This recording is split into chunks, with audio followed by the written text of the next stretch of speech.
Hello, everyone. Hello, students. How are you today? I hope you are ready for today's lesson.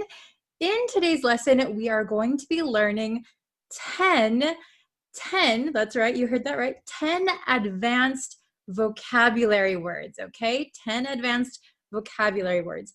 We're going to focus on 4 specific words, but in my example sentences and in the definitions of these words, you'll learn other words too, 6 other words. So total, you will learn 10 new vocabulary words. Okay, so before we get into the lesson, if you could, and you haven't yet already, you can go over to YouTube and subscribe over there, or Facebook, and you can like and follow my Facebook page. You can turn on notifications on both YouTube and Facebook, and that way you'll know when I go live and when I post new lessons. Okay, let's get into today's lesson. Okay, so we have our 4 main words that we're going to learn today, okay? I want to see if you have heard of any of these words before, okay? Here are the 4 that we're going to be focusing on. Okay, the first word is pensive. Pensive. Do you know the word pensive? Have you heard this word before? Or is it brand new? Pensive. So pensive is usually when you are thinking, you're in thought, and you're kind of quiet, and you have a serious face, kind of serious. Pensive. By the way, all 4 of these words are adjectives. Adjectives, okay? So the first word is pensive. We'll go back to the definitions in a little bit. The next word we have is lethargic. Lethargic. Be careful of this G. It is a j sound. Lethargic. Lethargic. Okay?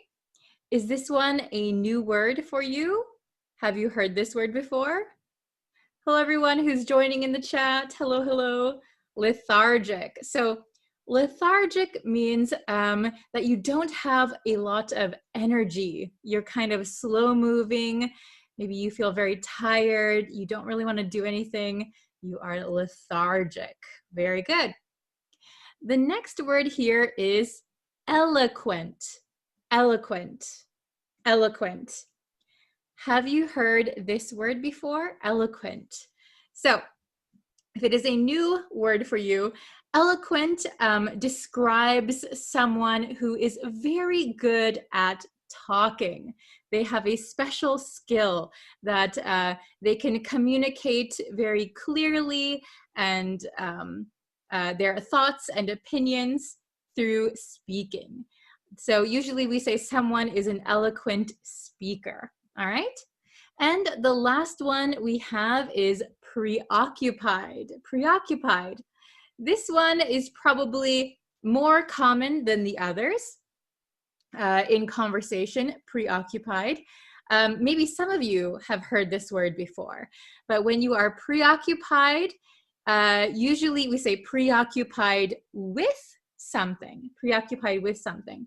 So if you are preoccupied, that means even though you are, for example, you are studying English, you're watching my lesson, but maybe your mind is somewhere else. You are worried or thinking too much about something else, okay? Very good, preoccupied. All right, let's look at the definitions a little bit more in depth, okay? So here they are. Okay, so I had to write really small because there's lots of words that we're learning today. Okay, so the first definition we're going to look at is pensive. Pensive. So remember, pensive means thinking in a quiet way, often with a serious expression on your face. Okay, pensive.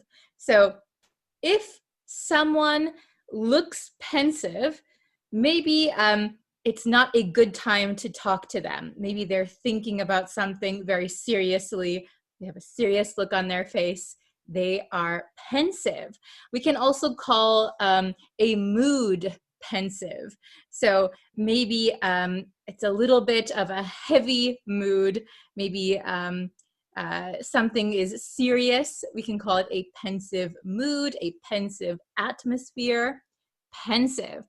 So a synonym, so a word with the same meaning, is contemplative. Contemplative. So another word for pensive is contemplative. Contemplative. Okay. So for some extra homework, see if you can make a sentence with contemplative. All right. Okay. The next word is lethargic. Lethargic. Okay. Lethargic, remember, is having little energy, not wanting to do anything. Not wanting to do anything. I'm very lethargic this morning. Or when I wake up, I am a little bit lethargic. Okay? Another word that means the same thing is sluggish. Sluggish. So we learned sluggish probably a few months ago on a different lesson. Sluggish. But sluggish is a synonym for lethargic. I'm feeling sluggish. I'm feeling lethargic. Okay, excellent. The next word that we have is eloquent. Eloquent. So eloquent means using language, so talking, using speech, to express ideas or opinions clearly and well. So someone who is good at talking, we can also describe them as being eloquent. Eloquent.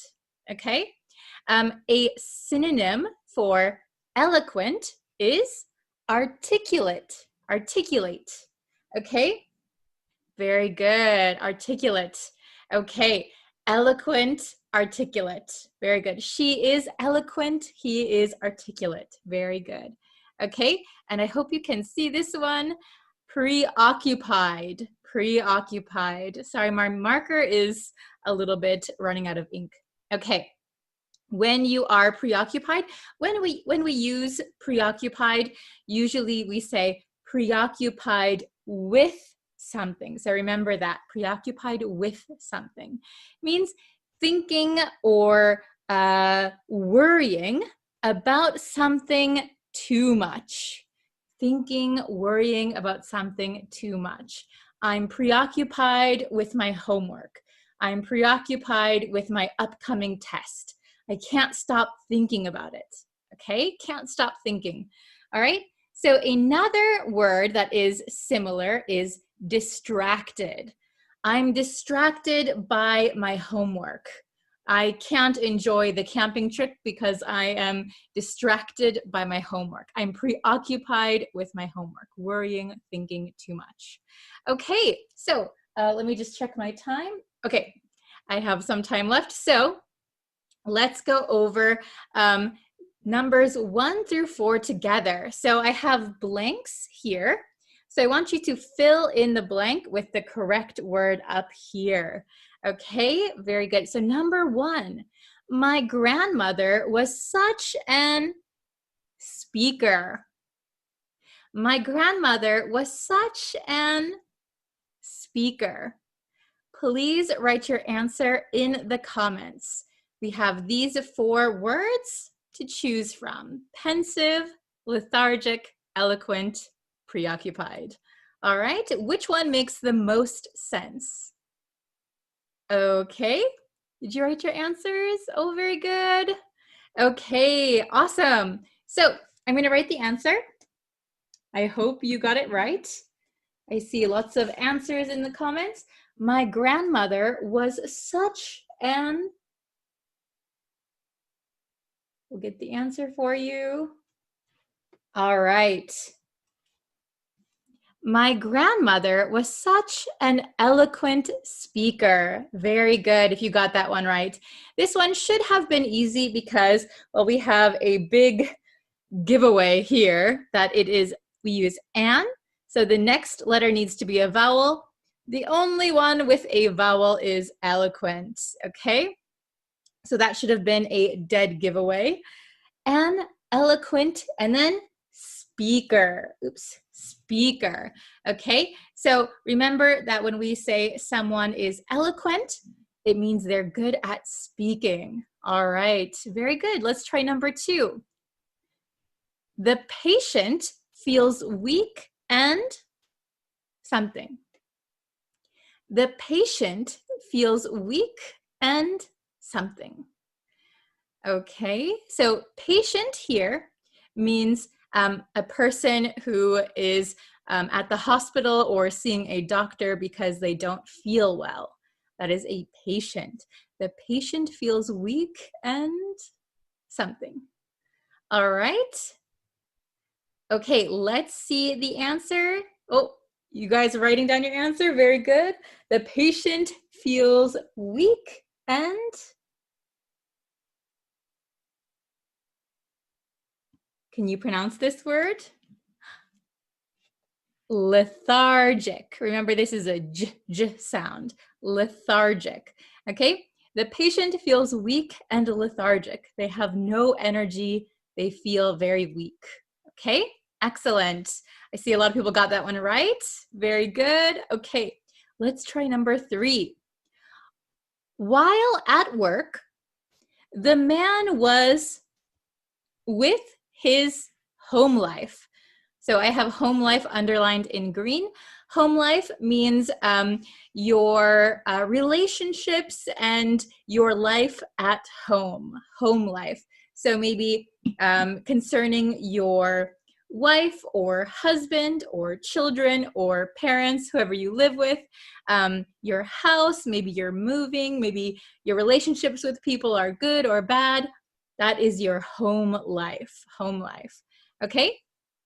So number 3, what do you think is the correct answer? While at work, so he's supposed to be working, the man was with his home life. Okay.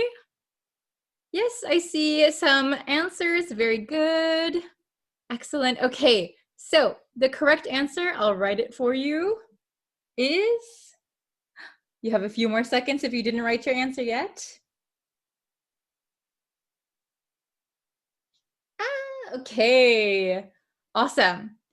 So the correct answer should be preoccupied, preoccupied. While at work, the man was preoccupied with, so remember, we usually say preoccupied with something, preoccupied with his home life, okay? So even though he's at work, he can't stop thinking or worrying about his home life, okay? Maybe his children got in trouble at school, or they didn't get good grades, or maybe his wife fought with him in the morning or something. Okay, he's preoccupied. He can't stop thinking or worrying about it. All right, and the last one, she became standoffish and, she became standoffish and, which one do you think is correct? All right, which advanced vocabulary word? Okay, so by the way, standoffish is probably a new word for you. That's why I underlined it. If someone is standoffish, that means that they are a little bit cold or distant, maybe a little bit unfriendly. So if your friend suddenly becomes standoffish, maybe there's a problem. So maybe they're not telling you something, but maybe they are angry at you, or there is some kind of problem. They become cold and distant and not friendly. Okay, she became standoffish, and the correct answer is, did you write it down? Very good. Pensive. I think everyone got that one right. Very good. She became standoffish and pensive. So she became a little cold and distant, and then maybe thinking in a very quiet way with a serious face. So maybe something happened, something's wrong. We should ask her what happened. Okay, very good. So these are the 10 new advanced vocabulary words for you today. If you can pick a few of them and try to write your own sentence, I would love to see your sentences, okay? So we have pensive, lethargic, eloquent, preoccupied, contemplative, sluggish, articulate, and distracted. We also have home life. Do you have a good home life? Do you have a bad home life? Uh-oh. And standoffish, becoming cold and distant. All right. So your homework is to write some example sentences in the comments.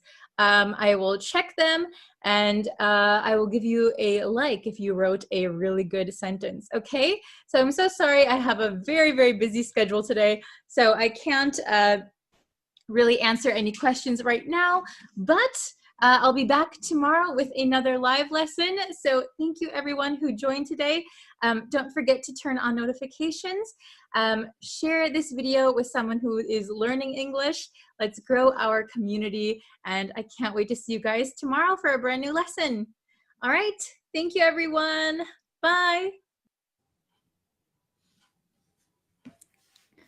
Hi everyone. Hi guys. How are you guys today? If you guys haven't yet, please go subscribe to the YouTube channel, like this Facebook page. All the links should be somewhere. Yeah, and I hope you guys are having a great, great day. Let me see if I can actually link. Let me share a link in the chat if you're watching this live while we wait for people to get in the chat. Okay. Oh, hello from Colombia. Hi, how are you guys? Hello from Somalia. Nice.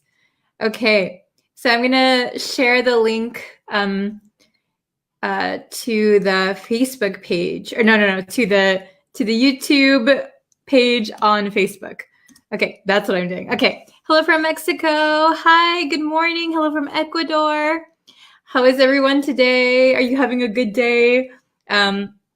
What time is it for you guys? It is a quarter to 2 o'clock here in the afternoon. So actually I have another lesson at 2 o'clock. So I have to make this kind of a quick lesson. So thank you so much for joining me today. Hello from Bangladesh. Hello. Oh, thank you. I'm a big fan of you anyway. How are you doing today, teacher? And I'm from Bangladesh. Hello. Do you pronounce your name Jahangir? Hello. Thank you for your kind message. Oh, 10:47 p.m. Wow, it's night for you. 7 a.m. Oh my gosh. Okay. Oh, hello from the Philippines. Okay. Hello from Palestine. Very nice. Okay. So we're going to jump into the lesson today. It's going to be a really quick and easy lesson, I think. Okay. So, ta-da. Wow, it changes the color. Okay. So we're going to look at the difference. Is it practice with an I-C-E, or is it practice with an I-S-E? Okay. So the difference here is the spelling. English can be very, very confusing, right? So is it practice with a C or practice with an S? Okay. Hello from Myanmar. Hello from Thailand. Okay. Oh, Tetetwin, hello. Please live on YouTube. Yes, I will be going live in a little while. Okay. Thank you.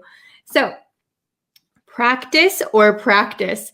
Now, it's very easy for me, but it might be a little bit difficult for some of you, okay? So the only difference is that practice with a C is American English, right? Practice with a C.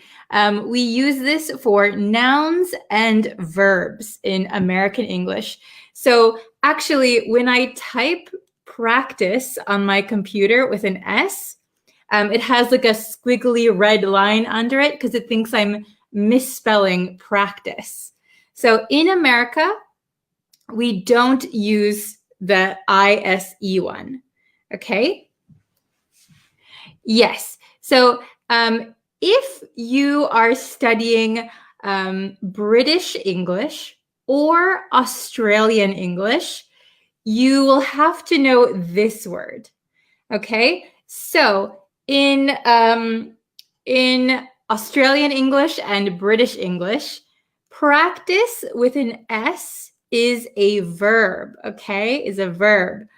Practice with a C in British and Australian English is a noun, okay? But if you are studying American English, you only need to know the first one. We use this as a noun and a verb, okay? Yes, so practice is a verb word. Yes, so if you use this one in British English or Australian English only, this is a verb. However, in American English, we can just use the first one for nouns and verbs, okay? So I remember when I came to Japan, I live in Japan, by the way. When I came to Japan for the first time, I was 19 years old, very young and very ignorant of the world. And I had a Japanese textbook, but I think it was written in British English. So they wrote practice like this, and I thought it was a spelling error. I thought it was a mistake until my classmate said, no, that's British English. And I was like, oh my God, I'm so American. Because in America, we only ever use the first one. Okay, so I'll get the big whiteboard so it's a little bit more understandable. Okay, and now I have to scooch over. Okay, very good. So we have practice, ISE. This is a verb in British and Australian English only. Okay, so American English is actually the easier one for this word, okay? Then practice with a C, noun and verb in American English. Very easy, we only need to use one. And noun only in British and Australian English, okay? Oh, sorry, I thought, wait, did I make a mistake? Oh, no, I got it. So I wrote them the opposite way on the other board. Okay, so the S is up here, the C is down here. I'm right. Okay, I thought I made a mistake, but I'm okay.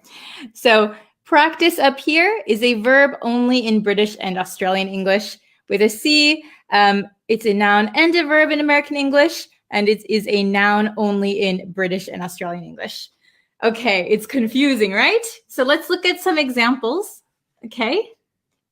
Number 1, I have tennis practice on Saturday. I have tennis practice on Saturday.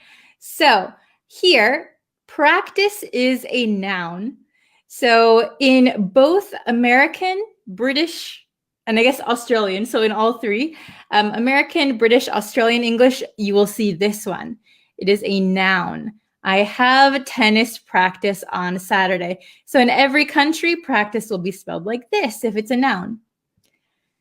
Here's where it gets a little tricky. Number 2, I need to practice my English. So the first one is if you're in America or if you're studying American English, I need to practice my English. In Australia or the UK, you use it with an S because it is a verb. I need to practice my English. Okay, let's try it with number 3. It's common practice to study English at school. So if you know what common practice means, it means that something is usual. Okay, something is regular. It's common practice to do this. So it's common practice. Here, practice is a noun, so it will always be ICE. It's common practice to study English at school. Okay?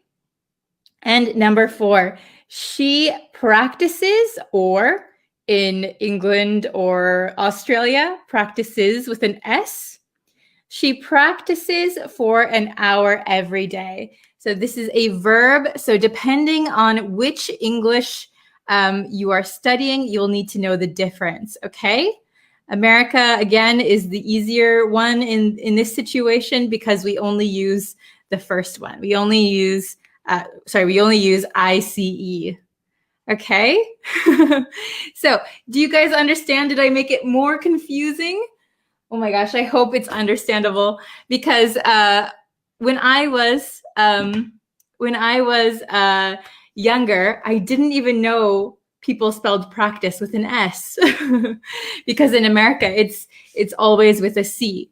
Okay? Oh, let's see. Thanks, teacher, for that. In order not to get confused anymore. Oh, you're welcome. I hope it's understandable. I hope you were able to understand it. Oh, Devashka, hello. So if you're just joining us, I only have 5 more minutes. We learned the difference between practice and practice with an S. Okay, so it's very, very simple. In American English, we only use this one, noun and verb in American English. However, in British and Australian English, they use this one. And let me just confirm, yes, this is a verb in Australia and England, and this is a noun. Okay? Hello, everyone. Oh, okay. Oh, very good. Can I ask you how to practice basketball? Very good. So if you are learning American English, this is a perfect sentence. If you are learning British or Australian English, this sentence you'll need to use ISE. But in American English, this is perfect. Very good. Okay. Oh. I'm learning a lot from you. Oh, thank you so much. Thank you for the kind message. I got it. Thank you. You're welcome. You're welcome. I'm sorry, this is a very quick lesson. Oh, hello, coming late. Please say it again. Sure. We learned practice versus practice. I'll say it one last time. In American English, we only use the first one. It's a noun and a verb. In British and Australian, this one is a noun and this one is a verb. So it's only different if you're studying British or Australian English. American English, we only use the first one. Okay? Oh, very good. Can we practice English more? Yes. Very good. That's American English. Very good.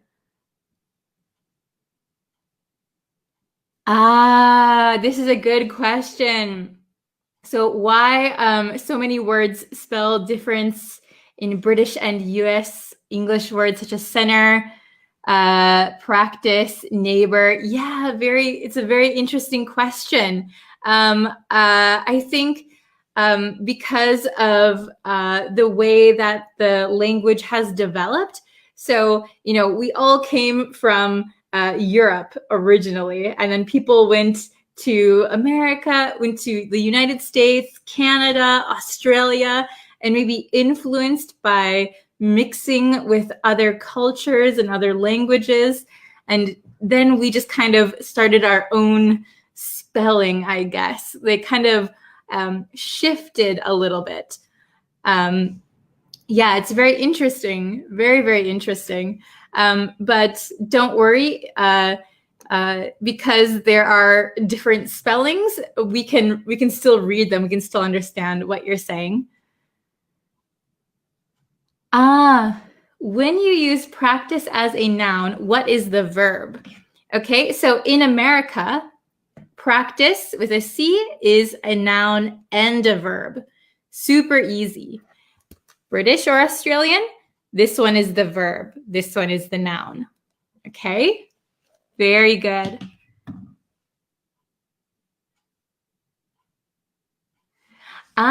Very good. When I try to speak English for the first time, I am so shy. After doing many practices, I have confidence. Very, very good. So I would change your first sentence maybe to past tense because it happened already. When I tried to speak English for the first time, I was so shy. Then practices as a noun is uncountable. No, it's countable, but I would say after doing a lot of practice, I have confidence. Yeah, we had 5 practices, many practices. Yeah, after doing a lot of practice, I have confidence. There you go. I'm getting all scrambled. 2 o'clock. Sorry, I was trying to answer questions very, very quickly. I have to go to my other lesson now, so I'm sorry this was very short. Thank you guys so much for watching, and I will see you guys next time. There will be another lesson up very, very soon. Okay? Thank you so much. All right. Bye, everyone. Hello, everyone. How is everybody today? Really quick, if you haven't subscribed to the YouTube channel, please subscribe. We are getting up there. We're almost to 5,000 subscribers, which is awesome. So I'm going to leave the, let's see, if you're in the live chat, I'll leave the link to the YouTube channel. So if you can go subscribe, I really appreciate it.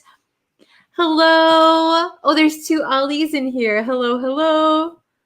Hello, Amin. Hello, Omer. Hello, Devaska. Hello. How is everyone? How are you guys today?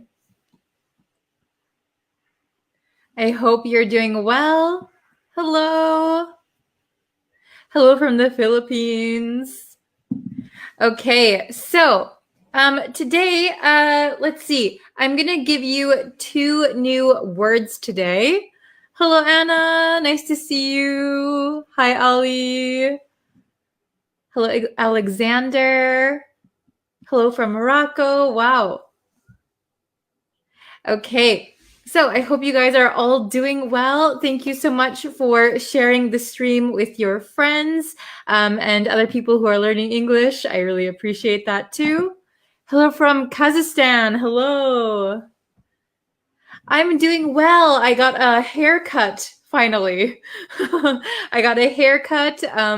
I haven't had a haircut in such a long time because of what's going on in the world right now, but finally I could get my haircut, so I feel much lighter. Hello from Malaysia. Hello from El Salvador. Oh, is it freezing where you guys are? Oh my gosh. It's actually kind of warm here. Oh, thank you. Okay. So yes, if you haven't subscribed to the YouTube channel, I would appreciate it if you did. I'll be posting a lot of new lessons over there, so please go subscribe. So I'm going to teach you 2 new words today. 2. One is an adjective and one is a phrasal verb, but they contain the same word, okay? So, da-da-da-da. Do you guys know these words? Do you know these words? Okay. So we have dumbfounded, and we have dumb down. Okay. So they both contain the word dumb. So dumb, as you can see, there's a B at the end here. Dumb. So we don't pronounce the B. Okay, so it sounds just like D-U-M. Dumb. And if you say the word dumb on its own, if you just say dumb means stupid or not smart, not intelligent. But the way we use it here is going to be a little bit different, okay? So the first one, let's look at the first one. You heard of a different expression. Okay, so dumbfounded. This is one word, dumbfounded. And this is an adjective. I was dumbfounded. She was dumbfounded. Okay? So dumbfounded means like amazed or astonished. Like if something is so unbelievable, I was dumbfounded. Okay? So for example, I was watching the news and I couldn't believe what I was seeing. I was dumbfounded. So it doesn't mean that I am dumb. It does not mean that I am stupid, but I think this comes from a long time ago. The word dumb used to mean unable to speak, or sometimes unable to hear. We don't use it in that way anymore, but dumbfounded is kind of like you don't know what to say. You're so surprised that you can't even speak. That means you are dumbfounded. Okay? Oh, English teacher said flabbergasted. Wow, do you know this word? This is a very good word. Flabbergasted and dumbfounded. Very, very similar. Okay? Like very surprised. You think something is unbelievable. What? I'm dumbfounded. I was flabbergasted. Okay? Very, very good. Okay? Then, oh, very good. He was utterly dumbfounded. So utterly means totally. He was utterly dumbfounded. Good sentence. Okay? Oh, this is also a good sentence. Trump is not conceding. I am dumbfounded. Yes, I think we're all a little bit dumbfounded about this election. Okay? I was dumbfounded when my friend showed his talent in the stage, maybe on the stage. Yes, very good. So you were so surprised. Maybe you didn't know your friend had that talent, so you were dumbfounded. Very good. Okay. Then the next one we have is dumb down. So we say to dumb down. This is a phrasal verb. So we can dumb down something. So dumb down means to make something simpler, or to make a concept or an idea easier to understand. So you simplify something. So for example, I'm not very good at physics. I didn't study physics. So if I talk to maybe a physics professor, if they want to explain something about physics to me, I am what you call a layperson. I am a layperson.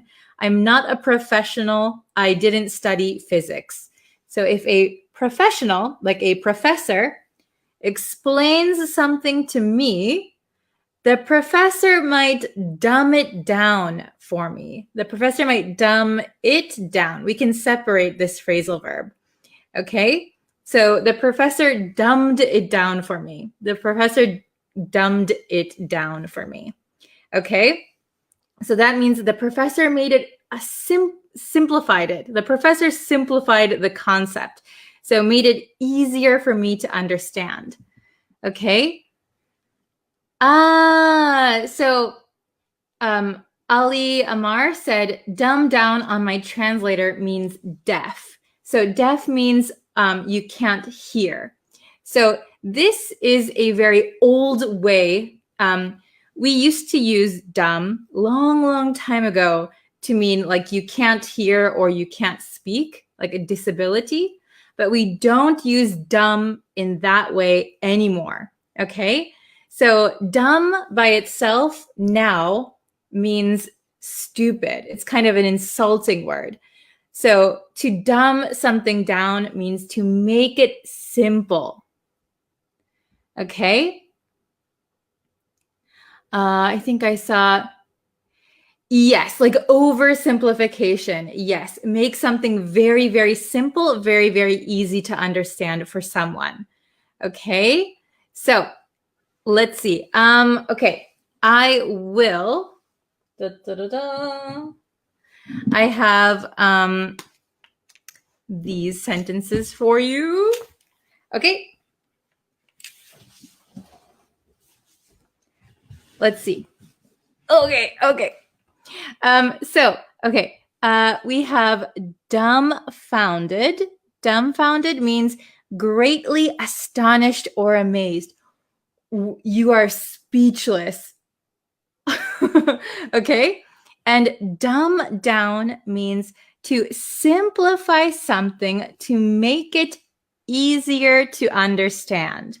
Okay? So if I don't understand physics, a physics professor might dumb it down so I can understand it.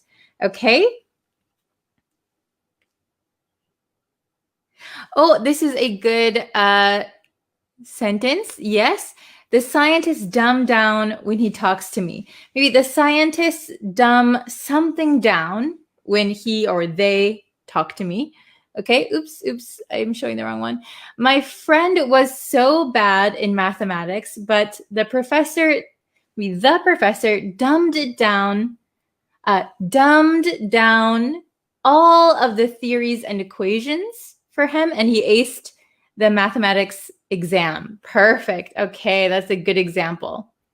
Okay, so let's see. Okay, we have just four sentences today. So let's see. Number one. Let's try number one. She was utterly. So somebody in the comments also used this word. We tend to use this word with dumbfounded, right?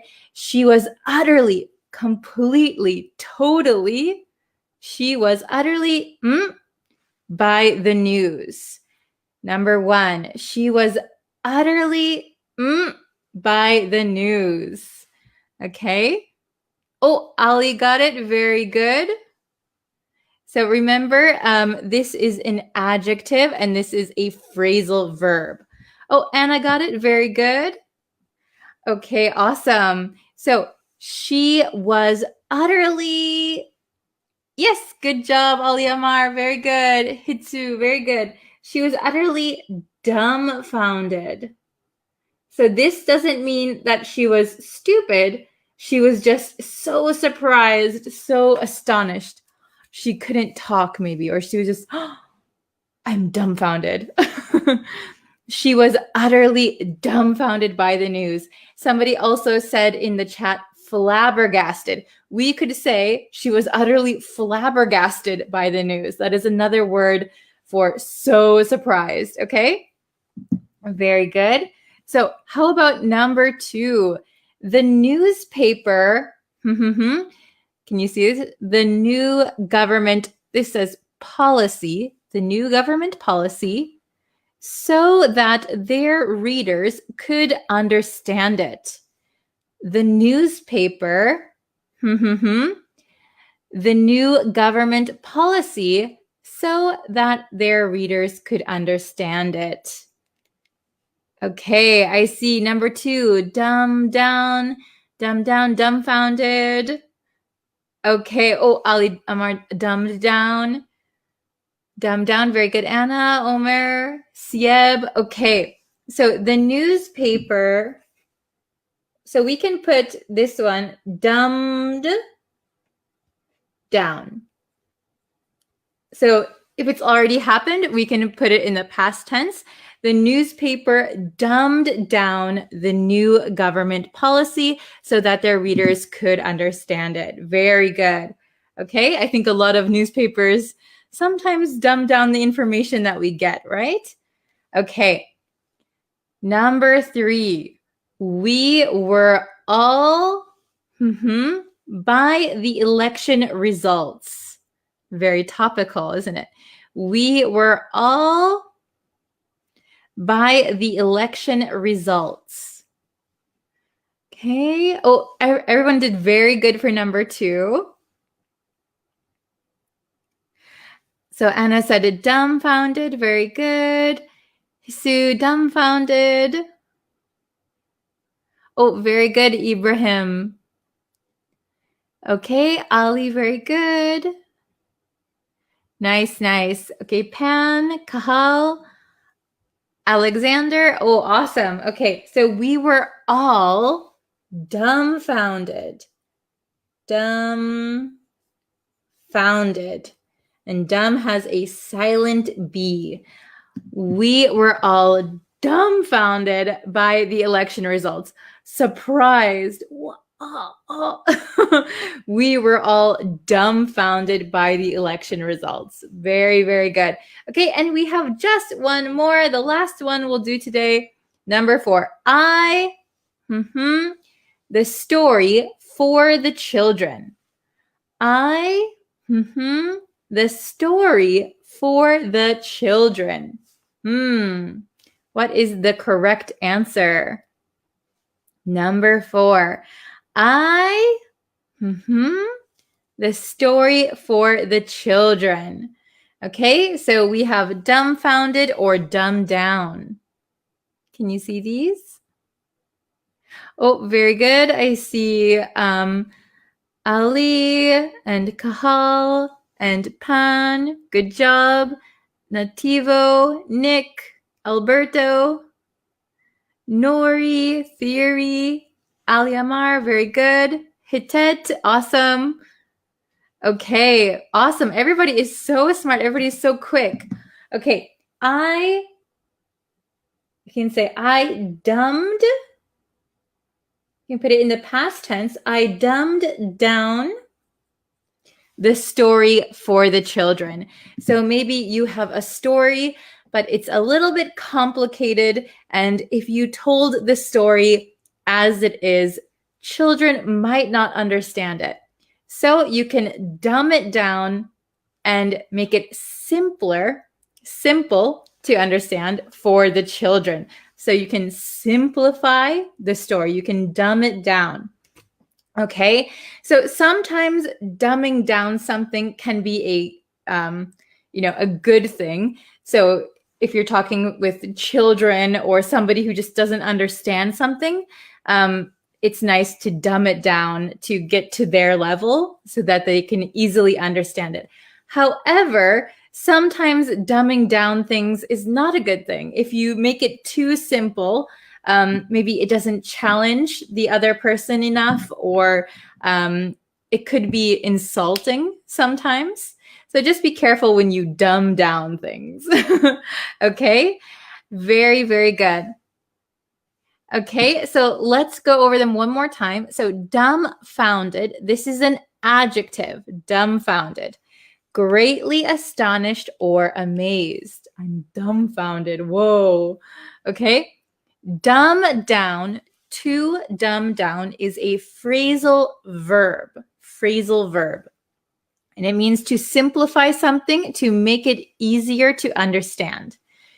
She was utterly dumbfounded by the news. She couldn't believe the news. What? Okay, number 2, the newspaper dumbed down the new government policy so that their readers could understand it. Maybe it was a very complicated policy, right? So they had to make it simple for everyone to understand. Number 3, we were all dumbfounded by the election results. Oh, I can't believe it. Number 4, I dumbed down the story for the children. I made it easy for them to understand. Okay? Oh, very good. I dumbed down the lesson to be more understandable. Yes, I dumbed down the lesson to make it more understandable. Good job. Oh, I was dumbfounded in seeing Ghost. Maybe I would say I was dumbfounded when I saw a ghost. I was dumbfounded. Yeah, I would be frozen if I saw a ghost. Okay.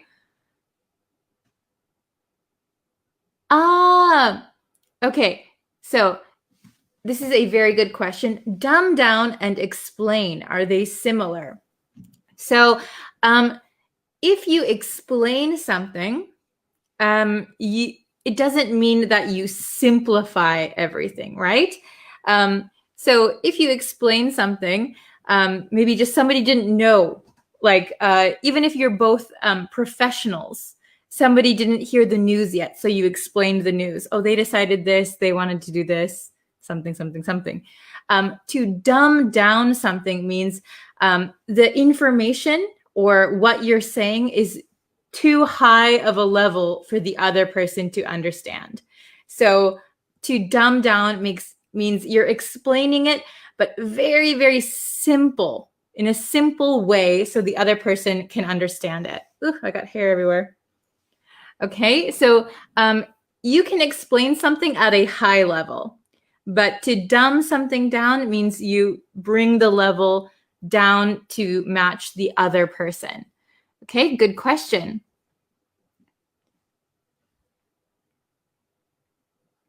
Oh, this is a good one. Dumbfounded. Is it a positive or negative expression? So it could be either, but I think a lot of the times dumbfounded means that you heard something or saw something kind of unbelievable. So sometimes it's negative, right? So I couldn't believe what I saw on the news. I was dumbfounded. So if it was really bad news, you could be shocked. It's kind of like shocked, like you can't speak. Okay, good questions.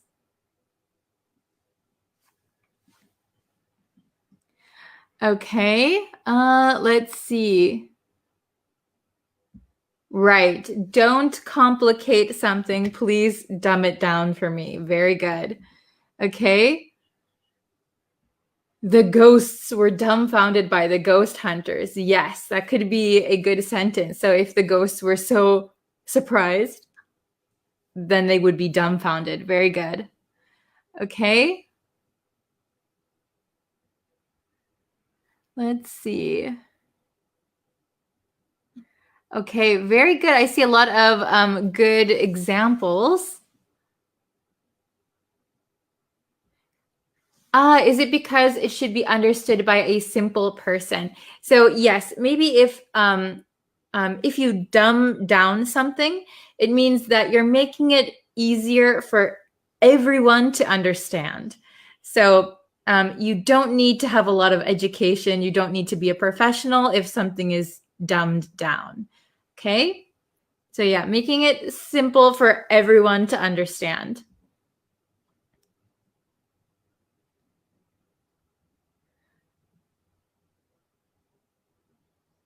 Oh, okay, let's see. Anna said a good one. The lesson was quite difficult to understand, but my teacher dumbed it down, so finally we got it. Yes, very good, very good.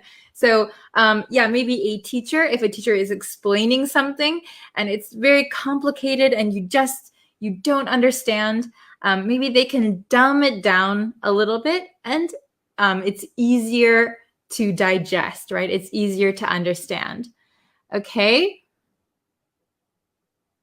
I'll do one more. Okay. I am dumbfounded when I passed all of my exams. Yes, so you could say I was dumbfounded when I passed all of my exams. Yeah, maybe you weren't expecting to pass them. So when you saw that you passed all of your exams, oh my God, I did it. Oh, I can't believe it. Okay. Yes. So it sounds like you had no idea that you were going to be able to pass it. Very good. Okay, so thank you everyone for joining me today.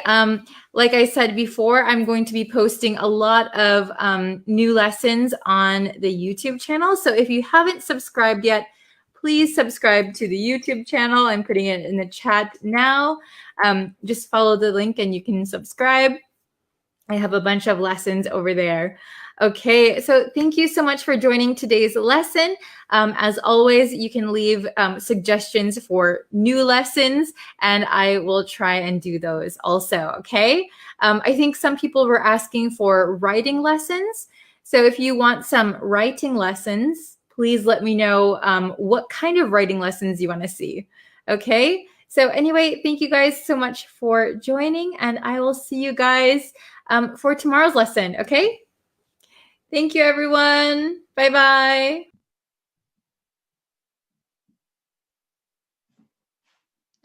Hello, everyone. Hello, students. How are you today? Before we get into today's lesson, if you haven't yet already, you can subscribe to me on YouTube, and or you can subscribe to me on Facebook. You can like and follow the Facebook page and turn on notifications. If you turn on notifications on YouTube and Facebook, that way you'll know when I go live, when I post new lessons, great things like that. Okay, so thank you guys so much for joining me today. Today we're going to have a vocabulary lesson. Now, I have these two words that are very, very similar, but have slightly different meanings, okay? So if we look at these two words, oh my gosh, can you tell the difference? Do you know the difference between these two words? Well, this word is compliment, compliment. And this word is compliment. Okay, compliment, compliment. All right, very, very similar. Originally, they come from the same, I think it's Latin word, but I'm going to just point out that this word has an E after the L, an E, compliment, and this one has an I, okay? That is the only difference in spelling, okay? And when we say these words, both of these words become complement, complement. When we talk very quickly, complement, complement, okay? So I guess you could pronounce this one as complement, and this is compliment, very similar. I think usually when native speakers talk at a regular speed, they both kind of sound the same, exactly the same, compliment, compliment.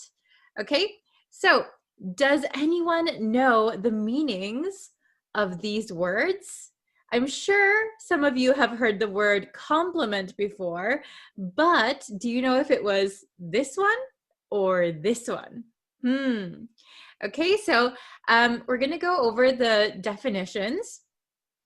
So both of these words come from the same, I think it's Latin word, and the Latin word means complete, complete.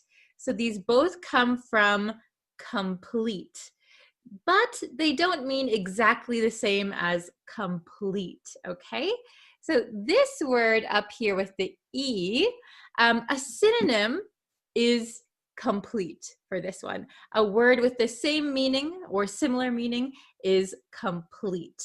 However, with the word complement, this one means that something has something extra, like a special feature or an extra feature to make something even better, okay? So I'll get into some examples in just a second. Then we have the last one, complement with an I. This one is very easy to understand.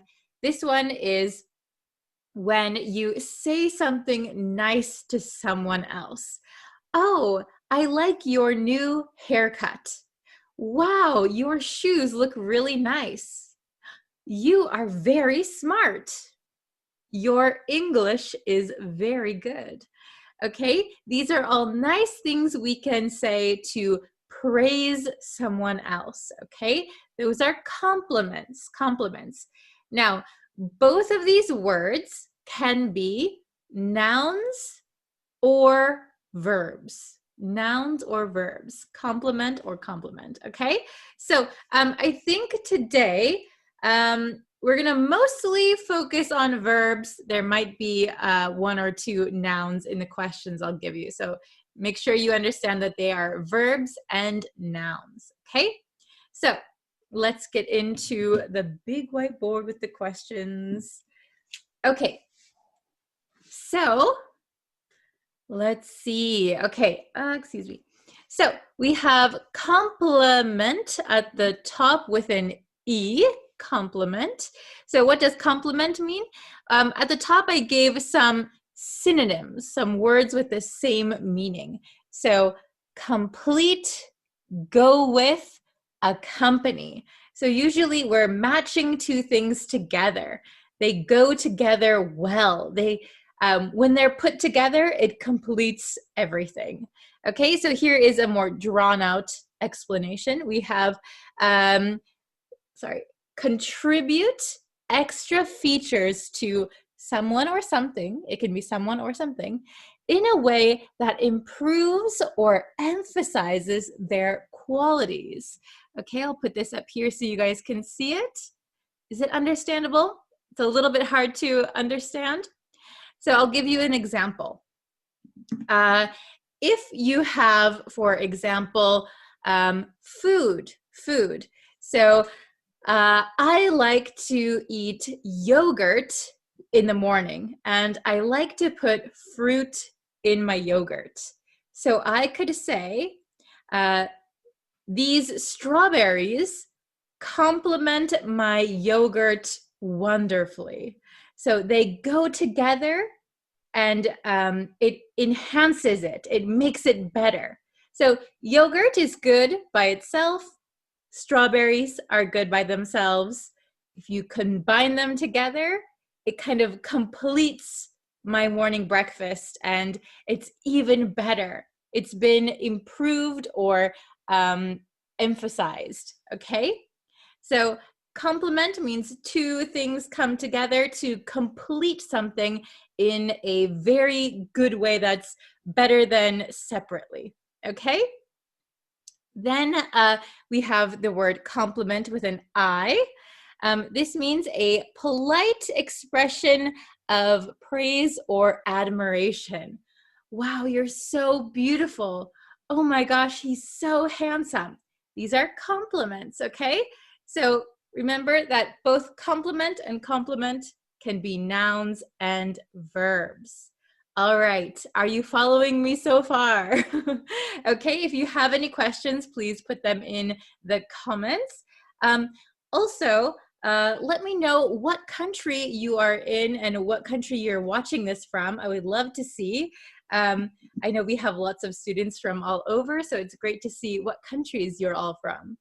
Okay, so let's do these 4 questions together, okay? So let's try number 1 together.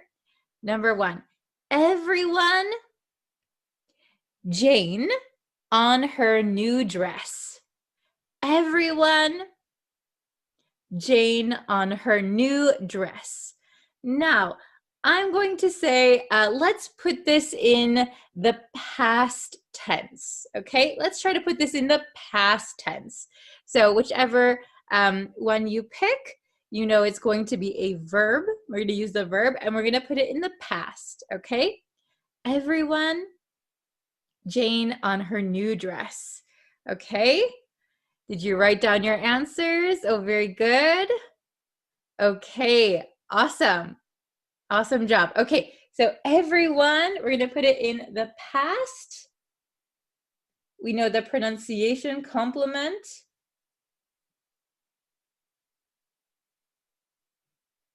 Okay, can you see my answer? I wrote everyone complimented Jane on her new dress. So it has an I, and I put ed because we'll just put it in the past tense. You could also say everyone compliments Jane on her new dress if it is happening in the present, but we just put this in the past. Okay, everyone complimented Jane on her new dress. So this compliment with the I is a polite expression to say, wow, you look great. Wow, that dress looks so good on you. Okay, everyone complimented her. All right, number 2, those shoes really your outfit. those shoes really your outfit. Okay? Compliment or compliment? Let's see, who can get it right? For this one, let's put it in the present tense, okay? Those shoes really your outfit. And if you don't know what outfit means your clothes as one set, okay? So if you're wearing a t-shirt and jeans, that is your outfit. If you're wearing a dress, that is your outfit, okay? All right, does everyone have their answers? Okay, those shoes really, you have time to write it while I write? Oops. Did you write your answer? Okay, the correct answer is compliment. Those shoes really complement, sorry for my handwriting, so this has an E here, your outfit. Those shoes really complement your outfit. They really go together well. The shoes complete your outfit in a very good way. Okay, is it understandable? Excellent, very good. Number 3. I'm not good at receiving something. I'm not good at receiving something. Which one do you think it is? This one or this one? This is a little bit tricky. Do you know the answer? You can write it in the comments. Very good. You guys are so smart. That is not just a compliment. I really think so. Okay. I'm not good at receiving. I'll write the answer for you. So write down your answer in the comments. Okay. Are you ready? Da, da, da, da. Oh, what? Okay. Not that shocking, probably. I'm not good at receiving compliments. Compliments. So we have I here, compliments, compliments. This means receiving praise, receiving nice words from people. So what this means, by the way, this is a noun here. We're using the noun compliment, compliments, many compliments. I'm not good at receiving many or any compliments, okay? So this sentence means that when someone says something nice to me, like, wow, you're so smart. Wow, you're really good at that. It's embarrassing and I don't know what to say, okay? Do you feel like that sometimes when someone gives you a compliment? Do you feel like you don't know what to say? Thank you. Or you feel a little bit shy or embarrassed? Sometimes in English we say, I'm not good at receiving compliments, or I'm not good at taking compliments. I don't really believe them. I think they're just being nice. Okay? So sometimes we say this. All right, last one, number 4. We have chocolate. Ooh, chocolate. I like chocolate. Chocolate and vanilla each other perfectly. Chocolate and vanilla each other perfectly. Okay, which one? Complement with an E or complement with an I? Which one do you think is correct? All right, write your answer in the comments. You have a few more seconds. Okay, very good, everyone. Nice job. Okay, so I'm going to write the answer. You have a few more seconds to write your answer down if you didn't do it yet. Okay, chocolate and vanilla.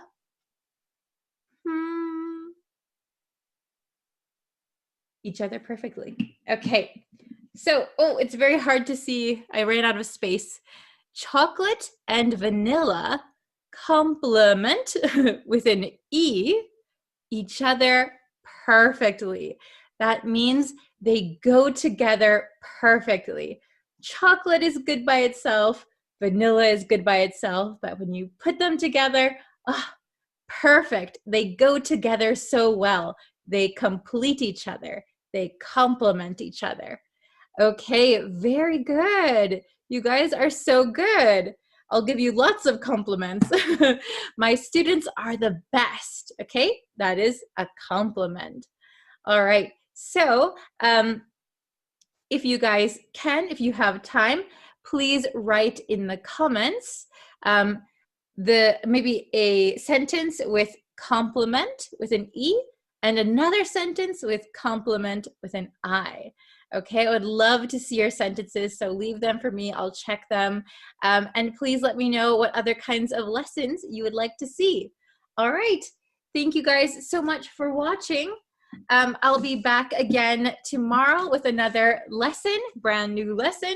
So stay tuned. If you turn on notifications, subscribe to the YouTube channel, like me on Facebook, then you'll know anytime that I go live and when I post new lessons. All right, thank you guys so much for watching. You guys are really the best, and I will see you again tomorrow. Bye, everyone. Hello, everyone. Welcome back to Bree's Practical English podcast. So happy to have you here today. This is the podcast where you learn English while you listen to me talk about whatever pops into my head. So today I want to talk about something that I find fascinating, and I've had so many discussions with my friends and family because it just blows my mind. And what we're talking about today is the internal monologue. Internal monologue. Have you heard about this? So, most people have an internal monologue. What is that? Well, it's the voice in your head that you hear. So, when I think, I can hear my own voice. And if I read a book, I can hear the characters' voices. Even if I don't know what they sound like, I can make up a voice. For example, if I'm reading a detective story, I can imagine the voice of the detective. Maybe he has a scruffy, deep, manly voice, and he's a smoker. And so he's got a little bit of a raspy voice.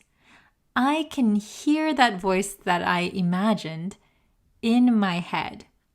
And when I have daily thoughts, I hear my own voice. Now, I'm wondering if you guys who are listening to this can hear your own voice in your head, your internal monologue. Some people call it an internal dialogue. Apparently, not everyone has an internal monologue. Some people cannot hear their own voice in their head. That's crazy to me.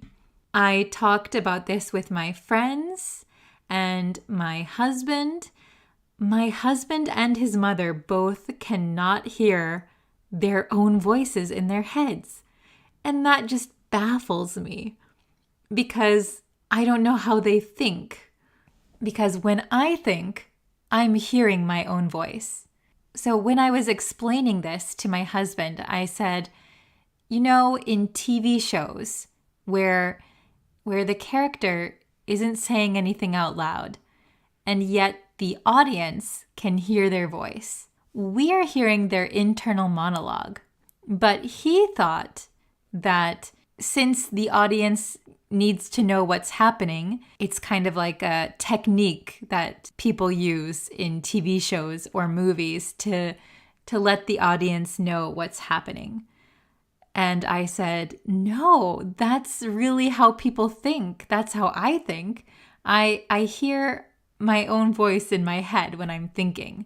And another example is when sometimes on TV or in movies, the character will be thinking something in their head and then suddenly they say something out loud. My husband couldn't understand why that would happen. But for me, that happens to me sometimes.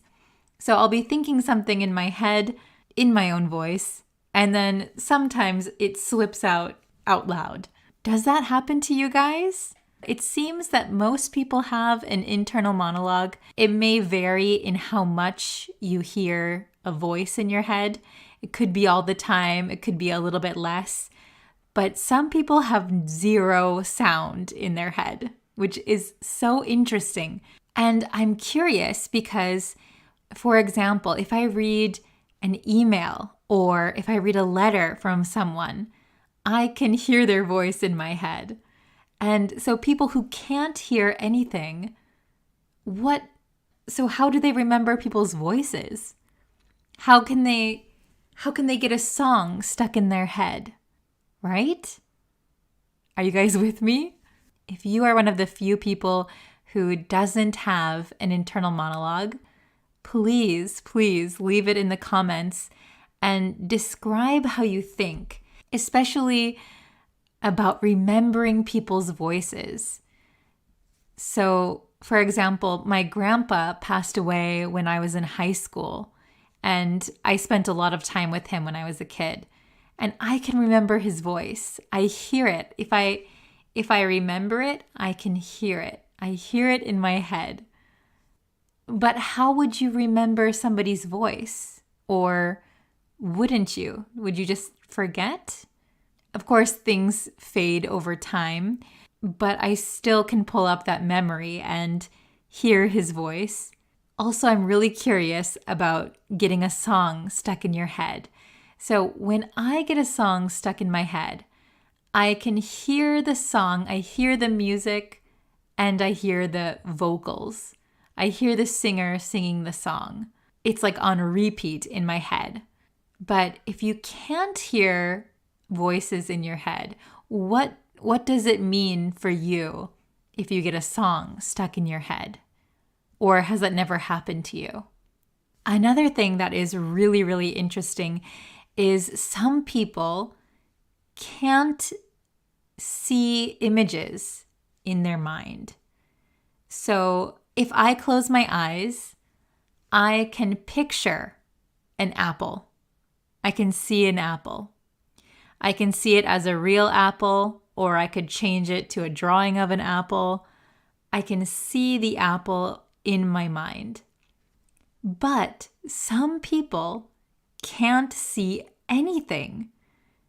And that is also mind-blowing because I have a very good friend. I've known her going on 5 or 6 years. And just the other day, I learned that she cannot see things in her mind. And she's been with her husband for 20 years. And he just found out this too.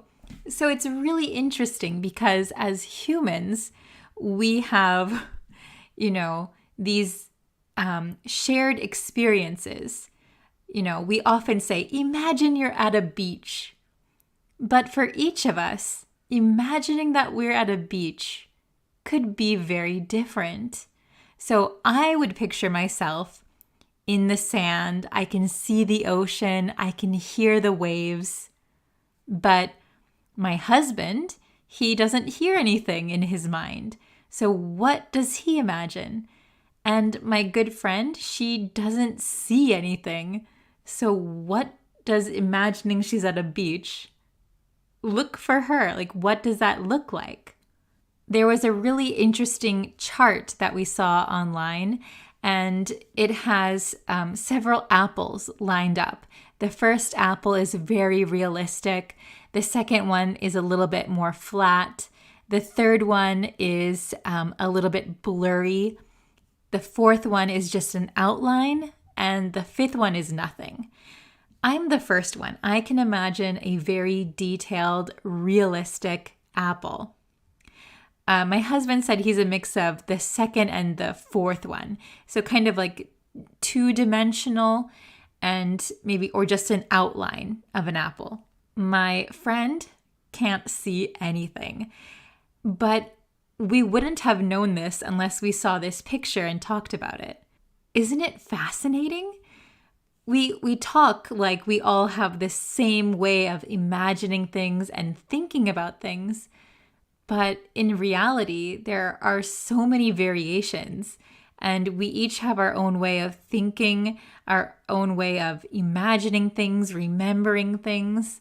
And before I recorded this podcast, I wanted to do a little research on it.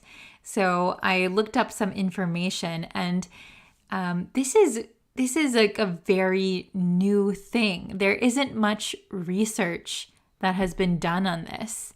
Researchers don't fully understand why some people don't have that inner voice. And in 2019, there was some research done. So there seems to be some kind of association between the dorsal pathway and inner speech. And I guess the dorsal and ventral streams are the language tracks in your brain. So depending on how they mature, depends if you have an inner voice or not. So they're the things that are involved in auditory and visual processing. So if those pathways aren't fully matured, you might not be able to have an inner voice. You might not be able to see images in your mind. If you're curious, the name is aphantasia. Aphantasia means you can't see anything in your mind. And I'm not sure if there's a specific word for not being able to hear anything in your mind, but I'm doing some research on the fly right now, and it seems that only between 30 and 50% of people have an internal monologue. I'm so confused because I have an internal monologue every day. So every time I'm thinking, I don't necessarily hear myself thinking, but like especially if I read something, I hear it in my voice. I can't read something and not hear my voice. I can think and not hear my voice. Like I think maybe in concepts a little bit, but generally I hear my voice. Like if I'm kind of just daydreaming or something, I might not hear, I might just see images. But if I'm thinking, like if I'm making a grocery list or I'm thinking like what I need to do for the day, I definitely hear my voice in my head talking, which is very interesting. I guess only 30 to 50% of the population does this. So please, I'm sure some of you listening don't have an internal monologue. So please try your best to explain what you experience when you think. Like when you read a book or when you remember someone's voice or when you read a letter from someone or anything like that. Please do your best in English to explain how you're thinking, because I'm very, very curious. So I'm just going to look up how many people see images in their mind. Okay, this makes more sense to me. Apparently, only 3% of people in the world have aphantasia. So not being able to see something, not being able to visualize something in your mind is a lot less common. So the majority of us can see things in our mind. So wow, my friend who can't visualize things, she is in the 3%. Wow. What's also interesting is I just saw a video by a girl. I think she has maybe a form of autism, and she's very intelligent. And she was in elementary school, and her teachers were telling her mom that she was special. She was gifted.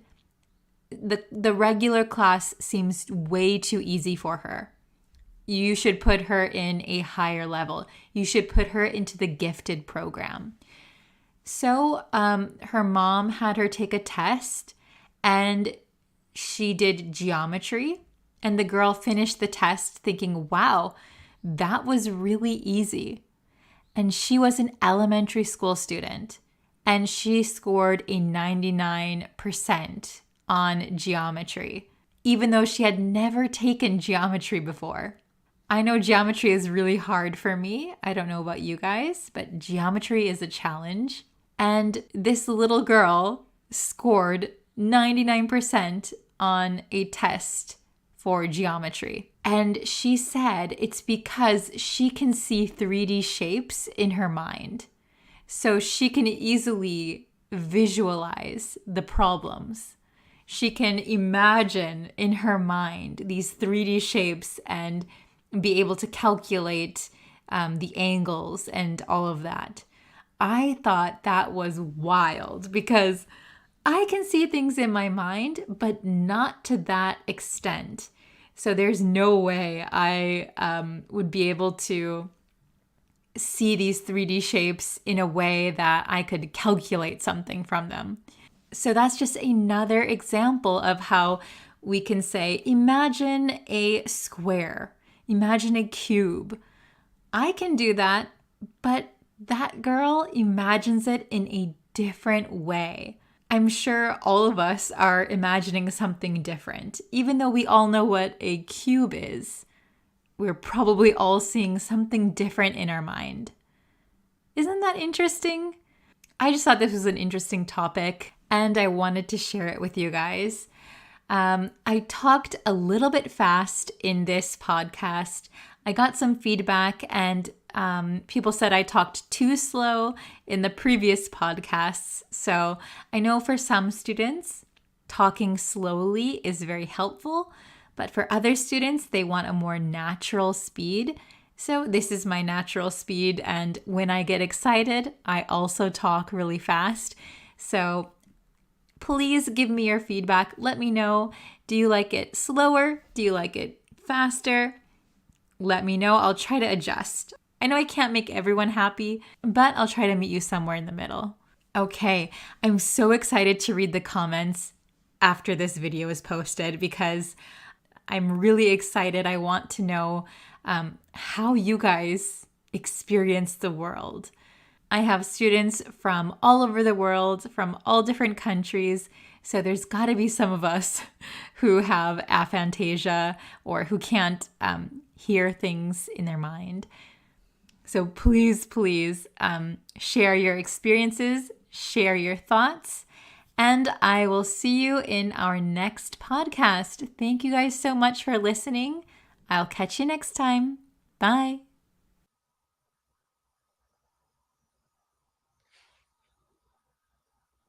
Hello, everyone.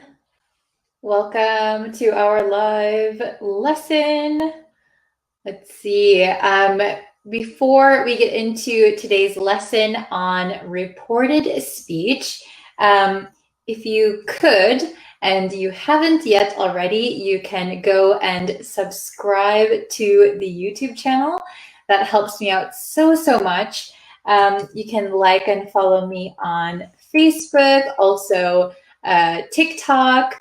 You can turn on notifications everywhere, and then you'll know when I post new lessons. Hello, Lonardi. Hello, Talal. Hello, Momle. Hello, Taruf. I hope I'm pronouncing all of your names correctly. Jihad. Hello, Rana, Joshua. Hello. I'm sorry, I can't read your name, but I always see you in here. Hello. Moses. I'm very good. How are you guys? So we just did a Pomodoro study session on YouTube. So if you weren't watching that one, that is just where we can study together, and it's very casual. You can ask questions.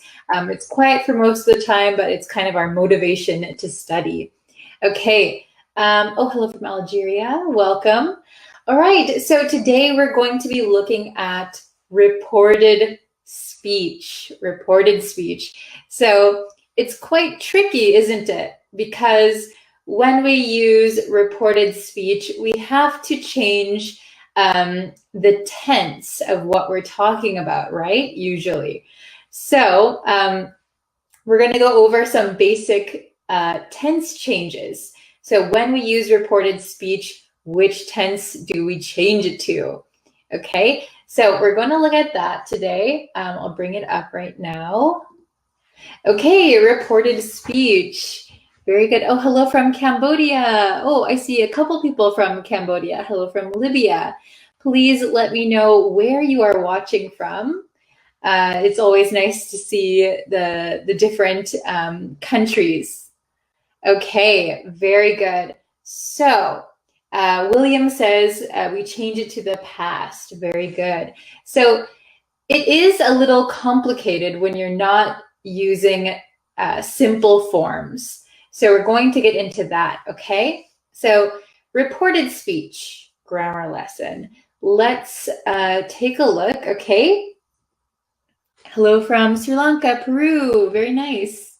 Okay, so here is a note right off the bat, okay, right from the beginning.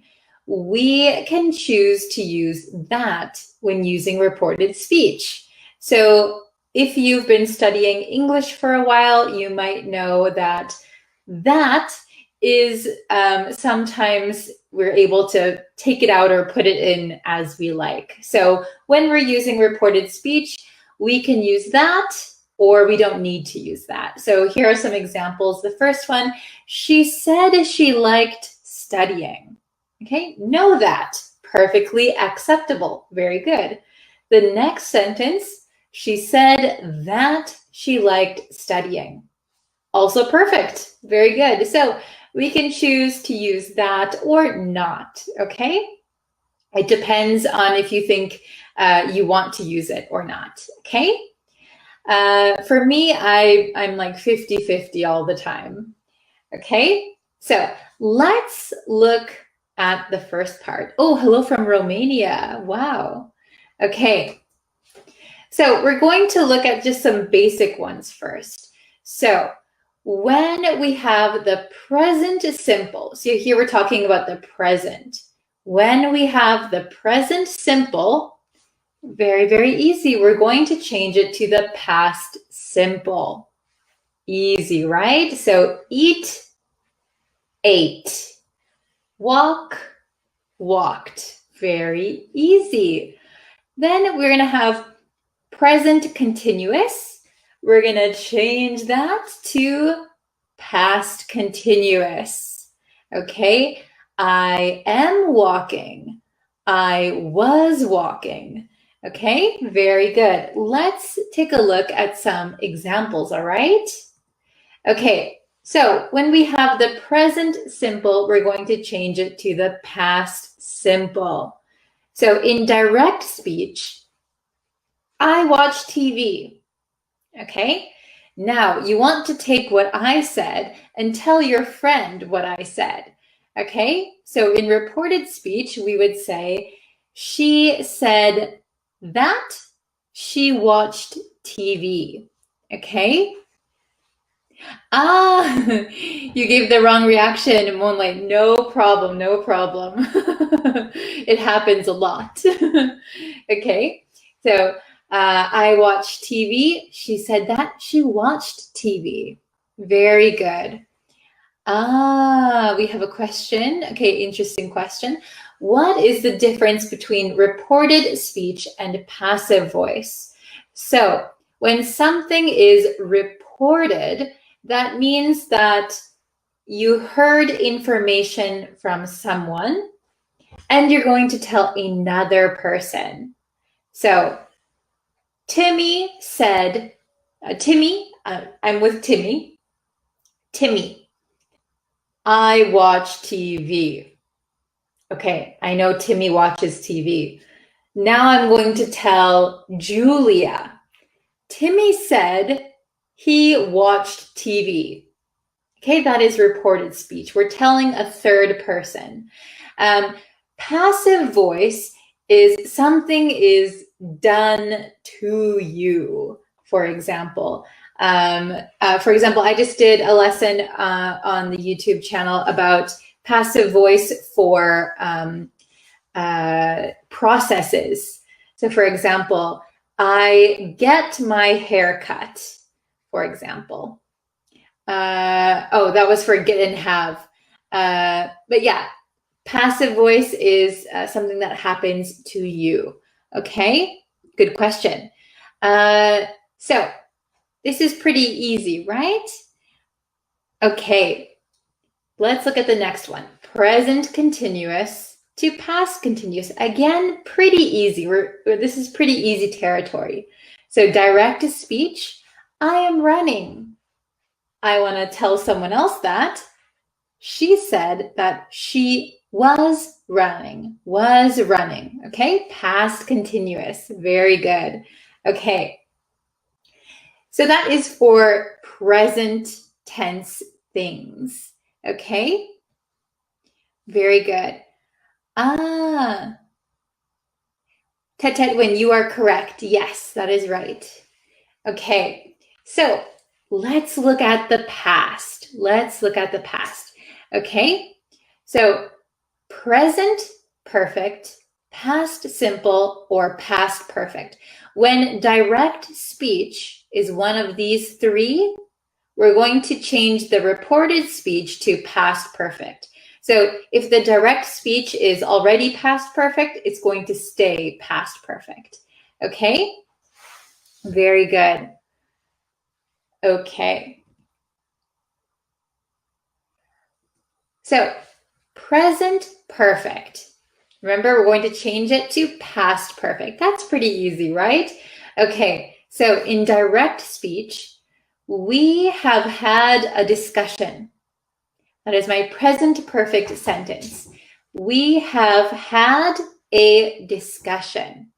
Okay, so we have and past participle. Okay, so we have had a discussion. So in the reported speech, this is where a lot of people get confused, right? We're going to say, they said that they had a discussion.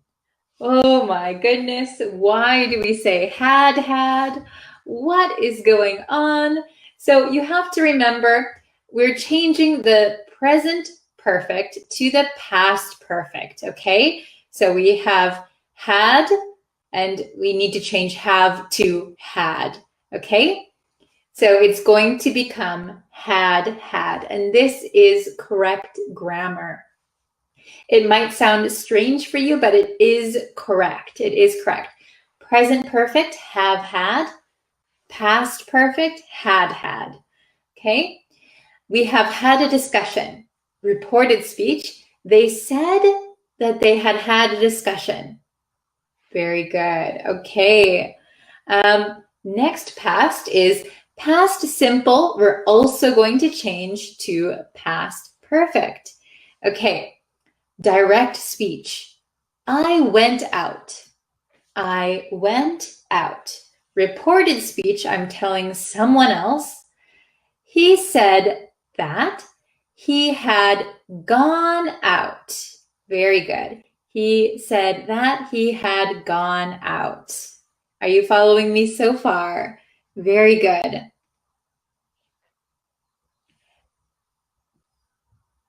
Oh, very good, very good. Yes. Okay. Next one, past perfect to past perfect. So already past perfect, so we're just going to keep it in the past perfect. So we have direct speech. I had eaten dinner already. I had eaten dinner already. Reported speech, he said that he had eaten dinner already. Very good. So we're just going to keep it as it is. Had eaten dinner. Had eaten dinner. Had plus the past participle. Awesome. Okay. Very good. Okay. Now let's go to the future. This one should be pretty simple, I think. So if we have will, future will, we're going to change it to would. If we have be going to, we're going to simply change be to was or were. I was, he was, she was, or they were, we were, you were. Okay, very good. So let's look at this one. Future simple will, change to would. Direct speech, I will visit. I will visit. Change to reported speech. She said that she would visit. She said she would visit. She said that she would visit. Okay. Understanding so far? Very good. Excellent, excellent. Okay, future going to. So future going to, we're going to change it to was, were, going to. Direct speech, I am going to watch it. So it could be anything. It could be a movie, a TV show. I'm going to watch it. Reported speech. She said that, oh no, I forgot the she here. There's supposed to be a she. That is my typo. I think I deleted it by accident. She said that she was going to watch it. Very good, very good. Okay, excellent. So, do you have any questions so far? The action isn't happened, right? So if it's about the future, I will visit, then it hasn't happened yet, right? If it's in the future, it hasn't happened yet. That's correct. Okay. A girl said that she has danced. Very good. So this sentence does make sense. A girl said that she has danced. But if you want to say that the girl said, I am dancing, or I dance, you could say a girl said that she danced. Could be correct. Okay? Very good. But your sentence is not wrong. Very good. Okay? He said that he'd take me to dinner, but he stood me up. How could he do that to me? Very good, very good. Okay, he said that he'd take me to dinner, so he would take me to dinner. Yes, good reported speech, but he stood me up. So if someone stands you up, that means that they didn't come. They made a plan and they didn't show up for the plan. So he stood you up. Oh no, that's awful. How could he do? Remember, how could he do that to me? Excellent. Okay.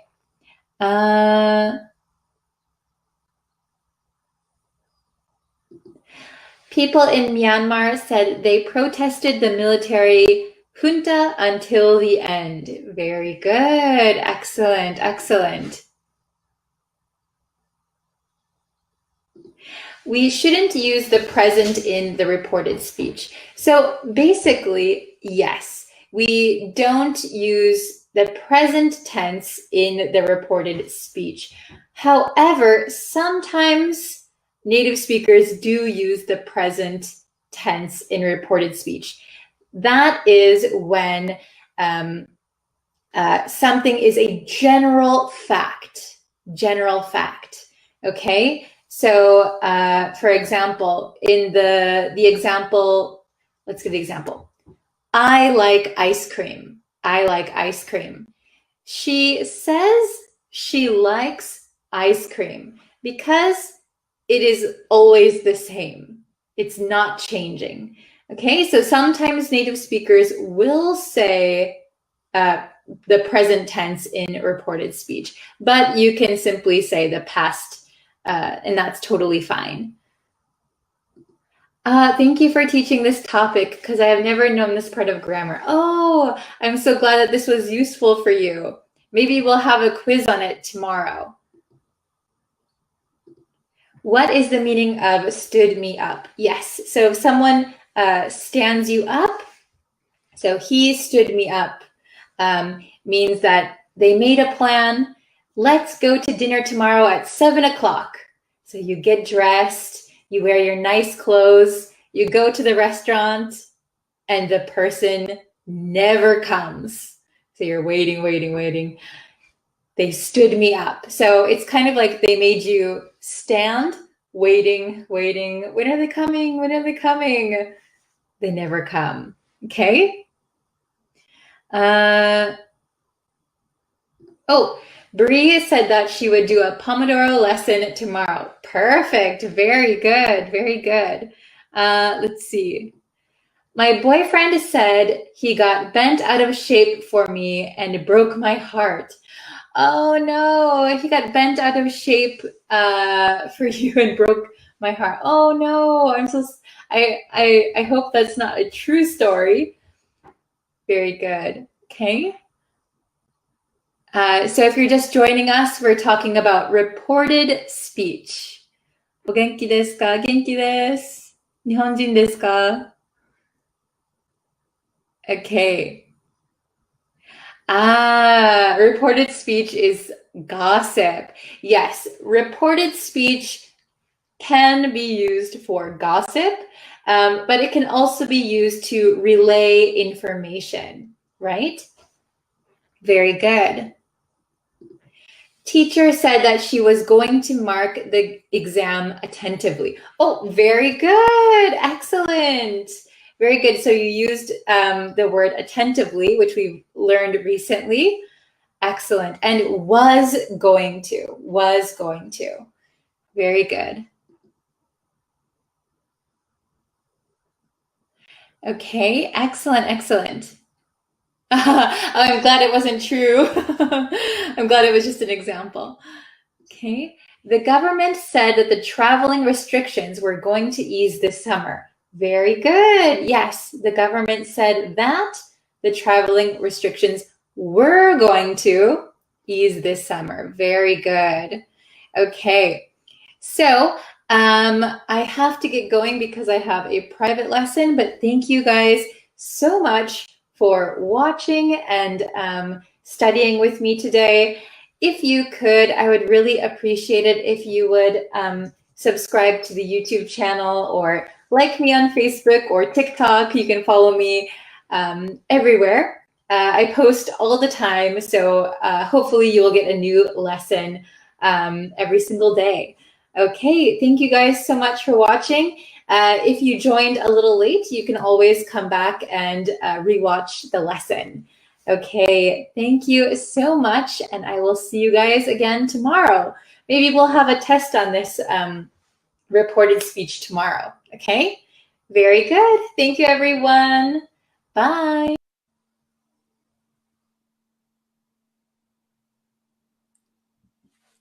Hello, students. We are live. Hello to everyone who is watching right now. Thank you for joining the live lesson. If you want to know when I go live and when I post new lessons, you can subscribe to me on YouTube. You can also like me on Facebook.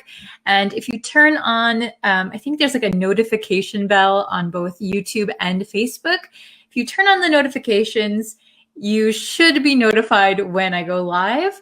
And when new videos are available, new lessons are available. You can also follow me on TikTok. So I hope to see you guys there. Hello, everyone. Thanks for joining. People are joining the chat. Hello, welcome. Okay, so today's lesson is going to be a grammar lesson. So this lesson was requested by Ali. So thank you very much for requesting it. We are going to be looking at the difference between to suppose and supposed to be, or supposed to.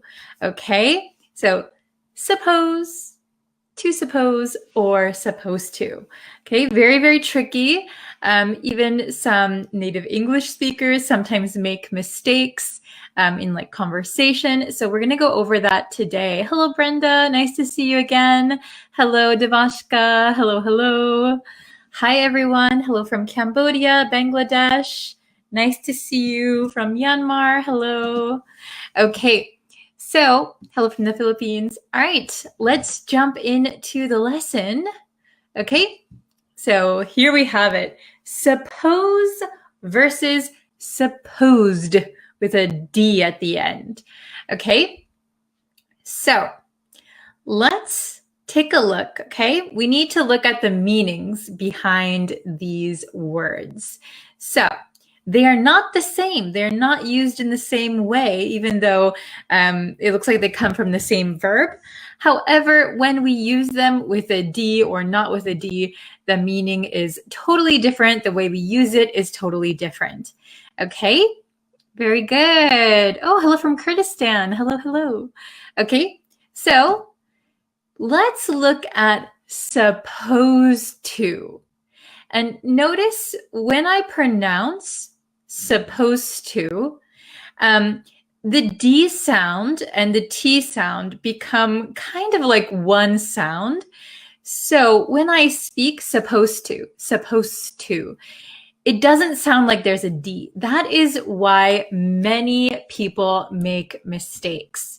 Okay, so even native speakers, because we say supposed to, we get confused. Is there a D or is there not a D? So when we actually sit and write it down, sometimes people make mistakes, but just know that we are using it with a D, okay? Supposed to.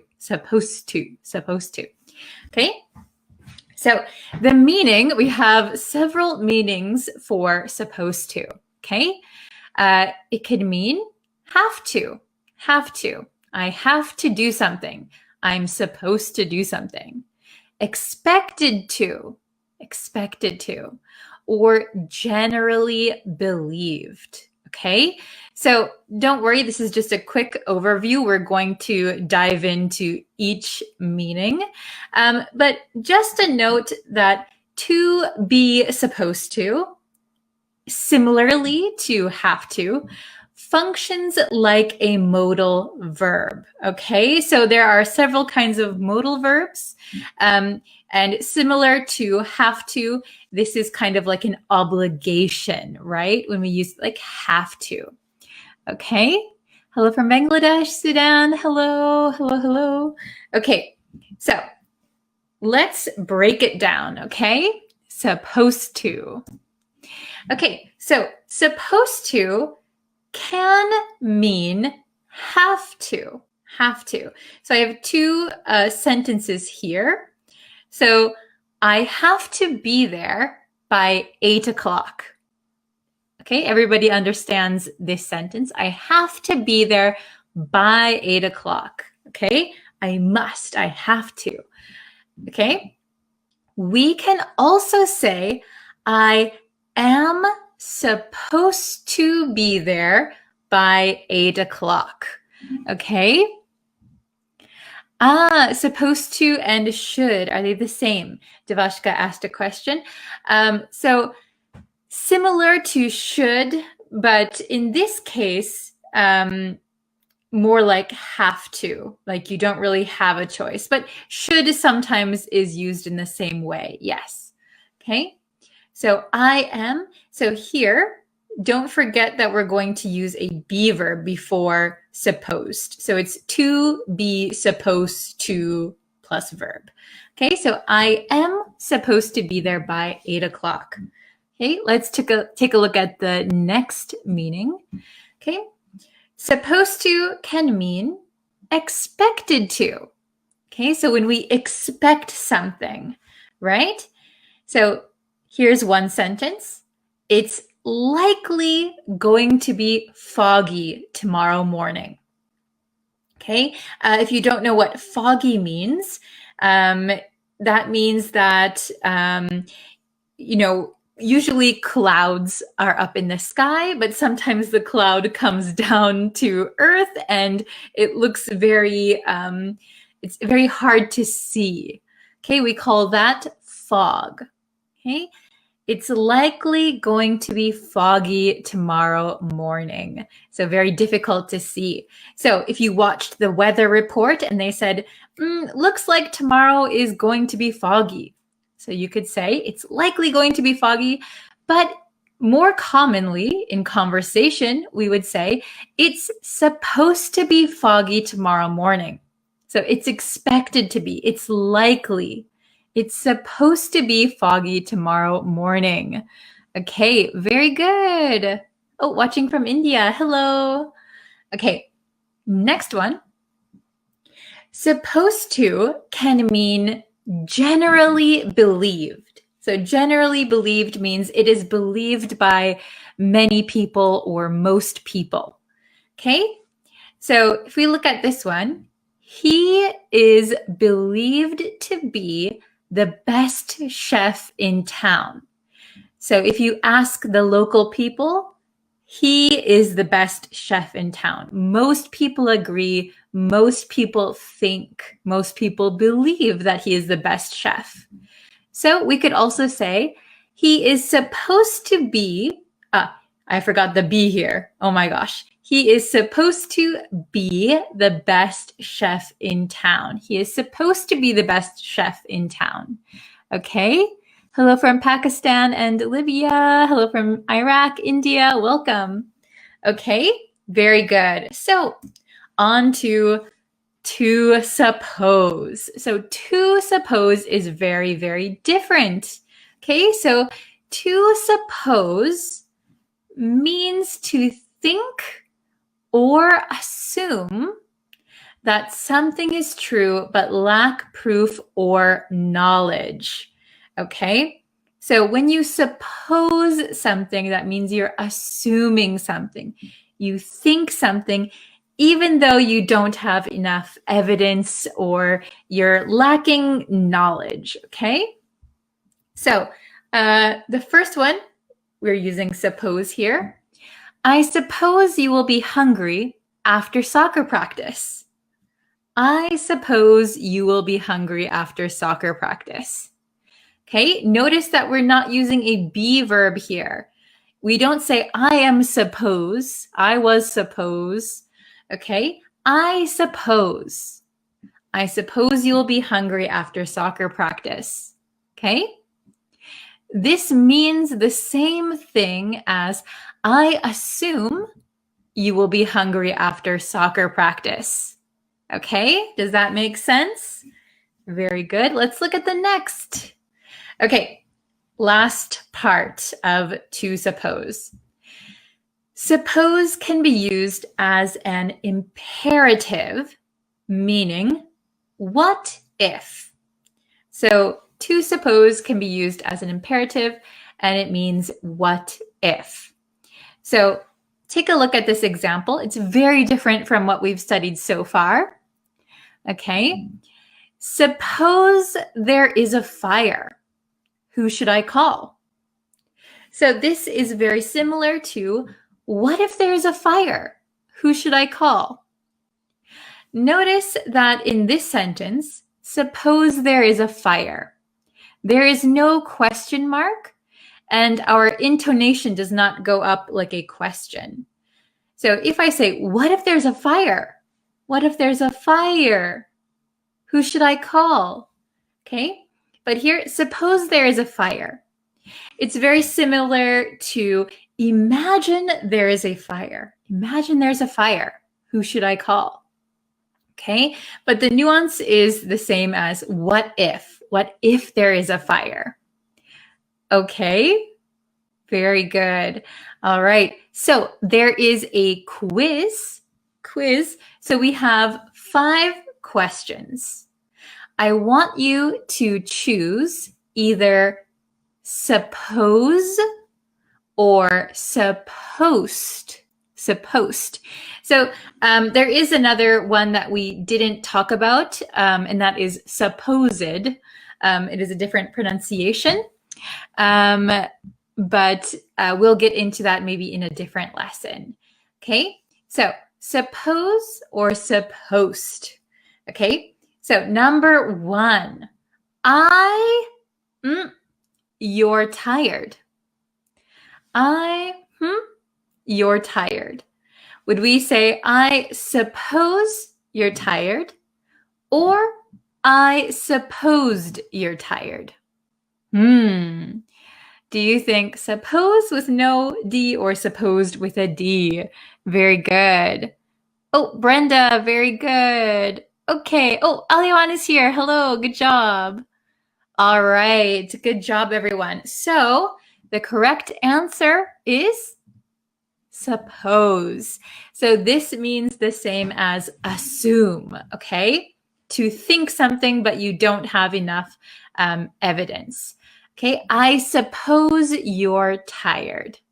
So I'm not sure. I don't know 100%, but I assume you're tired. Okay, number 2. What am I to do? What am I supposed to do? Or what am I supposed to do? Oh, Devashka, very good. Jaff, very good. Oh, nice job, everyone. Good job, Brenda. Okay, so number 2. What am I supposed to do? So what do I have to do? What do I have to do? Notice, what am I? Am I? Okay, we have that be verb. What am I supposed to do? Very good. Okay, number 3. This is supposed to be a scary movie, or this is supposed to be a scary movie. For number 3, is it tricky? Okay, good job, Depeche. Changrosmba, I'm sorry, I couldn't pronounce your name.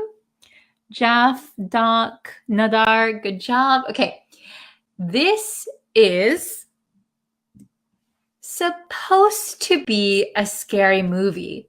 Okay, so it means that this is believed or expected to be a scary movie. This is. So remember, when we use supposed with a D, it is to be supposed to plus a verb. Okay, this is supposed to be a scary movie, which means it is expected to be a scary movie. Okay, we have 2 more. Number 4, something, something, suppose or supposed. We don't get there in time. Will we be in trouble? Suppose or supposed, we don't get there in time. Will we be in trouble? Oh, Devashka, Brenda, good job. Ali, good job. Amir, Jeff, Mohammed, very good. Saul, okay. So number 4 is suppose. Okay, so here, suppose we don't get there in time. So imagine we don't get there in time. What if we don't get there in time? What if we don't get there in time? Will we be in trouble? Okay, will we be in trouble? Very good. Number 5, the last one. She was supposed, or she was supposed to be here an hour ago. Number 5, this is the last one. Oh, Mira, good job. Good job, Brenda. Tata. Sing, phrasal. Okay, good job. Good job, everyone. She was supposed to be here an hour ago. So we have was, that's a big hint. She was supposed to be here an hour ago. So she was expected to be here an hour ago. She should have been here an hour ago. Very good. Okay, so I hope that was very understandable. I hope this was a good lesson for you. Excellent job, everyone. Yay. Okay, so I will be back with another lesson, live lesson on Monday on Facebook, I think Monday. And then, of course, I will always be posting on YouTube. So if you want to subscribe on YouTube, you'll know when the next one is available. Okay. Oh, suppose versus assume versus presume. Okay, maybe I will do a lesson on that on Monday. Okay. We are supposed to. So don't forget, we need are. We are supposed to study online, but the internet broke down suddenly. Oh no, that is terrible. I hope you're able to get it fixed. Hello from Melbourne. Wow. Okay. It is a practical topic. Oh, good morning. Thank you very much, Brenda. Yeah, I think it's very useful. I'm glad that Ali suggested this one. Oh, you got 5 out of 4. Or you got 4 out of 5, I should say. You got 4 out of 5. Pretty good, not bad. Okay, so good job, everyone. If you have any other questions, you can leave them in the comments. I'll try to answer them as soon as I can. Try to make some example sentences using suppose and supposed to. And I think practice is the best way to remember them. So again, like I said, when we pronounce it in American English, suppose, to suppose, and supposed to. When we say supposed to, it sounds like the D disappears, but it's actually still there. So be careful with that one. Okay, so thank you guys so much for watching. I will be back very soon with another lesson. Thank you very much. Bye, everyone. Okay, I think we're live. Hello, everyone. Welcome back to another lesson. Thanks again for joining me today. Today, I wanted to do a new vocab word for you guys. So, I don't know if you've heard this word before. Maybe some of you have. But today's word is, get my marker, exaggerate. Exaggerate. So, do you know the word exaggerate? Let's look at it again. Exaggerate. It looks like it's hard to pronounce because there's an X, there's 2 G's. It's kind of a mess, but it's exaggerate. Exaggerate. Okay. So, do you know what exaggerate means? Exaggerate means to say that something is bigger or better or worse than it actually is. Okay, so you're saying that something is bigger, better, or worse than reality. Okay, so I think my camera is changing the colors a lot, so sorry about that. But okay, so I'll get, I have some examples as always. Okay, we have our vocab words here. Exaggerate, meaning is to say something is bigger, better, or worse than it really is, okay? So we have examples. I have 3 examples for you today. So I'm going to use my red marker to underline some. So number 1, let's look at it. He exaggerated how much pain he felt. He exaggerated how much pain he felt. So maybe in reality, he was not in so much pain. Maybe he felt a little bit of pain, but he exaggerated it. He said, oh, I'm in so much pain. It really, really hurts. Oh my God. So he said it was worse than it was. He said he was in more pain than he actually was. He exaggerated. Okay, let's look at number 2. She was exaggerating when she spoke about her job experience. She was exaggerating when she spoke about her job experience. So maybe in this situation, somebody goes to an interview And they, for example, they worked at a convenience store. But at the interview, they say they were a team leader. Okay, so that's kind of exaggerating. Your job or role was kind of small, but you make it bigger or better than you actually were. Okay, so she was exaggerating. She was exaggerating. Then number 3, the news exaggerated the damage caused by the flood. The news exaggerated the damage caused by the flood. So maybe this happens often on the news, right? They want to have an interesting story. So sometimes they exaggerate. They say that the damage is worse or more than it actually is. Okay, maybe the flood didn't damage so much. Maybe the flood was not as bad as people thought, but the news exaggerated. The flooding was terrible. It caused so much damage. Okay, so the news exaggerated. All right, do you got it?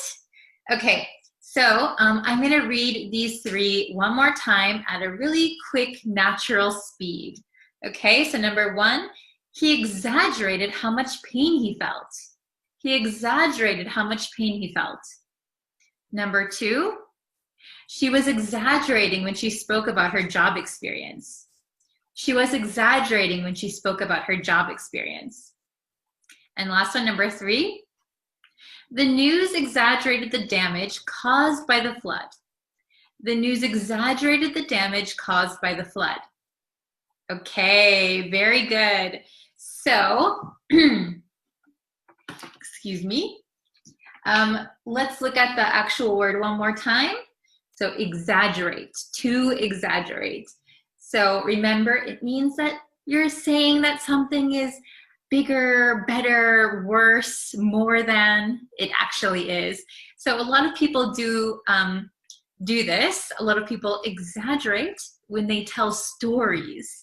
So if I wanted to say, I went fishing and I caught the hugest fish. I caught the biggest fish I've ever seen.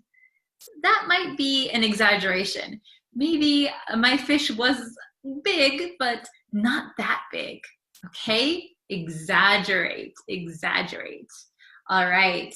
I want you to leave in the comments an exaggeration. So I want you to tell a sentence, like a story, in the comments and exaggerate, okay? So you can use the word exaggerate. So I exaggerated when I said that I had the best meal of my life. Okay, I exaggerated. Okay, try to use this in the verb form. Okay. So thank you guys so much for watching this lesson. I know it was a quick one, but I thought this was a good vocab word for you guys to study. So study it and leave your comments, and I'll be sure to check them. Okay? Thank you guys so much for joining me. I'll see you in the next lesson. Bye-bye. Hello, everyone. Hello. I'm so sorry that I've been a little bit sick recently and I haven't been able to go live like this for a few days. So thank you to everyone who waited, and thank you to everyone who is joining me today. I really appreciate it. And I hope that we can enjoy the lesson together. By the way, if you haven't already, if you're watching this on Facebook, if you haven't already, please subscribe to the YouTube channel. I'll put it in the chat. And we are going to have lessons every single day. So that is very exciting. Hello, Arman. Hello, Ali. Hello, Yi. Hello, Jackson. Hello, Dear. Hello, William. Mijan. Hello, hello. I'm very sorry that I haven't been able to go live, but I'm feeling better now. I'm good. So we're going to have regular lessons again. Hello. Oh, hello from Pakistan. Hello, Anna. I'm feeling much, much better. Thank you. Hello. It's nice to see all of you again. All the familiar names and faces. Hello, Michael. Hello, Arman. Hello, Sala. Okay, so again, if you don't know, I'm posting every single day on YouTube. So please check out the YouTube channel and subscribe. We just had another new video go live. I'll share that also. We'll share the newest video. Okay, hello from Bangladesh. I hope everyone is doing well today. Okay, so we're going to start the lesson. And we have a very simple lesson today, but I think it's very useful and it's going to make your English sound even more fluent. Hello from Madagascar. Hello. Okay, so today we have these two new phrasal verbs. Okay, so you might know what they mean. You might not. That's okay. So the first one is head over. Head over. Okay. The next one is come over. Come over. Hello from Mexico. Okay. So head over and come over. They both include over. Oh, hello, Sergio. It's okay if you are a beginner. The lesson is for all levels, so don't worry. Okay. So we have head over and come over. So we have this over. Okay. I think we might have talked about come over before, but we're going to refresh a little bit. Hello, Devashka. Okay. So let me grab another marker. So we have head over. So to head over means to go somewhere. So instead of saying, I'm going to something. Okay. Really quick, somebody asked me, what is the name of my YouTube channel about Tokyo? Really quick, my YouTube channel is Tokyo Bri. That is for what? That is for Tokyo Bri. That is for my Life in Japan channel. Okay, if anybody's interested. Oops, hello. Okay, so head over means to go somewhere, So I'm going to head over to the bank. I'm going to head over to the store. I'll head over to the park after work. Okay, so if you say head over, this is a very natural way to mean go somewhere. Okay, head over. Now, come over is specifically to where someone is. Okay, so I'll come over to your house. Why don't you come over? Why don't you come over to my house? Okay, please come over here to where I am. So if I am at my house and I say, hey, why don't you come over? That means I want you to come to my house. If I'm at, I don't know, a party, if I'm at a party, it's not my house maybe, but I am there. So I would say, why don't you come over to the party? Okay, why don't you come over to the party? Okay, does it make sense? Head over, come over. Okay, is it easy enough to see for everyone? Okay, very good. So usually head over means go somewhere that is maybe not where you are, right? Going away, go. Then come over is coming to where someone is. Okay, I hope that's understandable. Watching from the Philippines, hello. Okay, thank you, Devashka. Very good. It's easy to see. Okay, so let's see. Okay, so we have some examples. It's pretty easy, right? Pretty easy, I think. So, head over means go to. Come over means come to, maybe in parentheses, me or whoever is talking, right? Come over to my house. Hello, hello. Okay, so I have two examples here with the answers already written, so I'll read it. I'm going to head over to your house at 1 p.m. I'm going to head over to your house at 1 p.m. So that means I'm going to go to your house. Okay? I'm going to go to your house at 1 p.m. is the same as I'm going to head over to your house at 1 p.m. Okay? Number 2, do you want to come over to watch the game? So I am from America and we often watch football games together. Okay? We often watch football games together. So we would say, do you want to come over to my house to watch the game?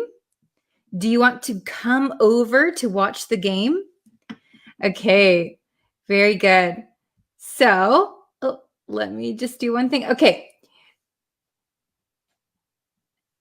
Do you want to come over to watch the game? Okay. Is it understandable? Let's try number 3. Number 3. She's going to the store after work.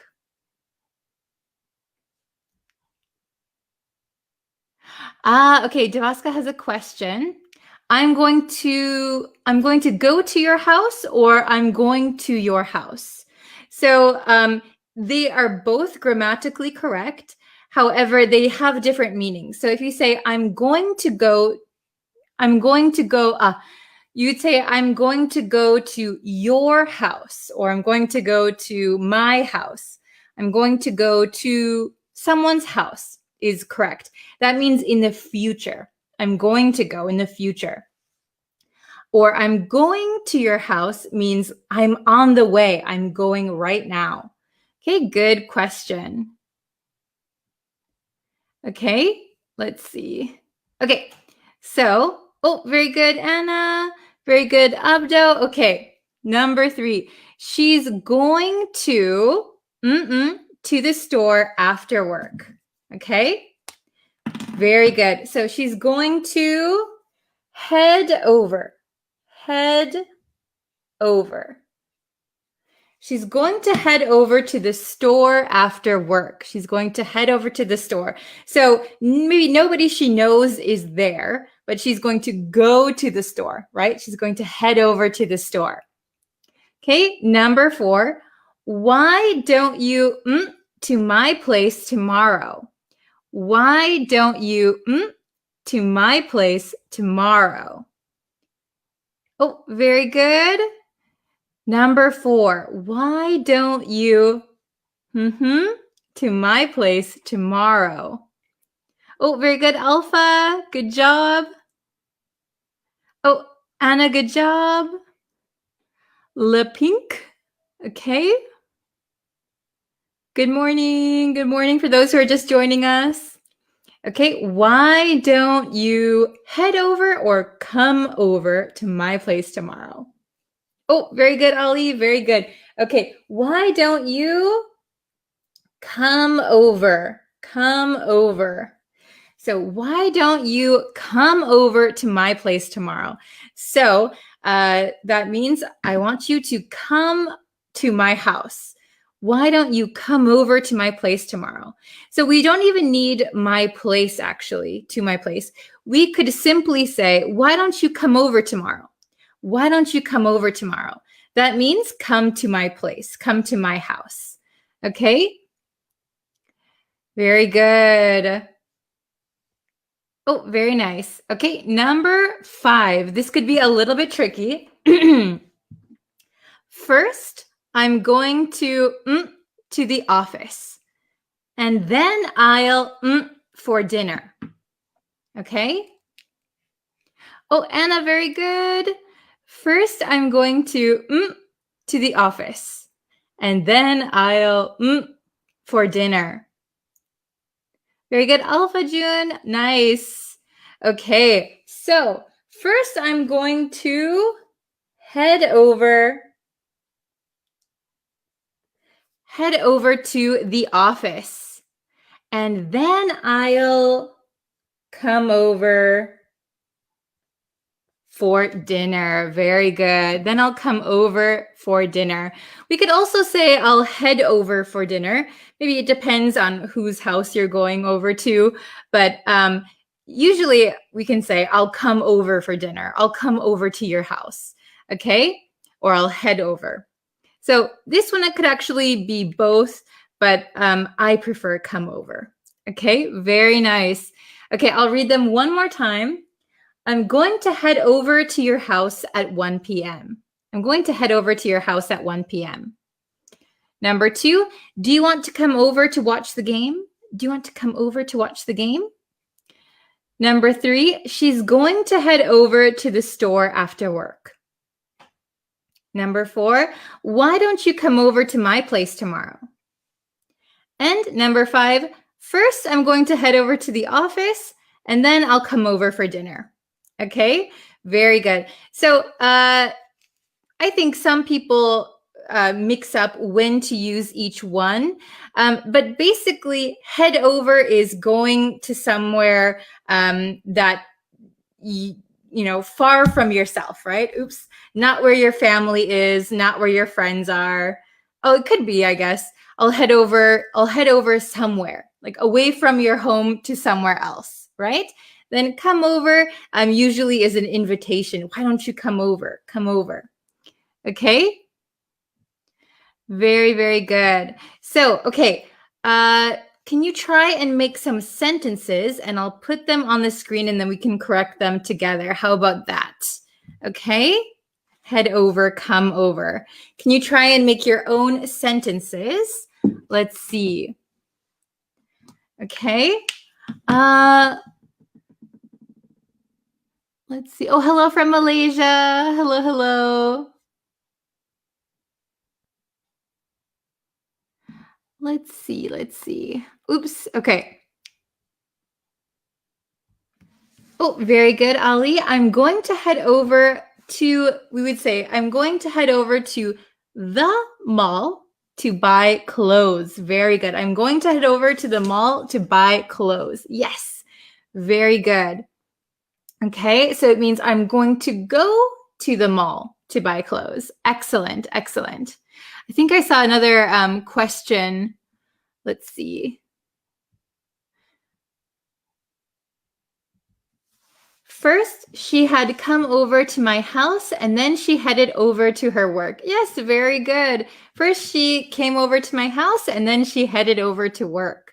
Nice use of each one. Good job.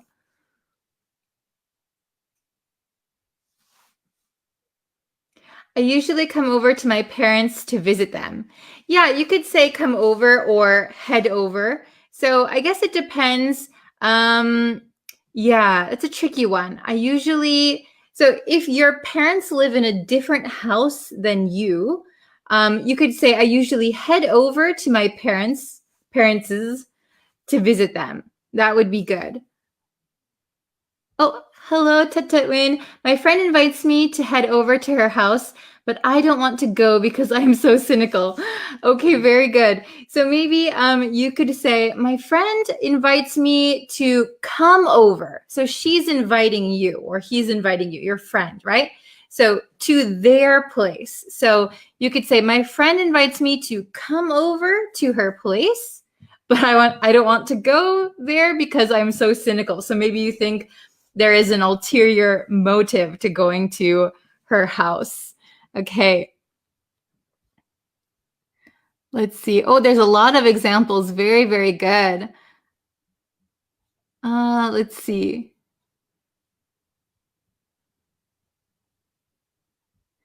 Please come over, Breeze Practical English. Yeah, I'll come over. Very good. I'm going to head over to my office. Yes, very good. Excellent. Oh, this is a good one. I will. You don't need, so if you use will, you don't need going. So you could say, I will head over with my girlfriend, or I'm going to head over with my girlfriend. Okay, good job. He going to come over next week. Okay, very good. I would correct this to, he is going to come over next, N-E-X-T, next week. So next week, you don't need an S. Next week. Very good. Okay. Why don't you come over to visit Kyoto, my place? Oh, Michael, are you in Kyoto? Very nice. I wish I could do a little bit more traveling this year. I would love to go over to Kyoto. Ali said, I'm heading over to Bree's house, but she will take some time to come over to me because she's busy with FB lesson. Yes, Facebook lesson. Very good. Okay, maybe we'll do one or two more.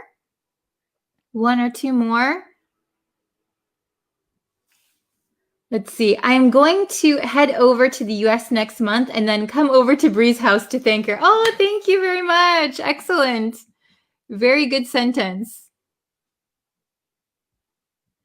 Oh, thank you, Ali. I'm feeling much better now. I come over to attend my first English lecture. Yes, you can say, I came over, since you're already here. I came over to attend my first English lecture. Yes, please come over to my Facebook page and my YouTube channel. We have lots of lessons there. Okay. I head over to the office in Tokyo. Yes, very, very good. Excellent. Will you come over to dinner tonight? Maybe I would say, will you come over for dinner tonight? Very good. Okay. Wow. Thank you, everyone. Thank you for all the good example sentences. I have to head over to get some flowers first. I'll be there in 20 minutes. After that, we'll both come over to the party, though. Yes. Excellent, Anna. Very good. Very good. You sound very Americanized. Okay, good job. Is there any difference between head over and come over? Yes. So head over means usually I'm going somewhere. Come over means it's basically the difference between go and come, right? So I'm going to go to work. I'm going to head over to work. So come over is where basically if I'm inviting someone, why don't you come over to my place? Why don't you come over to my place? They can sometimes be used interchangeably. Sometimes native speakers use them interchangeably, but the basic difference is head over means go, and come over means come to where I am, basically. Okay?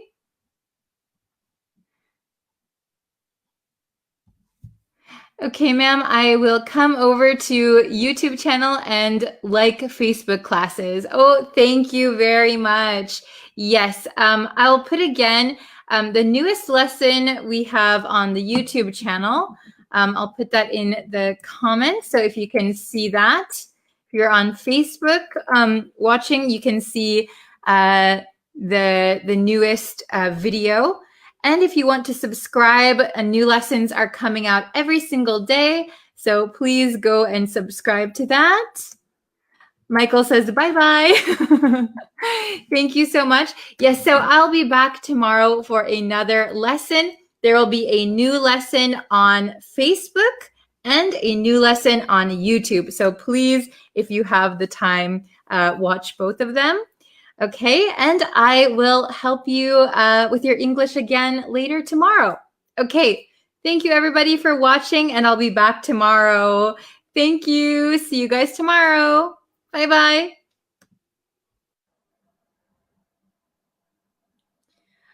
Hello, everyone. Welcome, welcome. We are going to have a new lesson today. But first, before we get into the lesson, if you can, and if you haven't yet already, please subscribe to the YouTube channel. So I'm posting lessons quite often over there. So if you would like to know when I post new lessons, you can go ahead and subscribe, and you will be able to see when I post new lessons. Oh, Tetetwin, hello. Good morning. I don't know if it's a morning for you. Hello from India. Hello, hello. Welcome, everyone. Thank you so much for joining me today. Today's lesson was requested by one of my students. Aliawan always has very good questions. So, by the way, if you have questions, please leave them in the comments. You can always request a lesson. Oh, it's okay if you missed yesterday's lesson. You can always go back and watch it. No problem. But you're here today, and that's what matters. Hello from Cambodia. All right. So this is a live lesson. So welcome everyone who's in the chat. Hello from Nepal, Ecuador. Hello. Yes, you're welcome, Ali. It was a good question. So today, we're going to look at the difference in how to use about to and going to. So like I said, this was requested by Aliawan. So thank you so much for requesting this. This is a very good question, I think. So we can use these somewhat similarly, but there is a difference, okay? There is a difference. So about to versus going to. So I'm going to briefly explain. When we use about to, I am about to graduate. For example, I'm about to graduate. This indicates immediacy or urgency. So something is going to happen very, very soon. Very, very soon. So if I said, I'm about to graduate, maybe I'm in the last weeks of my college semester. If I said, I'm going to graduate, this sounds like the time frame is not clear. I'm not telling you when. So it could be, I'm going to graduate next year. I'm going to graduate in 4 years. There's no sense of immediacy or urgency. So with about to, we get that sense of urgency, or it's about to happen. It's just happening, okay? So I'll give you the bigger whiteboard so you can see it a little bit more clearly. Okay, so let's see. Going to. So when we use going to, this indicates someone's plans or intentions or certainty. Something is certainly going to happen. Okay, but it could be tomorrow. It could be later today. It could be next year. The time frame is not indicated by using going to. When we use about to, we have a sense of immediacy. Something is going to happen soon, immediately. Or urgency, something has to be done, or something is going to be done in a few minutes. Okay? So we can look at these two examples. They're the same sentence, except for one has going to and one has about to. So if I say it's going to rain, Probably it means sometime today. It's going to rain this afternoon. It's going to rain tonight. It's going to rain tomorrow even. Okay? However, about to, it's about to rain. Maybe I'm looking outside at the clouds and the rain cloud is about to burst and rain will start falling. So this is a sense of urgency. Oh, I don't have an umbrella and it's about to rain. I should go find shelter or cover. Okay? It's going to rain sounds like you are certain it's going to rain. The rain will fall, but it might not be right now. It could be a little bit later. Okay? Very good. So, let's see. Let's try number 3. Number 3. I am take out the garbage later. I am take out the garbage later. Oh, very good. Excellent. Okay, I see some correct answers. So I am, the correct answer, the best answer would be going to. I am going to take out the garbage later. So this is my plan. This is my intention. It's not right now, but in the near future. I am going to take out the garbage later. Okay, we wouldn't say I'm about to take out the garbage later. That sounds strange because about to means almost right now and later indicates a different time. So it's contradictory. So we wouldn't use about to with later. Okay, number 4, listen up. So listen up means, hey, listen and pay attention. Listen up. Listen up. The winner is be announced. Listen up. The winner is be announced. Number 3, what do you think? Oh, sorry, number 4. Not number 3, number 4. Oh, very good. Yes, perfect, everybody. Listen up. The winner is about to be announced. The winner is about to be announced. So in just a few seconds, so we should pay attention. We should listen. Okay, who's going to win? All right. Number 5, maybe this is a conversation. So person A, could you turn off the stove? Person B, I was just something. Number 5, what do you think? Oh, everyone, very good. So could you turn off the stove? Oh, I was just. Excellent. Very good. I was just about to. This is very conversational English. I was just about to. So maybe I had it in my head. I'm going to turn off the stove. I started to get out of my chair. I was going to reach for it. Could you turn off the stove? Yeah, I'm just about to. I'm seconds away from turning off the stove. Very good. Okay. So, number 6, last one. He is call at 5 p.m. He is call at 5 p.m. What do you think is the correct answer for number 6? Oh, very good, Joshua, Bobby, nice. Carlo, Ricardo, very nice. Okay, so he is, this should be easy, going to. He's going to call at 5 p.m. Very good, yes. So if you notice, we use going to a lot when there is like a set time or an indicated time in the near future. I'm going to take out the garbage later. It's going to rain sometime today. He's going to call at 5 p.m.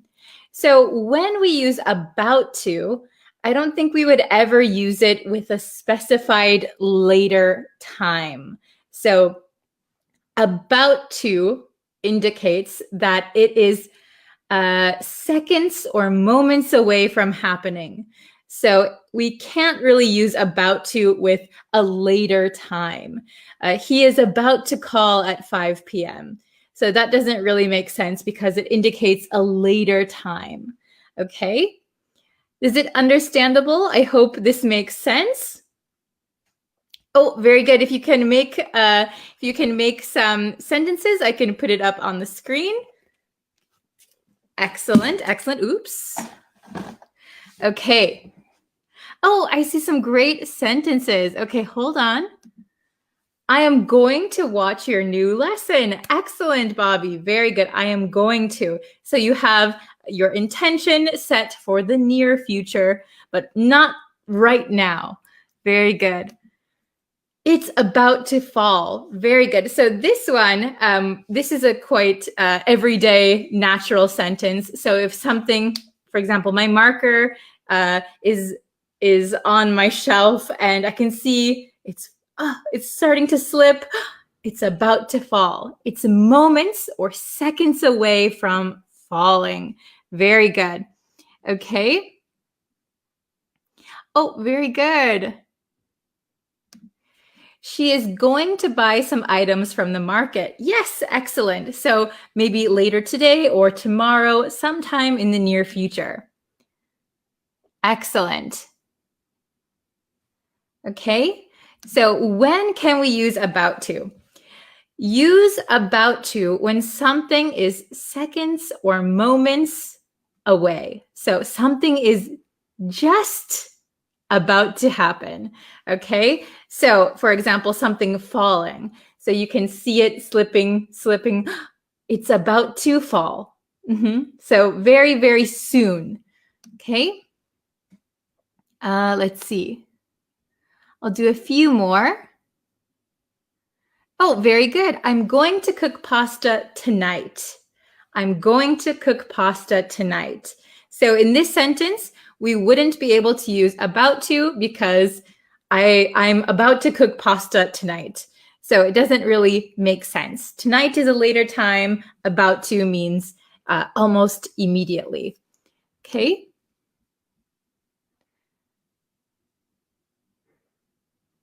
I haven't subscribed to your YouTube channel yet, but later I'm going to do it. Very good. And thank you so much.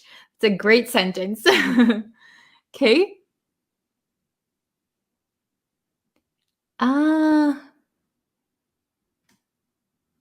Let's see. I think I saw, sorry, the chat went down. So I'm just scrolling back up a bit to see if I missed anything. Oh, I'm going to have dinner at 7 p.m. with Zara. Very good. Excellent. Okay, I'm going to. Oh, yes. It's going to be cold tomorrow. It's going to be cold tomorrow. Excellent.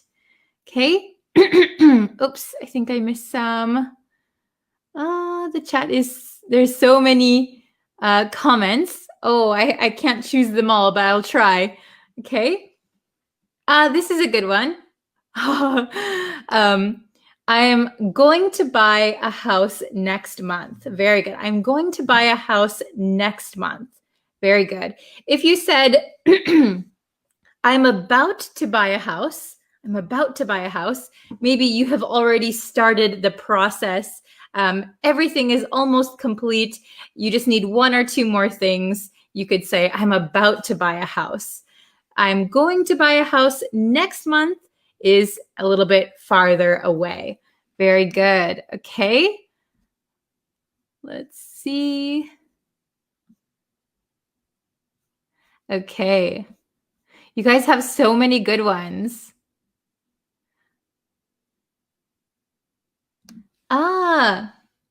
Okay. So it may rain today. Does this sentence reflect greater certainty than going to? So if you say it may rain today, in this sentence, may means might. It might rain today. It may rain today. So it may rain today reflects less certainty than going to.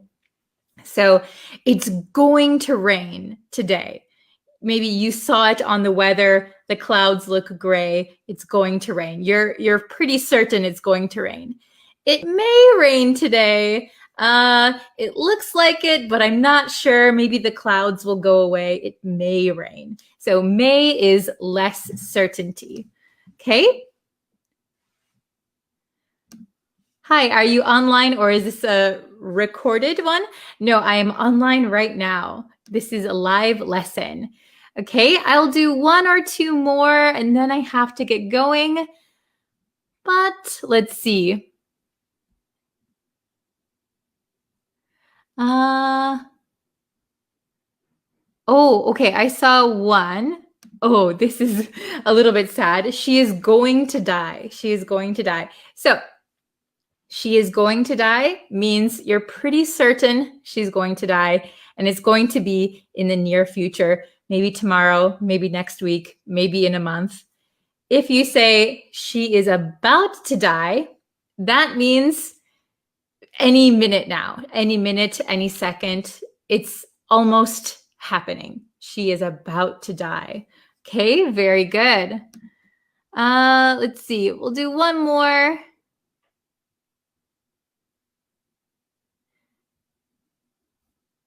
Let's see.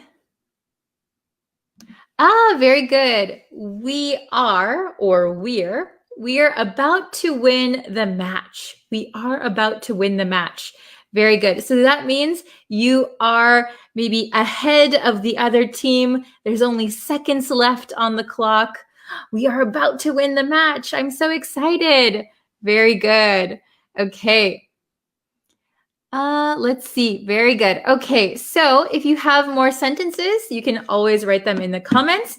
And if you have any lesson requests, please write them in the comments as well. I'm always checking them. So yes, I will try and do your lesson requests as soon as possible, okay? So thank you everyone so much for watching. I will be back a little bit later with another lesson on YouTube. So please subscribe so you know when the new lesson will be posted. Okay. Thank you guys so much for watching. I will see you again in a little bit on YouTube. All right. Thank you. Bye, everyone. Hello everyone, welcome to Bree's Practical English. My name is Bree and today we're going to look at the difference between people, peoples, and persons.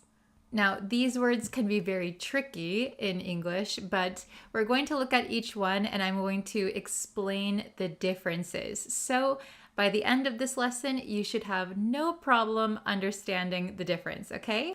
Also, I'm going to put on my website a written explanation so you can go see that as well. I will link that in the description and in the comments. And by the way, if you're interested in courses with me and PDFs, ebooks, please join my website. I will be updating it very frequently.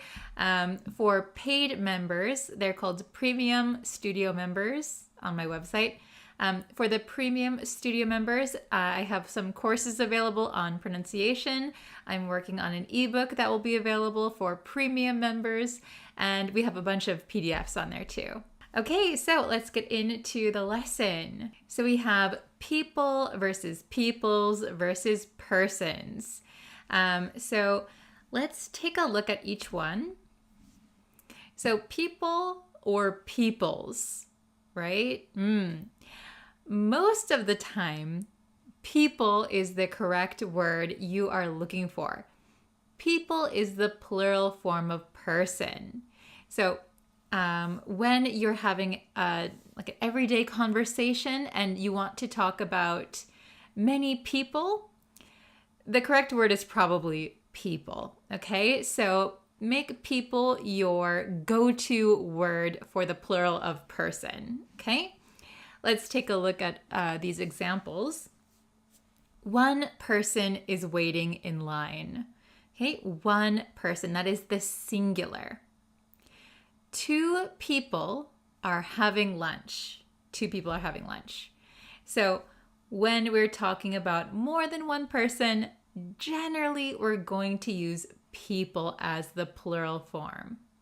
Pretty easy, right? I think you've learned that in most English classes from the beginning. Okay, so when do we use the word peoples? Peoples is the plural of people when used for ethnic groups. Okay, so usually the word people is plural for person, but sometimes we use people as a singular noun when talking about a specific group of people. And then peoples is the plural form of people. This is specifically for ethnic groups. Okay, so let's take a look at these examples and see if you can see the difference between people, a people, and peoples. Okay, the first example. The French are a proud people. You can see here, the French are a proud people. So people here is in the singular, a proud people, because I'm talking about one ethnic group. I'm talking about the French, okay, as a group. There are many French people in the world, but the French as a group would be singular, people, okay? The next example, the peoples of the world speak many languages. So in this case, I'm talking about multiple ethnic groups, multiple groups of people, okay? In that case, we're going to put peoples with an S. Are you following me so far? Let me know in the comments if you can understand the lesson so far, okay? Use people to talk about one nation or one ethnic group. People here is singular. The people of the United States have elected a new president. The people, one group of people, one nation. They are a great people. Okay, so remember here, this is not the general use of the word people. This people is singular. Use peoples to talk about multiple nations or ethnic groups. Like I said, peoples is the plural form of people. We learned about the native peoples of Canada. Multiple groups of people, multiple ethnic groups. Customs like this one are shared by many peoples of the world, many different groups of people. Now, when do we use people and when do we use persons? Now that you know how to use people and peoples, when do we use persons? Both people and persons are plural forms of the word person. They are both plural forms. People is the standard plural form of person, right? That's the one we use every day. We use people in most situations. Persons, however, is an archaic plural form of person. What does archaic mean? Archaic means very, very old. Old. It is very formal and mostly used in formal legal writing. Okay? So persons is old, very, very formal, and usually used in legal writing. So we don't use the word persons in everyday conversation. It's a very specific occasion when we use persons. We use persons instead of people because in the legal world and in law enforcement, individuals are prosecuted, not groups. When it comes to legal things and law enforcement, people are treated as individuals. So that is a very good point to remember. The law applies to individuals and not the group as a whole. Okay, take a look at these examples. Each persons engaging in unlawful violence is guilty of riot. Any person or persons found in possession of illegal substances shall be prosecuted. So here you can see, especially in the second example, any person or persons. So any one person or any multiple people will be prosecuted. Okay, but still, this is not people as one group, multiple individual people. Okay, multiple individuals. Persons is rarely used in everyday conversation. Remember that persons is used in legal writing. It can also be used in writing that sounds legal. For example, rules or public notices. So really, we just use persons when something sounds legal, okay? So it could be a rule, a notice, like some information from the police. So police often use the word persons. Legal writing uses persons. And then it doesn't have to be officially legal paperwork, but something like a rule or a public notice, for example, at the park, at a swimming pool, they might use the word persons just because it sounds more official. Let's see how much you learned. Can you answer these questions with the correct answer? Please write your answers in the comments below. I will be checking them, okay? Question number 1. The indigenous of this region have a rich cultural heritage. Will we use the word people, peoples, or persons? The indigenous blank of this region have a rich cultural heritage. I'll give you a few seconds. Please write down your answer.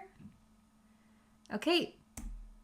The answer is B, peoples. The indigenous peoples of this region have a rich cultural heritage.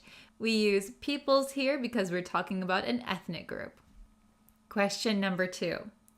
The police officer asked for the identification of all blank involved in the incident. You have people, peoples, persons. Okay? I'll give you a hint. Police officer. All right. Take a few seconds. Write your answer down. Everyone got it? Okay. The correct answer is persons. The police officer asked for the identification of all persons involved in the incident. Why do we use persons here? Well, it's because it's something legal. We're talking about a police officer and some kind of incident, so they're probably going to use the word persons. Question number 3. There were so many blank at the concert last night. People, peoples, persons. I think you got this one. Take a few seconds, write your answers. Everyone got it? Okay, the correct answer is people. This one we're going to just use in everyday conversation. There were so many people at the concert last night. That one's pretty simple, right? This is going to be the one that we're going to use most of the time, people. Let's do a quick review. The word people is a plural noun that refers to a group of individuals or human beings. It can also be used as a collective noun to describe a nation or ethnic group. The word peoples is also a plural noun, but it refers to multiple distinct groups of individuals with unique cultural or ethnic identities. For example, the indigenous peoples of North America. The word persons is a plural noun that refers to multiple individuals. It is more formal and less commonly used than people and is often used in legal or technical contexts. For example, 2 persons were involved in the accident. All right, that's it for today's lesson. Did you master people, peoples, and persons? If you have any questions, please don't forget to leave them in a comment down below. I will try to answer you in the comments, or I might make a lesson out of your question. So feel free to request any kind of lesson you'd like. Don't forget to check out my blog. I will have a written explanation of today's lesson there. Okay, thank you guys so much for watching today's lesson, and I will see you in the next one. Bye!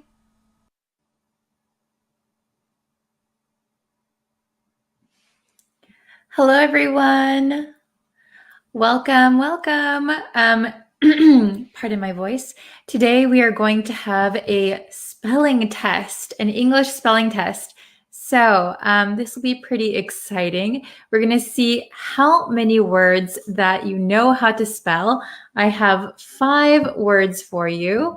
And just really quick, before we get into the lesson, if you haven't yet and you want to know when I go live, when I post new lessons, you can always subscribe to the YouTube channel or like me on Facebook, and turn on your notifications. That way you will know when I go live and all that stuff. And on YouTube, all of the lessons you'll be able to find. Okay, so even the ones that I post on Facebook, you'll be able to find them on YouTube. Okay. So hello, everyone. Hello, December. Nice to see you again. Hello, Salim. How are you guys today? So we're going to get into the spelling test. I have 5 words for you. I'm going to read the word out first. So I want you to listen to the word, and then I want you to type how you think it's spelled in the comments. I don't know if you have autocorrect. Don't use autocorrect if you have it, or you can write it down on a piece of paper. That's also okay. All right, so try and write the word down that you hear. Then we'll look at the spelling, the pronunciation, and an example sentence. Okay, so let's start. I have it right here.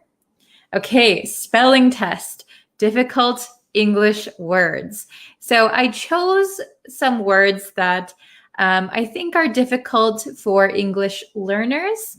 They're also kind of difficult for native English speakers, especially like younger children might have a difficult time spelling these words. So the meanings are not that difficult. The spelling is a little difficult, a little bit tricky. Okay, so let's try the first word.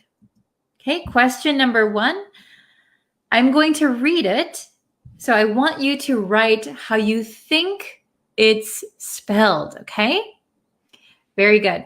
So the first word is handkerchief. Handkerchief. Can you spell handkerchief? Write it in the comments or write it down on a piece of paper, whichever you prefer. Okay. Let's see. Very good. Okay. Does everyone have it written down? Okay. So the correct spelling of handkerchief is how many of you got it correct? This is a tricky one. So we have the word hand, H-A-N-D, followed by a K-E-R-C-H-I-E-F.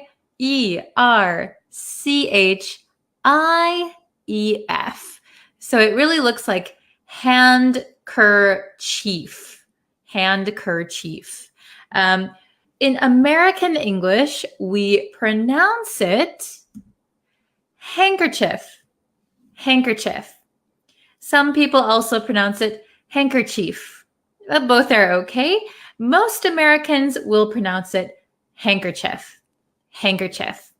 Okay? Very good. So let's look at an example sentence. Okay? Hold on really quick. Oops. Okay, so The example sentence is here. I always carry a handkerchief with me. I always carry a handkerchief with me. Do you guys carry, oops, I did not mean to show that one. Okay. Do you guys, I think I blocked someone. Oopsies. Okay. Do you guys carry handkerchiefs with you? I always carry a handkerchief with me. In Japan, it's very common for people to carry handkerchiefs with them so that they can dry their hands when they wash their hands. Okay, very good. Question number 2. Let's try question number 2, okay? So question number 2 is the word pharaoh. Pharaoh. Can you spell pharaoh? Okay. I'll give you a few seconds to write down the word. How do you think it's spelled? Pharaoh. Pharaoh. Okay. So I hope you wrote it down. The spelling for question number 2, pharaoh, is, oh, I see some correct answers. Very good. Pharaoh. This is Pharaoh.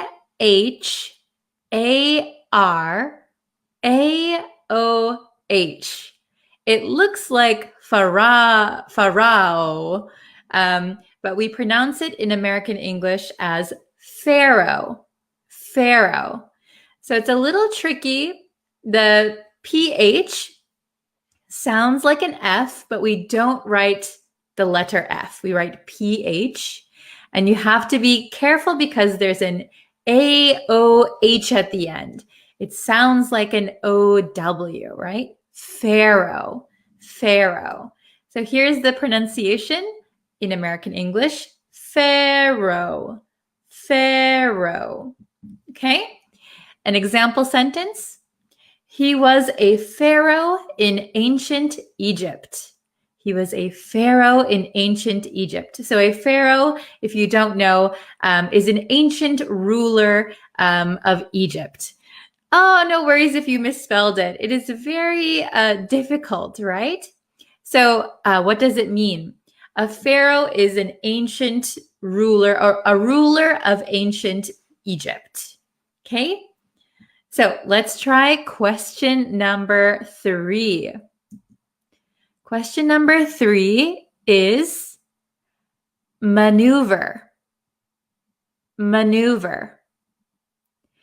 Remember, we are using American English, so there is a British way to spell it, but in America, we spell it a specific way. Maneuver. Maneuver. Oh, very good. Okay, so I will show you the answer for question number 3. I hope you wrote it down. Maneuver. All right, the answer is ta-da! M-A-N-E-U-V-E-R, maneuver. Now, this is the American spelling. So there is a British spelling, but I'm going to focus on the American spelling since I am American. Maneuver, okay? So the pronunciation is maneuver. Maneuver. A maneuver is a move or action. Okay, a move or action. So let's take a look at the example sentence. The firefighters performed dangerous maneuvers to enter the burning building.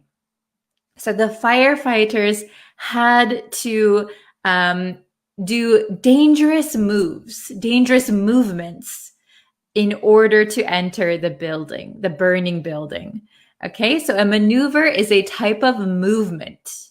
Okay, very good, everyone. We have 2 more spelling words left. Okay, question number 4. Question number 4. I hope you can get this one. It is a little tricky. The word is conscience. Conscience. Can you please write down the word conscience? Conscience. Okay, I'll give you a few minutes to write it down. Conscience. Very good. All right. Do you think you spelled it correctly? Conscience. Okay. So the answer to question number 4 is, ta-da, conscience. C-O-N-S-C-I-E-N-C-E. Conscience. It looks like conscience. What is a conscience? Well, let's take a look at the pronunciation first. We pronounce it conscience. Conscience. So even though it looks like science here, we're going to say shins. Shins. Conscience. Okay? So your conscience is that little voice in your head that tells you if something is right or wrong, good or bad. So a lot of the times we say something is weighing on my conscience. So I don't know if I did the right thing. It's weighing on my conscience. Or we can say I have a guilty conscience. I did something wrong and now I feel bad about it. A guilty conscience. So here we have the example sentence. He had a guilty conscience about what he had done. So he felt bad for what he did. He thinks what he did was wrong. So he had a guilty conscience. Okay, very good. So that one was a little difficult. Okay, the last one, question 5. All right, question 5 is a very common word. Okay, number 5 is occurrence. Occurrence. How do you spell occurrence? Write it down. And let's see if you can get the correct answer. I'll give you a few seconds. Very good. Okay, so the correct answer, the correct spelling of occurrence is... Okay, how many of you got this one right? So we have O, C, C, U, R, R, E, N, C, E. So a lot of people misspell the O for an A, occurrence, but it is an O. And a lot of people forget that there are 2 sets of double letters. So we have CC and RR. Okay, occurrence, occurrence. Let's take a look at the pronunciation. Occurrence, occurrence, occurrence. So an occurrence is like an event or an incident. Something happened, something happens. Okay, occurrence. So here is our example sentence. Snow during the summer is a rare occurrence. So that means it rarely happens. Okay, very good. Occurrence. Snow during the summer is a rare occurrence. So it rarely happens. Okay, very good. So there were 5 questions. How many did you get correct? Let's see. Okay. Oh, I see. Oh, Aliaman got 4 out of 5. Very good. Did anyone get 5 out of 5. They were pretty tricky. Some words might be new for you. So it's okay if you got some incorrect.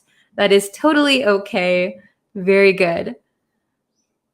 Okay, so let's see. Oh, I'm looking at all the spellings. Very good. Some of them were tricky. Some of them were a little bit easier. Wonderful. Okay. Oh no, I got a 0. Oh no, that's okay. Practice makes perfect. Practice makes perfect. Yes, occurrence is an incident. Very good. Something that happens. 3, very good. Let's see. I got 3. Wonderful. Ooh, ma'am, I done 5 correct. Oh, very good. Mudasir, did I say that right? Very good. 5 out of 5. Excellent. 3 out of 5 from my side. Oh, pretty good. Oh, I got 0. No worries. Don't worry. You can review this lesson anytime, and you can just double check your spelling.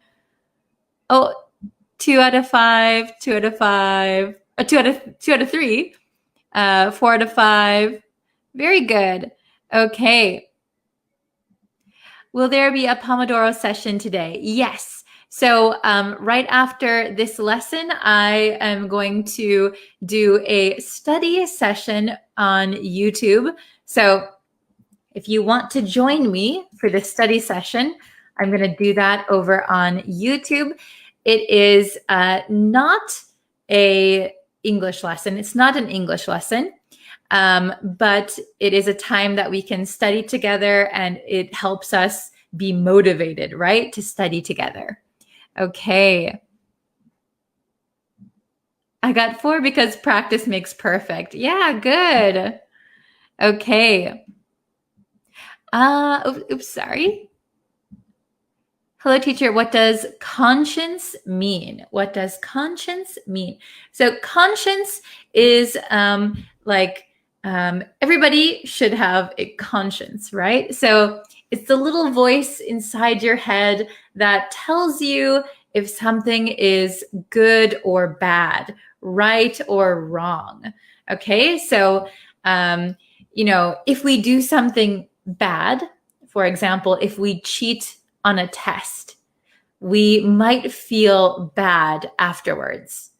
That means that you know that it is bad, you know that it was wrong, and now you feel guilty. So we can say you have a guilty conscience, right? So it's your way of determining right and wrong. Okay, very good. So, okay, thank you everyone for watching. I'm so glad that you are enjoying the lessons, and I hope that you join me for more. You can always subscribe to the YouTube channel or like me on Facebook, and that way you'll know when I'll post more lessons, okay? Thank you so much for watching, and I really appreciate it. I'll see you in a little bit. All right, bye everyone.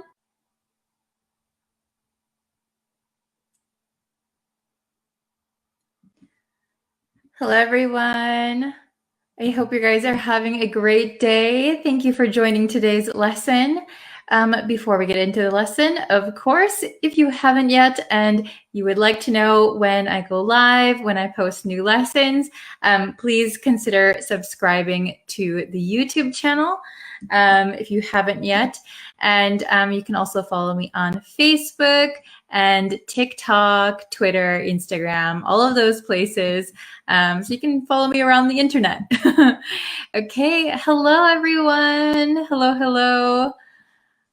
How are you today? I hope you're doing well. Hello, Talal. Hello, Miara. Nice to see you guys. Yeah, and if you can share this lesson with a friend that's learning English, that also helps me a lot. It lets me know that you like the lessons. Hello from Pakistan, Somalia, Bangladesh. Hello, hello. I hope you guys are having a great day. Oh, Afghanistan. Hello, hello. Okay, so we're going to get into the lesson. So we're going to be talking about obvious situations in English. Hello, Brenda. Nice to see you again. Okay, so what does obvious mean in English? Well, obvious means that something is very clear. Anyone can know it or anyone understands it. It's almost like a fact. So clear, right? Obvious. But there are many ways and different situations where we can use other words instead of obvious. Okay, so let's get into the lesson. Hello, Hitia Sint. Hello from Cambodia. Hello from Myanmar. Okay, we're going to jump into the lesson. Okay, we're going to be learning obvious English. Obvious English, okay? So let's look at the first one. If I can get it up. Okay. So the first one is a given. A given. Okay, so this is an expression we have, a given. So when we say something is a given, it is a known or established fact or situation. So everybody knows it. It's like a fact. Okay, it's just a way of life, right? So the examples I have here is, it's a given that students that study hard do well in class. So that means it's a fact. It's obvious that students that study hard do well in class. Okay, it's a given. Another example would be, good service at expensive restaurants is a given. So good service is a given. Okay, very good. Hello from Sudan, Bangladesh, Palestine, Roma. Hello. Okay, so have you heard this expression before? A given. When something is a given, it is almost like a fact. Everybody knows it. Okay, so for example, you bought a new car. I bought a new car and now I have to buy gas. Well, that's a given. That's obvious. Of course you have to buy gas. Of course, that's a given. Okay? The next one we have is a little funny. No-brainer. A no-brainer. So the meaning of no-brainer means something that requires little or no mental effort. Okay? Little or no mental effort. So you don't really need to think about it. Okay? You don't need to use your brain. Okay? An example would be, once you compare the prices, it's a no-brainer. Okay? So once you compare the prices, wow, this one's really expensive. This one's really cheap, but they're the same product. Well, it's a no-brainer. I'm going to choose the cheaper one. If they're exactly the same, obviously, it's a no-brainer. I will choose the cheaper one. Once you compare the prices, it's a no-brainer. Okay, the next one. When my boss asked me to accept a higher paying position, it was a no-brainer. Okay, so your boss says, oh, I think we have a position for manager open. It'll be 2 times your current salary. Would you like to take it? That's a no-brainer. 2 times my current salary? Of course I will take it. So obviously, so here we could use a no-brainer. You don't even need to think about it. You can just accept it or just do it or just buy it. Okay? Is everyone understanding so far? Pretty good? All right. We'll go on to the next one. The next one is dead giveaway. Dead giveaway. So if something is a dead giveaway, it means that something shows the truth about something clearly. Okay, so maybe you're trying to hide something, or something, you think something is not obvious, but then you show something that obviously tells the truth. Okay, let me show you some examples. It'll be easier to understand. His smirk was a dead giveaway that he was lying. Do you know what a smirk is? A smirk is like kind of a half smile, like So a smile is, on both sides. A smirk is just one side, goes up. Okay, I can't really smirk, but a smirk is like a one-sided smile. His smirk was a dead giveaway that he was lying. So maybe he thought, I'm lying, but nobody knows I'm lying. I'm a good liar. But maybe he gave a little smirk when he lied. So the other person, you're lying. I can see it. I can see that you're lying. Your smirk was a dead giveaway. Okay? Very good. Hello, everyone joining. Okay. The next one, your outfit is a dead giveaway that you're a tourist. Your outfit, so your outfit is your clothes. Your outfit is a dead giveaway that you're a tourist. So if you're not wearing clothes that the local people would wear, Americans, often their outfit is a dead giveaway when they're in other countries. Lots of Americans will travel abroad and wearing like no sleeves and shorts and a backpack and sunglasses. Oh, that's a dead giveaway. I think you're a tourist. Okay. So dead giveaway. It's totally obvious. It's clear to everyone. Okay. And we'll look at one more. The last one is the elephant in the room. The elephant in the room. So can you imagine that you're sitting in a room with a few people and there is an elephant in the room? If there's an elephant in the room, of course, you're going to notice it. Wow, there's an elephant here, because an elephant is very, very big. It takes up a lot of space.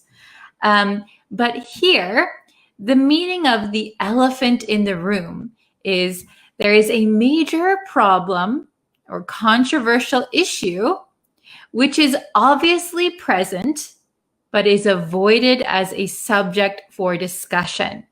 So there's something that is obvious, maybe an argument or a disagreement or something, but the people ignore talking about it. So even though there's an elephant, a big problem in the room, we pretend we don't see it, but it's obvious. It's obviously there. Okay, let's look at some examples. They ignored the elephant in the room. So maybe the elephant in the room is that two people don't like each other. Two people don't like each other, but they're at the same party. So you don't want to fight in front of everyone, but everyone knows these two people don't like each other. So everyone will ignore the elephant in the room. People will just pretend that they like each other. Okay? The next one, their argument was the elephant in the room. Okay? So, for example, if you have two colleagues, two coworkers, yesterday at the meeting, they got into a heated argument. They were fighting, they were yelling. Today at the office, we are pretending the argument never happened. Even though everyone saw the argument, everyone heard the argument, everyone knows about the argument is the elephant. The argument is the elephant. But we're just going to pretend we don't remember or we don't see it. Okay? So that way it is less awkward. Okay? Just pretend the elephant doesn't exist. Pretend the problem doesn't exist, even though it's obvious. Okay? Does everyone understand? You guys are doing so good. Okay. Well, we have some example sentences that are not completed. So I would suggest, if you could, please try to finish the sentences. So for example, it's a given that something, something. So something that is obvious, okay? Something, something, something was a no-brainer. Something, something, something is or was a dead giveaway that something. And something, something, the elephant in the room. Can you make some example sentences? I would love to see them. You can write them in the comments. Oh, you're a bit late. That is okay. No problem. I'll answer some questions first while you try to write your sentences. Okay. What's the difference between donate and giveaways? So in this vocabulary, a dead giveaway is different than the giveaway that you are thinking of, I think. So to donate means you give something for free, usually to a charity or usually to someone who needs it. A giveaway could be something for fun, like a lottery. A giveaway is closer to a lottery, okay? Oh, hello from Chad.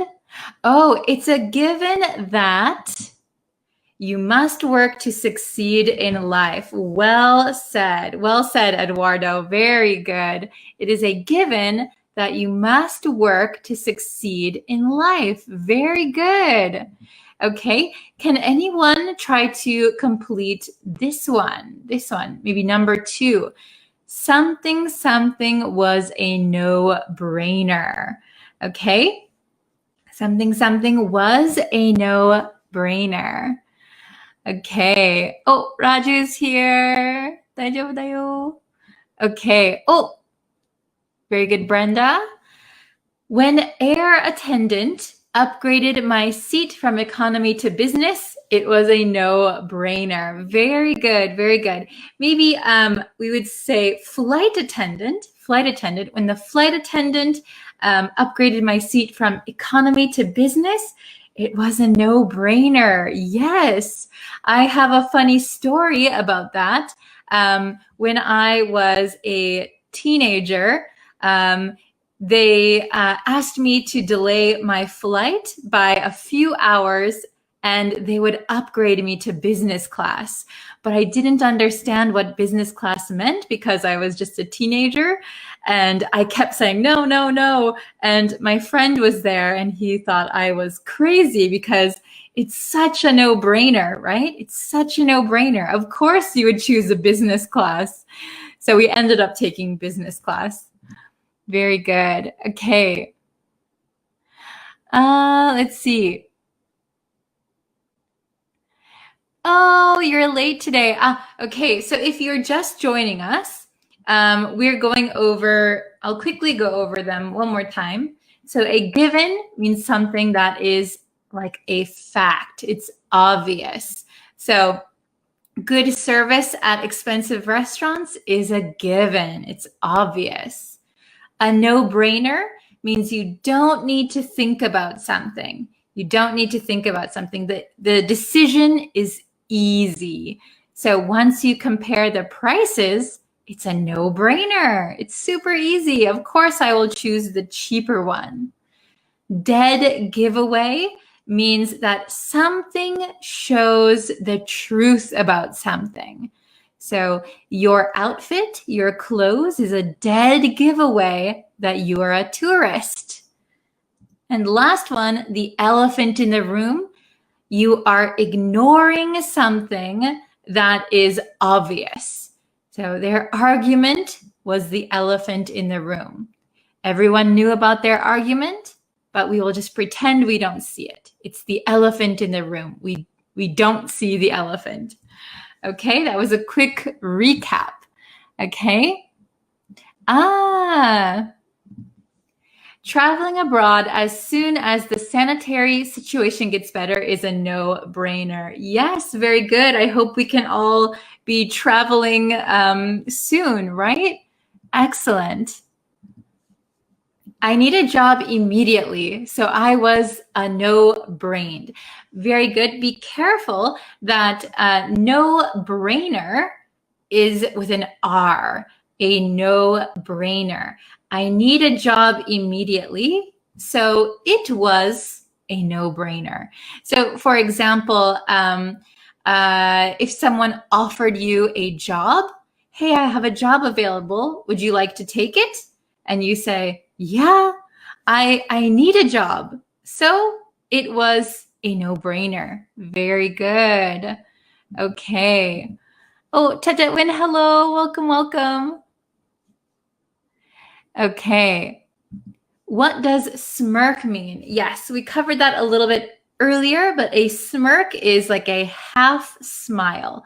So a smile is both sides go up, but a smirk is like, only one side. Okay. When you check a map at an attraction, it is a dead giveaway that you are new to here. Oh, very good. So when you check a map at an attraction, it is a dead giveaway that you are new.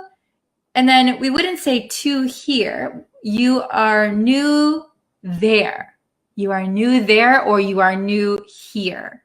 Very good. Okay, but we wouldn't say to here or to there. Good job.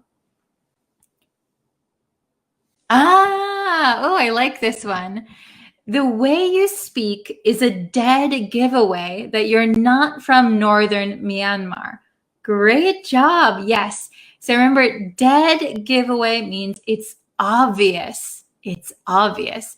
The way you speak is a dead giveaway. It's obvious you're not from northern Myanmar. Very good. Okay. Let's see. It is a no-brainer. Remember, it is a no-brainer to purchase cottages during a sale. Yes, so if you purchase something during a sale, it's a no-brainer. Very good. Oh my goodness. Okay. Can anyone try to make a sentence with the last one? Something, something, the elephant in the room. So for example, the argument is the elephant in the room.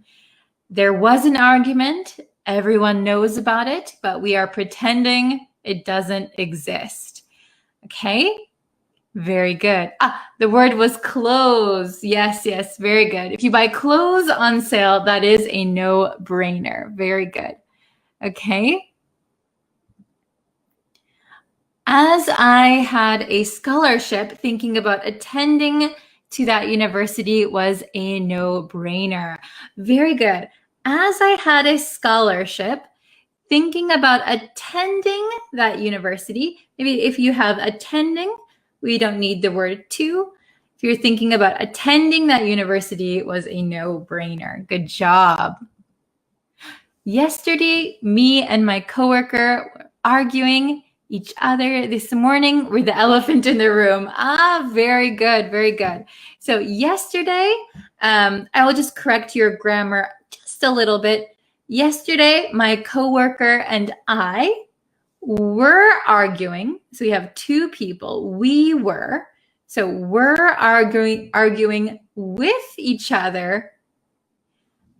And then This morning, we're the elephant in the room. Yeah, maybe everyone is ignoring you. Very good, very good. Okay. COVID is the elephant in the room. Yeah, maybe in some places, some people are just, let's not talk about it. Everybody knows about it. Forget it. Very good. Okay. Very good. Oh, discussing about maybe loving each other is the elephant in the room. So maybe it's obvious to everyone that you are in love. It's obvious. Everyone can see they love each other, but nobody talks about it. Nobody brings it up. They just pretend not to know. That would be the elephant in the room. Very good. Okay. Excellent job, everyone. So I know some of you guys are coming in late. So if you'd like to rewatch this lesson, feel free to do so. I will leave it up and you can watch it anytime. And yes, I'm so sorry for being a little bit late with this schedule. But yes, today's been so busy. It's been a hectic week so far.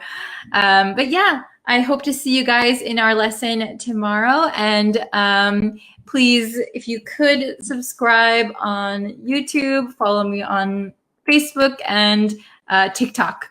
Thank you guys so much for watching, and I will see you in our next lesson. Thank you so much. Bye, everyone.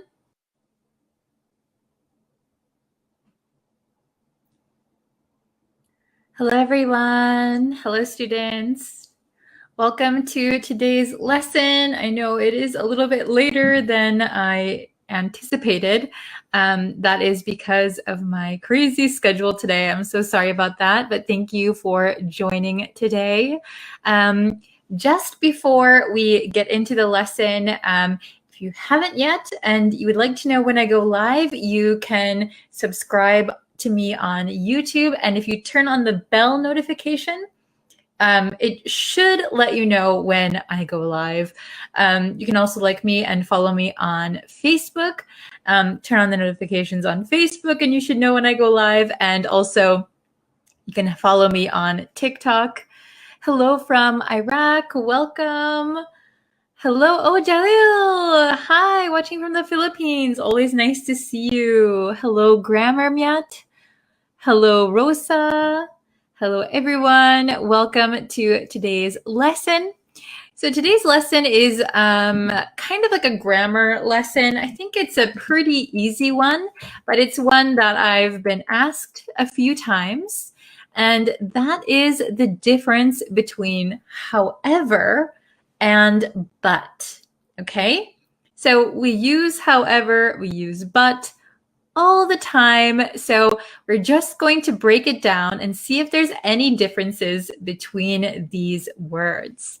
Okay, hello from Myanmar, Baghdad, Algeria. Hi, everyone. Shout out your country in the comments. Let me know where you're watching from. Okay, nice to see you all. Very good. So I'm going to share my screen.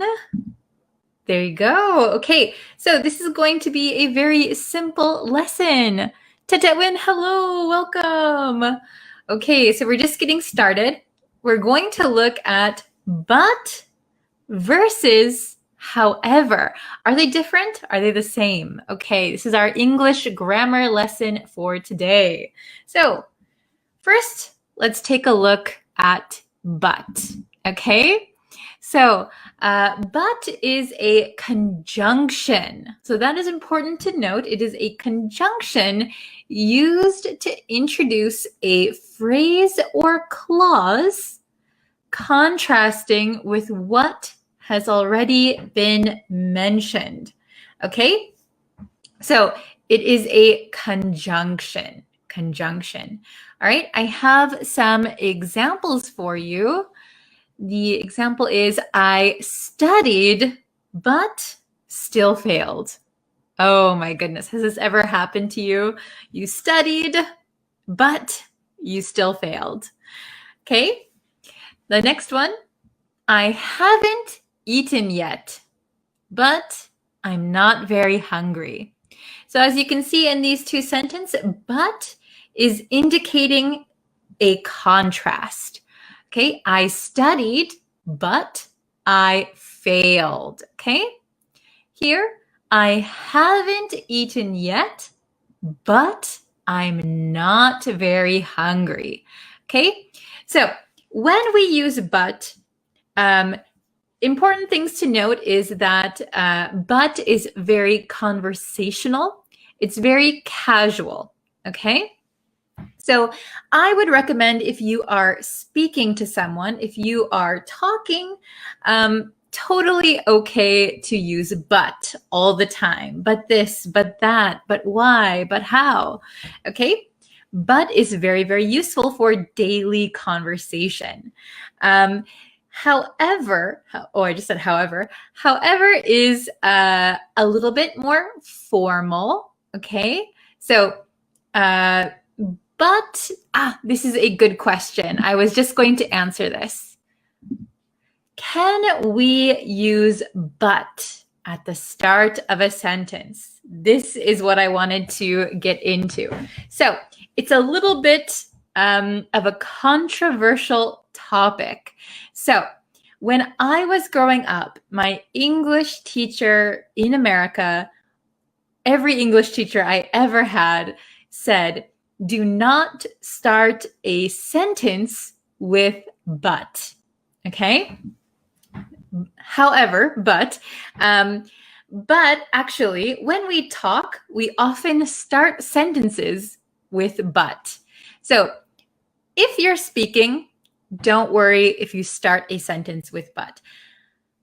However, on the other hand, if you are writing a paper and your teacher will be grading the paper, or a professor, or maybe you're taking an English exam and you have to write an essay. To be on the safe side, I would recommend not starting a sentence with but, okay? So if you're writing a story, definitely there are authors, very famous books where you can see sentences starting with but.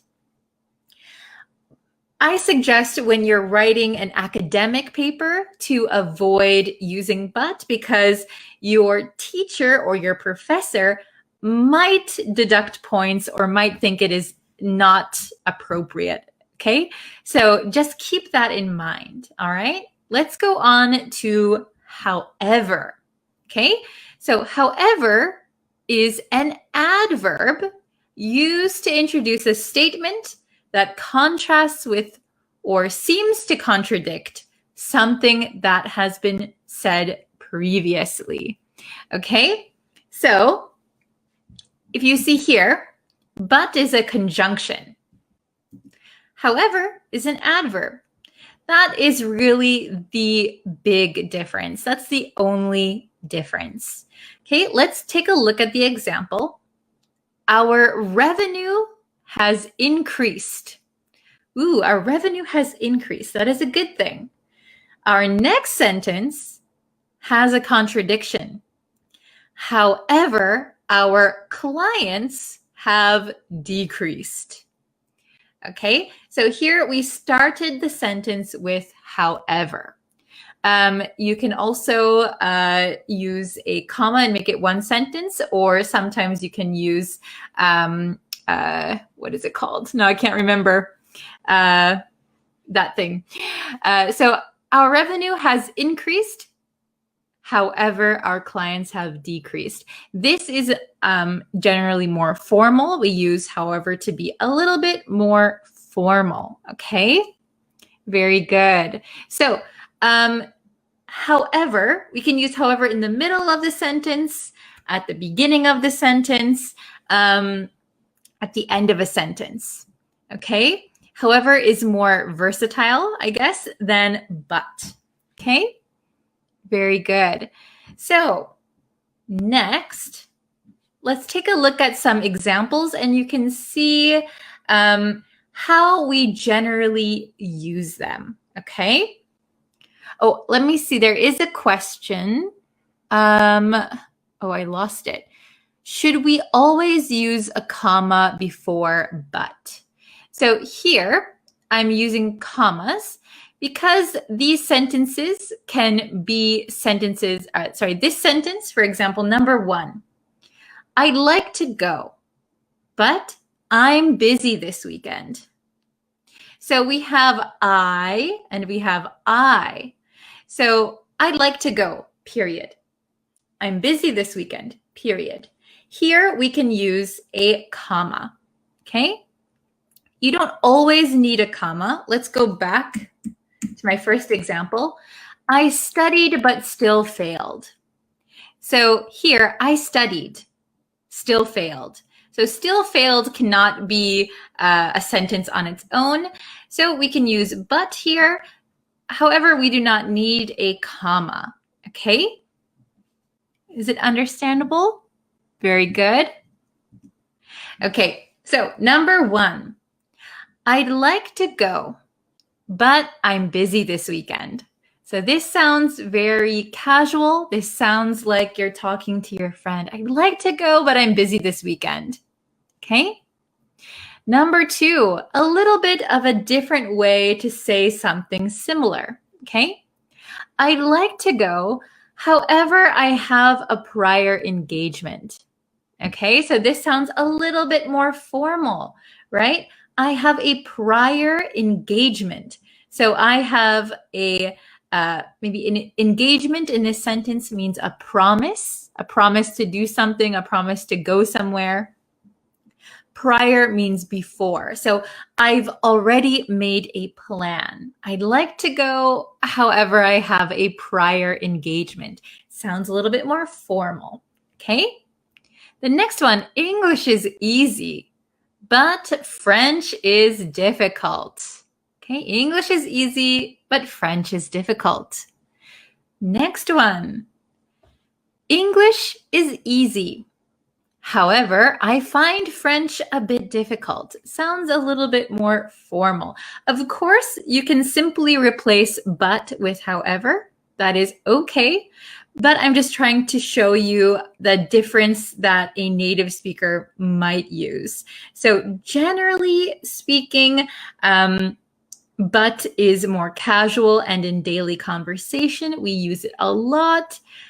However, it's a little bit more formal. You will find it a lot in writing. Okay, very good. So I would like to see your examples. If you could write an example with however, if you can write an example with but, I would like to see, okay?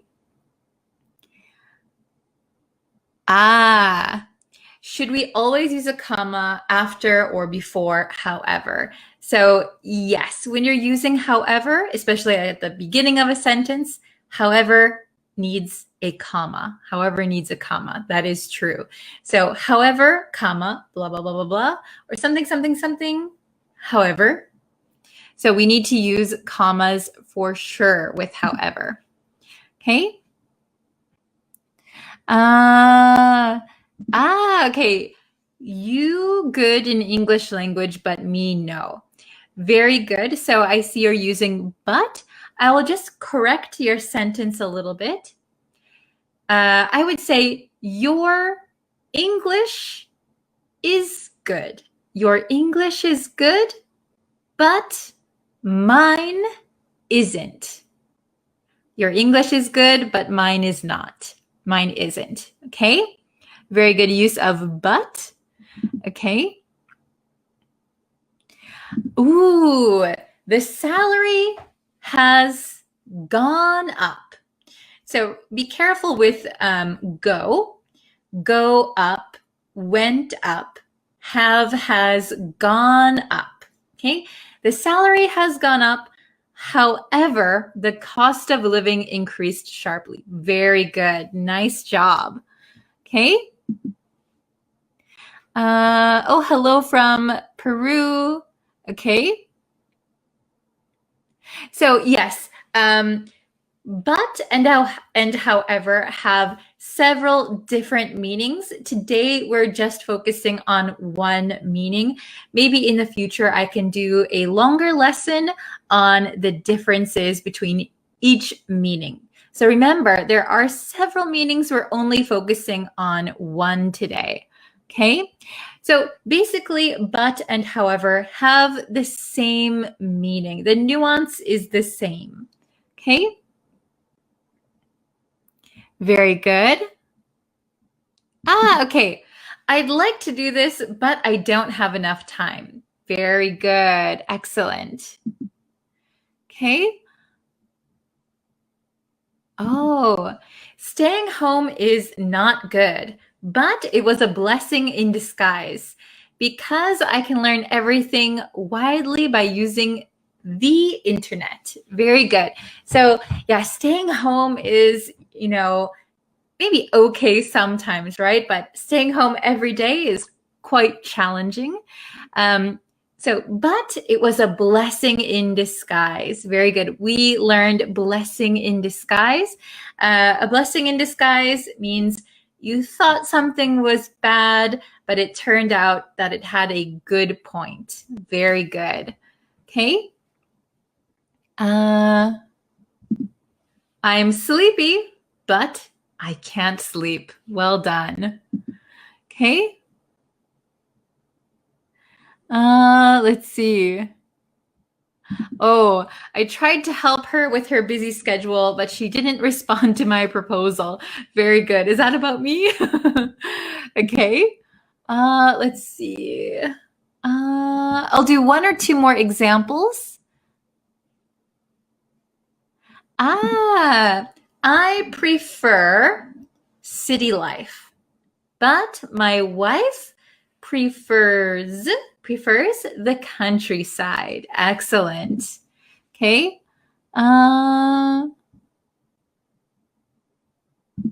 Okay, I like English, but my children don't like it, or my children don't, period. So we can't really end a sentence with like. We need to have something after like. So I like English, but my children don't like it. Or I like English, but my children don't. Very good. Okay. Let's see.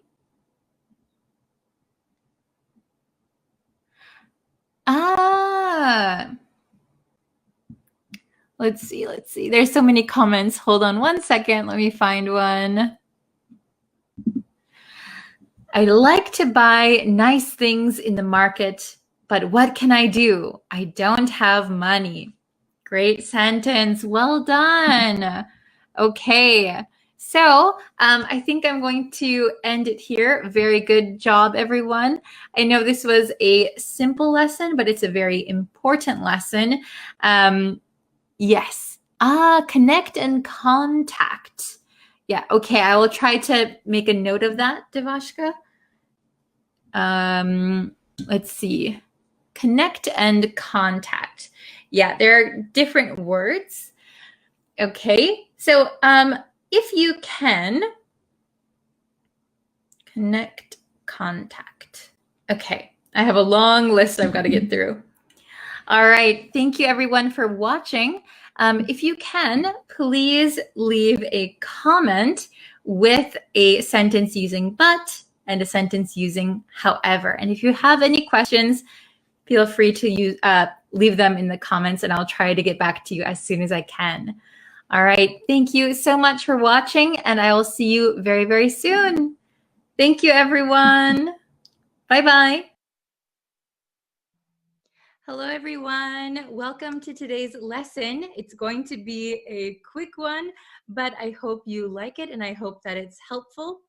By the way, if you want to know when I go live and when I post new videos, you can subscribe to the YouTube channel.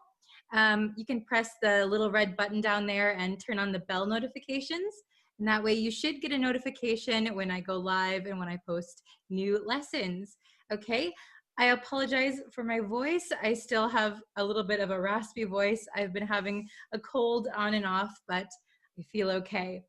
So we're going to look at the difference between listen versus hear. Listen versus hear. Do you know the difference? I think some of you might know the difference, but we're just going to go over it for those of us who don't know the difference. So listen and hear are very similar, right? It has to do with noise coming to your ears. However, when we use listen when we intentionally get sound to our ears. So we are paying attention to the sound. We are intentionally listening. So you might listen to this lesson. So you are paying attention. You are concentrating. You might listen to your teacher. You might listen to your parents. Okay, so they might tell you something and you are concentrating, goes into your brain. Now, here is for noises that we're not paying attention to, and maybe we're not even trying to hear them, right? So we're not trying to make the sound come through our ear and stay in our brain. So when we hear things, it might be things around us. So when I ride the train, I can hear people talking. I'm not paying attention to what they're saying, but I can hear the noises. I know that somebody's talking, but I'm not paying attention. We would use hear. You can wake up and you can hear the birds chirping outside. So it's just kind of in passing. You hear noises, okay? So listen versus hear. When we use listen, there's also one good point to remember. When we use listen requires to. So we listen to something or we listen to someone. With hear, we do not use to. So we don't hear to someone, hear to something. No, that sounds strange. Okay, so we hear someone. We hear something. Okay, so those are the major differences. So let's try and do some exercises and see how well you understand the difference. Should be pretty easy, I think. Okay, so we have listen. We pay attention to sounds. So we listen to something. We're paying attention. We're concentrating. It's intentional. Goes in our ear, stays in our brain. We also use to with listen. Listen to someone, listen to something. Then we have hear. So hear means without trying. So without trying, I can hear the cars going by. Without trying, I can hear the sounds of the water dripping. Okay, so without trying, and sounds that come to your ears. So I'm not trying, but I can hear something. It doesn't stay in my brain. Okay, we do not use to with hear. We just say hear someone, hear something. Okay, so let's try number one together. Your microphone is off. Your microphone is off. I can't you. Okay, I can't you. Okay, so which answer do you think is correct? I'll give you a second. Okay, so the correct answer is, let me write it down. I can't hear you. I can't hear you. Oh, very good. Okay, so your microphone is off. I can't hear you. So a big hint here is that there is no to. Okay, I can't hear you. I can't hear someone. So we use hear a lot when, for example, if I turned off my microphone, that's right here, you wouldn't be able to hear me. You wouldn't be able to hear any noise. So even if you don't try, you wouldn't be able to hear me, okay? So number 2, are you to what I'm saying? Are you to what I'm saying? So this one should be a pretty easy one. So try and change the verb to fit the sentence, okay? All right, okay. Are you, I'll write my answer. I hope you wrote your answer too. Okay, the big reveal. Ta-da! Are you listening to what I'm saying? So are you paying attention? Are you listening? Does it stay in your brain? Are you listening to what I'm saying? So here we have that too. So you know it has to be listen. Okay, very good.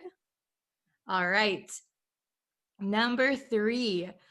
I could, my alarm going off in my dream. I could, my alarm going off in my dream. Okay, try and answer number 3. All right, so I could, the correct answer would be hear. I could hear my alarm. So maybe you set your alarm to wake you up in the morning. I could hear my alarm going off. So usually an alarm, we say goes off. So it's ringing. Ring, ring, ring, ring, ring. So my alarm going off in my dream. Has that ever happened to you when you're sleeping and you can hear your own alarm clock going off, ringing? In your dream, you're still sleeping? That happens to me quite a lot. Okay. Number 4, she can, the sounds of the ocean. She can, the sounds of the ocean. Okay. Oh, very good. Okay. So she can, the correct answer should be hear. Okay, she can hear the sounds of the ocean. Very good. So, just the sound is naturally coming to your ears. You're not concentrating on it, but you can hear the sounds of the ocean. Very good. No to here. No to here also. Okay, last one should be very, very easy. He loves to music. He loves to music. Okay, which one do you think is correct? Okay, I'll give you one more second. He loves, the correct answer would be listening. He loves listening to music. He loves listening to music. So when you listen to music, usually it's intentional, right? You're listening to the melody, you're listening to the words, you listen to music, okay? Let me check my time. Ooh, I've got to go pretty soon, but let's just review really quick. Listen means you're paying attention to something. Intentionally, you have the sounds coming to your ears, stays in your head. Okay, we use to with listen. For hear, we don't need to, and it's without trying. You don't need to pay attention to the sounds that come to your ears, okay? So, number 1, really quick. Your microphone is off. I can't hear you. I can't hear you. Are you listening to what I'm saying? Are you listening to what I'm saying, or can you just hear what I'm saying? So listening means you're paying attention. Okay. Number 3, I could hear my alarm going off in my dream. I could hear my alarm going off in my dream. Number 4, she can hear the sounds of the ocean. So if she closes her eyes, she's at the beach. Oh, I can hear the sounds of the ocean. How lovely. Okay. And number 5, he loves listening to music. He loves listening to music. Okay. I hope this was helpful. I hope you can understand the differences between listen and hear. If you have any other questions, feel free to write them in the comments. Okay, I can see everyone's chat and everyone's comments. So if you have any more questions, please feel free to write them down below. Okay, so that's it for today's lesson. Thank you all for joining me today. I will have another new lesson tomorrow. Every day on YouTube, I have new lessons, so please subscribe so you know when they are coming. All right. Thank you, everyone. I will see you guys tomorrow. Have a wonderful day. Bye, everyone.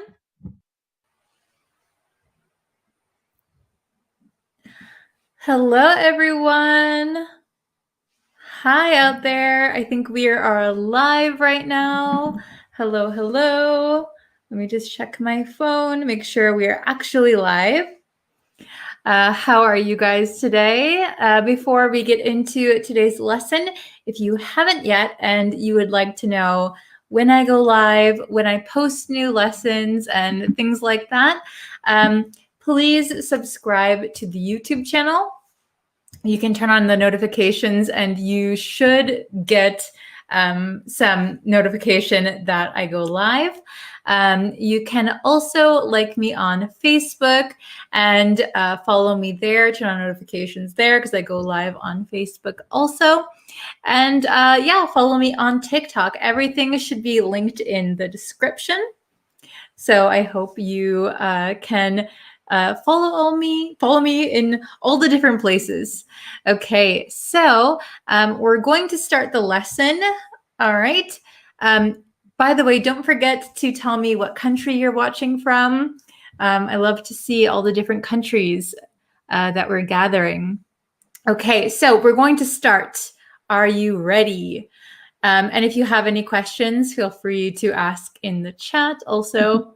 So we are going to be looking at the difference between guarantee and warranty. Okay, guarantee versus warranty. This is a vocabulary lesson. And these two words, some students have asked me the difference between them before. So I thought I would go in depth today and try and answer it as best as I can. Okay, so guarantee versus warranty. They're very similar, aren't they? They kind of sound the same from the middle. Guarantee, warranty. And their meanings are very similar as well. Okay, so we're going to get into the lesson. Are you ready? Okay, so I have a little bit of the history of these words, okay? So, why are these words so similar? Okay, why are they so similar? Well, guarantee and warranty are very similar words. Why is that? Well, the root of both words comes from the Old French word guarantee. I might be pronouncing that wrong. It's Old French. I don't speak Old French. But you can see this is kind of the root of the word, right? So this word, which comes from the verb garantir, meaning to protect, to warrant, or to guarantee, okay? Most words in French come directly from Latin. However, this word has roots in the Germanic language that was spoken by the Franks called Old Low Franconian. In French, this language is called Francique. Again, I'm sorry if I'm mispronouncing this one. Basically, the language of the Franks. The Old Low Franconian, Old Dutch word was Warjan. meaning to guarantee as true. Okay, so you can see here, this is the first similar looking word, warjan, looking like warranty. Hello, K. Smith. Hello, Tahidul Mandul. Welcome, welcome. Okay, so, and this word here, warjan, meaning to guarantee as true. Okay, Germanic words from this period that began with a W sound. So here the word begins with the W, evolved, it changed, and they started being written with a GW, a GW. Hello, Shakit, welcome. So, and subsequently lost the W in some areas. So, when this word was evolving, in some areas it lost the W. So it just had a G. However, in the northernmost dialects of Old French, this change never happened. So it was only the W was left behind. Therefore, by the time these words came to the English language, some 200 to 300 years later, there were two separate words, warranty and guarantee. Okay, so that's very difficult, but basically these words used to be the same word. However, as they grew and in different areas, a G was used and then taken away. They were the same words, but eventually they became two different words. So that is why they are so similar. Hello, everybody in the chat. Welcome. Okay, so let's look at the meaning of each and look at some examples. So warranty as a noun. Well, warranty is a noun, okay? So the meaning is a written promise from a company to repair or replace a product that develops a fault, some problem, within a particular period of time. So what I want you to know is that warranty is a noun, and it is usually a piece of paper, something that is written down, and it is a legal document. That is a warranty. So if you have a warranty, for example, for a refrigerator, if something happens to your refrigerator within a specified amount of time, then you can take it to the place that you bought it and they will either repair it or replace it. Okay? Very easy, right? So example, this camera comes with a 1-year warranty. So if the camera breaks or if something happens where the camera is not working anymore, within the first year, so this is a 1-year warranty, if something happens to it within a year of purchasing the camera, you can have it replaced or repaired. Okay, is everybody following me so far? Very good. Feel free to ask questions in the chat. I will keep an eye out for your questions. Okay, guarantee as a noun. Very, very similar. Let's take a look. A promise that something will be done or will happen, especially by a company. This can be oral, so somebody can make the promise orally, or they can write it down. It can be written. Okay? To repair/change a product that develops a fault within a particular period of time. So the definition looks very similar to warranty, right? The company is promising to repair or replace something that is broken. The difference is that a warranty is most likely, definitely written down. A guarantee could be written down, or it could be an oral promise, like you're just saying, I promise something. Okay? So in this example, this TV comes with a 2-year guarantee.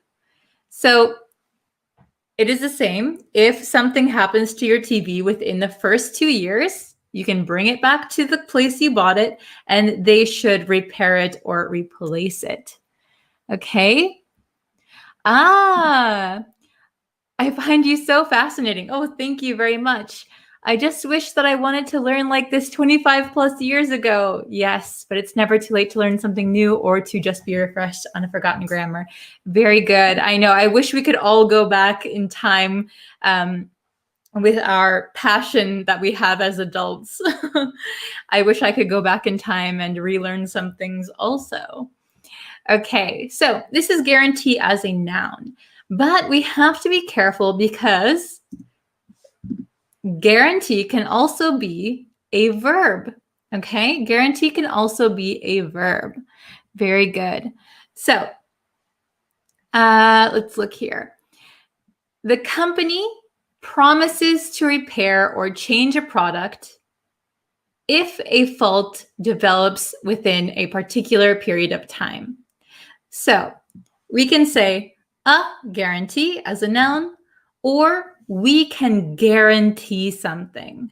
A company can guarantee something. Okay? I think I made a mistake. This TV, forget this guarantee, sorry. This TV is guaranteed for 2 years. I made a mistake. I'm so sorry. This TV, cross off this word, is guaranteed for 2 years. Very good. So it is promised to be repaired if something happens to it within 2 years. Very similar, but we can use it as a verb. Okay? Then here, another meaning to guarantee, to promise that something will happen or exist. So this could be in a business setting, or it could be in your everyday life. Okay, so this just means that you are promising that something will happen or something will exist. Okay, very good. Hello, Ahmed. Welcome. Okay. No problem, Smith. Okay, Smith, you can go take your dog out. Okay. So, this hotel guarantees the best rates. This hotel guarantees the best rates. So what that means is that the hotel is promising they will give you the best price. Okay, this hotel guarantees the best rates. It is promising the best price. Okay, so it should be cheaper than other hotels. Okay, very good. Excellent, excellent. Okay. So let's go to more examples. All right. So if you want to exchange the defective product, you will need your receipt and warranty. Very good. If you want to exchange the defective product, so defective means something is not working right, something is broken or not working. If you want to exchange for a new one, the defective product, you will need your receipt, so proof that you bought it at our store, and warranty. So warranty is something that is written down, okay? It's a promise that they will repair it or replace it. Very good. Number 2, I guarantee that you'll have a great time. This means I promise you will have a great time. Okay? I promise. Very good. Okay? Number 3. So number 2, you can see this is a more casual way that we can use guarantee. It is an oral promise that something will happen. Okay? Number 3, a home warranty is a contract covering repairs and replacements on systems and appliances in your home, usually for a period of 1 year. Okay? So a home warranty. So this is, again, is a legal piece of paper that says for 1 year, if a system in your house or an appliance in your house stops working For example, if your water heater stops working, the warranty, the home warranty, that is a promise that someone will repair it, okay? And it will cover the cost of repairs. Very good. So this is a more, you can see the difference between 2 and 3. Number 2 is very casual. Number 3 is very official, okay? Then number 4, this store has a price match guarantee. Have you heard of that before? Those are quite popular in the US, a price match guarantee. That means that the store promises that if you can find a better price at a different store, they will match that price. So I've used this before. So if the store has a price match guarantee and I want to buy, for example, I want to buy a new camera, I looked on another store's website and I found that they have it for $10 cheaper than this store. But this store has a price match guarantee. So I'm at this store and I show them this store's price. It's cheaper. So this store will say, okay, we have a price match guarantee, so we promise you can buy it for the lowest price. Okay? Does that make sense? Is everybody understanding that so far? Very good. Oh, Paulino, thank you. Thank you very much. Please send me your YouTube link. I think you're on my YouTube page right now, right? If you're watching this. So, yes, there should be if you're not subscribed, there should be something in the corner that you can click and then you'll be able to subscribe. Okay, so I hope this lesson was interesting. And I hope that now you know the difference between guarantee and warranty. We, for those of you just coming in, if you want to watch this lesson again, at the beginning, we introduced why they're so similar. They have the same roots, and they come from the French word. So it's quite interesting. All right. So thank you guys so much for watching. Please subscribe so you know that the next time I'll go live. Yeah, you can also follow me on Facebook and TikTok. Okay. Okay.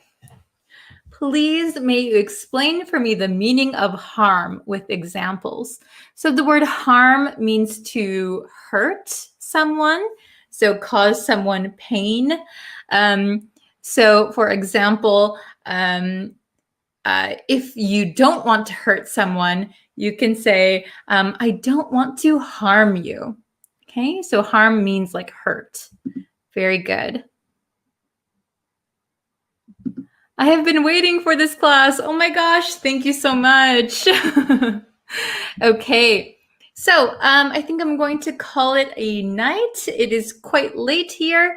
So thank you again for watching. Please subscribe. And if you have any lesson requests, you can always leave them in the comments. I will check them. Okay, thank you guys so much. And I will see you very, very soon. Bye, everyone. Oh, are we live? Hi, everyone. Let's see. I'll try to make this a little bit bigger so I can see. Okay. Hi, everyone. So I only have a few minutes, but I thought I would pop on and give you a quick grammar lesson on a few and some. So I hope you guys can hear me. I hope my mic is on. Please let me know if you can hear me. You never know with this thing. Okay. Well, I think you guys can hear me. So we're going to talk about a few or some. So do you know when to use a few and when to use some? So, oh, hello guys. Hello, Frederick. How are you guys? So we're going to do a quick lesson. Oh, Thank you. I'm glad you guys can hear me. Yes, awesome. Okay, so we're going to learn a few or some. Okay, so there is two important things you need to know. Okay, so I have my little board ready for you. Okay, like this. Okay, so first of all, if you can see a few and some. So a few, I think I would say a few is around 3 or 4, and some is maybe 4, 5. But I think some is more general. Some is more general. So if we talk about like, I have some cash, I have some money. So it depends on people's perception of what some is. But a few is generally 3 or 4, less than some. Okay, so if we look over here, a few, it's all flipped around on my screen, so it's hard to read it. So a few is less than some and countable only. So we can only use countable objects. Okay, then some, if you can see it, some is more than a few, and countable or uncountable. So we can use some in more situations. Okay, so I have some questions. I have 3 questions here. Some larger number of things, but a few little number of things. Yes. Well, both of them mean like a small amount of something, smaller amounts. But still, some is a little bit bigger than a few. Okay. So let's try the questions. So number 1, would you like cake? So cake is an uncountable noun, right? So I don't know if you guys can write in the comments, which one do you think? Would you like a few cake or would you like some cake? Okay. Oh, somebody said a some. Some. Frederick said some. Okay. Let me open up my marker really quick. Da-da-da-da. Okay, the correct answer, I'm going to circle it here. Yes. Ooh, there we go. Some. The correct answer is some. Would you like some cake? So it is uncountable, so we can't use a few. Actually, I take the whole cake. Oh, go for it. Depends how big it is, right? Okay. Then let's see, number 2. I only have bananas left. I only have bananas left. So, some or a few. So bananas. This is a countable noun. So actually, a few or some, both could be used, but we have to look at the context of the sentence. I only have bananas left. Oh, I see some answers. A few. Very good. So the correct answer is a few. I only have a few bananas left. Let me circle that for you. I only have a few. I'm so sorry. It's so hard to get in shot. Here, let me move this mic a little bit. Okay. Oh, we can see it now. Okay. Oh, my lights. Okay. I only have a few bananas left. So very little, very little. Okay, and we're going to look at number 3. This is the last one. I ate berries. berries. So berries is countable. Okay? So I ate a few berries or I ate some berries. Which one do you think is correct? Oh, okay, I see I ate a few berries. Okay, so the answer is actually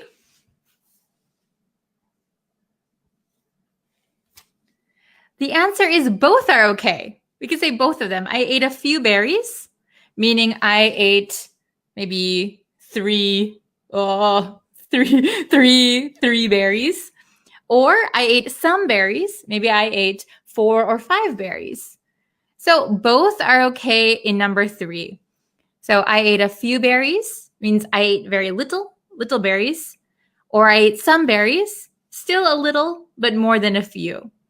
Okay, so you have to pay attention to the context of the sentence.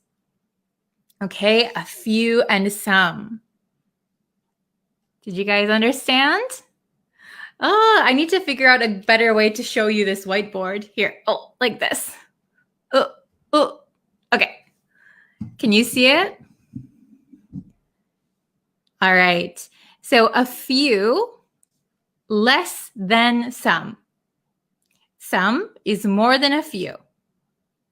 But they both mean small amounts. Okay. Oh, you're welcome. Okay, I hope this lesson was helpful. I'll probably make a longer lesson on the YouTube channel about it. So stay tuned for that. I'm thinking I'll probably post a new longer video sometime this week. It just depends on how much time I have. But I like doing these live lessons because I can talk to you guys while it's happening. Oh, very good. I'm glad you guys could understand this lesson. That's awesome. I know it was very short and sweet, but I'll try to make more like this, hopefully daily, if I can. It all depends on my schedule. Okay. Well, thank you guys so much for tuning in. I'll try to put out a new lesson very soon. Go check out the YouTube channel. Subscribe if you'd like. We're around 820 subscribers strong, 820 students on the YouTube channel, which thank you guys so much. So once we get to 1,000, I'll do a special lesson. So let me know what kind of lesson you'd like to see, and I'll try to make that for you guys. Okay, I've got to run because I have another lesson actually coming up soon. Oh, what time is it? It is almost 3 o'clock in the afternoon. I'm in Tokyo.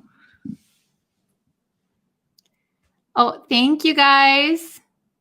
All right, thank you guys for tuning in. I will see you in the next lesson.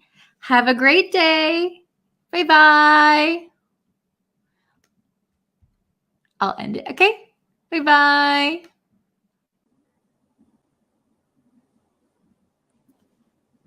Hello, students. Hello, everyone. Welcome to our lesson today. We are going to be taking a test on would, could, or should. So we're going to test on those 3 today.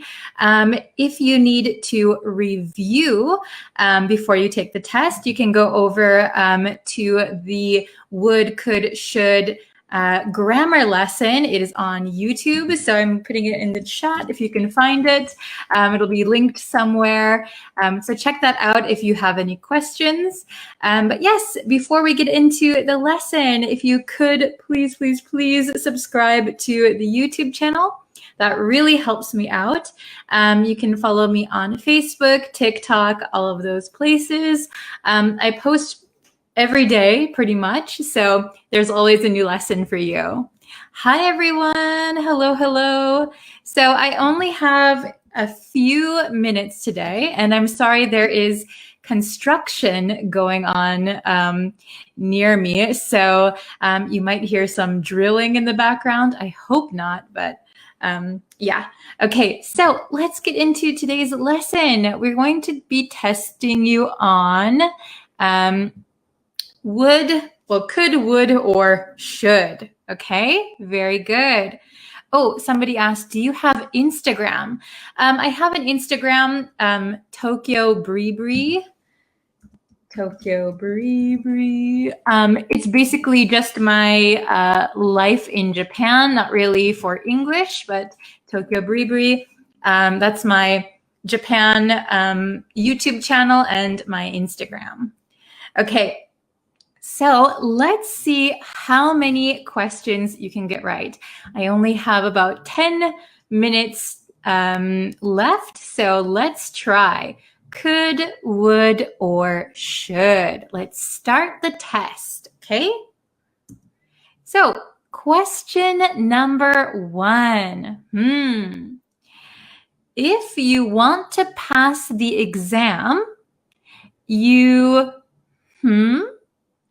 wait until the last day to study.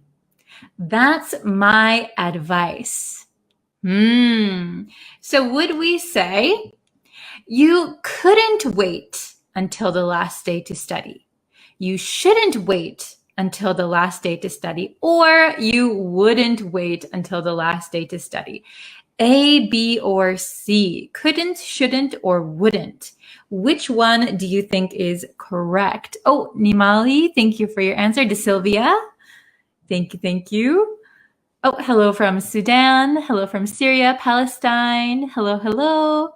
Oh, very good. I see a bunch of good answers. Okay. Very good. Fatima. Excellent.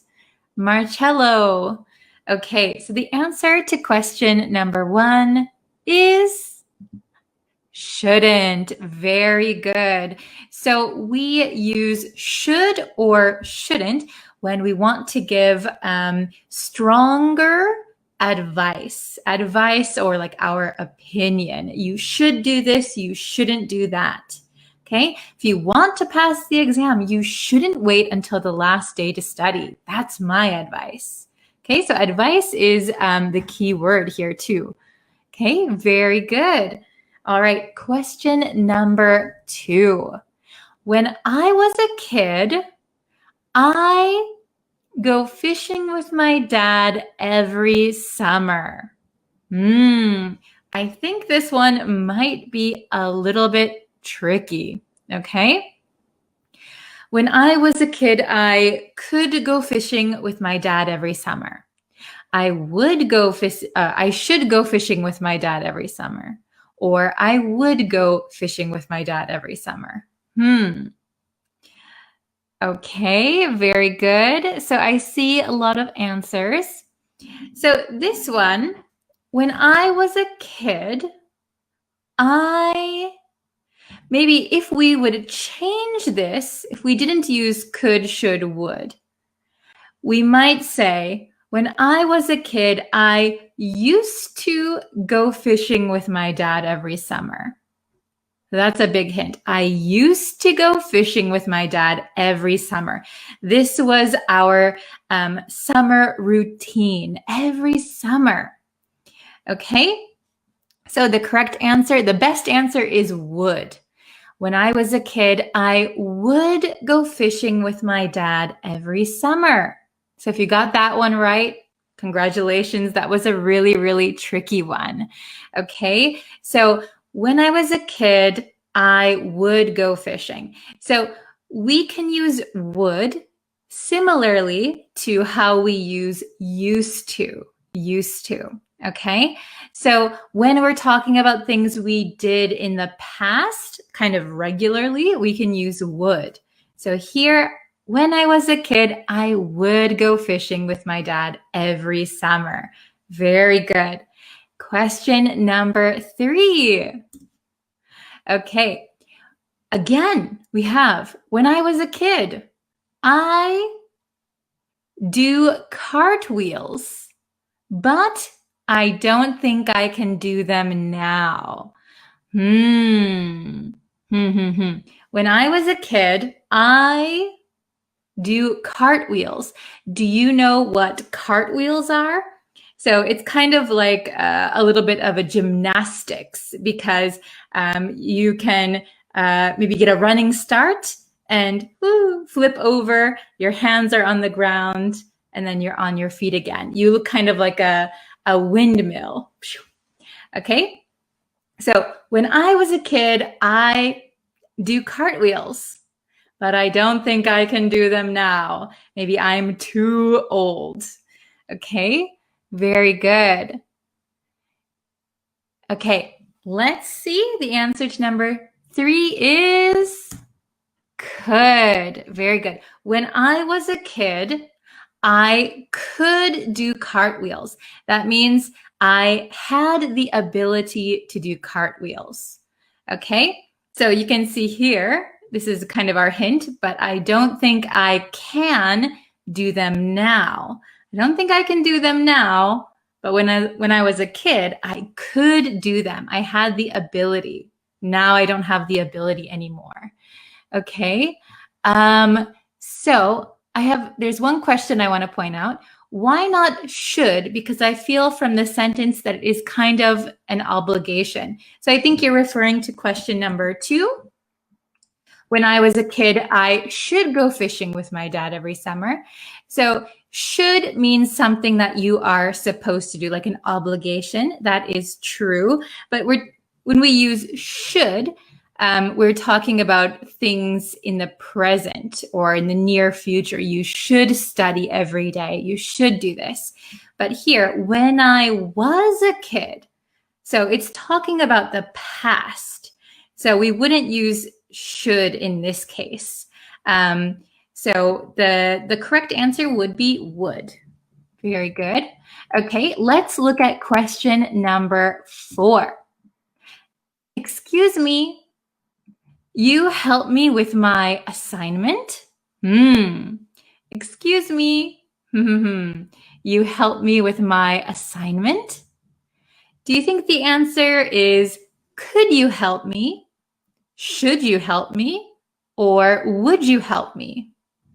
Which one is the best answer? Let's see in the comments. Oh, very good. Oh, you're welcome, Tima. Okay, so, oops, I think I didn't turn off your comment. Sorry. Okay. Oh, hello from Egypt. Very good. So I see lots of different answers. Oh, Tetewin, hello. Valdemar, very good. Okay, so I see a lot of people saying could, some people saying would. The correct answer is, there are 2 correct answers. Very good. So, excuse me, could you help me with my assignment? Or, excuse me, would you help me with my assignment?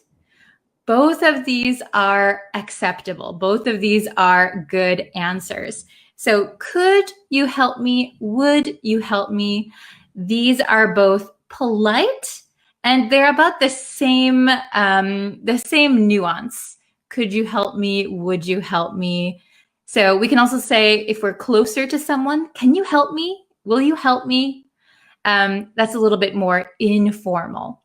But if you want to be polite, could you help me? Would you help me? Both answers. Very good. Okay, let's look at the last question. Oh, I only have a few minutes. Okay, don't let children play with matches. So matches are those, you go, and then you can light a candle. You can light something. It has fire, right? So don't let children play with matches. They start a fire. Okay? Don't let children play with matches. They start a fire. They could start a fire. They should start a fire. They would start a fire. Which one do you think is the best answer? Really quick, I'll answer a question while I wait for you to write your answers. How do you pronounce excuse me, excuse me, excuse me? Okay, that's how we pronounce it, excuse me. Very good. Okay, so the last one, the correct answer is, thank you for writing in the chat, could. Don't let children play with matches. They could start a fire. So this means there is a possibility to start a fire. Okay? So if you say they should start a fire, it means you want them to start a fire. They should start a fire. Well, then why are we saying don't let children play with matches? So it doesn't make sense. They would start a fire sounds very certain. So maybe it's 50-50 or 70-30. So could would be the best answer. There is a possibility.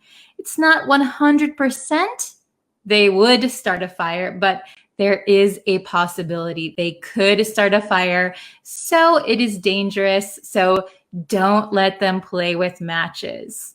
Very good. Very good, everyone. So if you have any questions on would, could, or should, please check out my video. I'm leaving it in the comments.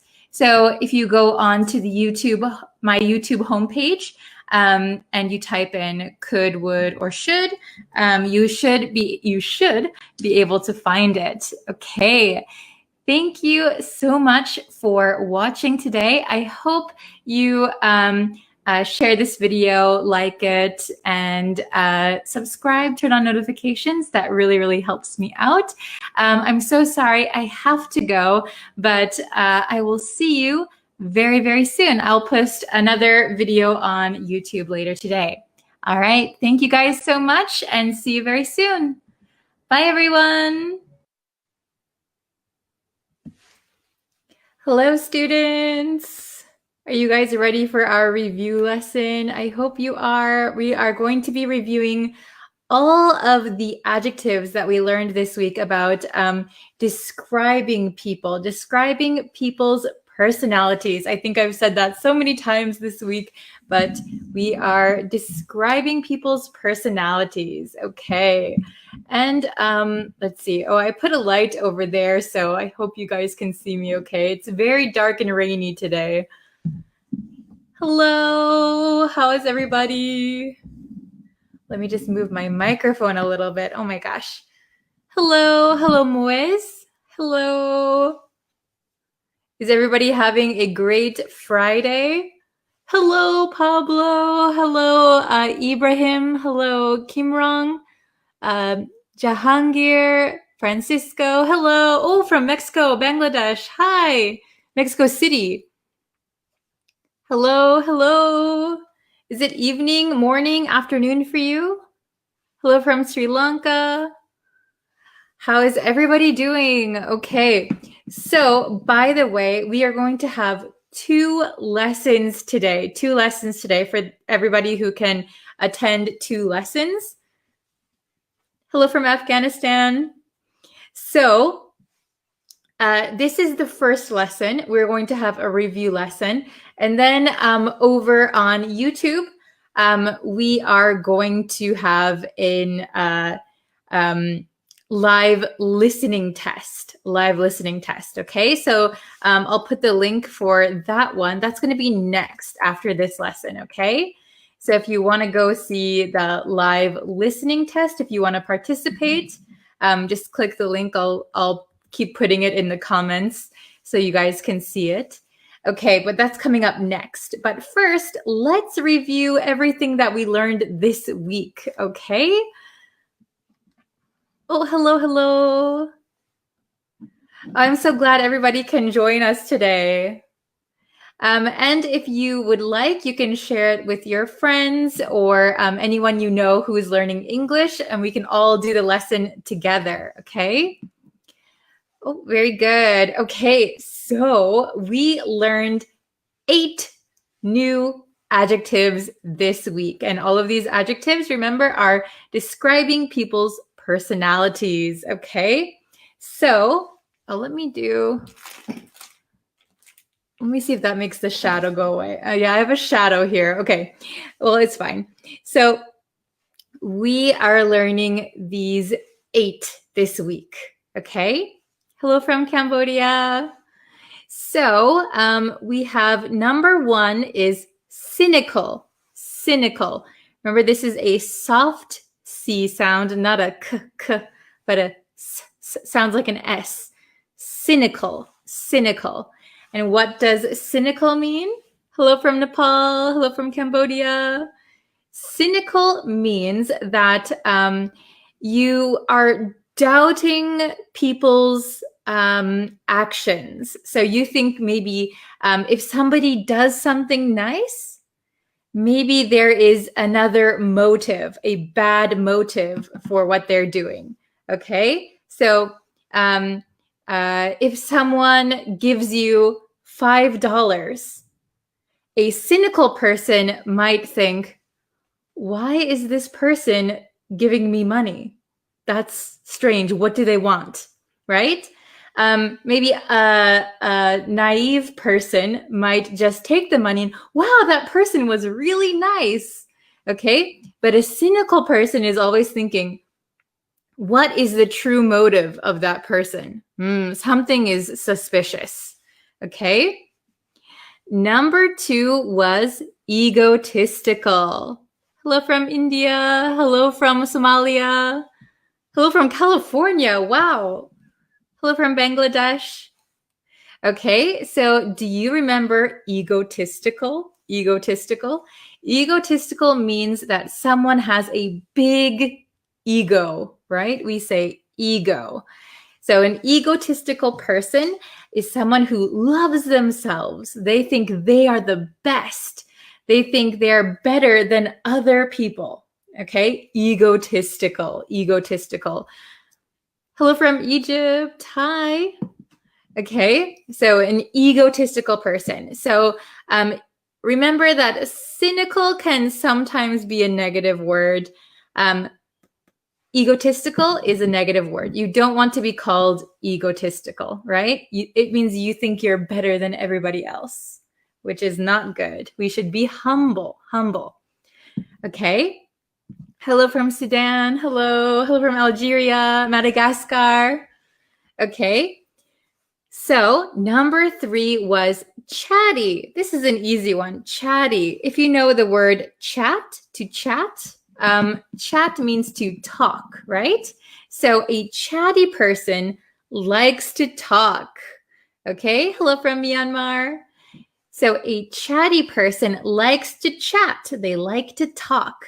Another word we could use is talkative, talkative, or chatty. Okay. Hello from Costa Rica. Hello from Canada. Oh, wow. Amazing. We have so many different nationalities in here. Okay. Let's see. Number 4 is grumpy. Grumpy. Do you guys remember grumpy? Yes, yes, yes. Conceited is a good synonym for egotistical. Very good. Okay. So grumpy means in a bad mood, in a bad mood.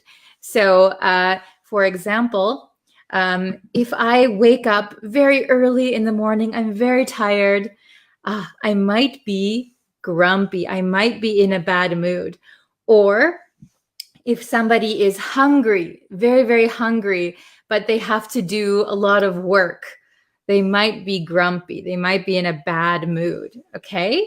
Oh, very good. I see some examples in the chat. Very good. Okay.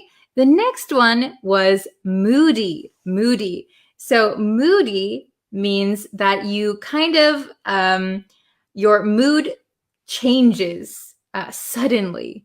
Okay. So unexpectedly, your mood changes. So if you are being moody, if you have a friend who is moody, a moody person, maybe 1 minute they're fine, they're happy. The next, maybe they're angry or they're sad or they're annoyed or irritated or grumpy, right? Okay, so moody is those unexpected mood swings, right? So it is also a negative word, right? Moody. So moody sounds like somebody is unpredictable. We don't know if they're going to be happy. We don't know if they're going to be angry. We don't know how they're going to react to us, okay? They're moody, moody. Hello from Madagascar, Ethiopia. Hello, hello. Okay. Oh, it's your first time. Hello, Haku. Hello. Don't worry, this is a review lesson, so if it's your first time watching, no problem. We'll have new lessons all the time, so stick around for this one. Oh, Poi said emotional. So emotional is a good synonym for moody. They are emotional. Very good. Okay. Let's see. Number 6 is vain. Vain is very similar to egotistical. I think when we speak in English, vain is, it can be the same as egotistical, but also vain we use a lot for appearance or looks. He's always looking in the mirror. He's so vain. Or he's always fixing his hair. He's so vain. She's so vain because she's always worried about aging, right? Maybe egotistical means you think you are the best. You think you are better than others. Vain means you think you are very good at or about appearance. You think your appearance is very important, maybe more important than other people, right? So, for example, if a woman is really worried about wrinkles or about aging, they don't want to age. Lots of stories about that, right? About people not wanting to age. So if like an older man or an older woman, they want to stay young forever, they might be a little bit vain, okay? So just remember that vain we use a lot for looks. Egotistical is maybe a little bit more than vain, okay? Oh, here's a question. Where are you from? Me. Okay, so I am from America. I am from America, the US, and I'm currently in Japan. Hello from Thailand. Yes, and my native language is English. Hello from Kurdistan. Hello. Okay. Number 7 is considerate. Considerate. So remember that considerate, we learned this yesterday. Considerate means very thoughtful, very kind, nice and polite. You don't want to inconvenience other people. Considerate, considerate. Okay? Hello from Mexico. Hello from Cambodia. Oh, welcome, Hannah. Okay, so considerate is very kind. A considerate person, this is a positive word. She is very considerate of others' feelings. That means she thinks and takes care of how to deal with other people, right? She's very thoughtful. It's a good word. Number 8, the last one was decisive. Decisive. Oh, hello, Anna. Hello, Mohammed from Iraq. Okay. So decisive means that you are able to make decisions very, very quickly. Okay. Namaste. Hello from Myanmar. So a decisive person can make decisions very quickly. Okay. They don't get confused. They know what they want and they decide it. Okay. So last time we learned the opposite words of considerate and decisive. You can put in front of both of these words to make it the opposite meaning. Inconsiderate means somebody who is not nice, who is not thoughtful, who doesn't really care about other people. Okay? Indecisive. I am very indecisive. I can't make decisions quickly. Okay? Ohio. Hello, Jalil. Hello, Fahad. Okay, so decisive. You can make decisions quickly. Indecisive, you cannot make decisions quickly. Okay, so I'll read them one more time and then we'll do some questions. Okay, so cynical. Cynical, you doubt other people's motives. Egotistical. You think you are better than everyone. Chatty. You like to talk. Grumpy. In a bad mood. Moody. Your mood goes, you are emotional. Your mood swings are unpredictable. Okay? Number 6, vain. Vain.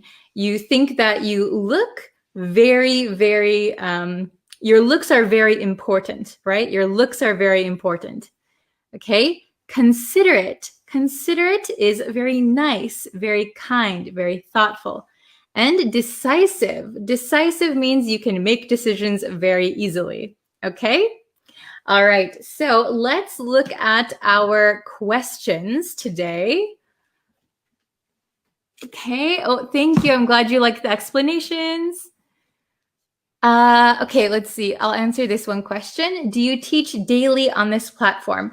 So Monday through Friday, I am teaching on Facebook. I do live streams, and then about 3 times a week, we do lessons on the YouTube channel. So right after this lesson, I'm going to do a live listening test on my YouTube channel. I'll put the link one more time for you guys.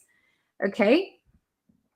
All right. So let's see. Let's look at our words here.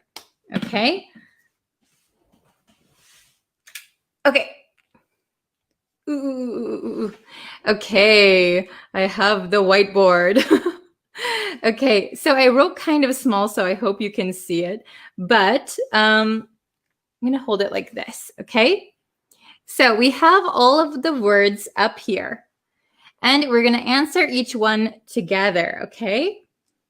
So you can write your answers in the comments, okay? Oh, hello from Guatemala. Hello.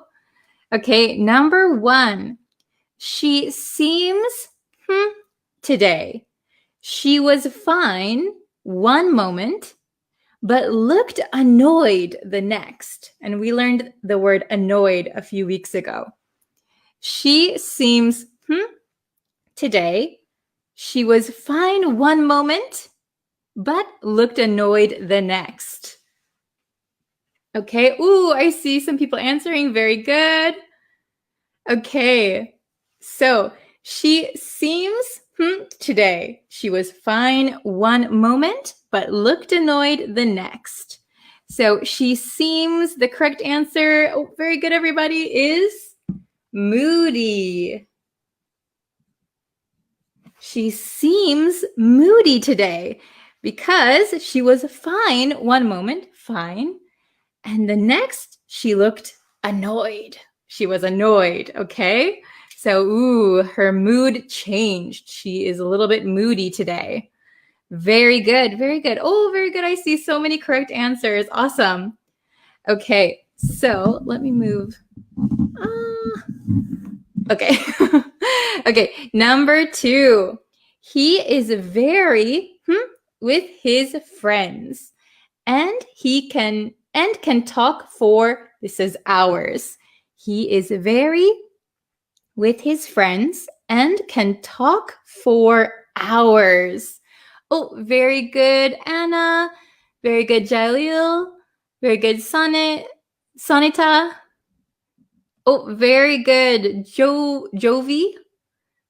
Dennis. Okay, very good. Mukesh. Very good. He is very chatty. He's very chatty. He likes to talk. So he can talk for hours. He is very chatty with his friends. Very good, everybody.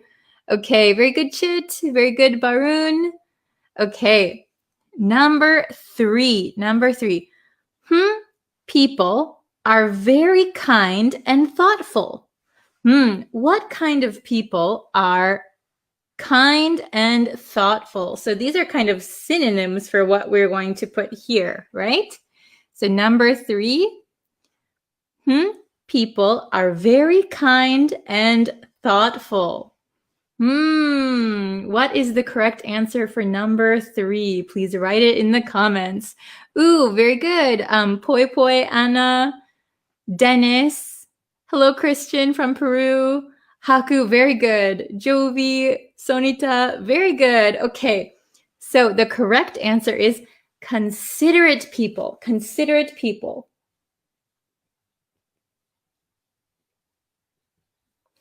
Sorry for my terrible handwriting. Considerate. Considerate people are very kind and thoughtful. Very good. Okay. How about number 4? You guys are on a roll today. Very, very good. Okay, number 4. Why don't you believe him? Stop being so something. Why don't you believe him? Stop being so something. Okay, so this means that whoever you're talking to, why don't you believe him? Why don't you believe him? What is suspicious about him? Okay. Oh, very good. I see Anna's answer, Poi's answer, J-Dev's answer. Okay. Okay. Ooh, we're getting some mixed answers. Okay. We have egotistical, cynical, selfish, grumpy. Okay.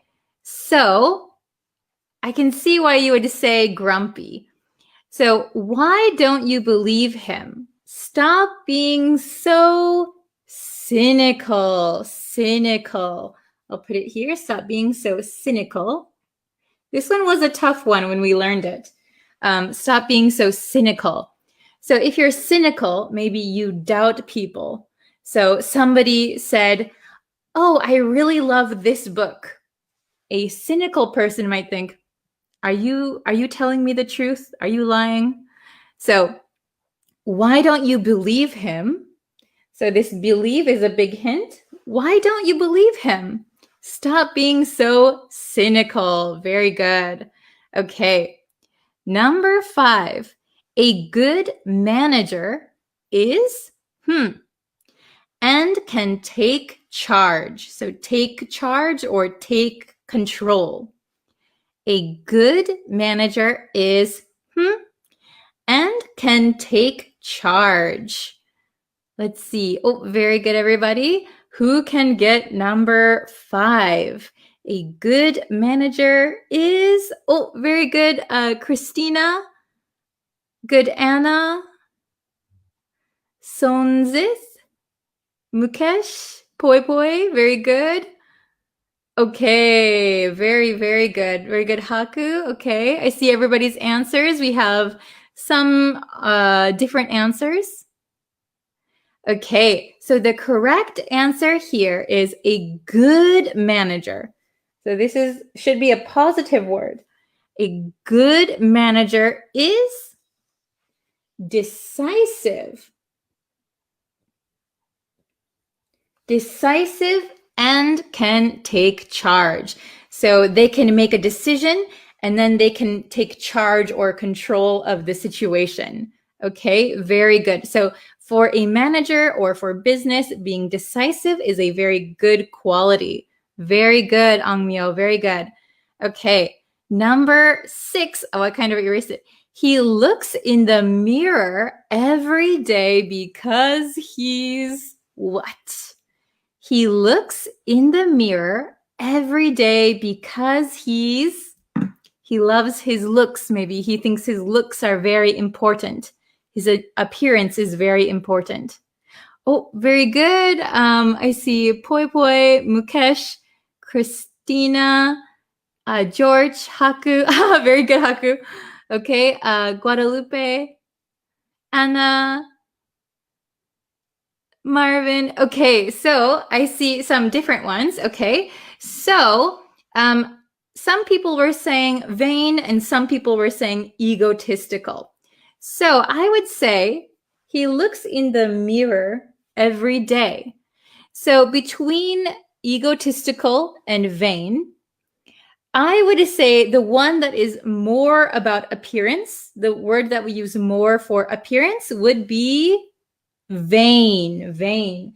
He looks in the mirror every day because he's vain. Very good. Yes, very good. Okay.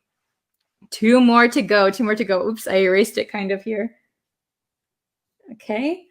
So number 7, an person thinks they are better than others. An person thinks they are better than others. So I'll give you a hint for number 7.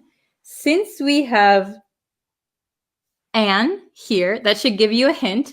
So the next word should start with a vowel. Oh, very good. I see sonsis, poi poi ana, angmyo. Okay, falros, bora haku. Very good. Okay, so an egotistical person is correct. Very good. Egotistical.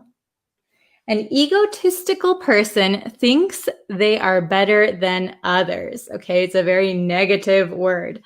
Okay, very good. And the last one, I think this is a pretty easy one. Number 8, I'm usually in the morning. I'm usually in the morning. Okay, number 8. Who can get number 8? Sonzith, very good. Liz, very good. Poi poi, Zeboniso, very good. Christina, George, Bora, Tun, Jalil, Chit, Angmyo, very good. Jean, okay. Haku, very good. Anna, okay. Awesome. So I'm usually grumpy in the morning. Very good. I'm usually grumpy in the morning. Very good. So I'll read them one more time for everybody. So if you're just coming in, you can listen. Okay. So number 1 is, she seems moody today. She was, I erased it. She was fine one moment, but looked annoyed the next. Okay. Number 2, he is very chatty with his friends and can talk for hours. Okay, number 3, considerate people are very kind and thoughtful. Number 4, why don't you believe him? Stop being so cynical. Number 5, a good manager is decisive and can take charge. Number 6, he looks in the mirror every day because he's vain. Okay, number 7, an egotistical person thinks they are better than others. And number 8, I'm usually grumpy in the morning. Very good, everybody. Okay, does anyone have any questions, or if they want to try making a sentence with any of the words that we learned? I can help you with those. I've got just about 10 minutes before our live lesson on YouTube starts. Okay. So if you want to join the live listening test, it's going to be on the YouTube channel. I'll put the link again in the chat for you. Okay. So if you want to join us for the listening test, you can. Okay. Oh, thank you. I'm glad you guys like my teaching. I'm very flattered that you guys like it so much. So thank you. Okay, you have to go to work. Ciao. Ciao, Parodi, Giuseppe. Okay, so, I'll answer maybe just one question. Okay, what does vain mean exactly, please? Okay, what does vain mean? So vain means that you are, maybe you think that your looks are very important. You think you are kind of good at something. So maybe your pride, you have a lot of pride. Okay, so it could be pride in your job, pride in your looks. That is vain, okay? Another word is conceited. Okay, very good. Okay, thank you so much. And I will see you guys over on YouTube for the live listening test, okay? So I'll put it again in the chat if you want to join me for the listening. We'll be starting in about 5 minutes, okay? So I've got to get ready for that. But thank you for joining me here, and I will see you over on YouTube. Thank you very much. Bye.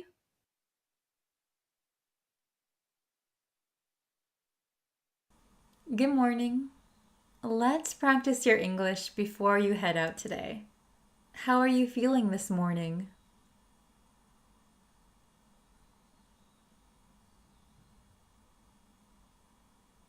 Did you have a good night's sleep?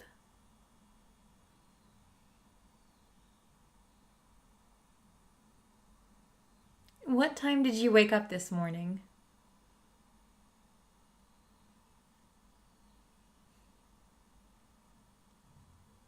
Did you have breakfast yet?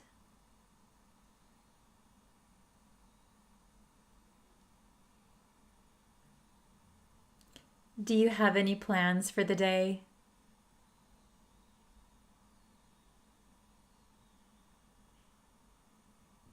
What do you want to accomplish today?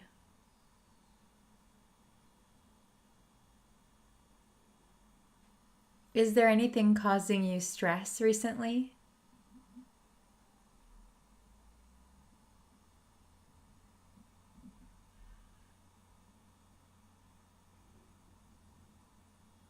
I hope you have enough time to relax. What is something you're looking forward to?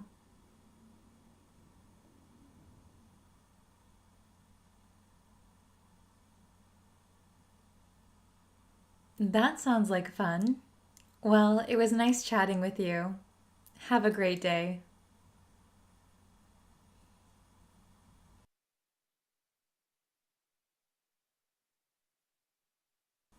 Good morning. Let's practice your English before you head out today. How are you feeling this morning? Good morning. I'm feeling great, thank you. Did you have a good night's sleep? Yes, I did. I slept like a baby. What time did you wake up this morning? I woke up at around 6:30 a.m. It's my usual wake-up time during the week. Did you have breakfast yet? Yes, I had some toast and coffee. It's my usual breakfast. Do you have any plans for the day? Not much planned for the morning. I have some work to do in the afternoon. What do you want to accomplish today? I'd really like to get some English studying done, but I'm not sure that I have the time. Is there anything causing you stress recently? Actually, work has been really stressful lately. I wish I had more time to do the things that I want to do. I hope you have enough time to relax. What is something you're looking forward to? I'm looking forward to the weekend. I can't wait to see my friends and unwind. That sounds like fun. Well, it was nice chatting with you. Have a great day. You too. Have a wonderful day.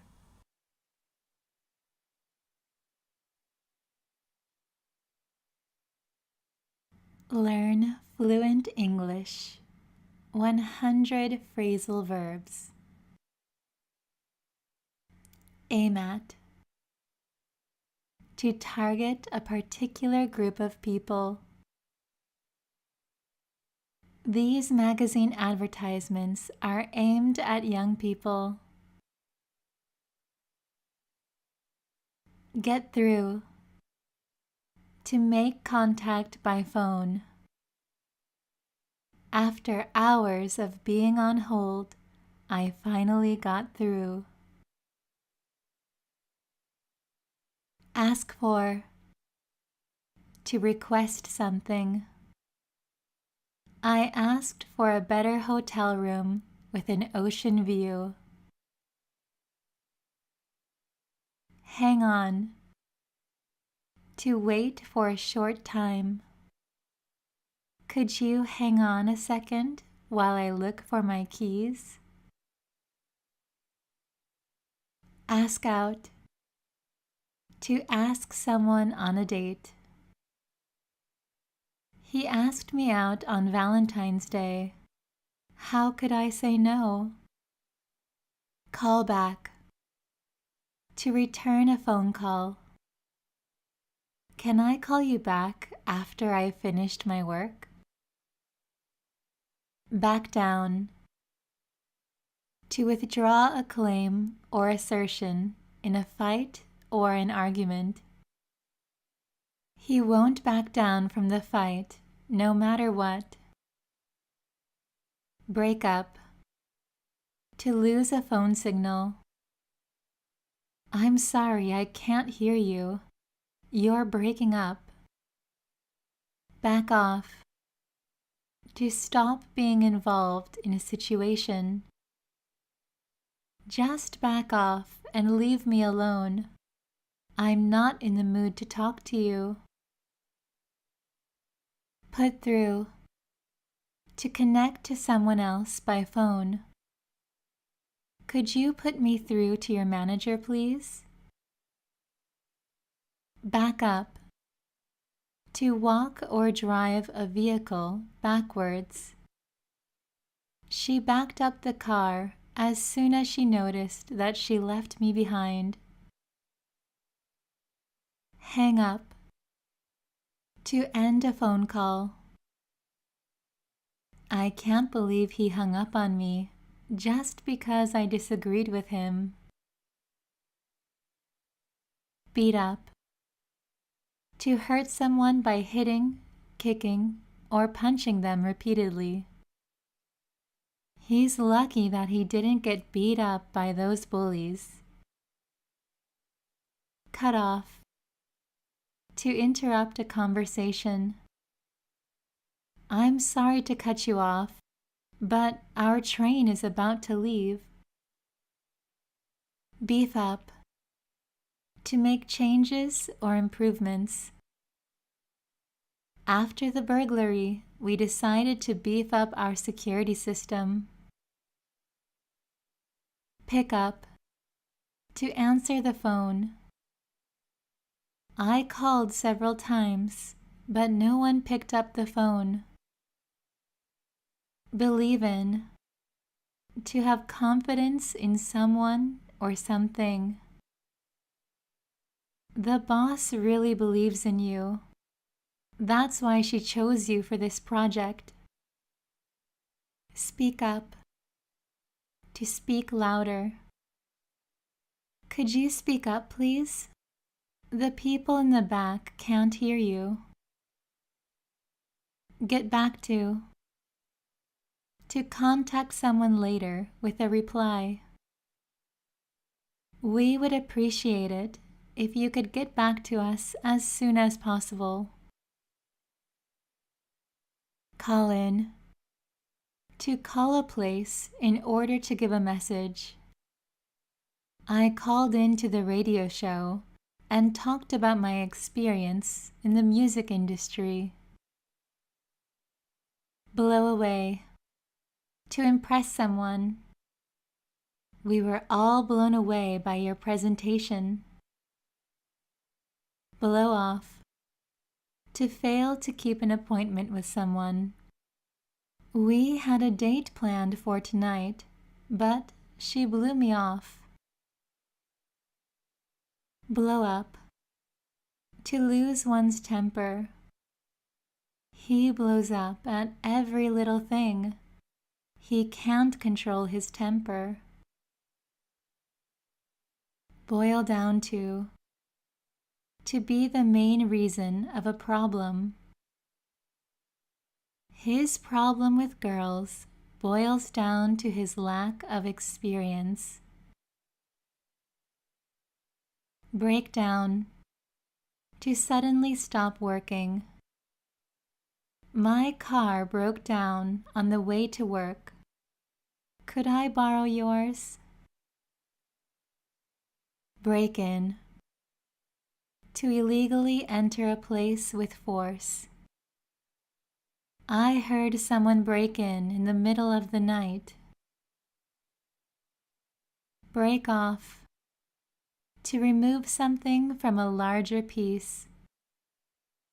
She broke off a piece of her bread and handed it to the child. Break out. To escape. A dangerous criminal just broke out of the local jail. Break through. To force a way through a barrier. The excited fans broke through the security at the ticket gate. Break up. To end a relationship. Did you break up with Tom yet? He isn't right for you. Bring back. To reintroduce something. I heard that they are bringing back their original logo. Bring over. To bring someone or something from one place to another. Could you bring over some wine for tonight's party? Bring up. To raise a matter for discussion. She tried repeatedly to bring up the subject of money. Brush off. To dismiss someone or something in an abrupt way. He brushed off my idea, even though everyone else was in favor of it. Brush up. To improve one's existing knowledge. I want to brush up on my Japanese before my trip to Tokyo. Build in. To include something as part of a plan, system, or agreement. New safety regulations are being built into the contracts. Bump into. To meet someone unexpectedly. Guess who I bumped into last night? My old roommate from college. Burn down. To destroy a structure by fire. My next-door neighbor's house burned down last week. Burn out.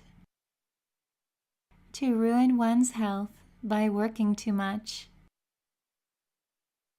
I finally have a day off, but I'm just too burned out to enjoy it.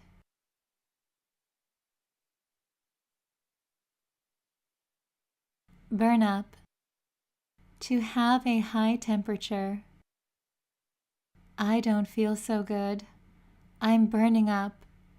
I should go to the doctor's. Burst out. To suddenly begin doing something. After I told my joke, the audience burst out laughing. Butt in. To interrupt a conversation or activity. He is always butting in, not letting anyone finish their stories. Call off. To cancel a planned event. I think we're going to have to call off the match due to icy weather. Calm down. To become less agitated. She took a deep breath and tried to calm herself down. Care for.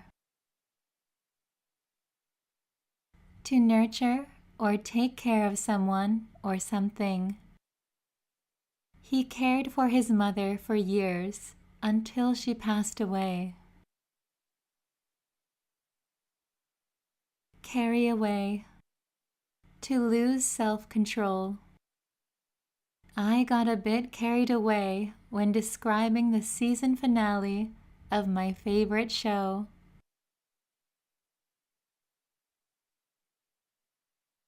Carry on, to continue an activity or task. He carried on singing even though no one was listening. Carry out, to perform a task. We are carrying out a market research survey. Catch on, to understand or realize something. He finally caught on to what she was trying to tell him. Catch up, to reach the same quality or standard as someone or something else. I stayed homesick from school, and now I'm finding it hard to catch up. Cheat on, to have a secret relationship outside of one's partner. She broke up with her boyfriend because he cheated on her. Check in, to arrive and register at a hotel or airport. You should check in at least 1 hour before your flight. Check out, to investigate someone or something. Why don't we check out the new restaurant downtown? Chicken out, to refrain from doing something out of fear. I planned on going bungee jumping, but I chickened out at the last minute.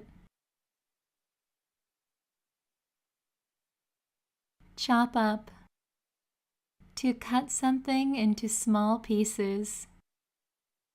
Could you chop up some carrots for my stew? Clean out, to thoroughly clean the inside of something. I'm helping my parents clean out the garage this weekend. Clear out, to go away. The baseball fans started clearing out when the game ended. Clear up, to solve or explain something. The scientist cleared up some common misconceptions. Clog up, to block something so that little or nothing can pass through. Tourists were clogging up the streets downtown. Close down, to cease operations permanently.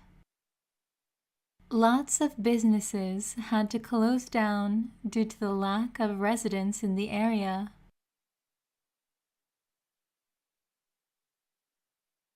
Close off, to block an entrance or pathway. The streets are closed off for the fireworks and parade. Come about, to happen, take place. Can you tell me more about how this project came about?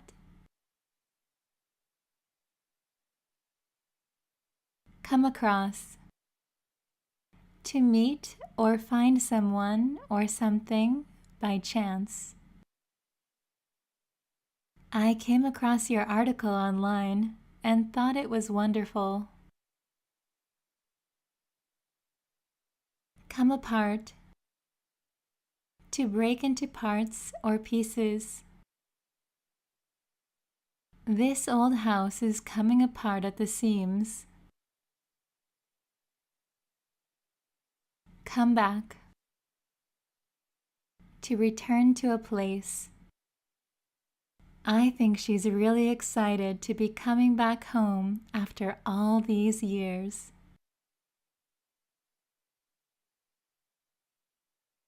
Come down. To travel south. My boyfriend is coming down to Florida from New York. Come down to be dependent on a specified factor. You know, it all comes down to money in the end. Come down with. To begin to have an illness. I think I may be coming down with a cold. I can't stop sneezing. Come in. To finish a race in a specified position. She came in first place in the chess tournament. Come off. To appear or sound in a specified way. Give an impression. He always comes off very arrogant whenever he talks. Come on. To start to happen. I feel a headache coming on. Could you turn down the music? Come out. To become known. It came out that he was a pathological liar and a cheat. Come over. To make a visit. My brother is coming over for dinner, so I have to clean up the kitchen. Come through. To succeed in a difficult situation. She is a great leader and always comes through under pressure.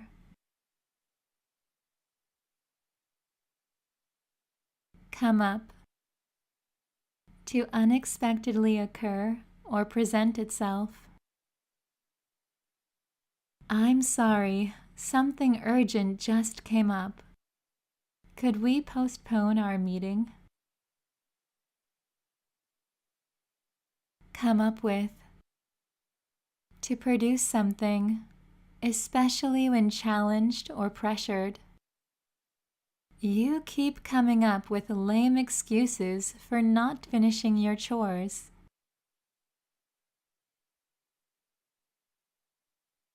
Con into. To trick or deceive someone into doing something. My grandpa was conned into sending a large sum of money to a stranger. Con out of. To be defrauded. Elizabeth was conned out of over $10,000. Cool off. To become calm again. He's really angry. You should give him some time to cool off. Count on. To rely on someone or something. I can always count on you to tell me the truth. Count up. To add everything together. Why don't you count up your money and see if you can afford the movie? Cover up. To use something to hide or conceal something else. He often uses a hat to cover up the bald patch on his head. Crack down. To start dealing with bad or illegal behavior in a more severe way. The police are starting to crack down on drunk drivers. Cross off. To remove someone or something from a list. You can cross off the names of the people who have RSVP'd. Cut back. To reduce the amount or quantity of something.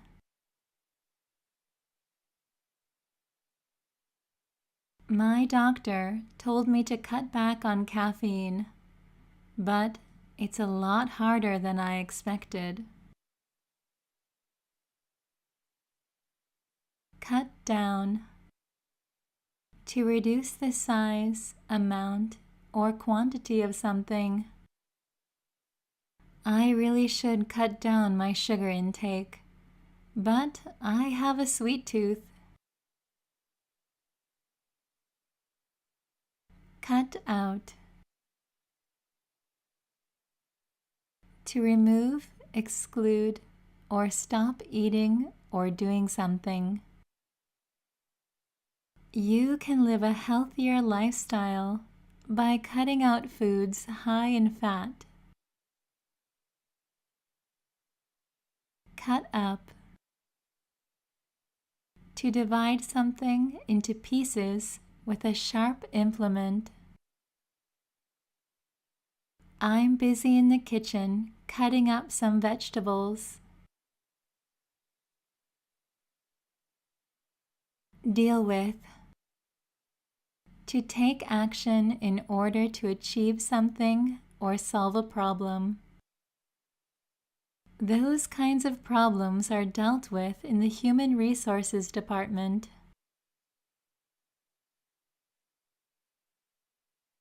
Do away with. To remove or put an end to something. The school is doing away with uniforms for the students.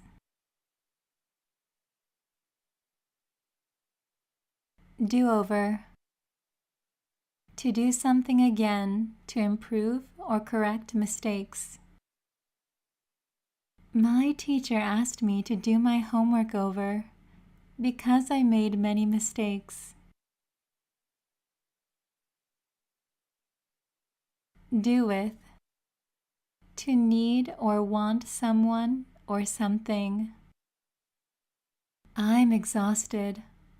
I could do with a few days off of work. Do without. To prefer not to have something. I could do without your nagging first thing in the morning. Doze off. To fall asleep, especially for a short period of time.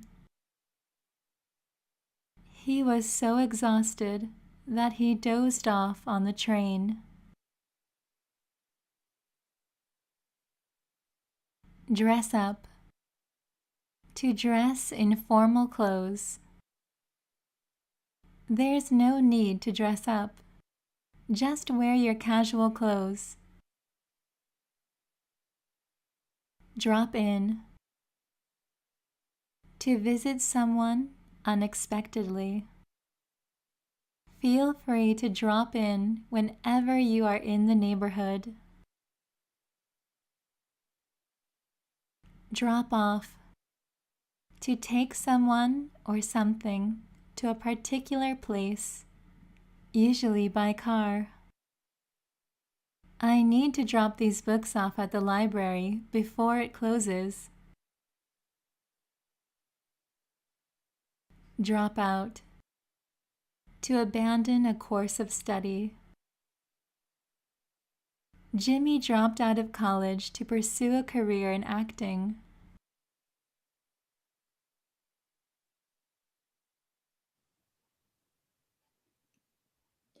Hi guys! How is everybody today? Thank you for taking this lesson with me today. Okay, so let me move this a little bit. Ooh. Okay, I'm ready. Are you guys ready? By the way, if you could go and subscribe to the YouTube channel, that helps me out so much. And it lets me know that you guys want to see more lessons. And if you can share this lesson with your friends, that is also amazing. Okay. Hello, Fisher. Hello, Ismail. Hello, good morning. Hello. Oh, Frederick, hello. It must be early in the morning for you. Hi, everyone. So today we're going to look at 2 phrasal verbs that have to do with failure. Failure. Oh, hello, Alma. Hello. Oh, thank you so much. Hello from Mexico, Bangladesh. Hello, Aliawan. Thank you so much. Yeah. Okay, so today we're going to talk about failure. I hope that it's not too depressing, but let's look at the 2 phrasal verbs.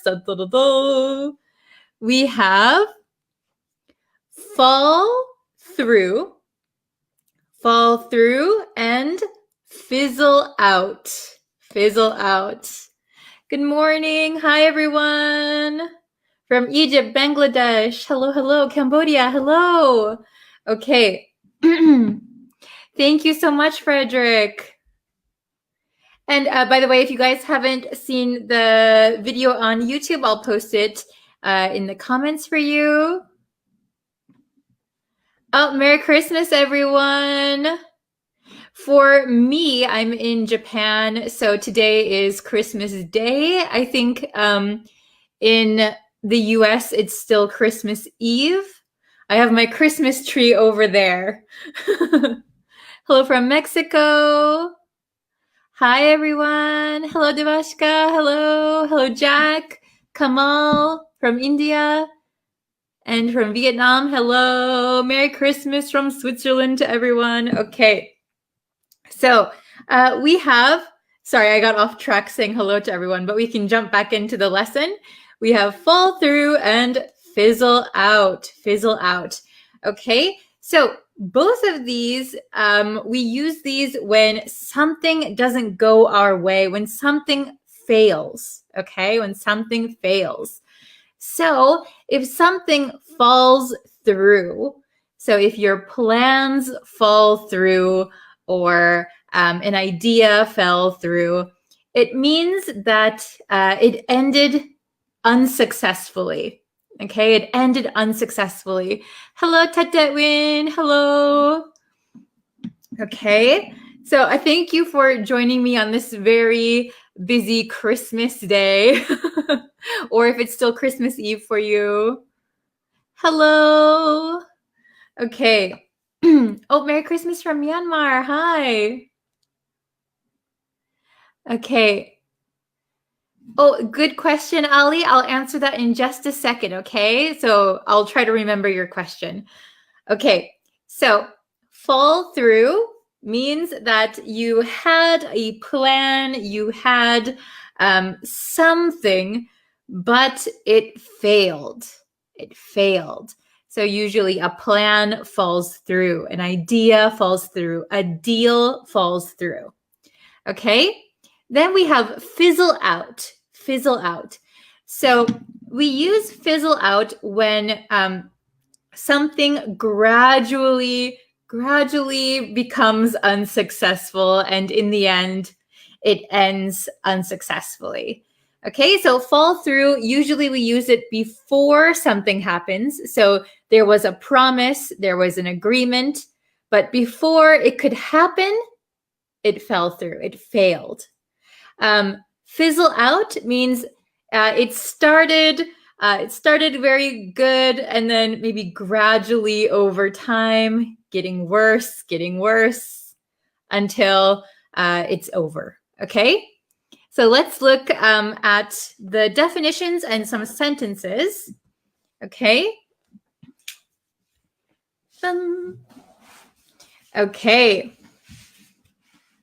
So we have fall through means come to nothing or fail.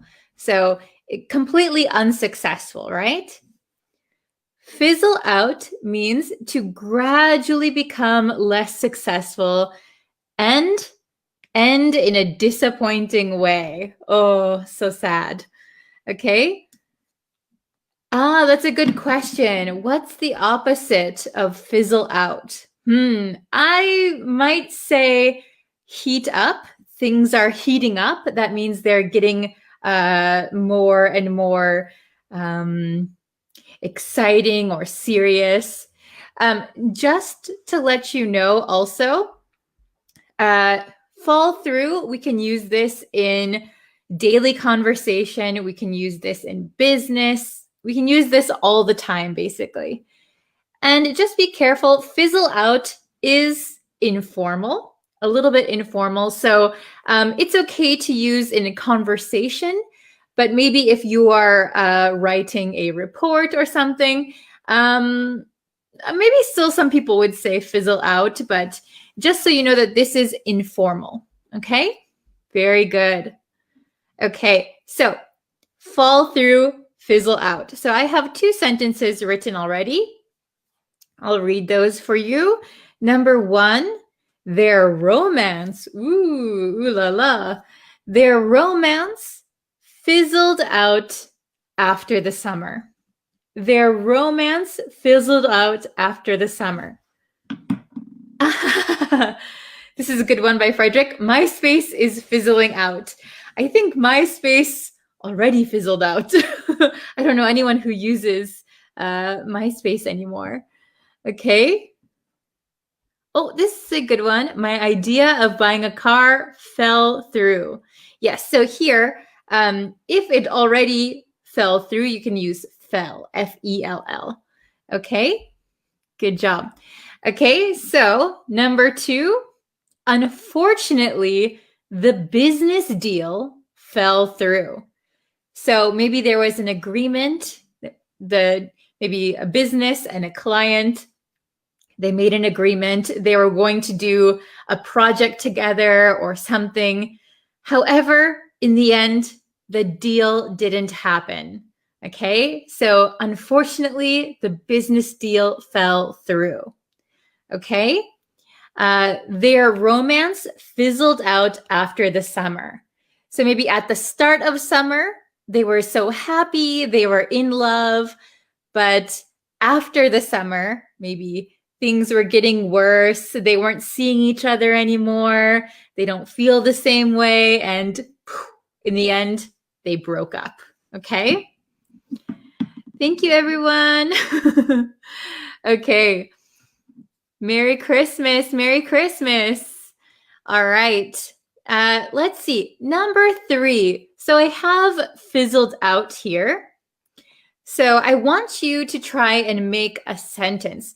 Something, something, something fizzled out after a day. So at the beginning of the day, maybe it was very exciting or something was very interesting, and slowly it fizzled out after just a day. So who can give me a good example for number 3? Oh, Ali, very good. My enthusiasm for the UK tour fizzled out after a day. Very good. Interesting. What UK tour? Interesting. Okay. Let's see. Oh, let's see. My happiness fizzled out. Oh no, my happiness fizzled out after a day. Oh, that's so sad. Okay. The project fizzled out after a day. So maybe the project started well, but it didn't end up well. Oh, very good. My energy fizzled out after a day.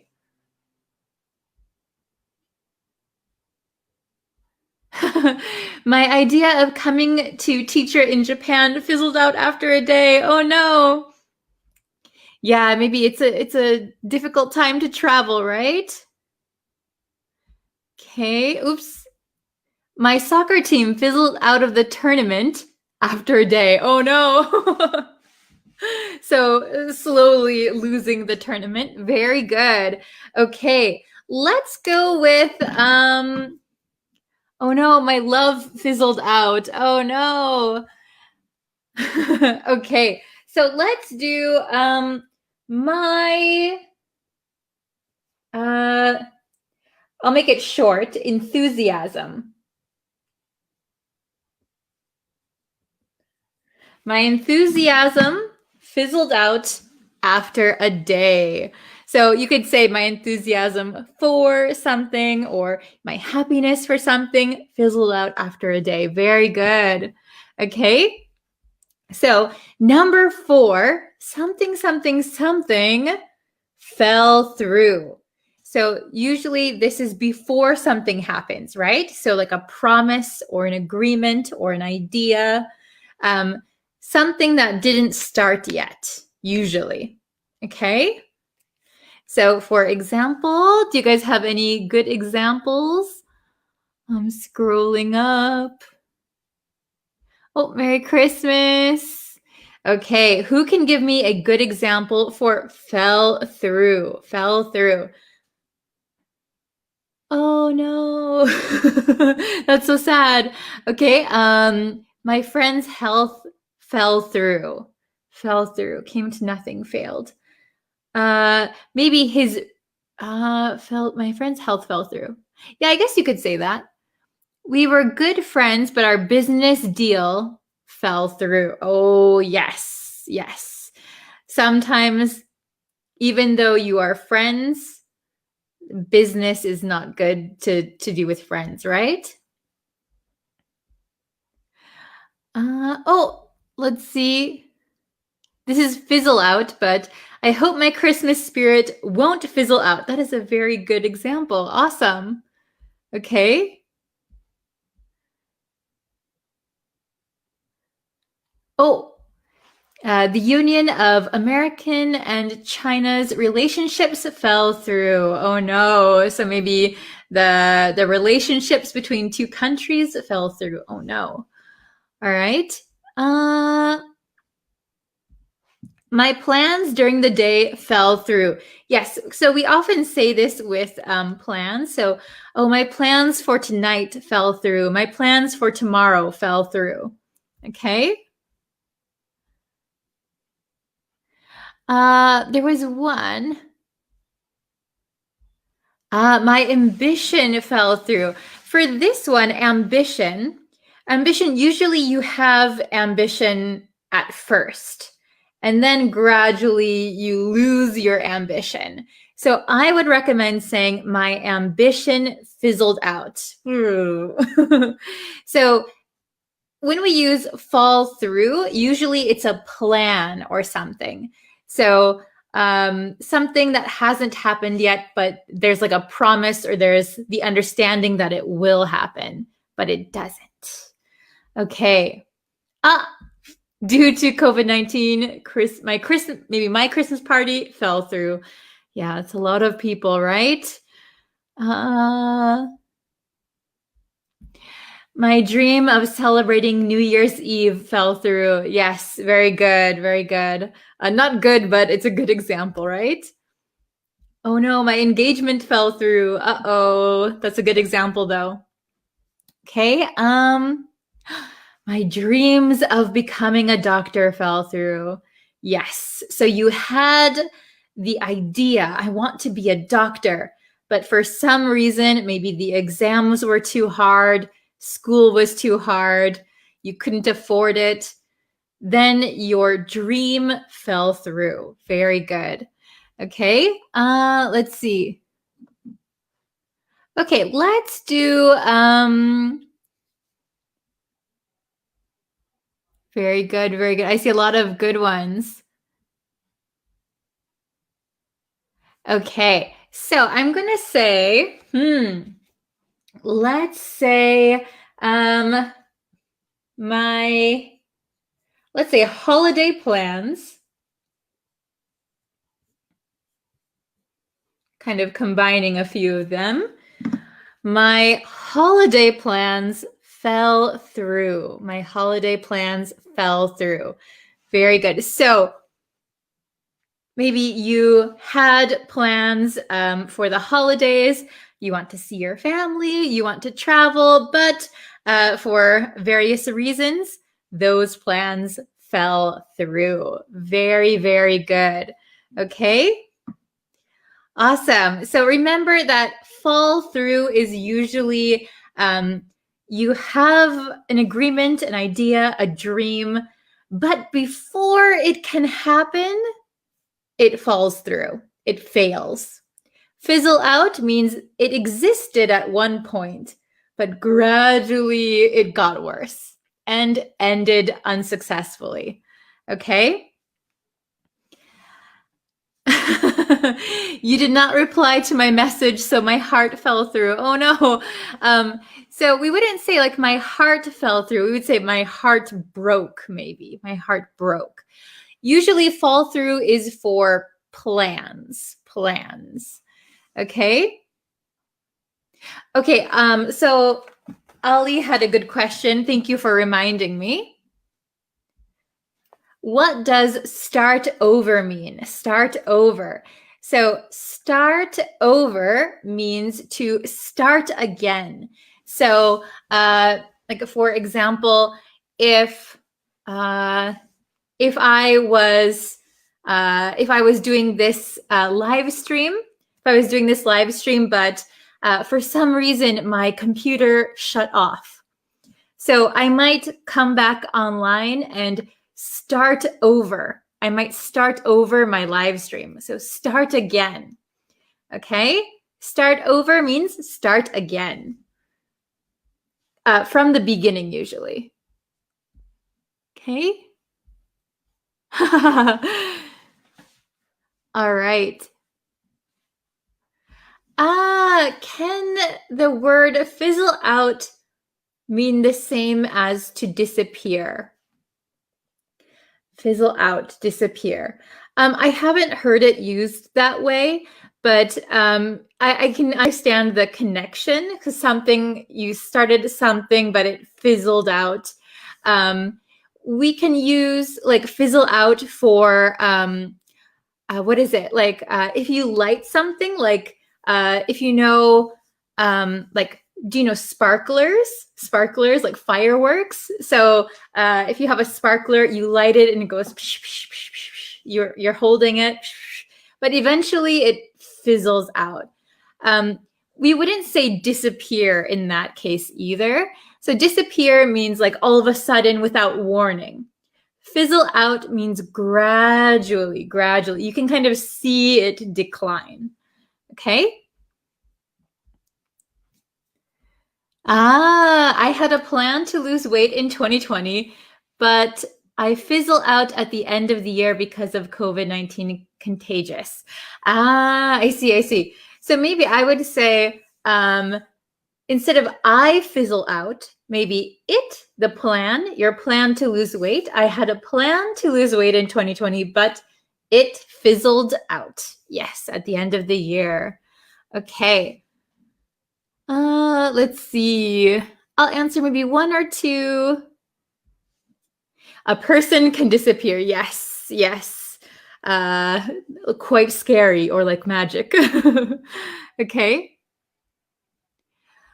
I don't understand the word fizzle out. So fizzle out just means that you had something like a relationship or an idea or something, but gradually over time it becomes unsuccessful. Okay? Oh, Frederick had a good one. Yes, faded out. Yeah. At the end, the music faded out. So faded out is more like disappear, right? So kind of slowly disappearing, slowly fading out. Very good. Okay. Okay, so let's see. Okay, so I think it's a good time to end the lesson here. If you guys haven't yet, please go over to the YouTube channel and subscribe and watch the newest video.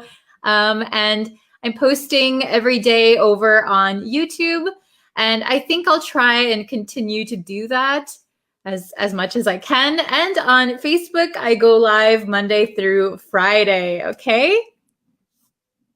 All right. Thank you guys so much for watching. Merry Christmas, everyone. And I hope you guys have a good end of the year.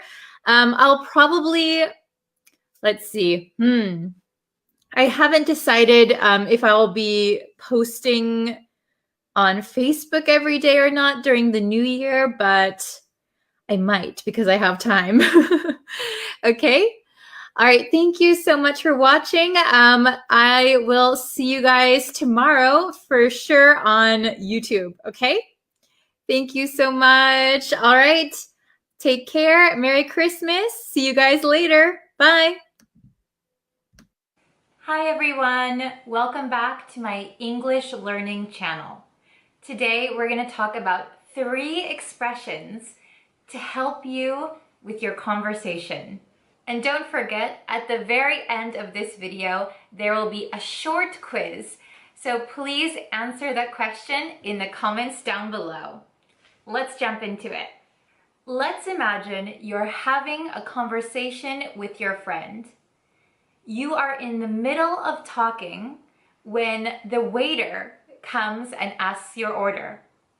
You finish talking to the waiter, and you want to continue the conversation you are having with your friend. The conversation stopped when the waiter arrived, and you want to continue what you were saying. What is a good expression to continue what you were saying? We have a very good and useful expression for this situation. You can say, as I was saying, as I was saying.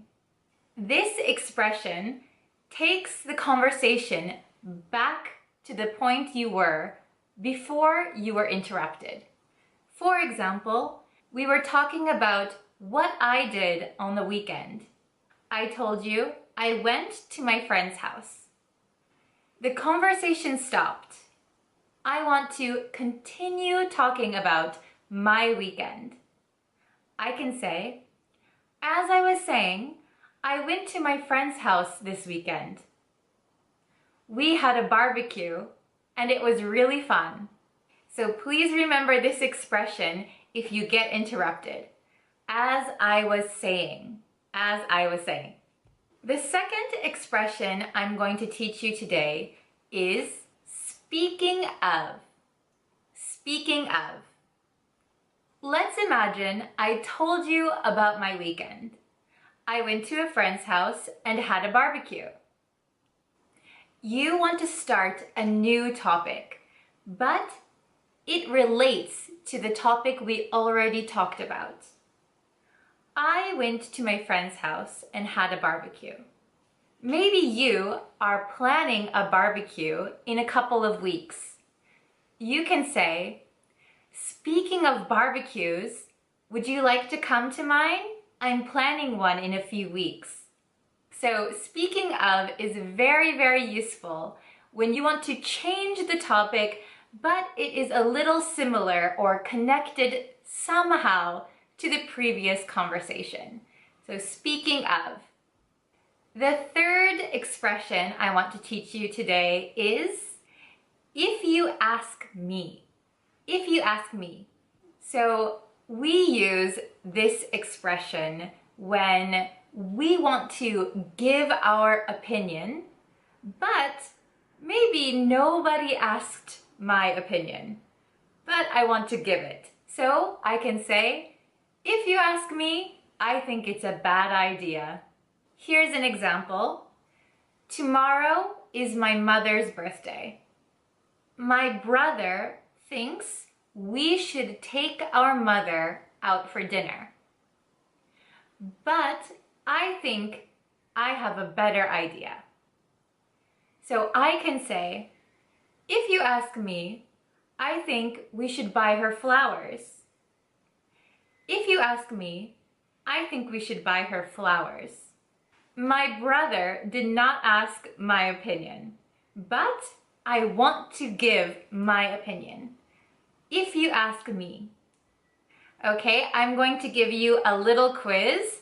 So I'm going to give an example. So please think which expression you would use. I'm talking to my friend about hiking. She is going hiking this weekend. I want to talk about my experience hiking a month ago. What expression should I use? Should I use as I was saying, speaking of, or if you ask me? I'll give you a few seconds.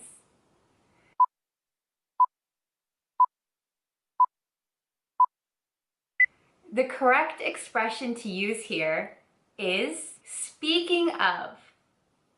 Speaking of hiking, I went hiking a month ago. It was really fun. Question number 2.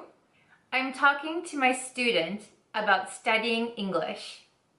My student says English is the hardest language to learn. I don't think so. I think Japanese is a hard language to learn. Which expression should I use? As I was saying, speaking of, or if you ask me?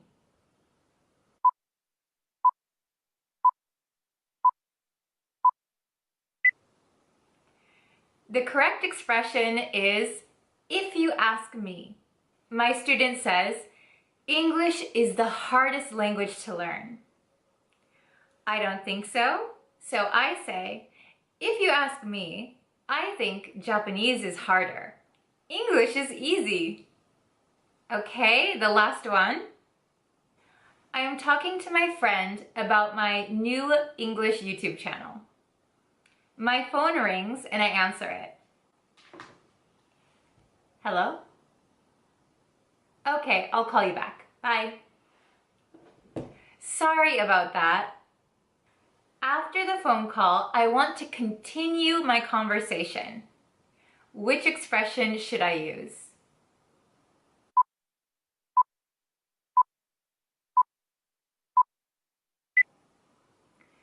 If you said, as I was saying, you are correct. Sorry, I'll call you back. I'm so sorry. As I was saying, I started this YouTube channel and you should subscribe to it. Shameless self-promotion, I'm sorry. Okay, so that was today's lesson. I hope it was very, very useful for you guys. There will be a question at the end of this video, so write your answers in the comment below, and I will see you at the next lesson. Bye!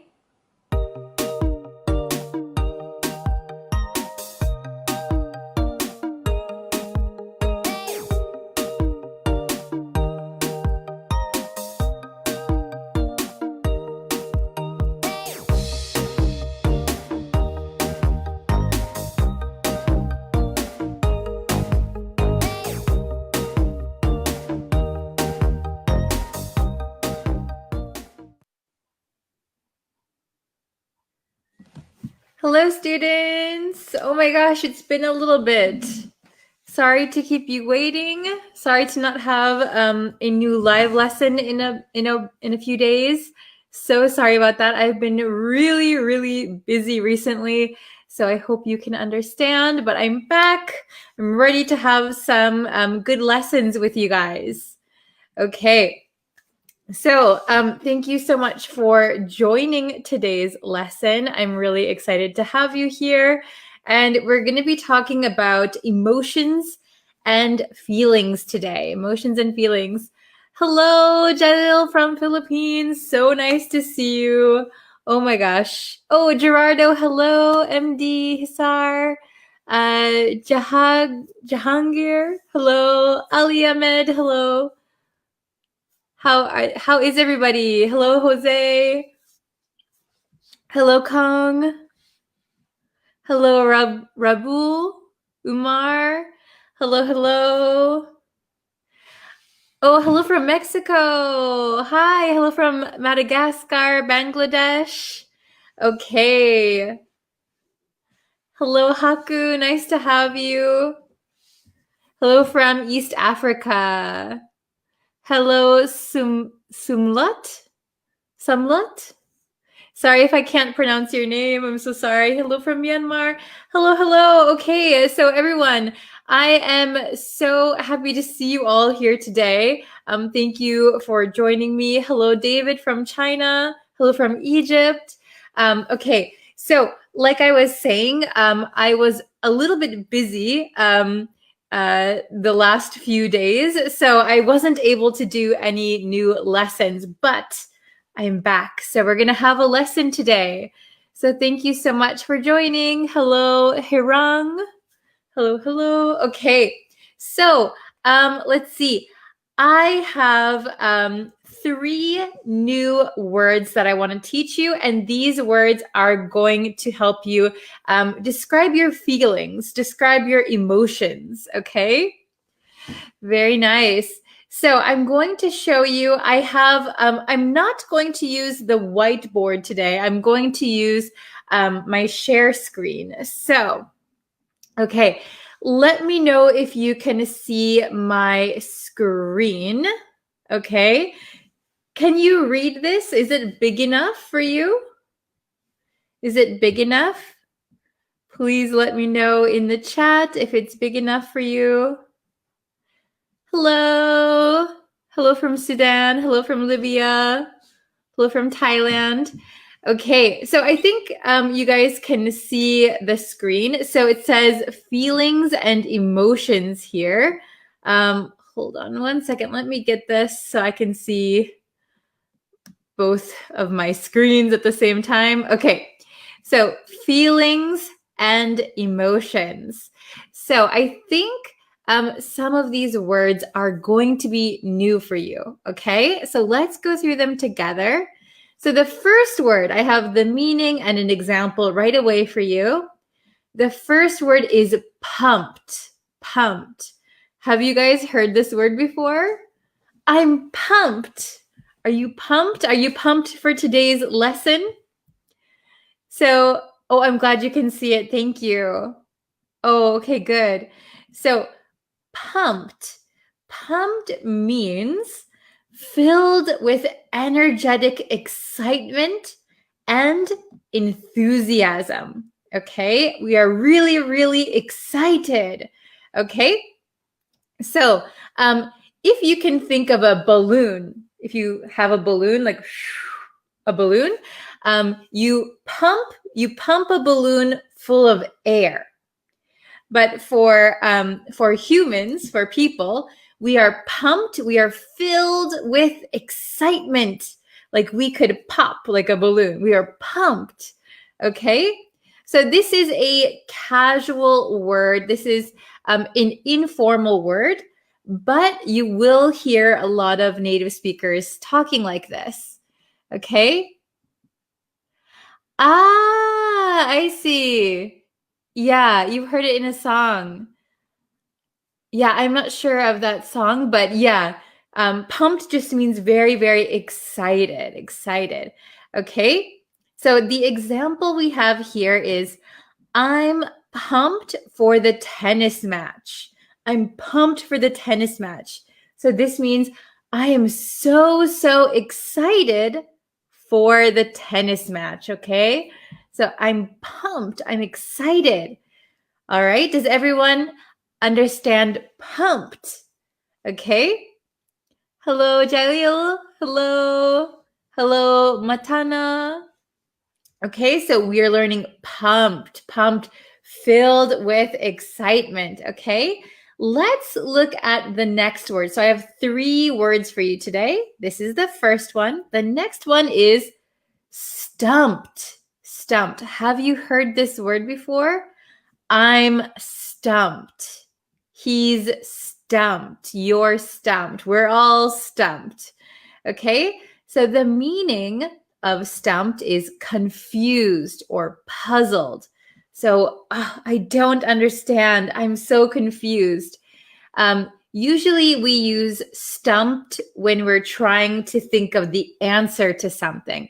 Oh, I can't figure out this question. I'm stumped. Okay. Hello from Jordan. Oh, very good. I am pumped. I am pumped for the new job. Awesome. I'm pumped for my new job. I hope you're pumped. Very good. Okay. So we have an example here. Even the teachers were stumped by the difficult math problem. Even the teachers were stumped by the difficult math problem. Okay? So stumped means confused, puzzled. So even the teachers who should know the answers to most of the questions were confused. They were puzzled. They were stumped. They were stumped by the difficult math problem. Okay? Very good. Let's go to the last word that we're learning today. The last one is irk. Now, this doesn't even look like English, right? It's a very strange word, irk. I-R-K, only 3 letters, irk. So, what does irk mean? What does irk mean? Irk means to irritate or annoy. Irritate or annoy. So we use it in the same way. Something annoys me. Something irks me. Okay? So let's see. The example here is, it irks me when people eat with their mouths open. It irks me when people eat with their mouths open. Okay? So that means that it annoys me when people eat with their mouths open. Can you think of something that irks you, that annoys you, that irritates you? Oh, this is a good example. I'm stumped by the explanation today. You're stumped, but I hope it's understandable. It's like an Arabic word. Interesting. Do you have a similar word, or it looks like a similar word? Okay. Very, very good. So irk. Irk means irritate or annoy. It irks me when people eat with their mouths open. Okay. So do you guys remember everything? We have irk, stumped, and pumped. Pumped means excited. I'm so pumped. I'm so excited. Stumped means I'm so confused. I don't understand. And irk means irritate or annoy. Okay? So let's try to do some questions, and you can see how they're used in sentences a little bit more. Okay? So we have 5 sentences, 5 questions. Let's try to do number 1 together, okay? So number 1, it, me, when I find spelling errors. What do you think? Oh, this is a good example. I'm stumped to go on vacation. Maybe you would be pumped to go on vacation. You'd be excited. I am pumped for this Spanish exam. Oh, interesting. So you're very excited for the test. Okay? Very good. So number 1, it, me, when I find spelling errors. Who can answer number 1? Ooh, Ariana, very good. Oh, Devaska's in the chat. Hello. Josette, Suhana, very good. Okay, Ariana, Hitet, very good. Okay, so the answer to number 1, it irks me when I find spelling errors. So it really annoys me. It kind of frustrates me. It irks me when I find spelling errors. I don't like it, okay?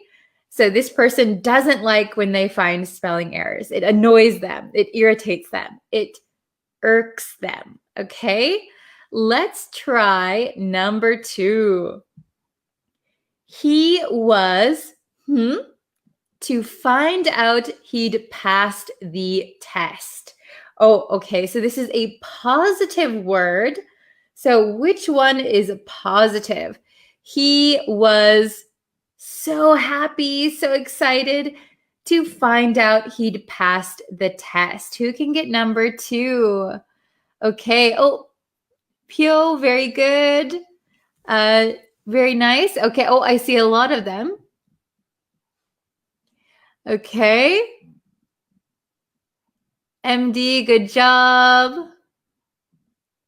Suhana. Okay, Jose, very good, very good. Oh, I see a lot of correct answers. Tet, Devaska, very good. Okay, he was pumped. He was pumped to find out he'd passed the test. He was very excited. Okay, let's try number 3. I don't know the answer. I'm something. So which one means, I don't understand. I'm confused. I don't know the answer.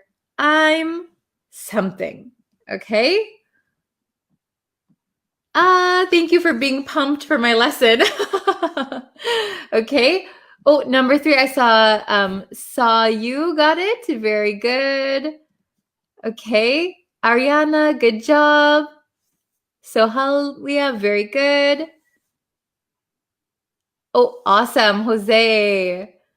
Janba. Okay, awesome. So I don't know the answer. I'm stumped. I'm stumped. I don't understand. I'm not sure. I'm confused. Okay, I don't know the answer. I'm stumped. Good job, everybody. Okay, we only have 2 more. So number 4, there are 2 answers here. Okay, so it, him, when he gets, on easy questions. It, him, when he gets, on easy questions. Let's see who can get it. Ooh, very good. Oh, Joshua, very good. Ricardo, awesome. Okay, very good. Sayu, good job. Okay, I see a lot of good answers. Wonderful. So we'll do the first one. So it irks him. So it frustrates him. It annoys him. Okay, so something annoys him. It irks him when he gets on easy questions. Okay, so the correct answer is stumped. Okay, so it irks him when he gets stumped on easy questions. This means that it frustrates him when he gets an easy question that confuses him. Maybe he's thinking too much or he gets confused, even though it's an easy question, right? Okay. And the last one, the very, very last one, I'm so for my next English class. I'm so for my next English class. Okay? What do you think the answer to number 5 is? Oh, very good, Nandar, very good. George, very good. Awesome. Ariana, good job. I'm so pumped for my next English class. Okay, so I'll read them one more time. Number 1, it irks me when I find spelling errors. So it frustrates me, okay? Number 2, he was pumped to find out he'd passed the test. He was very, very excited. Number 3, I don't know the answer. I'm stumped. I'm very confused. Number 4, It irks him when he gets stumped on easy questions. So it annoys him when he gets confused on easy questions, even though they're easy, right? And the last one, I'm so pumped for my next English class. I'm so excited. Okay, very, very good. So let's see. Okay, I'm back. Can you all see me now? Hello, hello. Okay. So let me make my screen a little bit bigger. Okay. So if you want to make your own examples, I can quickly correct them for you. Okay. Let's see. Ooh. Okay. So does anyone have any question or you want to make a sentence? Let's see. Okay. Can you give a sentence example for the word irk in past tense? Very good. So yeah, you can just add ed for irk. You can say, I was irked by the way he talked. For example, I was irked by the way he talked. Irked just means annoyed. So we use it in the same way. I was annoyed. He annoyed me. I was irked. He irked me. That irked me. Okay? You can just add ed. Can you explain more about irk? Good question. Okay. So irk just means like annoy, irritate, frustrate. So when something bothers you, it irks you. It irks you. Okay? So for example, it irks me when I get a question wrong. Or it irked me how he talked about someone. Okay? It annoyed me.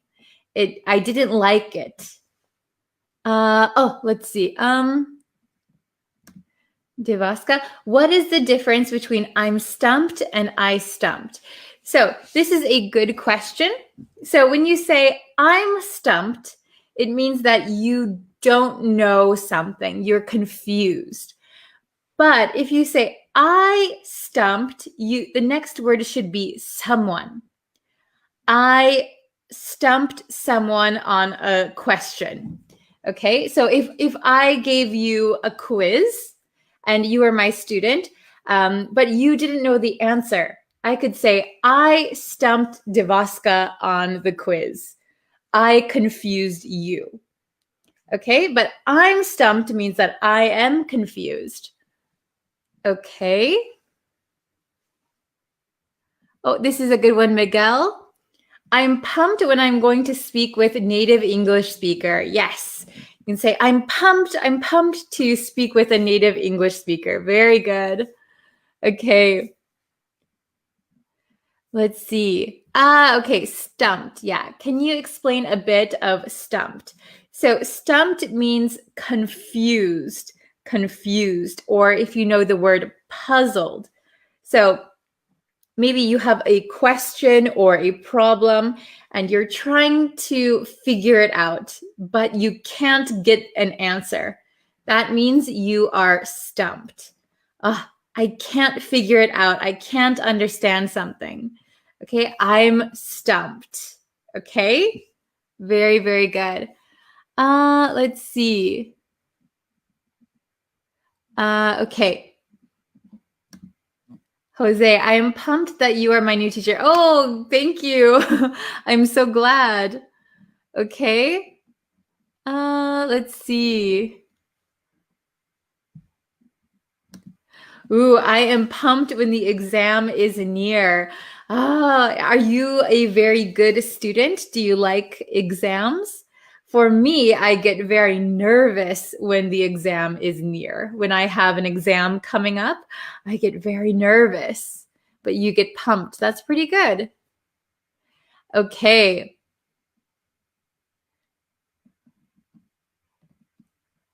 Very, very good. Oh, yeah, this is a good one. I can say tricky too. Yeah, if a question, so a question can be tricky, and you can be stumped by a tricky question. Yes. The question is tricky. Your feeling is that you are stumped. Okay, very, very good. Okay, so thank you guys for watching this lesson. We've been going for 20 minutes already. Wow. Okay, so I'm going to do another lesson tomorrow. Facebook and probably YouTube. So both, okay? So I will see you guys for tomorrow's lesson. And of course, you can leave your comments in the chat, and I will try and answer everyone's questions if I can, okay? It just depends on my time. So thank you guys for watching, and I will see you tomorrow. Okay, I hope you're pumped for tomorrow's lesson. I hope I didn't stump you with today's words, and I hope I didn't irk any of you.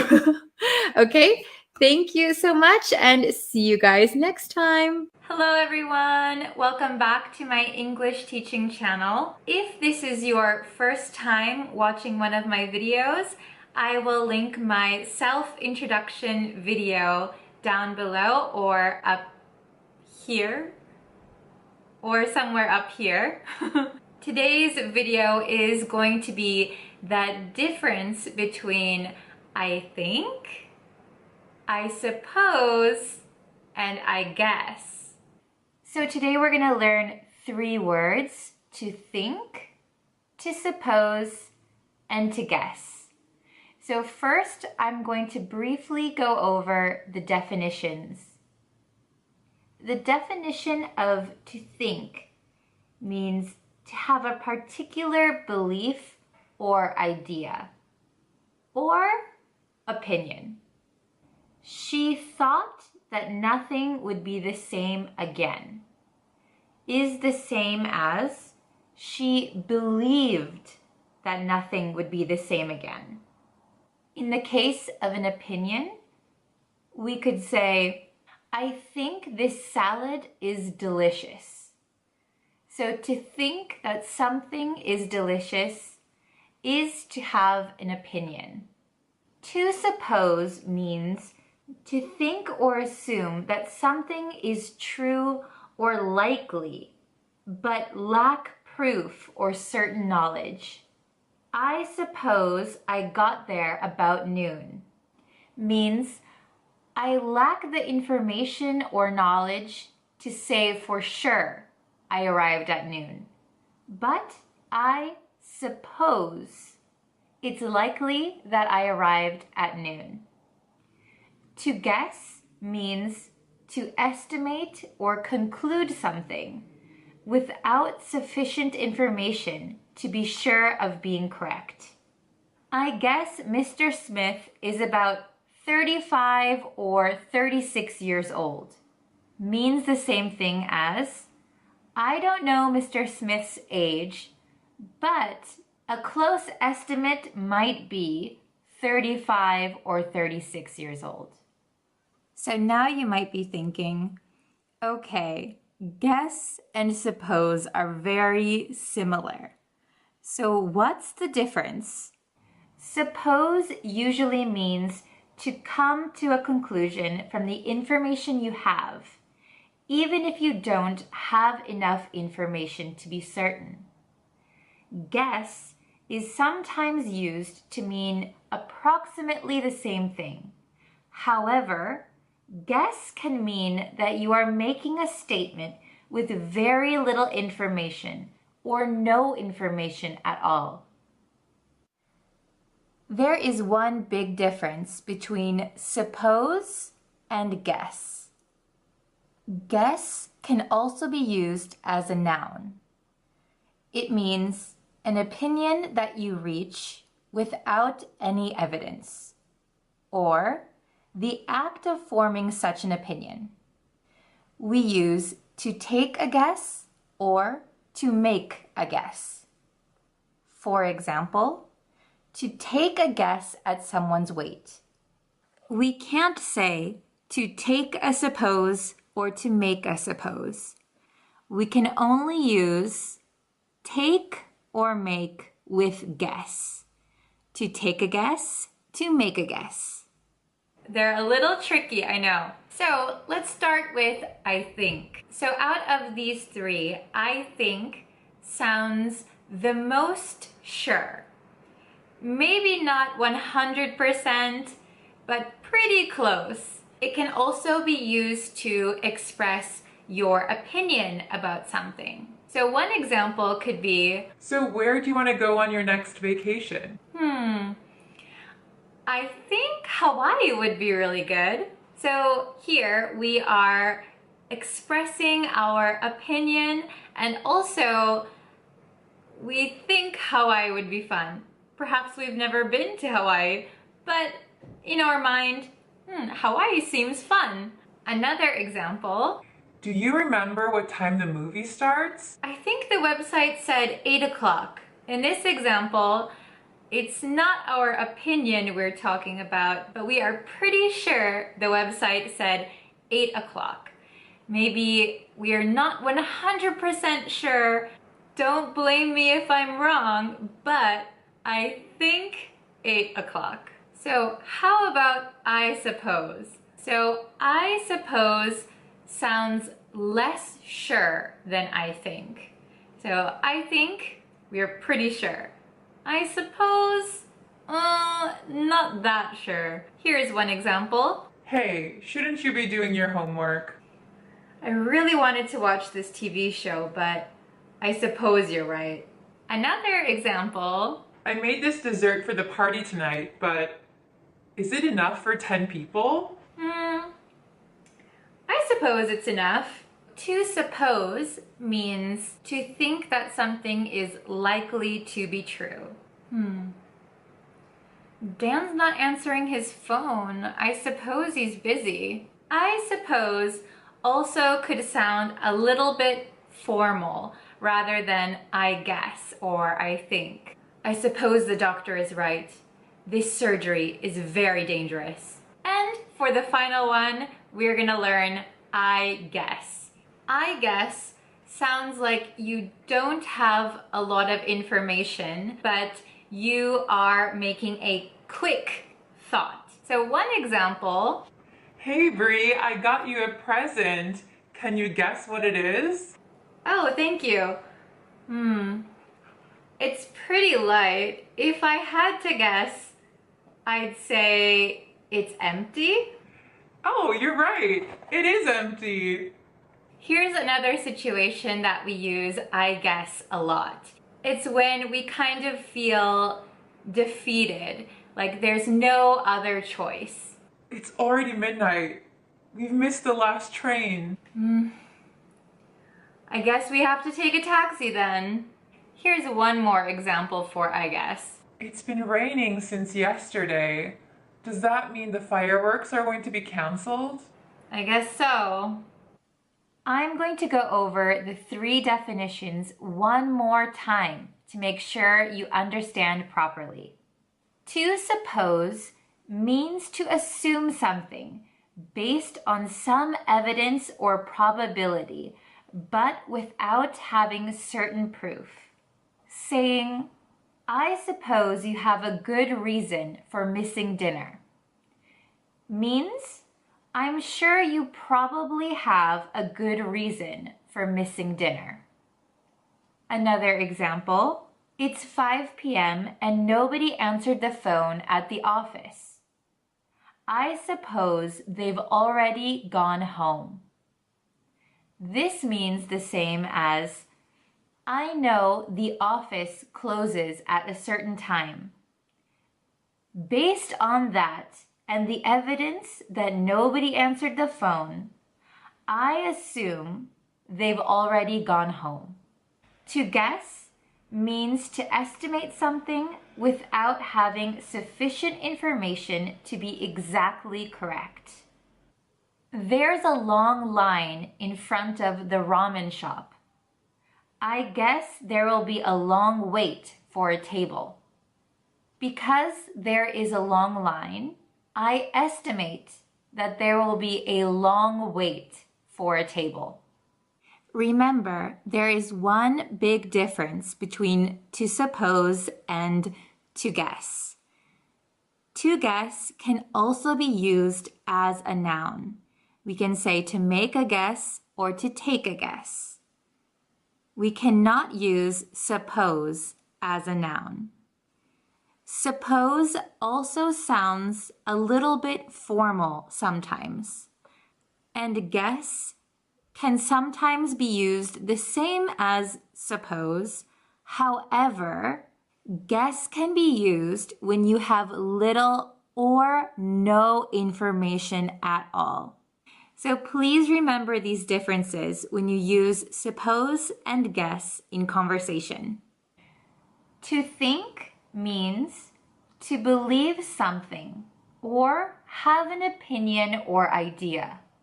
For example, I don't think Lori will get the job means, in my opinion, I don't believe Lori will get the job. One more example. I think it is important to learn English. This means I believe it is important to learn English. So those are the differences between I think, I suppose, and I guess. Do you guys have a better understanding of those three words now? So for your homework, I would like you to comment down below and use I think, I suppose, and I guess. Try to make 3 sentences using these words and the different nuances. I think that's it for this video today. I suppose you learned a lot from this video, hopefully, and I guess I'll have to make some more videos like this in the future. Don't forget to do your homework in the comments below, and I'll see you next time. Bye!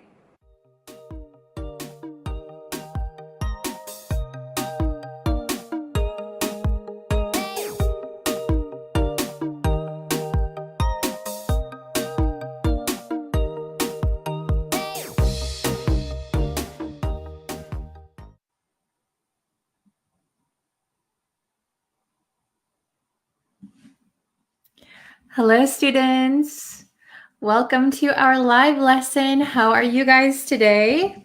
I'm just going to pull up the link for the YouTube channel. So if you are not subscribed to the YouTube channel yet, I would really suggest that you do so. All the lessons can be found there.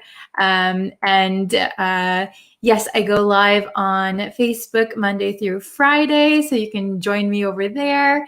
So hello everyone, welcome. Hello Ahmed, how are you today? Leave what country you are watching from so we can see how many countries we have here today. Hello, good morning. Hello from Syria. Welcome. So I hope everyone's having a great day. As you can see, it is pretty rainy outside here in Japan. So kind of bad weather recently for me, but I hope you are all having a beautiful sunny day. How is everyone? Hello from Colombia, Cambodia, Myanmar, hello Pakistan. Okay, so we're going to be having an easy English test today. So it should be pretty easy. There are 5 questions. So if you get 5 out of 5 correct, you pass. If you get less than 5 correct, I would suggest going back and reviewing previous lessons and then come back to this lesson after a bit and try and take it again and see if you can get 100%. Okay? It's so hot in Myanmar. Oh my goodness. Hello from Afghanistan. It's kind of cold today in Japan, in Tokyo actually. Hello from Sri Lanka. Okay, are you guys ready to take the test? Today is a test day. So let me bring it up. Okay, English test. Can you pass? So remember, there are only 5 questions. So try to get them all correct. So when we do the test, you can leave your answer in the comments, and then you can see if you have passed or not. Okay, so let's look at the first one. Dun. Okay, so I will read the question. Please put your answer in the comments. Okay, question number 1. Excuse me, how much does it to have this bicycle fixed? That'll be $25, ma'am. How much does it to have this bicycle fixed? How much does it give? How much does it pay? How much does it spend? Or how much does it cost to have this bicycle fixed? Okay, should be a pretty easy one. So let's see if you can get this one correct. A, B, C, or D. Okay, very good. I see a lot of correct answers. So the answer to number 1 is D, cost. How much does it cost to do something? So that means how much money do I have to give you for you to do this thing? Okay, so the similar ones, pay and spend. So how much do I have to pay? Could be correct, but how much does it something?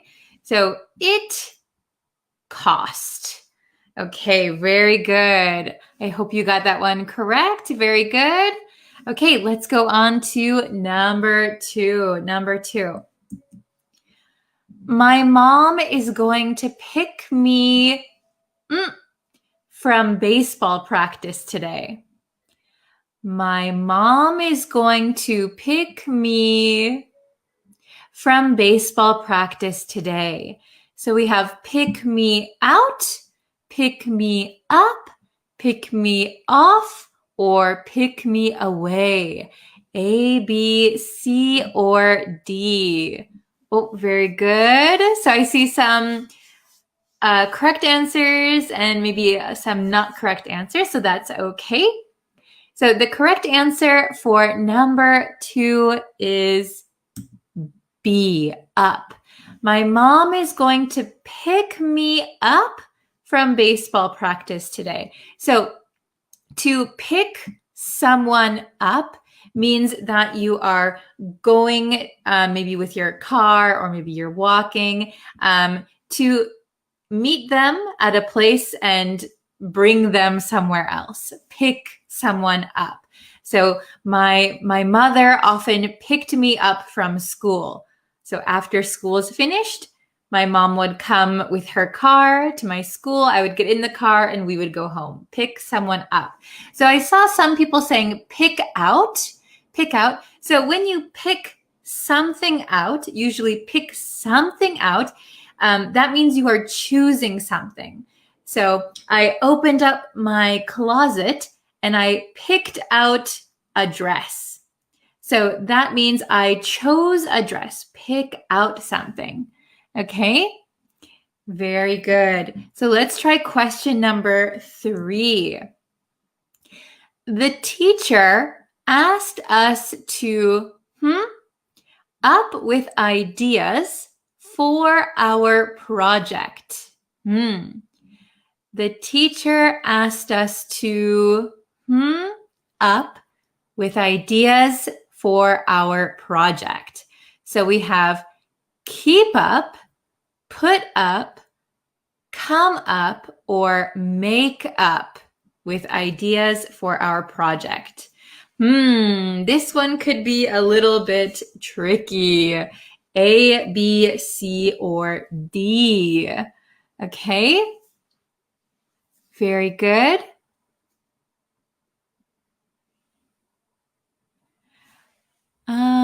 Okay, I see a lot of answers. Very good. Okay, I see this one might be a little bit tricky. This one might be a little tricky, okay? So the answer to question number 3 is come. The teacher asked us to come up with ideas for our project. So to come up with something means to think of something. So usually we say come up with an idea, come up with a topic. So think of something, okay? So come up with something means think of something, okay?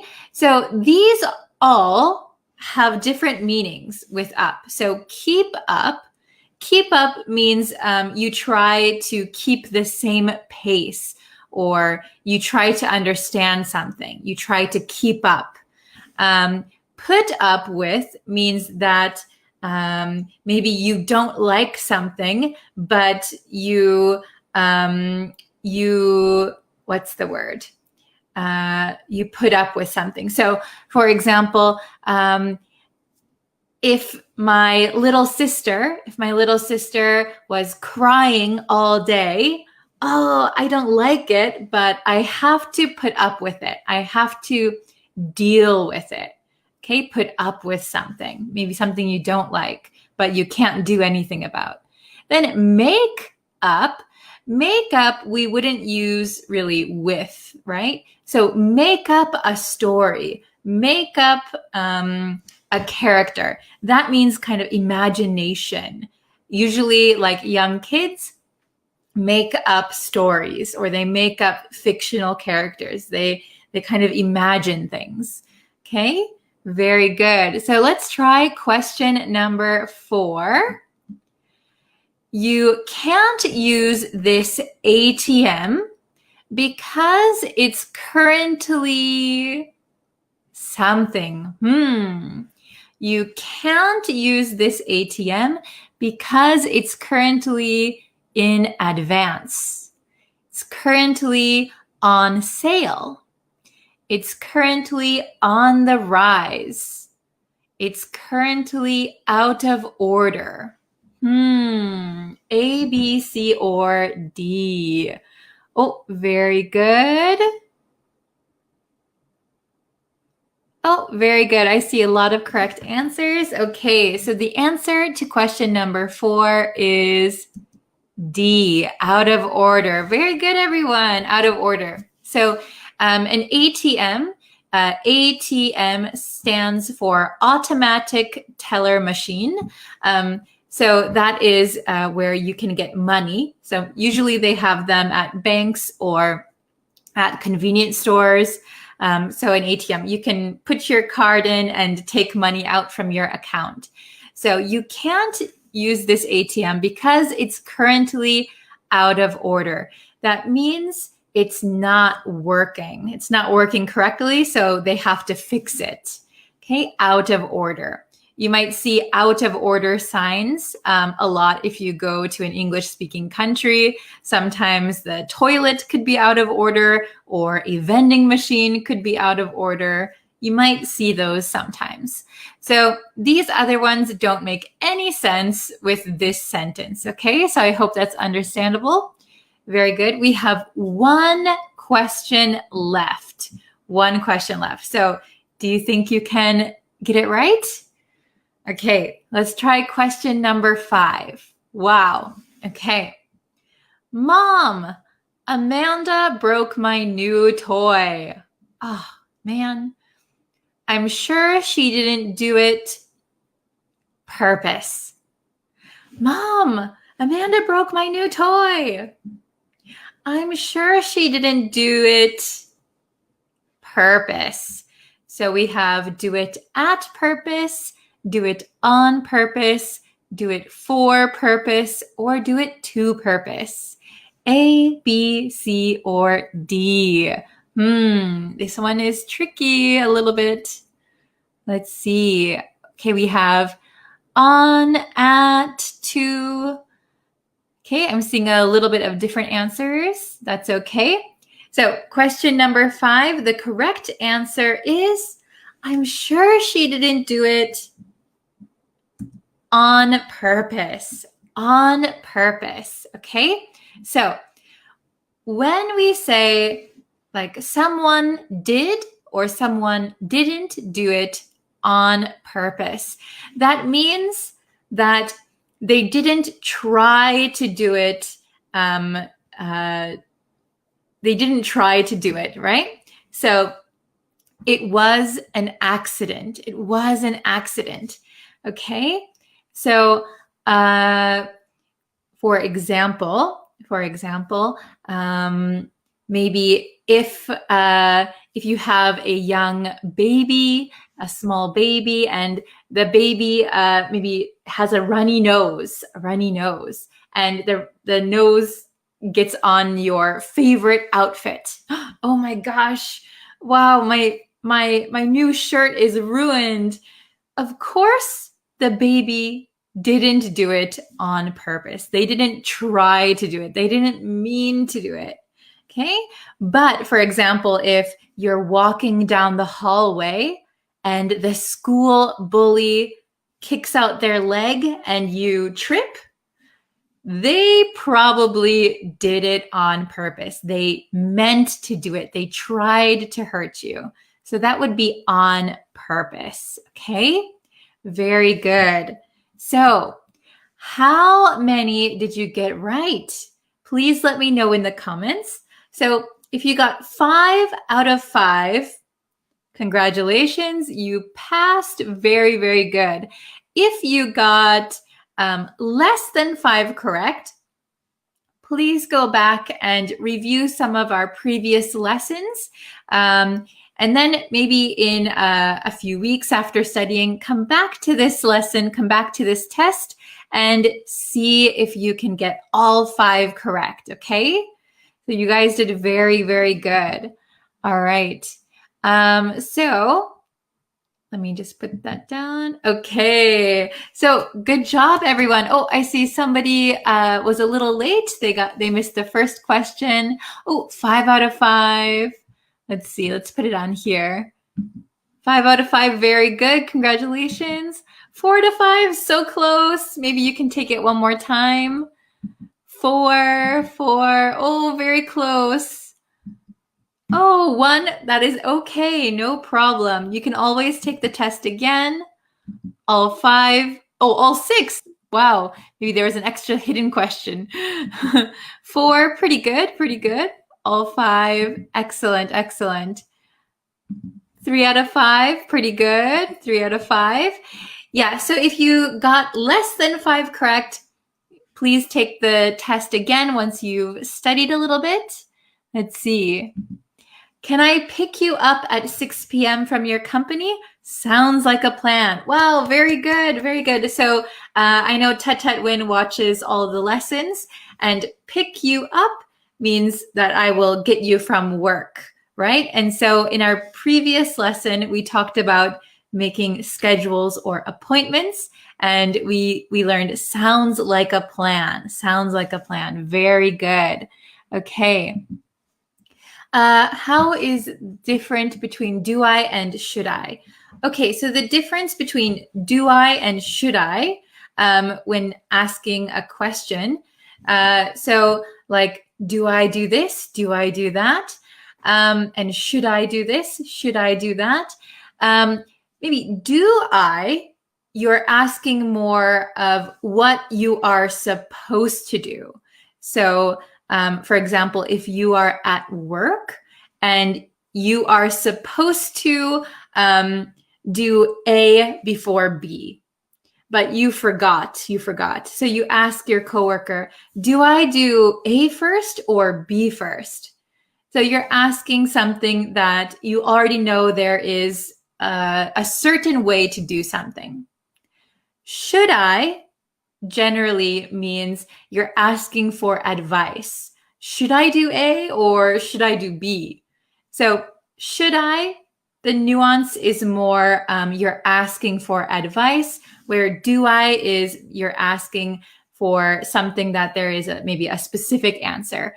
But sometimes native speakers will use them interchangeably. Very good. Okay. Wow, 5 out of 5. Very good. I got all 5 correct. Awesome. Okay. Teacher, do you teach every day, right? Yes. So I teach Monday through Friday on Facebook and on YouTube every single day. So if you want to see everyday lessons, you can subscribe to me on YouTube, and then you can also catch me during the week on Facebook. Okay, very good.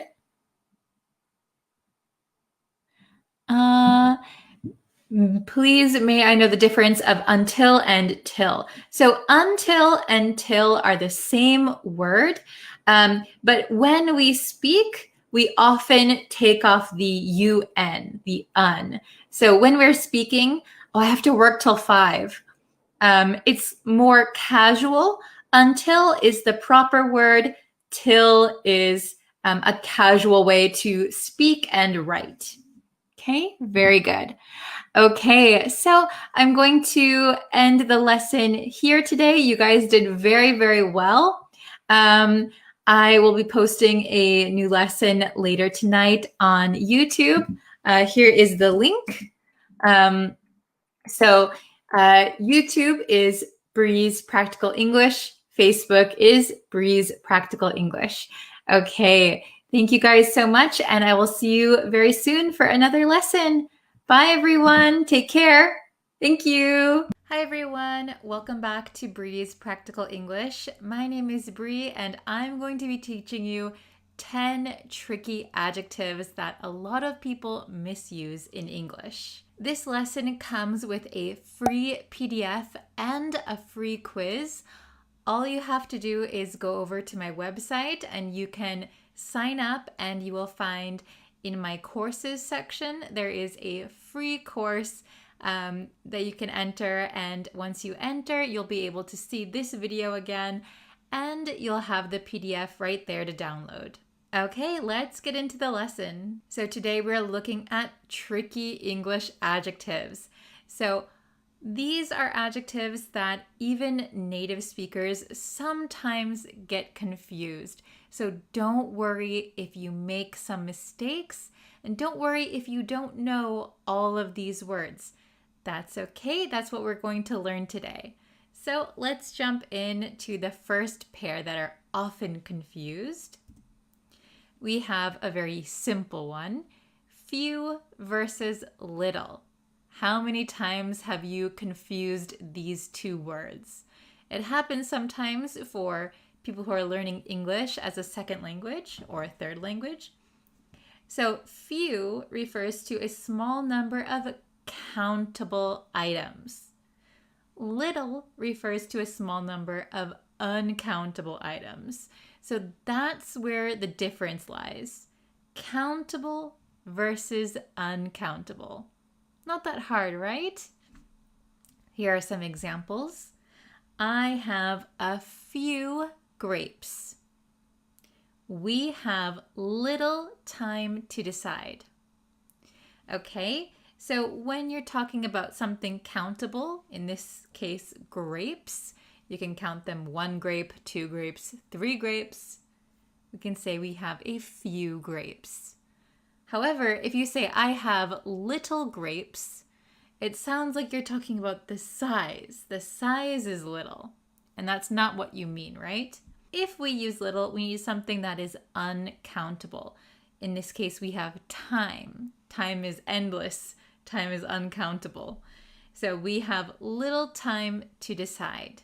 Let's check the next pair. Here we have 2 very similar looking words. Allusion versus illusion. Listen to that pronunciation difference. Allusion, illusion. Can you hear the difference? So lots of people confuse these 2 words, even native speakers. So don't worry if you get these confused. Allusion, with an A, allusion, is a reference to something. Illusion, with an I, refers to something that is not real. Here are some examples. The film is full of allusions to Hitchcock. Hitchcock was a very famous filmmaker. So if a film is full of allusions to Hitchcock, maybe that means the film has many references to Hitchcock. Okay? They used paint to create the illusion of metal. So metal is not actually there. They didn't use metal, but the paint makes it look like metal. That is an illusion. It's not real. Okay, you got it? Let's go to our next pair. Eminent versus imminent. Again, very, very similar looking words. Very similar pronunciation. Eminent, imminent. Okay? Eminent with an E refers to a person who is famous or respected. So we're talking about a person when we use eminent. Imminent with an I refers to something that is about to happen. About to happen. Let's take a look at those examples. She is one of the world's most eminent professors. So that means she is very famous. She is very respected. She is eminent. Can you think of some other eminent people? If you can, write it in the comments. That's your homework for today. Let's look at the next example. He was in imminent danger of being swept away. So in this case, something is about to happen. He was in imminent danger of being swept away. So if you imagine sitting on the beach when there's a typhoon coming through, you might get swept away by the waves. You are in imminent danger. The danger is coming. Are those two understandable? Let me know. These two words are easily confused. They are homophones. That means they have the same pronunciation. Discreet versus discreet. Oh my gosh, why does English do that, right? So the first one, discreet with two E's before the T, discreet, means careful and tactful in order to keep something confidential. We use this word a lot when we try to avoid embarrassment, when we try to keep something a little bit secret, not out in the open. We use the word discreet. Okay? The second discreet is ETE. This means distinct or unconnected, so not connected. So these two words have very different meanings. Take a look at the examples again. She hung up her laundry in a discreet corner of the yard. So she hung up her laundry in a place where maybe not many people go, not many people are looking. So she hung up her laundry in a kind of secretive, not obvious place in the yard. The second example, the companies have their own discrete identities.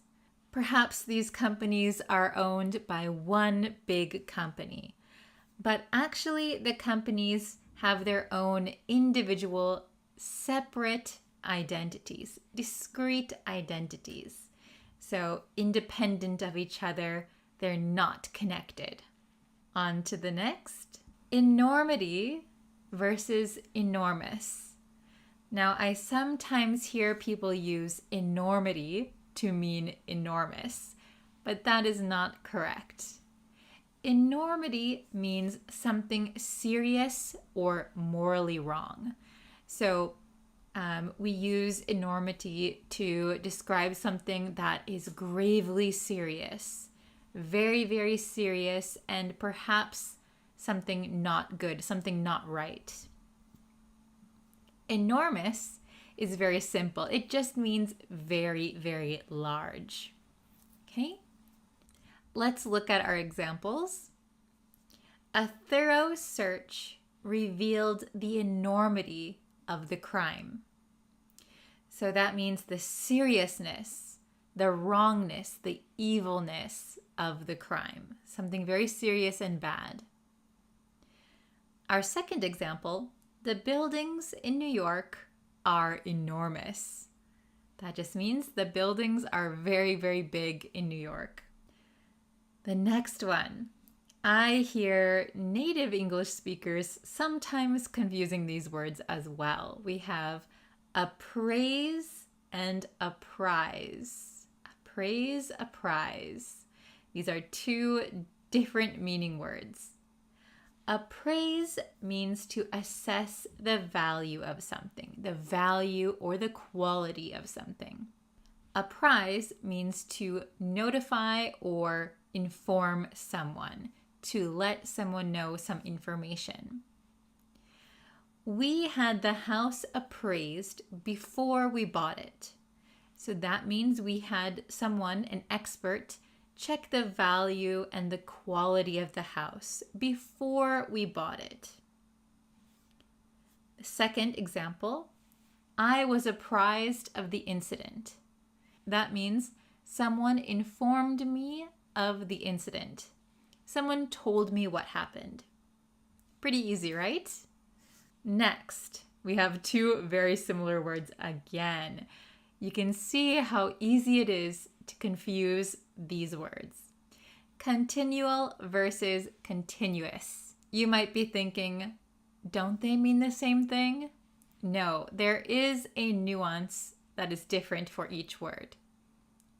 Continual means happening frequently with breaks in between. Continuous means happening without interruption. Okay, so continual means frequently, but sometimes there are breaks in between. Continuous means it is happening. There are no breaks. It just keeps happening. Okay, let's look at the examples and see if we can understand them a little bit better. The plane went down after continual attacks. So if you think maybe this plane was in war or something, and the plane is getting attacked frequently, but we know the plane is not being attacked non-stop.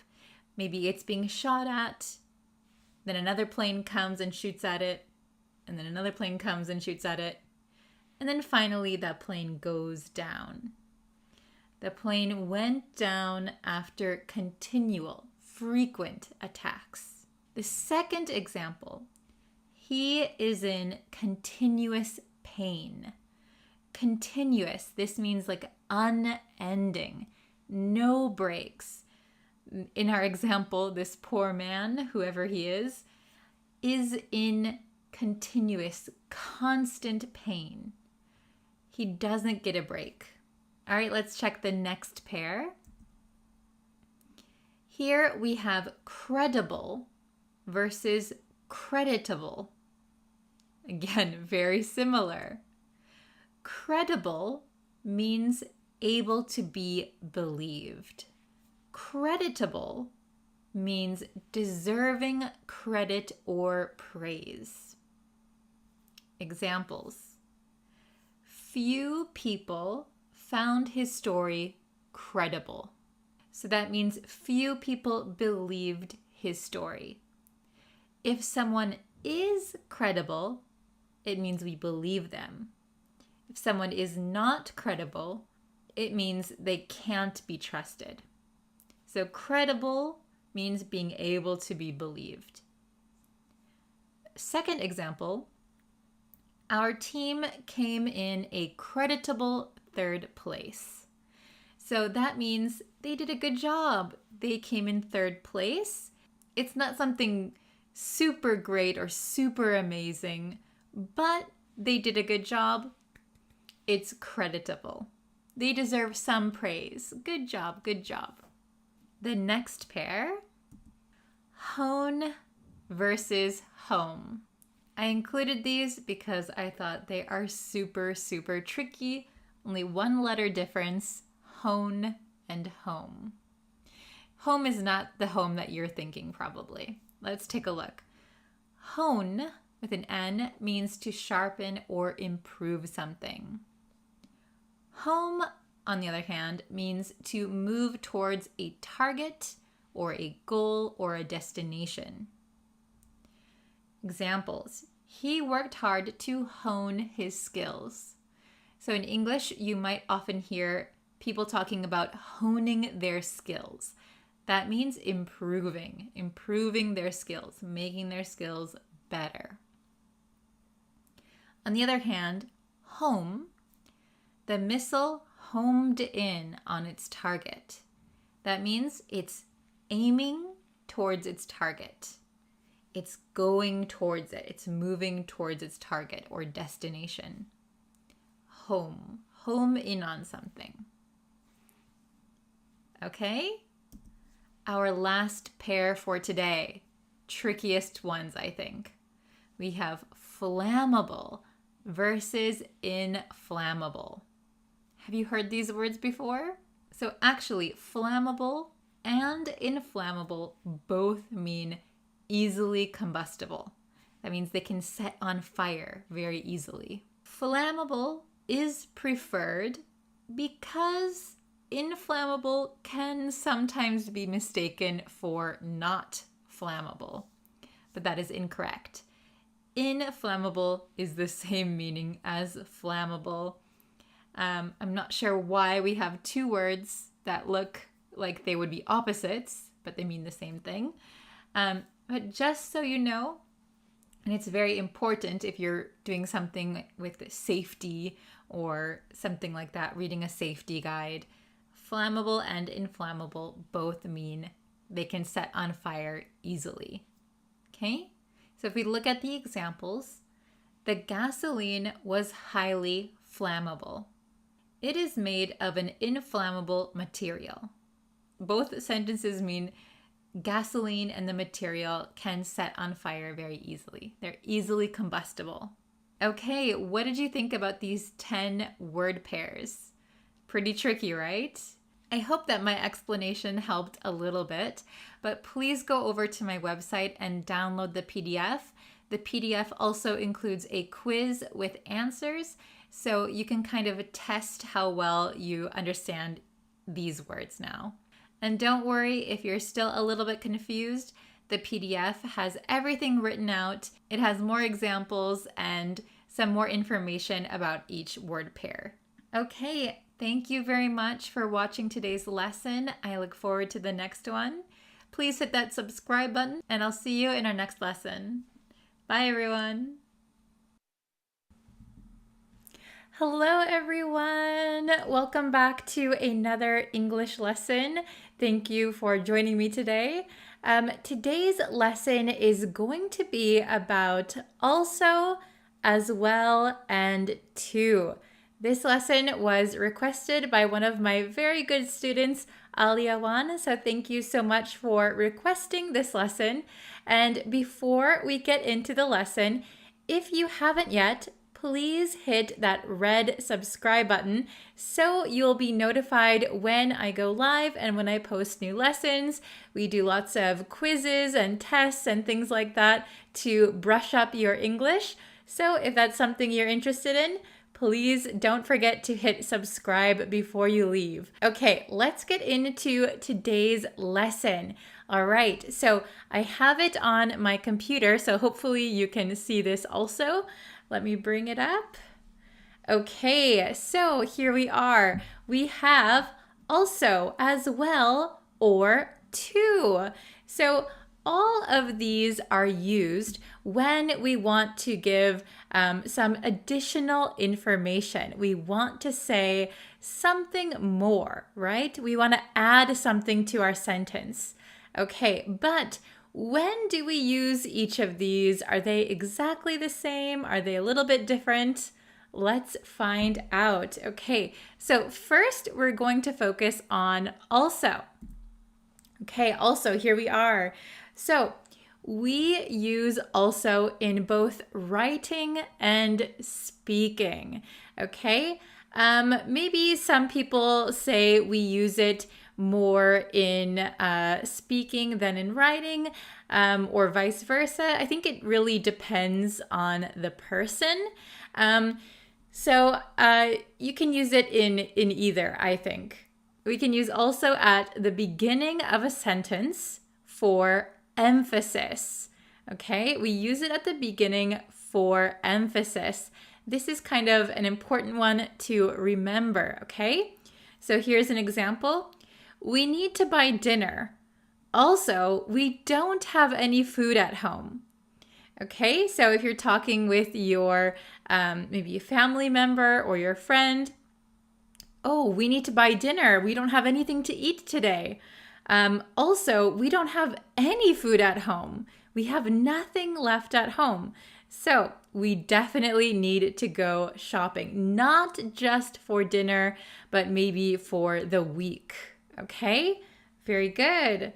So the next one, we can use also in the mid position for adverbs between the subject and the main verb.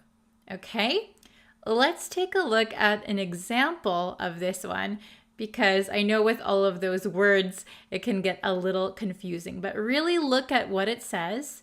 We use also in the mid position for adverbs. So between the subject and the main verb. So also is going to come before the main verb. Let's take a look at this example. He plays football, but he also plays hockey on the weekends. Okay, so if you can see here, let me get my cursor.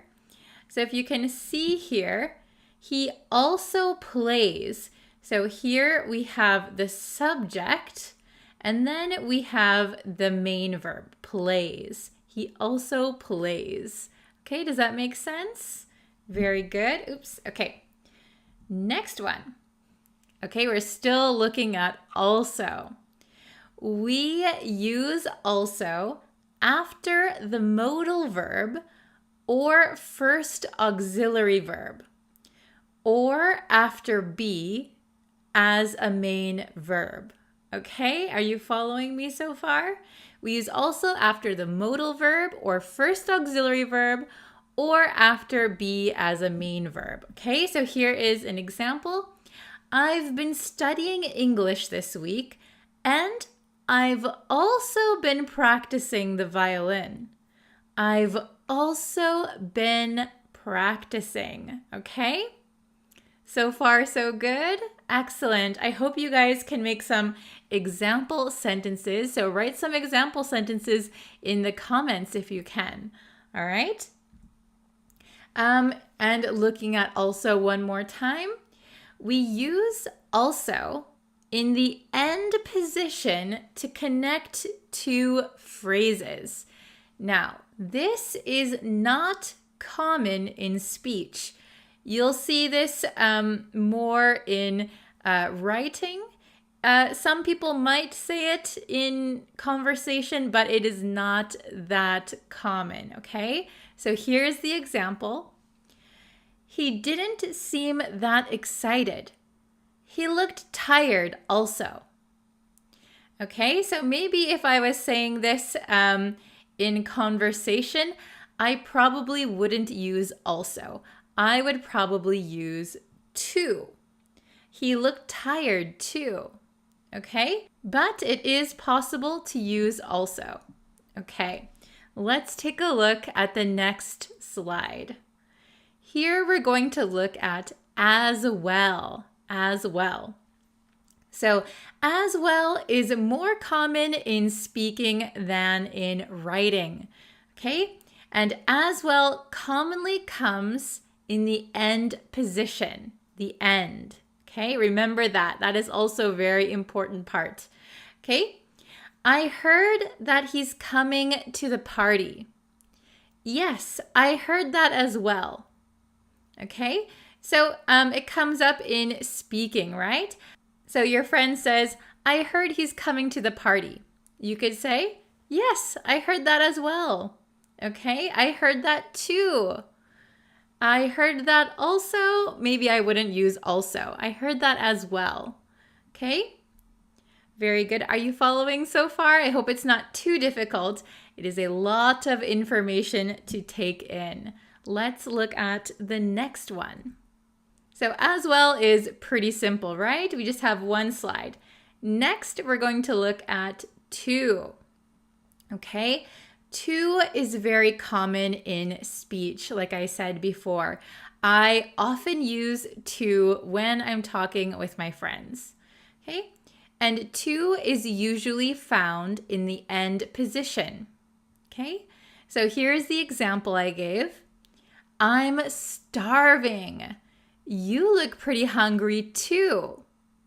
Okay? So if you don't know what starving means, starving is used to kind of exaggerate how hungry you are. You're super hungry. All right?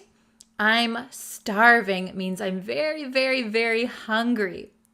And then you look pretty hungry too. So you look pretty hungry as well. Okay? Let's look at the next slide. To can come after the subject when referring directly to the subject. So I would say this is not that common in everyday conversation.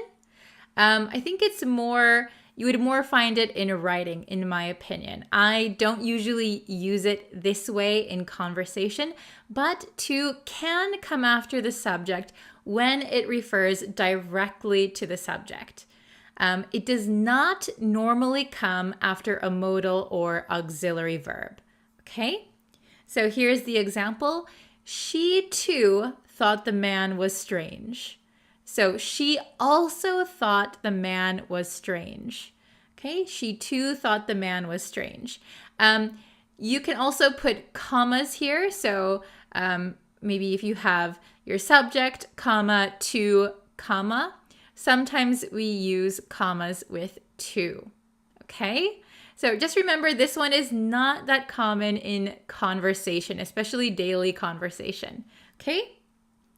To is common in responses to fixed expressions and in responses with a single object pronoun.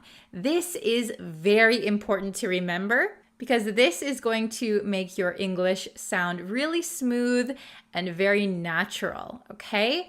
So when you have fixed expressions, for example, have a great day. Here's my example. Have a great day. That is kind of a fixed expression. People usually say that all the time. Have a great day. Have a great night.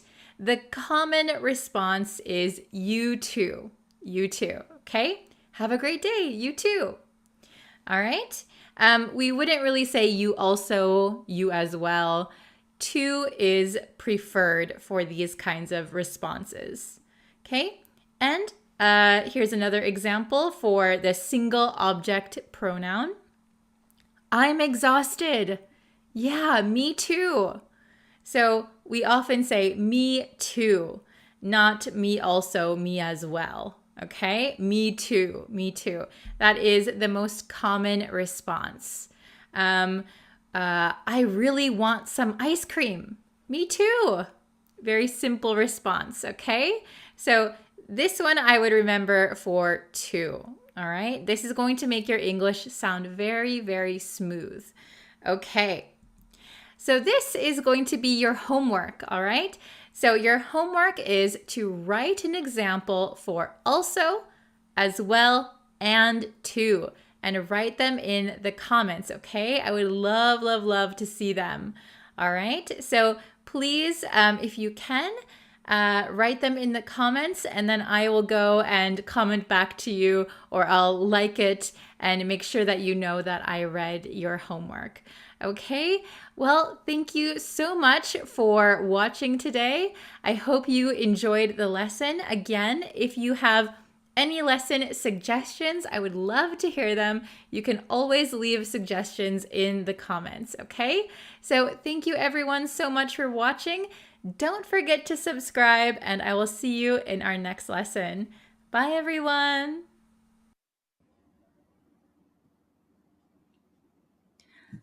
Hello, everyone. How are you today? Let's see. A few announcements. There is a review lesson that I posted yesterday on the YouTube channel. So if you haven't seen the review lesson yet, go and check it out. We reviewed 7 phrasal verbs. So I think that's going to be really helpful for you guys. Oh, hello, Aber. Hello, Tetetwin. Hello, Kinmar. Hello. How is everyone? Hello from Mexico, Alberto. Hello. I hope you are all having a wonderful, wonderful day.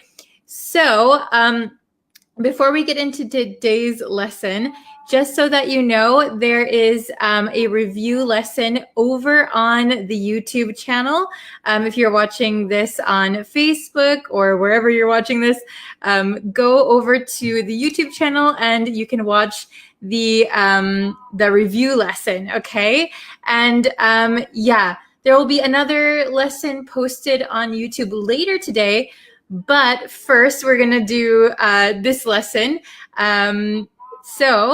There's an announcement going on outside. Hold on one second.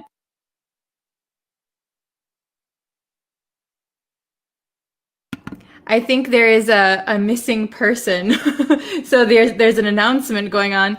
Okay, hello from India. Hello from, Ethiopia, Brazil, Pakistan, Ecuador. What time is it where you guys are? Hello from India, Bangladesh. Hello from Italy. Wow, you guys are all over. What time and what country are you guys in? What time zone? Okay, so today's lesson, we're going to go over the difference between find out and figure out. Find out and figure out. Oh my goodness, my phone's going off too. Okay. So let's see. Can you see it if I'm like this? I'm this big. Are you able to see the words okay? Hello, Devashka. Hello. Hello, Amar. How is everybody? Oh, 9:30 a.m. Oh, pretty early for you. Okay, so find out versus figure out. We have find out versus figure out. So this one, I know a lot of my students can get confused on when to use each one. They're similar, but they are different. We use them in different ways, okay? Find out versus figure out. Ooh, 11:33 in Laos, 11:33 in Panama. Hello from Cambodia. Okay. So find out versus figure out. Let's look at the definitions and some examples. Okay. Figure out. Figure out. We use figure out to mean discover, determine, solve a problem. Okay. When you have to discover something, determine something, or solve a problem, you need to think. You need to think, and it may take a lot of effort. So a good thing to note is that the answer might not exist yet. The answer might not exist yet. Okay? So discover, determine, solve a problem. You need to think, and it may take a lot of effort. Also used when making decisions or making arrangements. Okay, let's figure out what we're eating for lunch. Let's figure out when to meet. Let's figure out our schedule for next week. Okay, so you have to think, or you have to use a little bit of effort, and the answer might not exist yet. So let's make an arrangement. The arrangement doesn't exist yet. So you have to figure out your future plan, for example. Okay? Wow, hello. Lots of different countries in here. Oh, I am from Colombia, but living in the US, Seattle. It is 8:27 p.m. Wow, how is Seattle? Is it cold there? Okay. So here are some examples that might help you understand it a little bit better. I need to figure out this math problem. Figure out. So the math problem, there is an answer, right? You need to figure out this math problem, but you need to think, and it takes a lot of effort, right? You need to actually stop and think. Maybe you need to work it out on paper. So you have to figure out a math problem. You could find out the answer to a math problem, but when you're talking about the problem, I need to figure out this math problem. If you use find out, you could say, I need to find out the answer to this math problem. That would be okay because you would go looking for the answer, maybe on Google, maybe you would ask your teacher. But if you yourself are going to think and figure out the problem, you would use figure out, okay? Then, I'm sorry if that announcement was super annoying. I think the announcement stopped now, but it was a little bit hard to hear myself, okay? The second example, I have to figure out who to vote for. So this is making a decision, right?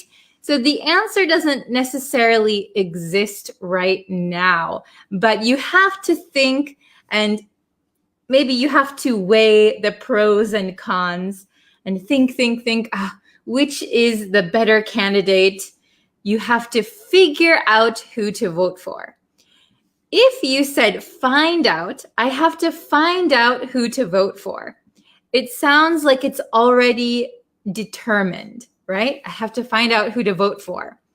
It sounds like somebody already decided it for you, and you just need to find out who it is. But in this sentence, I have to figure out who to vote for.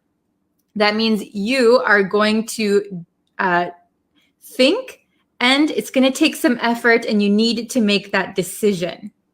Okay? The last one, let's figure out what we are doing this weekend. So making arrangements, right? Making arrangements. Let's figure out what we're doing this weekend.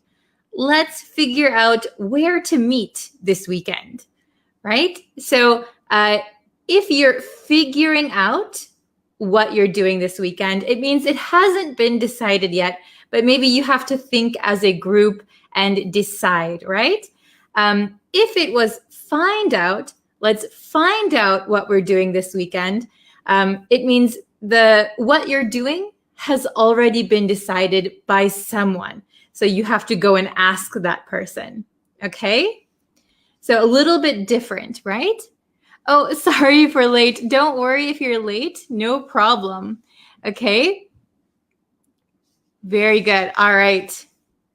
So find out. Okay. Oh, I saw a question from Ali really quick. Don't you think it should be written as whom to vote for, as whom replaces the subject in your sentence? Yeah, I thought about which one I should write, but I tried to stick to practical English here.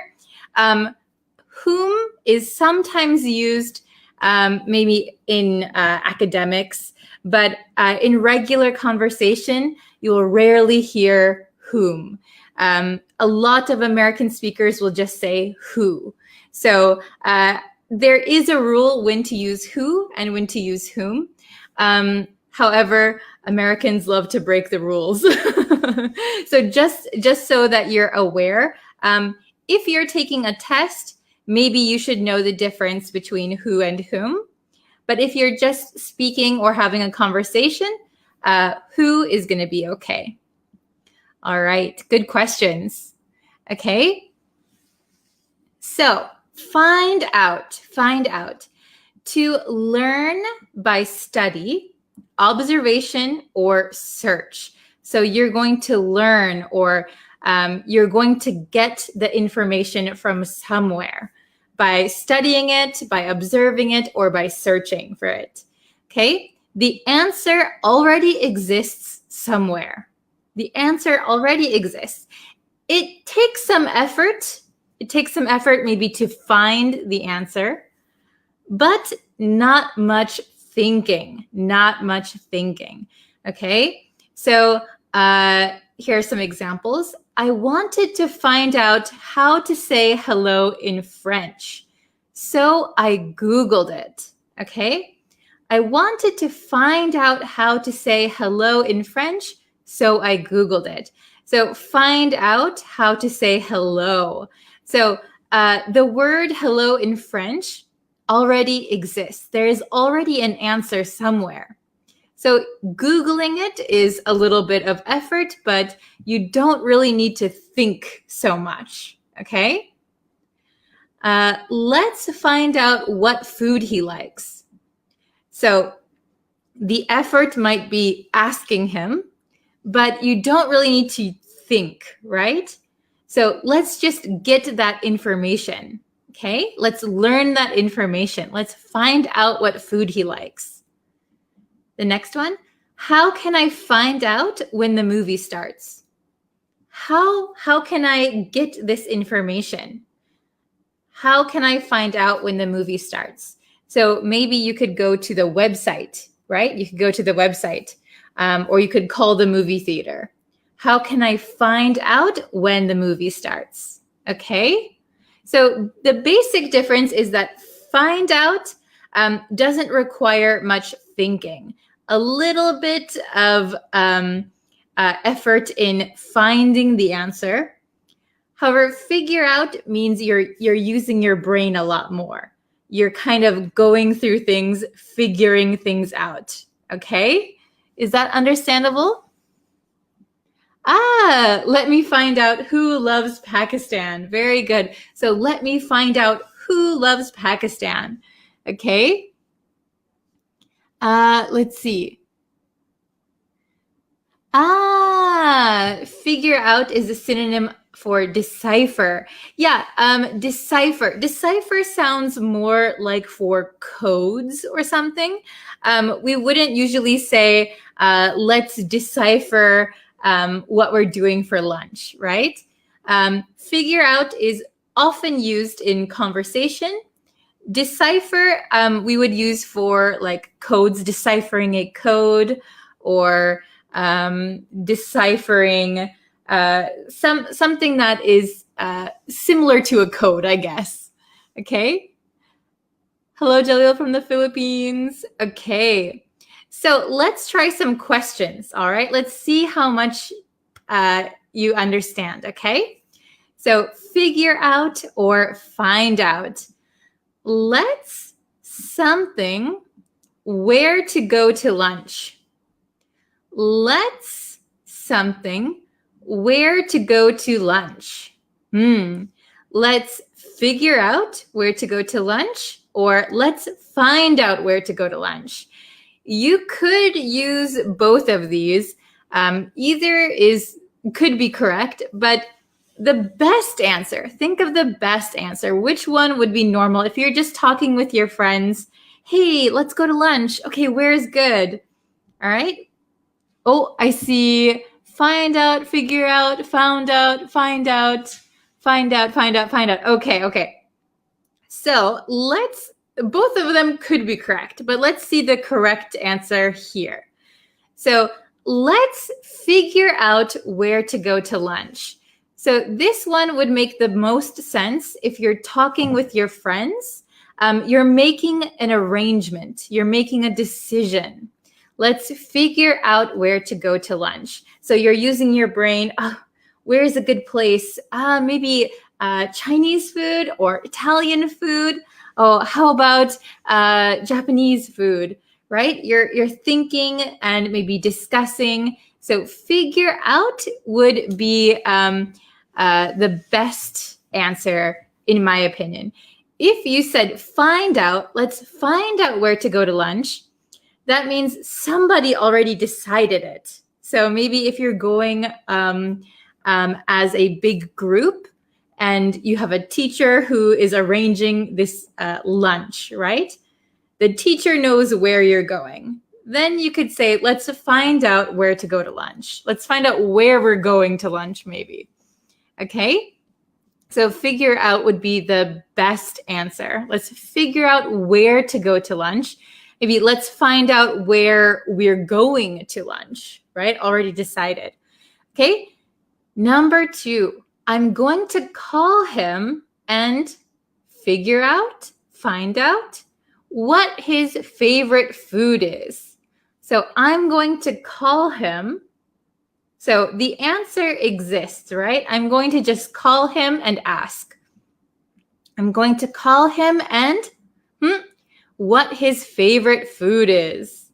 Which one do you think? Oh, very good. Find out. I see figure out, find out. Okay, very good, everyone. Excellent. I'm going to call him and find out what his favorite food is. So I just have to go and get the information. Okay, the information already exists. The answer is there. I don't need to think, right? I just need to ask. I'm going to call him and find out what his favorite food is. Okay? Number 3, I can't this problem.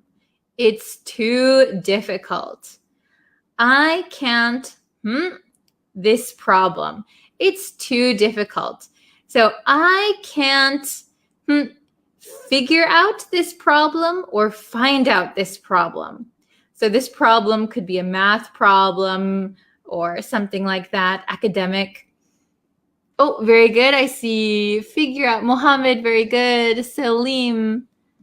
Leka, very good. Manur. Devashka. Tetewin. Okay. I can't figure out this problem. It's too difficult. So remember, figure out means you're using a lot of brain power. It takes a lot of effort. Okay? Number 4, can you ask her and what time she finishes work? So can you ask her? We just need to ask, right? And then we'll get the information. Can you ask her and what time she finishes work? Figure out or find out? So we're just asking, right? Oh, very good. Tetewin, Mohammed, Rafael, Hiramani, good job. Alberto. Very nice. Okay. So the correct answer would be find out. Can you ask her and find out what time she finishes work? Can you ask her and find out? So this requires no thinking, really, a little bit of effort. Okay? The last one, I needed to, my career path. I need to, my career path. So career path, that means like what you want to do in the future. So you're talking about making a decision. Maybe, your career path is what you're going to do for the rest of your life, right? What kind of job, career you want. So you need to do a lot of thinking. All right. Which one do you think it is? Oh, figure out. I see some find out, some figure out. Okay. So I would say the correct answer is figure out. I need to figure out my career path. So I need to think. I need to decide. I'm making a decision. If you said find out, I need to find out my career path, that means it's already been decided for you. So maybe your parents decided it or your teacher decided it. You have no choice. You just need to get that information. So usually when we're choosing a career path, you take time to think about it, to really really think and find the best way for you. So I need to figure out my career path. What should I do? What should I do? Okay. So really quick, I'll go over these one more time. So number 1, let's figure out where to go to lunch. So we need to make a decision. Number 2, I'm going to call him and find out what his favorite food is. So call him and just ask. Ask and get information. Find out. Number 3, I can't figure out this problem. It's too difficult. So figure out this maybe math problem, for example. Takes a lot of thinking. Number 4, can you ask her and find out what time she finishes work? So ask her and get this information. Find out. Okay. Number 5, I need to figure out my career path. So I need to think and make a decision. It's not decided for me. I need to think and make a decision. Okay? So let's go back a little bit. Figure out, discover, determine, solve a problem. You need to think, and it may take a lot of effort. We can also use it when making decisions, making arrangements. Okay? Find out, to learn by study, observation, or search. The answer already exists somewhere. It's already there somewhere. It takes some effort, but not much thinking, okay? So maybe the effort is, Googling it or asking someone, calling someone. Takes a little effort, but you don't need to really think about it, right? Okay, is it understandable for everyone? Oh, let me bring myself back here. Okay, very good. Let's see.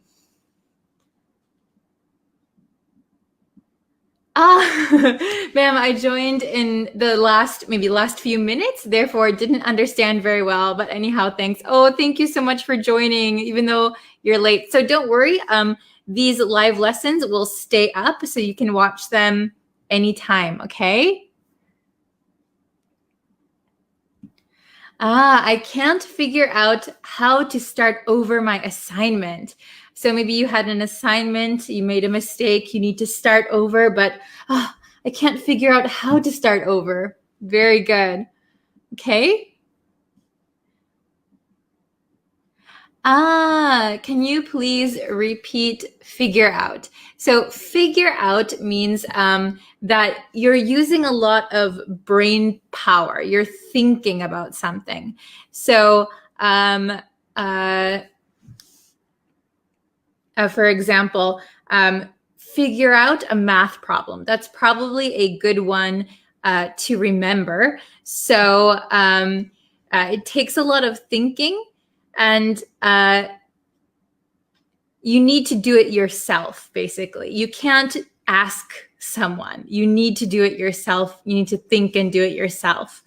Find out, on the other hand, takes just a little bit of effort, not so much effort, and no thinking. You just need to get the answer from somewhere, right? You need to Google it, look it up online, look it up in your dictionary, ask someone. Figure out is more about making decisions or solving things, okay?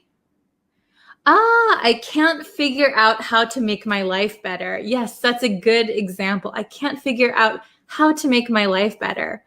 Very good. Okay. Oh, if you have a question, yeah, feel free to post it. What is the difference between find and find out? So I think maybe I'll do a whole lesson on this maybe tomorrow, because I think it's good to put it as a full lesson. But find out means you get some information from somewhere. Find we can also use for objects, right? I have to find my phone, okay? I'll go into more explanation tomorrow. How about that? Okay, good questions. Do you figure out what is important in your life? Oh, is this a response to the other one? Very good. So, do you figure out, or did you figure out what is important in your life? Very good.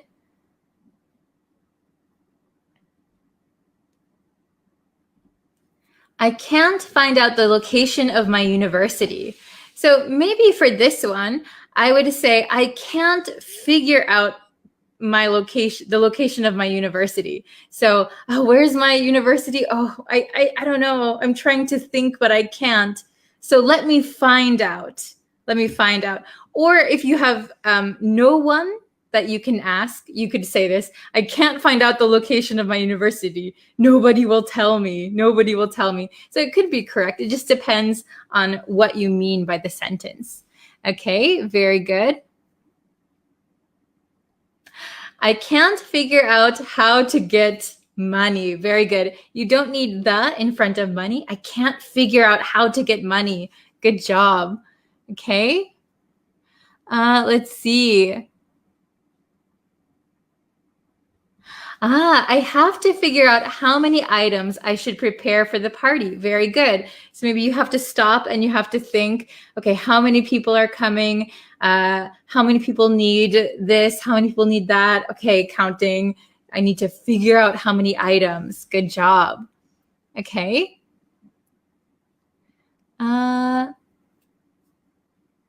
Very good.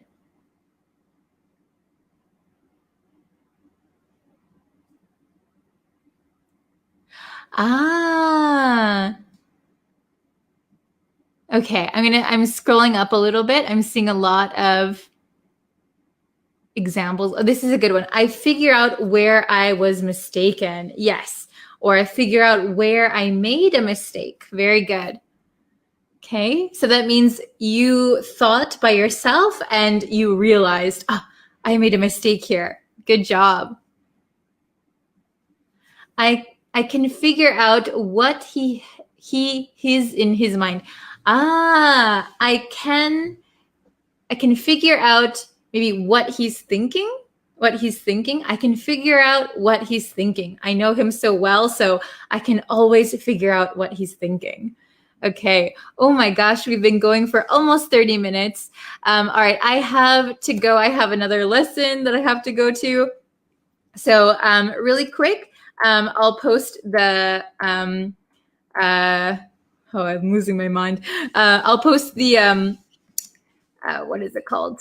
The review lesson that was just posted last night in the chat. So if you can go over and check out the review lesson, that is awesome. Okay. Oh, I see a lot of good examples. Very good, everyone. Okay, so maybe I'll do find out versus figure out tomorrow. So stay tuned for that. Please like this video, share it with somebody, subscribe to me on Facebook, like the Facebook page, subscribe to me on YouTube, like the Facebook page, all that. All right, thank you guys so much. Okay, oh, I still see some great examples. Good job. Okay, thank you, everyone. I will see you tomorrow for a brand new lesson. And see you on YouTube and Facebook. All right. Thank you so much. Take care. Bye-bye. Oh, hi, everyone. Hello. Welcome. We are just about to start the lesson. If you haven't yet, please go and subscribe to the YouTube channel.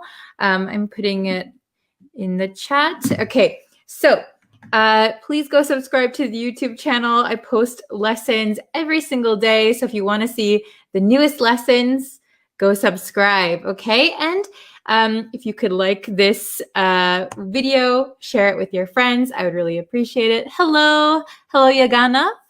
How are you? Hello, Shireen, Jahangir. Oh, Gahada. Hello.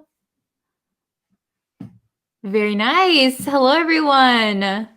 I hope you're having a great day. So what we're going to do today is we're going to learn, hopefully, some new vocabulary.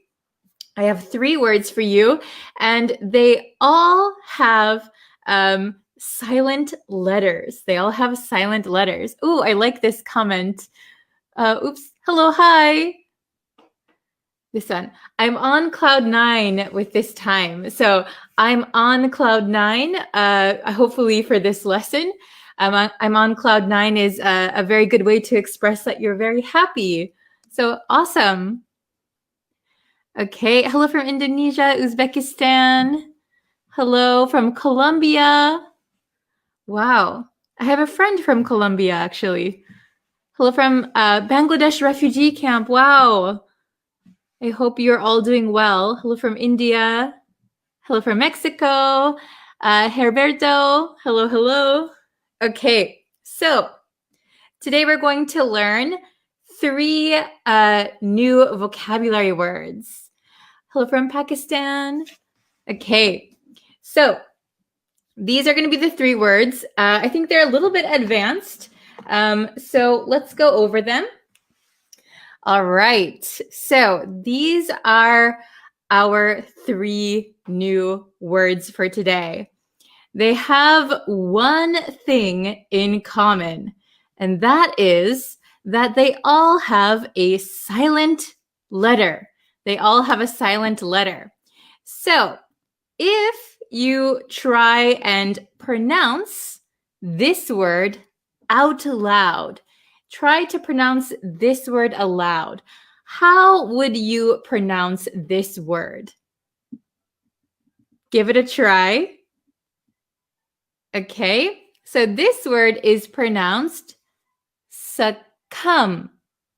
There is no B sound. Succumb, succumb, succumb. The B is silent. The B is silent. Okay, we'll get into the meanings in just a little bit, but first we're going to go over the pronunciation. Okay, hello, Risan. Okay, so the next one, what do you think? How do you pronounce this word? Well, I'll give you a hint. The same letter is silent in this word too. Oh, very good, Sidra. Very nice. Silent B, Marcel, very good. The B is also silent, so we would pronounce this word limb. Limb. Limb. Okay?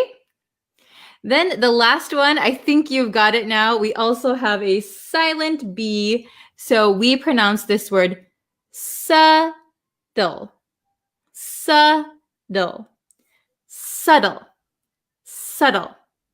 Okay, so this one is a little bit tricky because we have this T sound, right? We have the letter T. So you could say subtle, subtle, but in American English, I'm from America, in American English, this T becomes a flap T. So a flap T is when the T comes between a vowel sound and usually another vowel sound, or we have the dark L sound. Subtle, subtle, subtle. Okay? So, subtle, subtle. All right? So we have succumb, limb, subtle, subtle. Okay? Very good. So let's get into what these words mean, all right? So we all have silent B, so hopefully the pronunciation is okay. So let's see. These words are a little bit, well, I think one is pretty tricky. The other ones should be okay. So let's see. Succumb, succumb. Remember the silent B, we don't pronounce it. Succumb. Succumb is a verb, to succumb. It means to fail to resist a negative force. So, what is a negative force? Well, it could be anything that is bad. So, for example, temptation. Temptation. Temptation could be a negative force. So she succumbed to the temptation to cheat on her husband. So she gave in to the bad thing. Another negative force could be, for example, injuries or illness. If somebody says, he succumbed to his injuries, he succumbed to his injuries, it means that he couldn't resist his injuries and he died. Okay? Oh, Tut-Tut-Win, hello, welcome. All right. So succumb, to fail to resist a negative force. This is a verb. Okay. The next one is limb. Limb, silent B. A limb is very easy. It is a noun, and it's an arm or leg of a person. So a limb could be your arm, could be your leg. Your 2 limbs could be your arms, 4 limbs. Usually we're born with 4 limbs, usually. Okay, that's an easy one. Subtle. This one's a little bit difficult to explain. Subtle, silent B. So delicate or precise as to be difficult to describe. Okay, so delicate, so precise, it's so difficult to describe. Something is subtle. Okay, the next meaning is making use of clever and indirect methods to achieve something. So this is an adjective. Okay, so to make use of clever and indirect methods to achieve something. So if, for example, we went to a party. I wanted to go home early, but my friend didn't know that I wanted to go home. So I could subtly give some hints or signals that I wanted to go home. Not obvious. Maybe subtle is the opposite of obvious. Okay? Not obvious. So leaving some subtle hints or what do you call it? Hints, for example, for leaving the party. So I might elbow my friend. Hey, I'm getting pretty tired. Or I might make eye contact with my friend. Maybe those are subtle ways to get his attention, get his or her attention. Okay? So, oh my gosh, I only have a few minutes left. So we're going to have to quickly go through these. Okay, so we have some questions. Number 1, we've been driving for a while. Let's stop somewhere to stretch our something. Oh, very good, Tima. Excellent. Okay. We've been driving for a while. Let's stop somewhere to stretch our... Very good, Mario. Excellent. Okay, so the correct word would be limb. But because we're talking about multiple people's maybe stretching their legs, we can add an S, okay? Countable. So we've been driving for a while. Let's stop somewhere to stretch our limbs. So you can stretch your legs, you can stretch your arms. Oh, okay? Very good. Number 2, she left her parents hints about what she wanted for her birthday. She left her parents hints about what she wanted for her birthday. So instead of maybe saying, Mom, Dad, I want this dollhouse. Instead of saying it directly, maybe she would draw a picture of it, or she would leave a magazine open to the page of the thing that she likes. Okay, oh, very good, everybody. The correct answer is subtle. Subtle. Subtle hints. She left subtle hints. Very good. Okay, and number 3, the last one. You must not to peer pressure. You must not to peer pressure. Oh, very good. Okay, excellent for number 2. You must not succumb to peer pressure.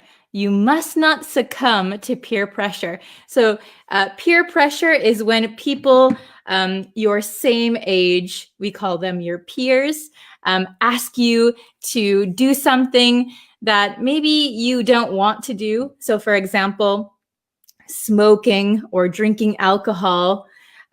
Sometimes when you're a teenager or you're younger, hey, everybody's doing it, so you should do it too. That is peer pressure. So your peers, are people your same age or same level. So from the people around you putting pressure on you, peer pressure. Okay, so you must not succumb, you must not give in to peer pressure. Okay, very good, excellent. So oh my gosh, I only have 1 minute left. So I don't know if I can take so many questions, but maybe if you have an example, I can quickly put it up on the screen.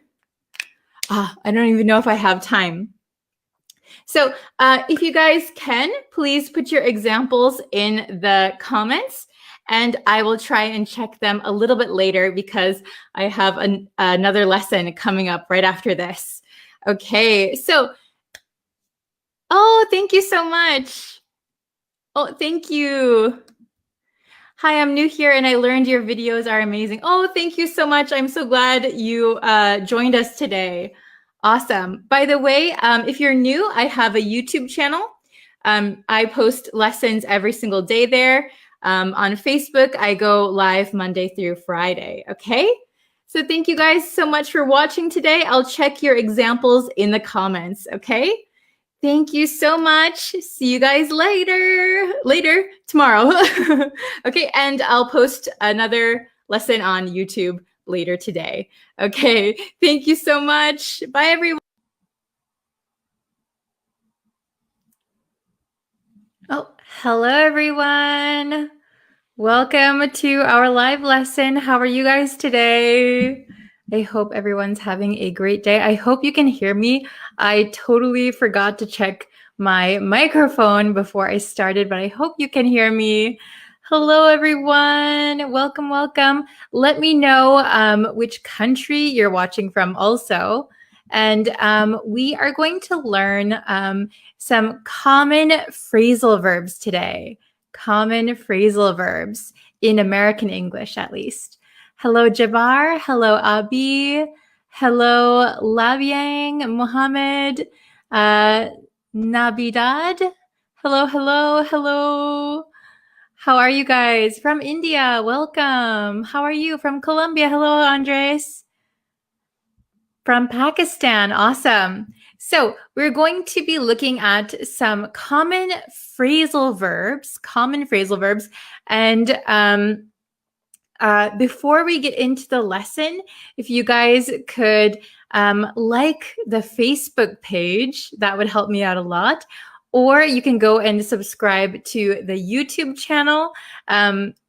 We have quite a lot of subscribers over there. So I want to thank you guys so much for watching. And yeah, like this lesson, share it with one of your friends who's also learning English, and we can get into our lesson. Oh, how is the weather here today? It's kind of cloudy, but it's better than yesterday. And yes, I know I wasn't able to post on YouTube last night. And I don't know why. YouTube had an error. I got like an error message. So I hope that it works today.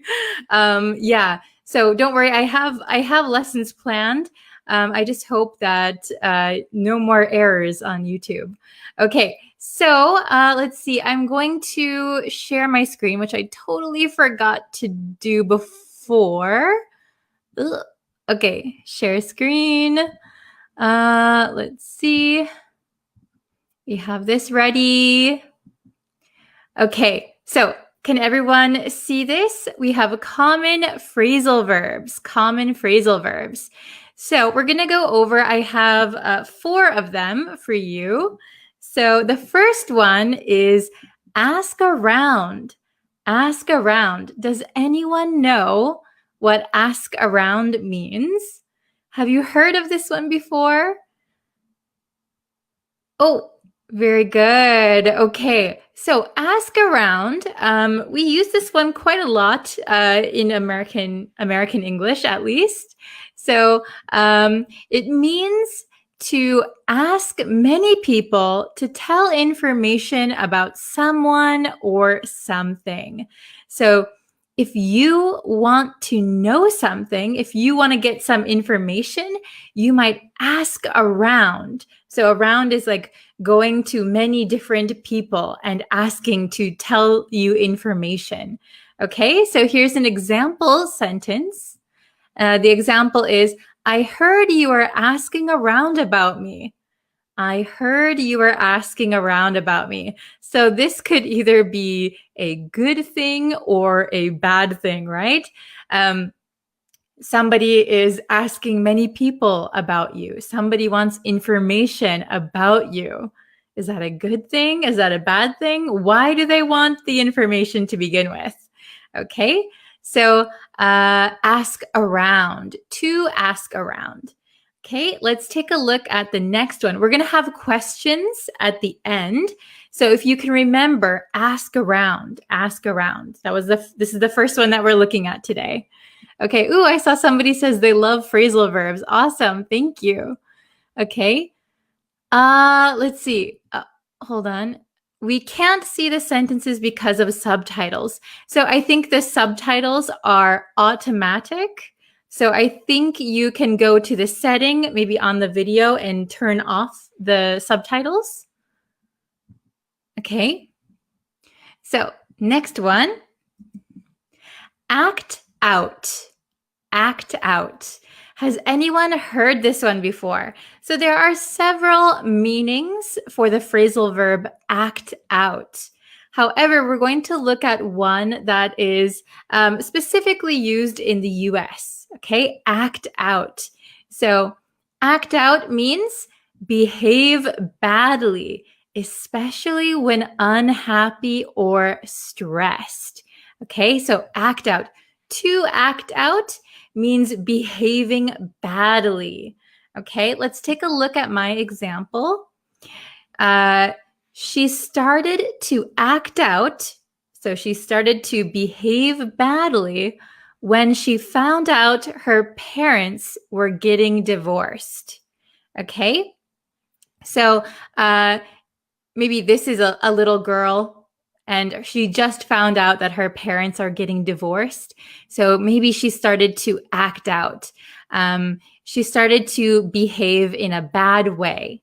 So maybe she's acting out because she is stressed, or she's really unhappy. She's sad. She's angry because her parents are getting divorced. Okay, so that's very stressful, right? So kids will act out in that kind of situation. Okay, very good. Then we have the phrasal verb make it up to. So usually we say make it up to someone. Make it up to someone. So if you know make up, to make up means that if you had a fight, you make up afterwards. So your relationship gets back on track. You make up. Okay, so this is very similar, very, very similar. So make it up to someone means to compensate someone for negligent or unfair treatment. So it means that maybe you did something bad to someone, you treated them unfairly, or you didn't give them enough attention when you should have.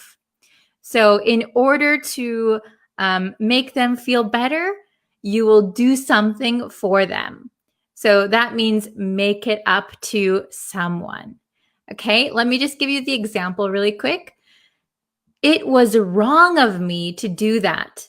How can I make it up to you? So I did something wrong and I want to make you feel better. What can I do? How can I make it up to you? What can I do to make you forgive me or to make you happy again? Okay? Very good. All right. So, by the way, I saw some questions in the chat. Where are you from?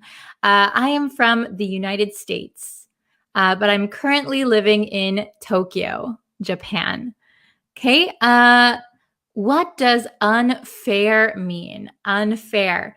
So, hello. Unfair is the opposite of fair.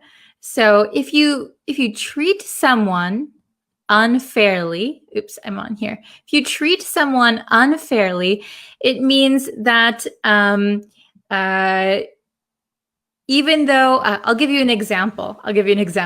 So for little kids like ice cream. I give my best friend 2 scoops of ice cream. And then I give somebody I don't really like 1 scoop of ice cream. It should be even, right? It should be fair. 2 scoops, or 1 scoop, 1 scoop. But I like this person, so I gave them 2. I didn't like this person, so I gave them 1, right? That is unfair, not balanced. Okay? All right, let's look at another one. Catch on. Catch on. Okay, so catch on also has many meanings, but we're going to focus on one today. Okay, we're going to focus on one. So the meaning of catch on that we're going to look at today is that something becomes popular. So to catch on means to become popular, but we don't use it for people. We don't use it for people. We use it for things. So something becomes popular. Okay? So I don't know what has caught on recently where you live, but here's my example. Going cashless has really caught on in Japan. So remember, the past tense or the past participle of catch is caught. Catch, caught, caught. A lot of people forget that. Okay, so going cashless. So until recently in Japan, we had to pay in cash everywhere. So a lot of restaurants, stores, places like that, grocery stores, only accepted cash. But now, recently, after the pandemic, we have been going cashless in Japan. So using credit cards or cashless apps on our phone, those have become really popular. So going cashless has really caught on in Japan. How about you guys? Has cashless caught on in your country? I would love to know. Okay, very good. So that is the example for catch on. I think the next one is going to be questions. Okay, we have some questions. So I hope you remembered all of the ones we just learned. Let's try to do number 1 together. I don't know what I did wrong, but I'd like to something you. So I don't know what I did wrong, but I did something wrong. I don't know what I did wrong, but I'd like to, one of the phrasal verbs we just learned, you. Okay, can anyone remember? I know that we don't have the answers here. Can you remember all of the ones that we learned? Oh, very good. I see a good answer. Make it up to you. Very good. Let's see. So, very good. The correct answer for number 1 is make it up to you. Very good. So, I don't know what I did wrong, but I'd like to make you happy again. I'd like for you to forgive me. So I'd like to make it up to you. Excellent. Very good. Very good. Okay, let's try number 2. And see if there are cheaper hotels in the area. Okay. And see if there are cheaper hotels in the area. Very good. Okay. Can you remember what would go for number 2? Number 2. Okay. And see if there are cheaper hotels in the area. Oh, very good. Very good. Okay. Oh, this is a good, I see a lot of correct answers. Before we get to the answer, I want to answer one question. Maybe I'll do it after we answer this one. Okay, so the correct answer is ask around. Ask around. So ask around and see if there are cheaper hotels in the area. So go around. It doesn't even have to be physically. You can ask around by calling people. So if you call many hotels, that could also be asking around. So ask around and see if there are cheaper hotels in the area. Perhaps that means calling hotels and asking their rates. Okay, I saw a good question about make it up to. What is the difference between make up for and make it up to? Are they the same? So they're very similar. So it's very similar just to make up. To make up means to forgive each other after fighting. And then to make up for, after the for is something that you did wrong. I'd like to make up for forgetting your birthday. So after the for is the thing that you did bad, right? So make up for something wrong and make it up to the person. Make it up to the person. Okay, very good. I hope that was understandable. Okay, let's go back to the questions. Very good, everyone. Okay, number 3. I wonder if this new app will ever something. Oh, I see Srey has already got it. Very good. I wonder if this new app will ever. Oh, very good, Braun. Oh, good job, everyone. Very good.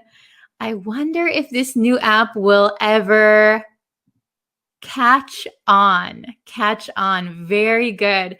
So catch on, remember, means to become popular. I wonder if this new app will ever become popular. Okay, so remember, we talk about things becoming popular. We can use catch on. Okay, very good. Okay, number 4. Children tend to something when there are problems at home. Ooh, who remembers the last one?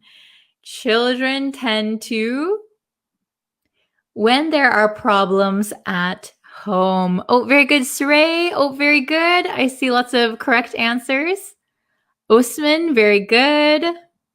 Okay, children tend to act out when there are problems at home. Excellent, very good.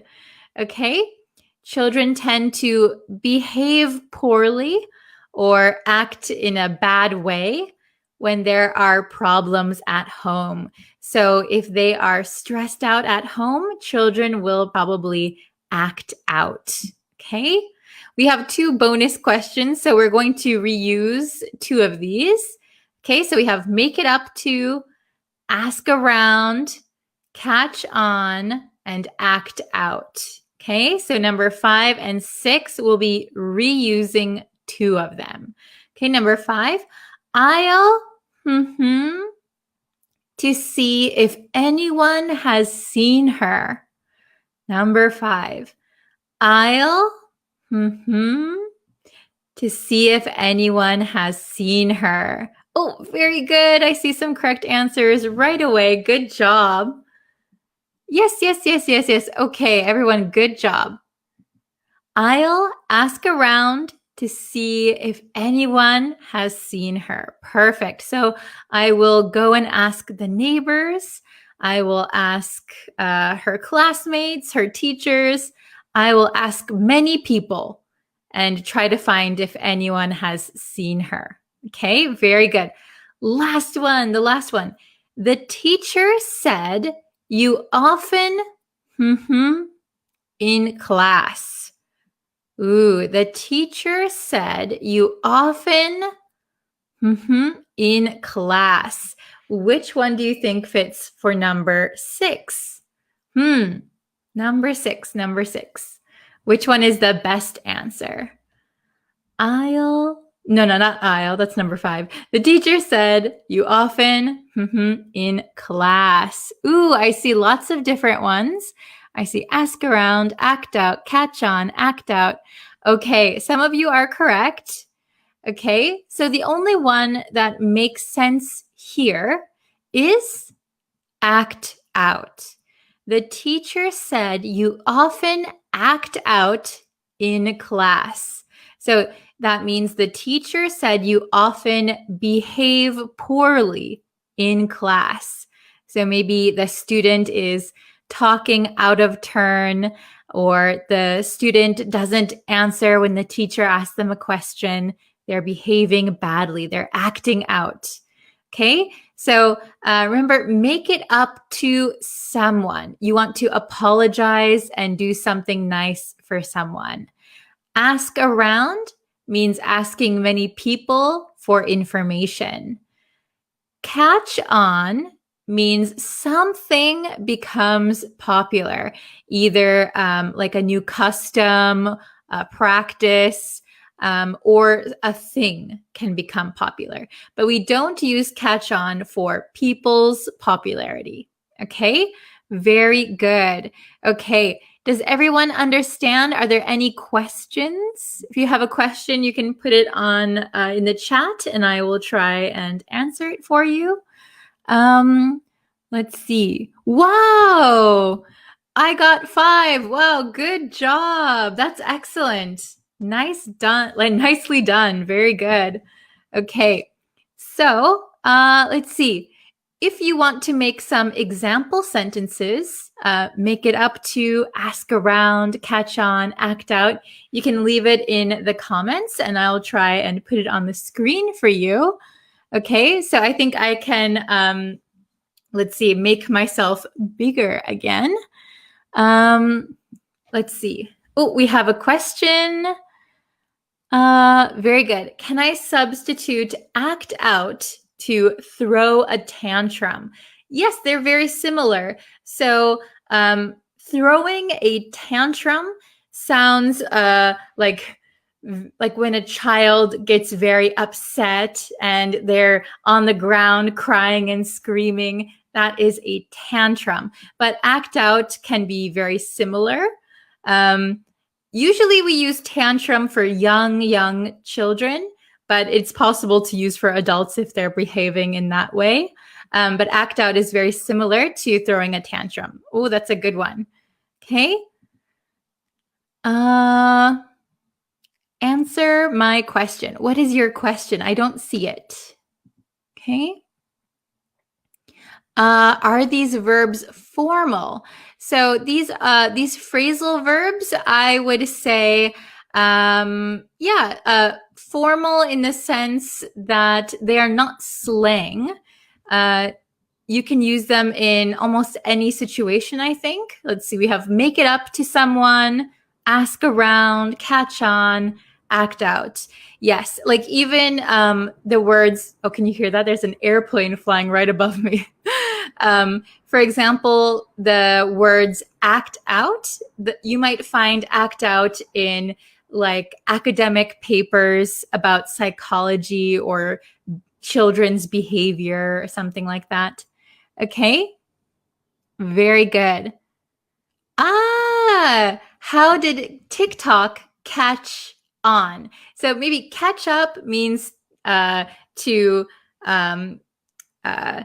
kind of meet someone that you haven't seen for a while and talk and get the new information. So I think you meant to write catch on. How did TikTok catch on? Yes. Do you guys watch or do you guys use TikTok? I haven't, but I go on there sometimes. I haven't made any TikToks. Okay? My friend doesn't talk to me. Maybe my friend doesn't talk to me anymore. Maybe you had a fight. So I made it up to him in a party. So I made it up to him. So if you make it up to someone, it means that you do something to make them happy again. So you are doing the action. So if you threw your friend a party, you could say, I made it up to him by throwing a party for him. Very good. Okay. Let's see.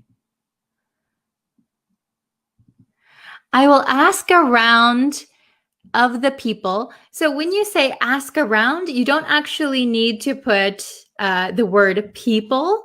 You can if you want to. Like I'll ask around to her classmates. I'll ask around to the neighbors. If you want to be specific or just general people, you can say, I will ask around about my mother. So the part you have with the people to give me information, that is all included already in ask around. So you could simply say, I will ask around about my mother. Very good. Okay. Let's see. What's wrong? How did someone make it up to you? Keep your chin up. Oh, very good, Tatewen. I like your little cat photo. So cute. I didn't recognize that was you. Okay, what's wrong? So make it up to someone is a positive thing. It's a good thing. You're doing something after an argument. So I did something wrong. I'll make it up to you by buying you dinner. Okay. So what's wrong?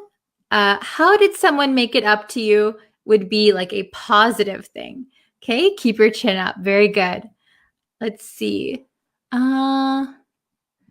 Can you explain to me this word act out, please?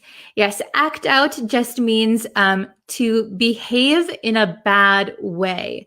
So a way that society doesn't like or your parents wouldn't like. So an example of acting out might be yelling at someone, not doing your chores, maybe insulting people, speaking badly about people. Those are all examples of acting out. Okay, we'll do just a few more. Let's see. Oops. Okay, the chat just jumped a bit. Okay.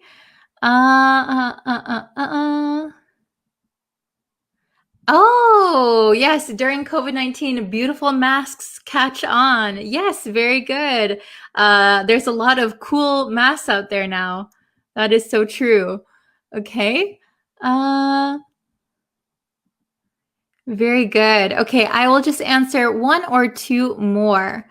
Oh, this is a good one. Hi, Miss. What does the word ask out mean?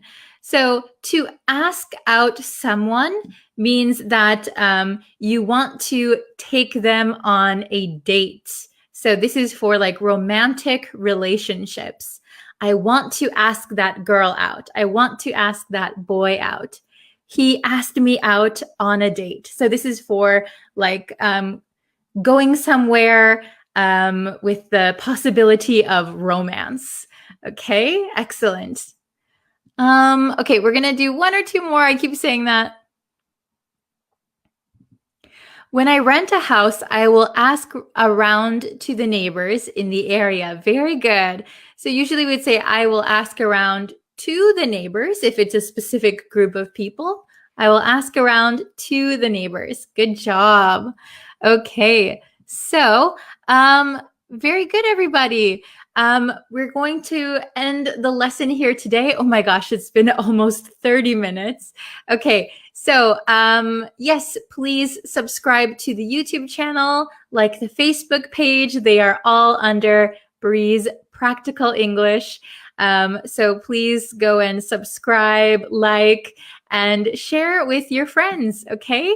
Thank you guys so much for watching. I will definitely see you guys very soon, okay? Thank you so much. Bye, everyone.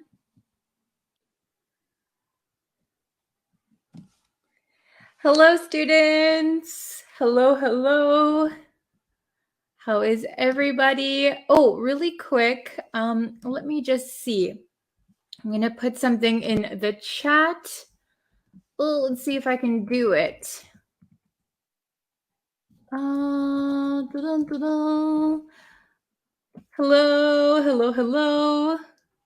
Okay, so I'm just going to share in the chat the YouTube channel in case anyone is not subscribed yet, because I will be posting a lot of lessons over there coming up. So, oops, let me just, okay, I'm going to post. So, oh, hello everyone. Hello from Philippines. Hello. Hello Gerardo. Hello Hector. Hello Wasim. Hello Jidanang.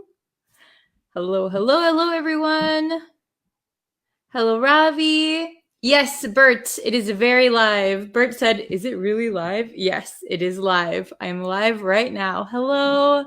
So I'm going to put in the chat the YouTube channel. So if you guys are not subscribed to the YouTube channel, please subscribe if you can, because I will be posting a lot more over on the YouTube channel coming up, and I'll be doing a lot of live videos also.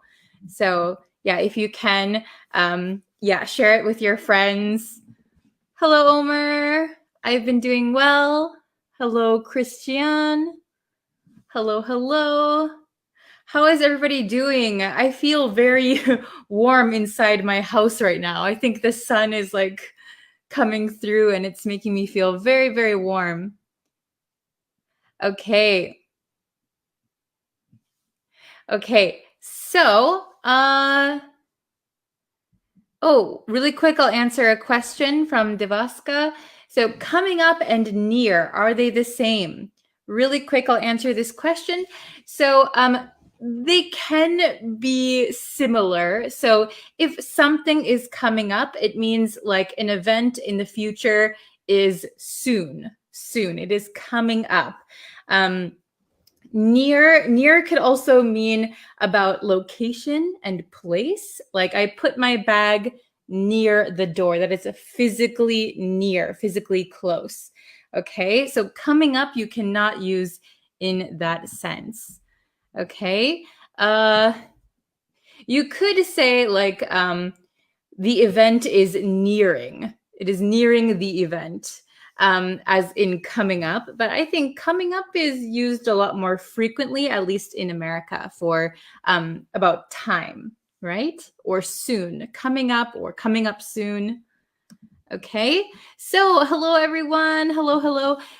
So we're gonna jump into the lesson. So I asked you guys on the Facebook page what kind of lessons you want to see from me, and I got a lot of very good suggestions, and I got a lot of people asking for different things. So I'll try my best to do everything that you guys ask. So I saw some people were asking for conditionals. People want to know conditionals. So we're going to do conditionals this week. And we're going to start with the zero conditional today. We're learning the zero conditional. Does anyone know what the zero conditional is? Zero conditional. This is, I think all of the conditionals are very useful for speaking because we use these a lot. So we're going to use the zero conditional today. Oh, that's great. And thank you. I think your name is TJ. Okay, very good. So we're going to learn the zero conditional. So if you know already what the zero conditional is, don't worry, stay tuned because I think it's good to refresh always. So Bert said that they've never heard of the zero conditional before. Okay, that's good. So we're going to learn something new for some people. So what the zero conditional is, you probably know it when I say it, but it's when we use it when you are stating a true fact, something that is always true. So like general information or a true fact. Usually we use the if plus present tense, and then another present tense clause. Okay, so I'm going to show it to you, and I have some examples, and then I have 3 exercises that you can participate, and you can answer those too. Okay, so if or when plus the present simple plus another present simple clause, okay? And that the second present simple clause is usually the result of the if present simple clause. Does that make sense? I know it's really hard to understand if I just say it. So I wrote it down. So let me scooch over here. Okay. Yes. All right. So I'll make it so you guys can see. So we have the zero conditional, So we have if or when. A lot of the times we use when. Like when I talk, I often use when. If or when plus present simple and then another present simple clause.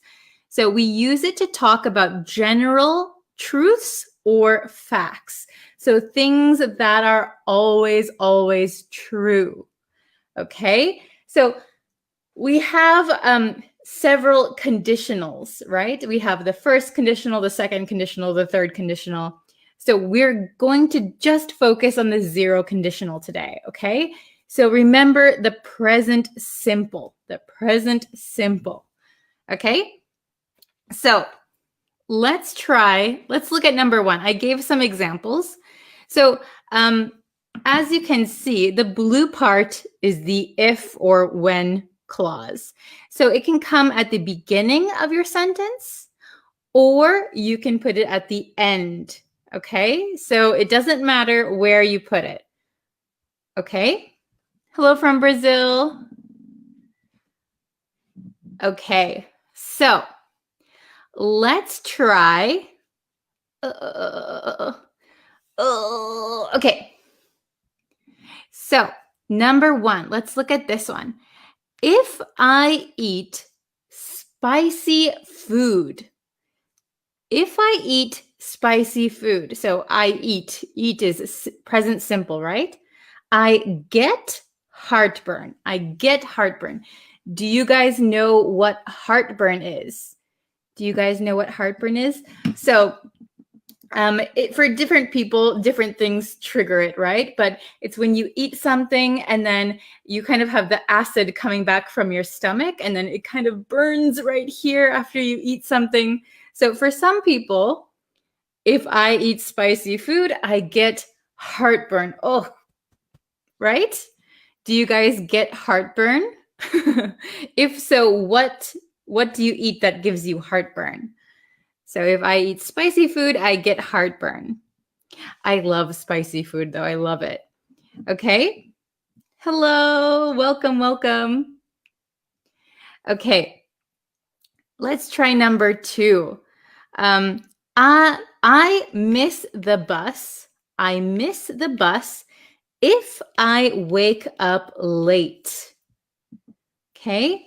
I miss the bus if I wake up late. So here, the if clause is coming at the end. That is totally fine. We could switch it.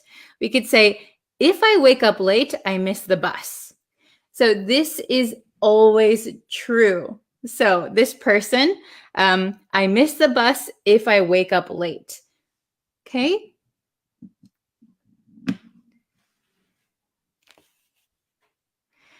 Oh, very good. Oh, so some people are asking about heartburn.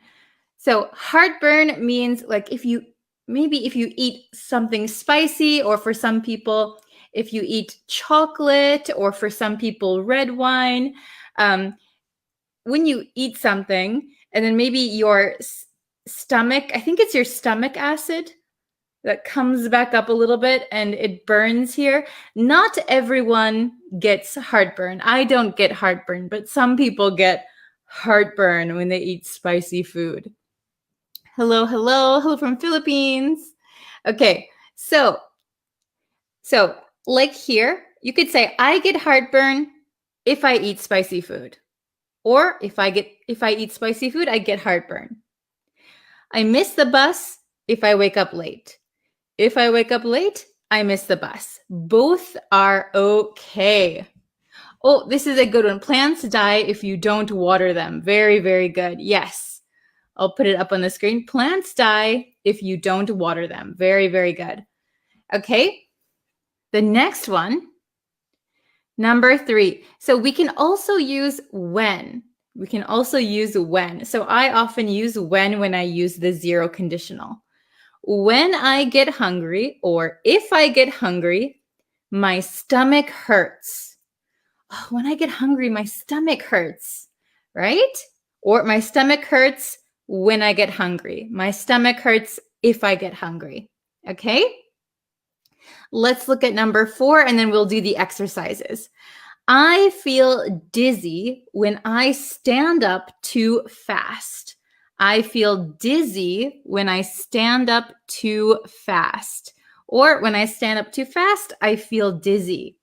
Okay? So, for example, if it's something that always happens to you. Oh, okay. Good question, Devaska. I'll answer it in just a second. When something is always true, you can use this. If it is not always true, so for example, when you go to the park, take your shoes. I don't know. When you go to the park, take your shoes. That is not always a true statement, right? You're saying, in that case, when you go to the park, don't forget your shoes. So be careful about that. So this is something that is a fact, general truth or fact. Okay? Let me answer Devaska's question. So the pronunciation of when and when, are they the same? So, okay, let me put this down for a second while I answer. So I am from Wisconsin in the US. I'm from Wisconsin. So my pronunciation of when and when are the same.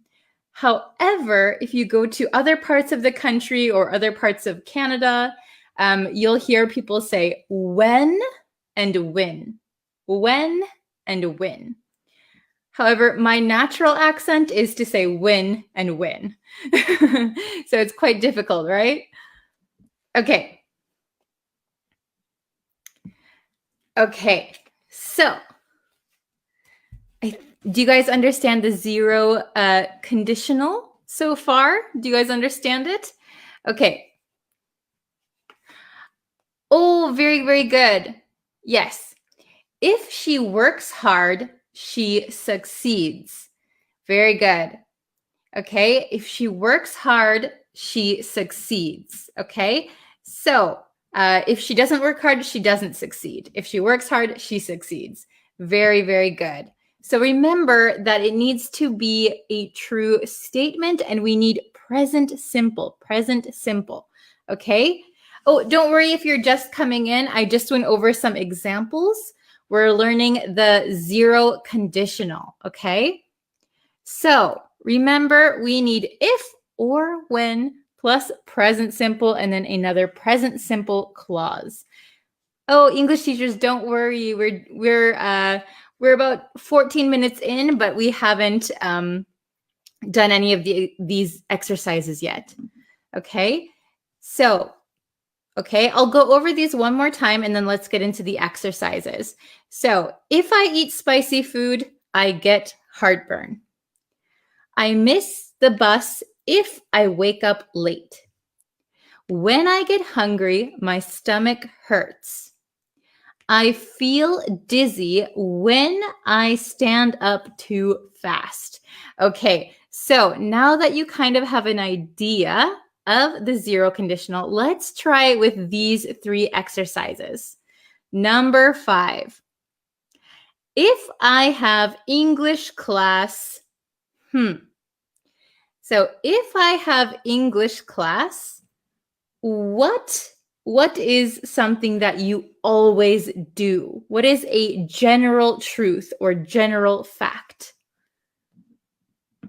Oh, welcome. Arman said it's the first time to join the live. Hello. Okay. What does dizzy mean? What does dizzy mean? Dizzy means like if you stand up too fast, you feel a little bit off balance, like, oh, my head.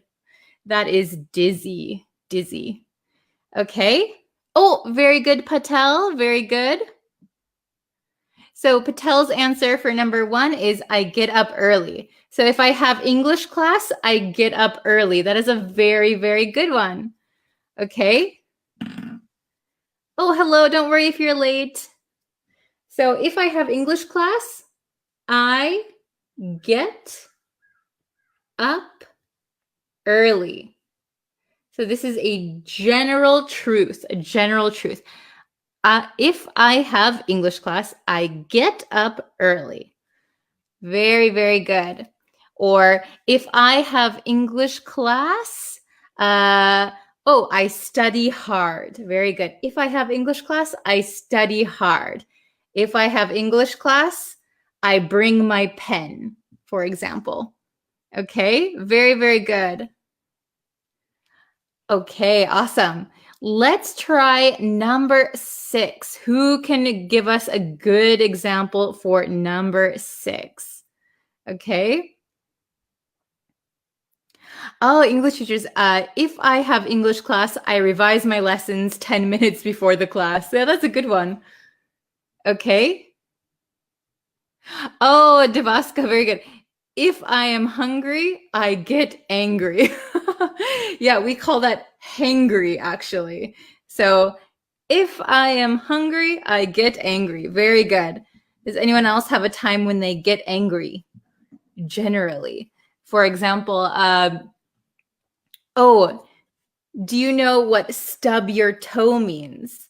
So if I stub my toe, I get angry. So if you stub your toe, it means like, have you ever been walking and then your toe on your foot, your toe hits like a door or a wall? Very, very painful. So if I stub my toe, I get angry. Okay. Let's see. If somebody lies to me, I get angry. Good one. When my fry shout me. What is a fry? Is that somebody's name? Yeah, if someone makes noises while I'm working, I get angry. Oh, very good. Yes. Okay, I see a lot of lies. Very good, very good. So, for example, or if I get up late, Mohammed said, if I get up late, I get angry. Very good. So how about let's try, if I don't eat, I get angry. That's a good one too. If I lose my English class, I get angry. So maybe if I miss my English class. Very good. Let's say if you lie to me. Let's use this one. Okay? If you lie to me, I get angry. When you lie to me, I get angry. Okay? Very, very good. Friend. Okay, I see what you mean. It was an abbreviation. Okay, very, very good. Who can give us a really good one for number 7? So, when it rains. When it rains. So we have when here. So we just need a present simple clause here. So what generally happens, or what is a true fact when it rains? I go to the roof to get wet. Wow. Okay. Yeah, very good, Patel. If someone tells a lie, I get angry. Okay. Oh, I get nervous. Do you get nervous when it rains? Is it for number 7? I get cold when it rains. So remember that it needs to be a general fact. So I see some people saying like, you should take an umbrella when it rains. However, when it rains, for example, when it rains, the ground gets wet. What is a general truth when it rains? Or you could say, when it rains, I take my umbrella. I always take my umbrella when it rains. Okay? Oh, I see a lot of people, I get wet when it rains. Trees get wet when it rains. Yes. Very, very good. I take my umbrella when it rains. Yes, okay, very good. Let's use that one. I take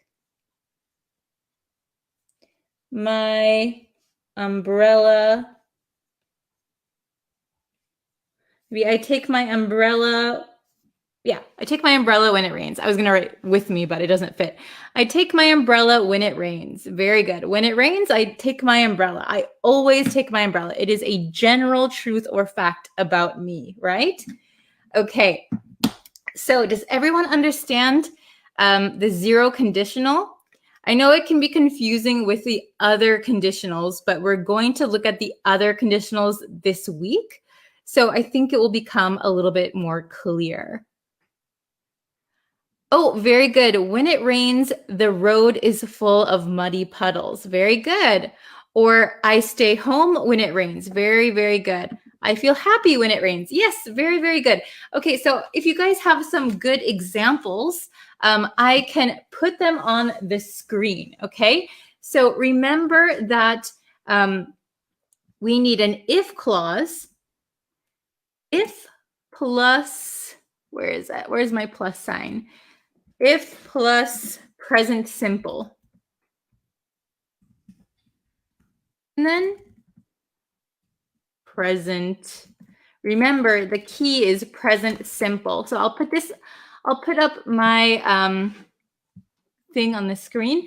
So if plus present simple clause, and then another present simple clause. Okay. Oh, okay. So very good. I'll start putting up your examples.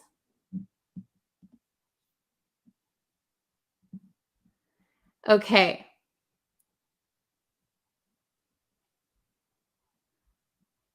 Okay, Devaska. When I get confused, my mind, I practice yoga. Okay, very good. I would just say when I get confused, or when my mind is confused, I practice yoga. Very, very good. Okay, so remember if plus present simple and then present simple again. Okay.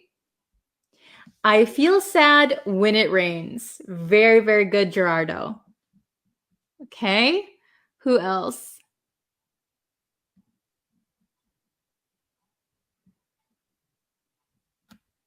Oh, okay, very good. If I feel sick, I take some medicine. Okay, very, very good. If I watch your videos, I learn English. Yeah, very good. Okay, let's see. Okay, very good. If I see a snake, I run away. Yes, very, very good. If I see a snake, I run away. Okay, we can do maybe 1 or 2 more. Let's see. Remember, we need present simple.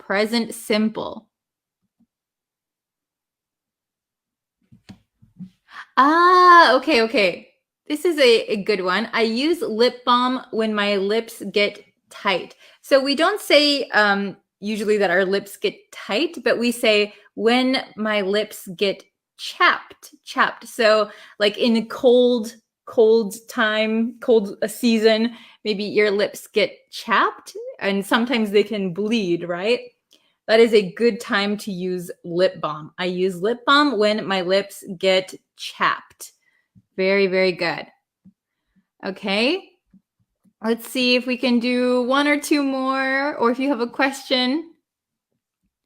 Oh, this is a good one.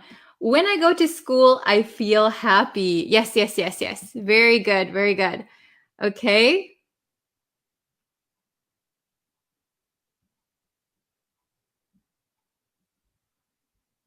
Oh, okay, very good. Let's see.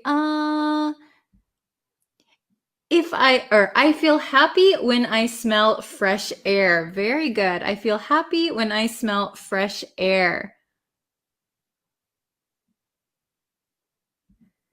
If I go to somewhere, I take a phone. Okay, this is a good example. I'm going to just correct it a little bit. So we don't need to when we say somewhere, okay? So if I go somewhere, I take a phone. Or you could say I take my phone. If you say I take a phone, maybe it's any phone is okay. So if I go somewhere, I take my phone. Okay, very good. Let's do one more.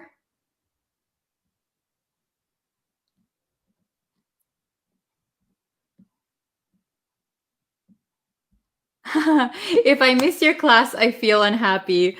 I'm happy that you feel that way. Thank you so much. Okay. Yes, I think you guys got it. I see a lot of good comments. Very nice. Okay, awesome. Good. So I'm glad you guys can understand the zero conditional. If you have any other questions, you can always leave them in the comments. And tomorrow we'll try the first conditional, okay? So today was the zero conditional. Tomorrow is going to be the first conditional, okay? So I think if we compare zero conditional and the first conditional, it'll make more sense. Okay, so I hope to see you guys tomorrow. And again, if you can, please subscribe to the YouTube channel because I'm going to be putting out a lot of exclusive content on the YouTube channel. And I'm going to be trying to upload as much as possible and going live on YouTube also. Okay, very good. Okay, so I will see you guys for our lesson on the first conditional tomorrow. Okay, thank you guys so much for joining me today, and I will see you guys tomorrow. Thank you so much. Bye. Hello, everyone. I hope you can hear me okay. So we are going to be learning about causative verbs in English today. So I hope you're ready to study. And really quick, I just want to share that on my website, breezeenglishstudio.com, I have tons and tons of free resources. So if you ever are looking for a lesson from me or you want to know something, you can go to my lesson or my website and go to the blog section. And I have tons of free lessons, tons of free resources. So I hope you go there. Let me just put it really quick in the chat so that you guys know where it is. I think the website is breezeenglishstudio.com/blog. Pretty easy to find. So here, oh, hello. Nice to see you. Okay, I'm just gonna put that there. I'll pin it. Okay. So, it looks like we have a few people watching. Thank you. So today we're gonna go over causative verbs in English grammar. But if you are new here or if you haven't subscribed yet, I would love it if you would join us and hit that subscribe button That would be so helpful for me. And it lets me know that you guys like my lessons and that I should keep making them. Thank you for joining, Mr. Bradboy. Hello. So, yes, and I also started memberships on YouTube. So if you'd like to join our small little family, you get members only live chats. So only members can be in the live chats. You get direct access to me. So if you have a question or a lesson request, if you become a member, those come first. So when people have a request for a lesson or a question, or people leave a comment, members get priority. So you can hit that join button you see, and you can become a member. All right, so let's get into the lesson. Please don't forget to shout out where you are watching from. Okay, let's see. Okay, here we go. Causative verbs. We're going to learn the structure, the grammar structure, and we're going to go over some examples, okay? So, first thing is first, I want to ask you a question. Which sounds correct to you, okay? Because a lot of my students make this mistake. Which sounds correct to you? I had him to do the dishes. Or, I had him do the dishes. If you're in the chat right now, let me know which one you think sounds correct, okay? Hello, Kahar. Thank you for joining us. I am Assad. Sorry, you are Assad. Nice to meet you from Pakistan. Welcome. Yeah, tell me where you're watching from. Okay, so then I want you to write down in the comments or in the chat which one of these you think is correct. I had him to do the dishes, or I had him do the dishes. Okay, I'll give you a second. And let's see. The correct answer is I had him do the dishes. Okay, so this is an important grammar point that a lot of students make mistakes on. So when we use the causative verb have, we don't need the word to. We don't need to do. We just need do. We're just going to use the base form, okay? Not the infinitive. Okay, very good. Oh, we have some more people in the chat. Welcome. Mario from the Philippines. Hello, welcome. And am I pronouncing this correctly? Haider? Canal? Very good. Nice to see you, Assad. Thank you for joining. Okay, so let's go over this. We'll go over the... Oops, I'm on the wrong page. Okay, let's go over causative verbs, okay? Causative verbs involve causing someone to do an action for you. And they include words like have, get, make, let, and help. So these are the verbs that we're going to be looking at today. And it's kind of easy to remember what causative verbs are because they cause someone to do an action, okay? They're causing an action to be done. Okay, so let's break down the usage, grammar structure, and the reason why I had him to do the dishes is incorrect. Okay? So first we're going to look at have. So we use have when we are instructing or arranging for someone to do something for us. So that could mean you convinced them, you asked them to do it, or you're paying them to do it. And the grammar is to have someone do something. So in the first question I asked you, to have someone do something, to have him do the dishes, not to do the dishes. There's no to here. Okay? Or we can have something plus the past participle. Have something done. Okay? Let's look at some examples. There's going to be a quiz at the end, so please stick around for the quiz, okay? Example 1. I had my friend fix my computer. Notice we do not say to fix, we just say fix, okay? I had my friend fix my computer. Very good. Okay, is everyone following so far? Ooh, from Ethiopia, welcome. Hello, hello. Okay. And Tantun, I hope I'm pronouncing that correctly. I'm terrible with names. I'm sorry if I mispronounce your name. Okay. So, the next example. She had her house renovated. Past participle, okay? She had her house renovated by someone. The someone is not really important, but we can assume maybe she paid someone and they renovated her house. Okay, she had her house renovated. Okay, then we have get. Get is so similar to have. And we often use it in casual situations, okay?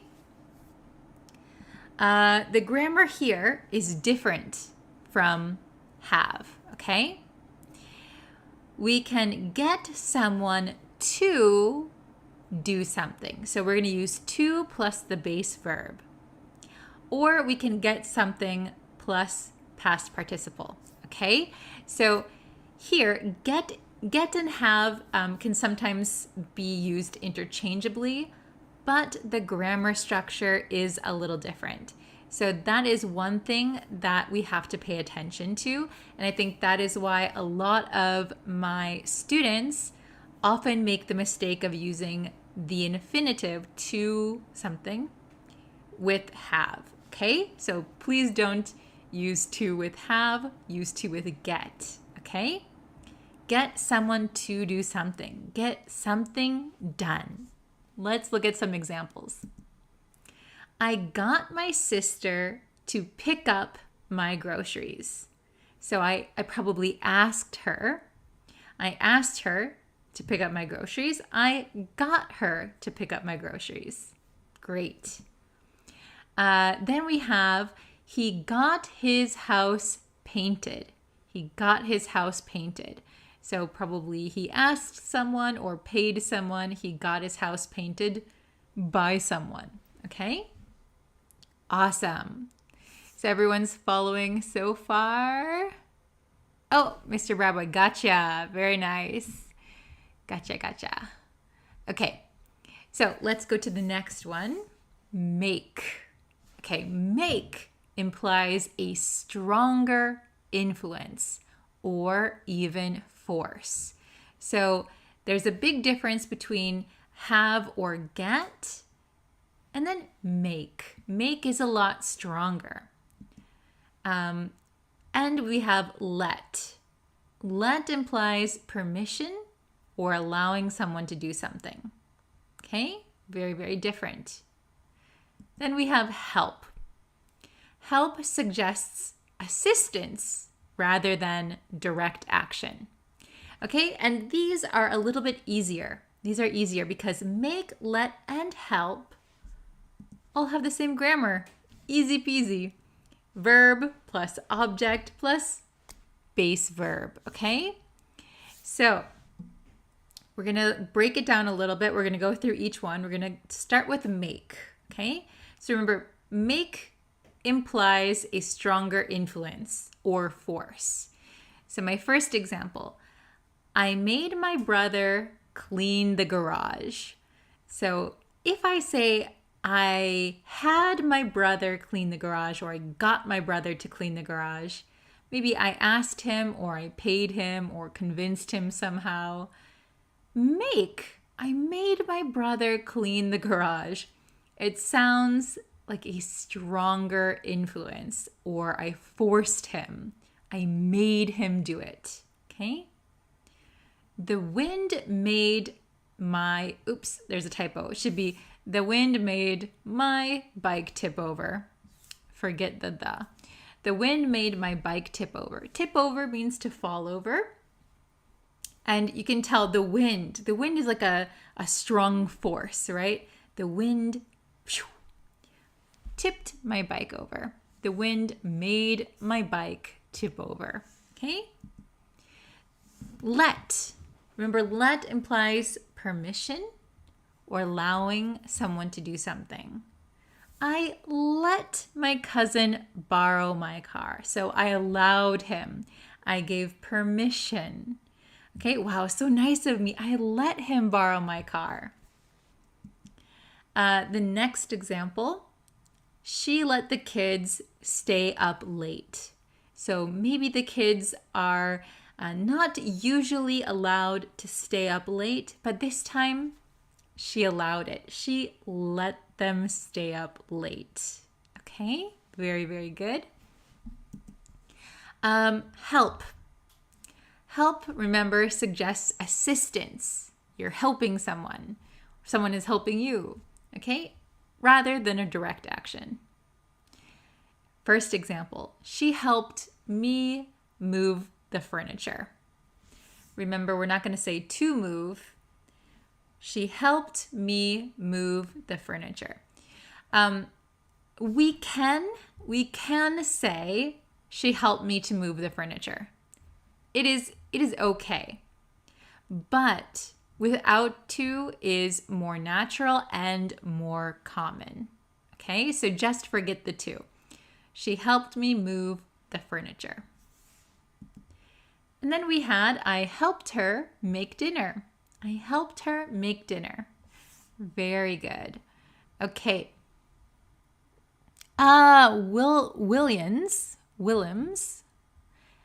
Sorry, I mispronounced your name. But welcome to the chat. Thank you for being here. Okay. Very good. So I hope those are all understandable. I hope the examples make it easier to understand. On to our quiz, okay? Question number 1. And please, please, please write your answers in the chat so I can see who's right. Okay, if you got it right. Question number 1. She is not good at painting. So she decided to blank her living room. We have 3 choices. She decided to have her friend paint her living room. She decided to let her friend painted her living room. Or C, she decided to had her friend paint her living room. We have A, B, or C. Okay? Which do you think is correct? Oh, hello from Aceland. Aceland, hello, hello. Okay, so question number 1, A, B, or C. Please write your answers in the comments. Oh, very good. Okay, I see, was it Assad said A, Mr. Bradboy A, Miranda A, Mario B, Nikita A. Okay, so I'm going to give you the answer. There's only 3 questions today, so a quick quiz. The answer is A. Have her friend paint. So I see a couple people saying B in the chat. So A is correct. She decided to have her friend paint. So B is not correct because she decided to let her friend painted. We don't use here the past tense, right? Let her friend paint could be correct. So she decided to let her friend paint her living room. If this didn't have ed at the end, you would be correct. But because of that ed, only A is correct. Have her friend paint. Okay? Good. Let's try the second one. Question 2. The teacher wanted to ensure the safety of the students, so she blank the windows opened during the fire drill.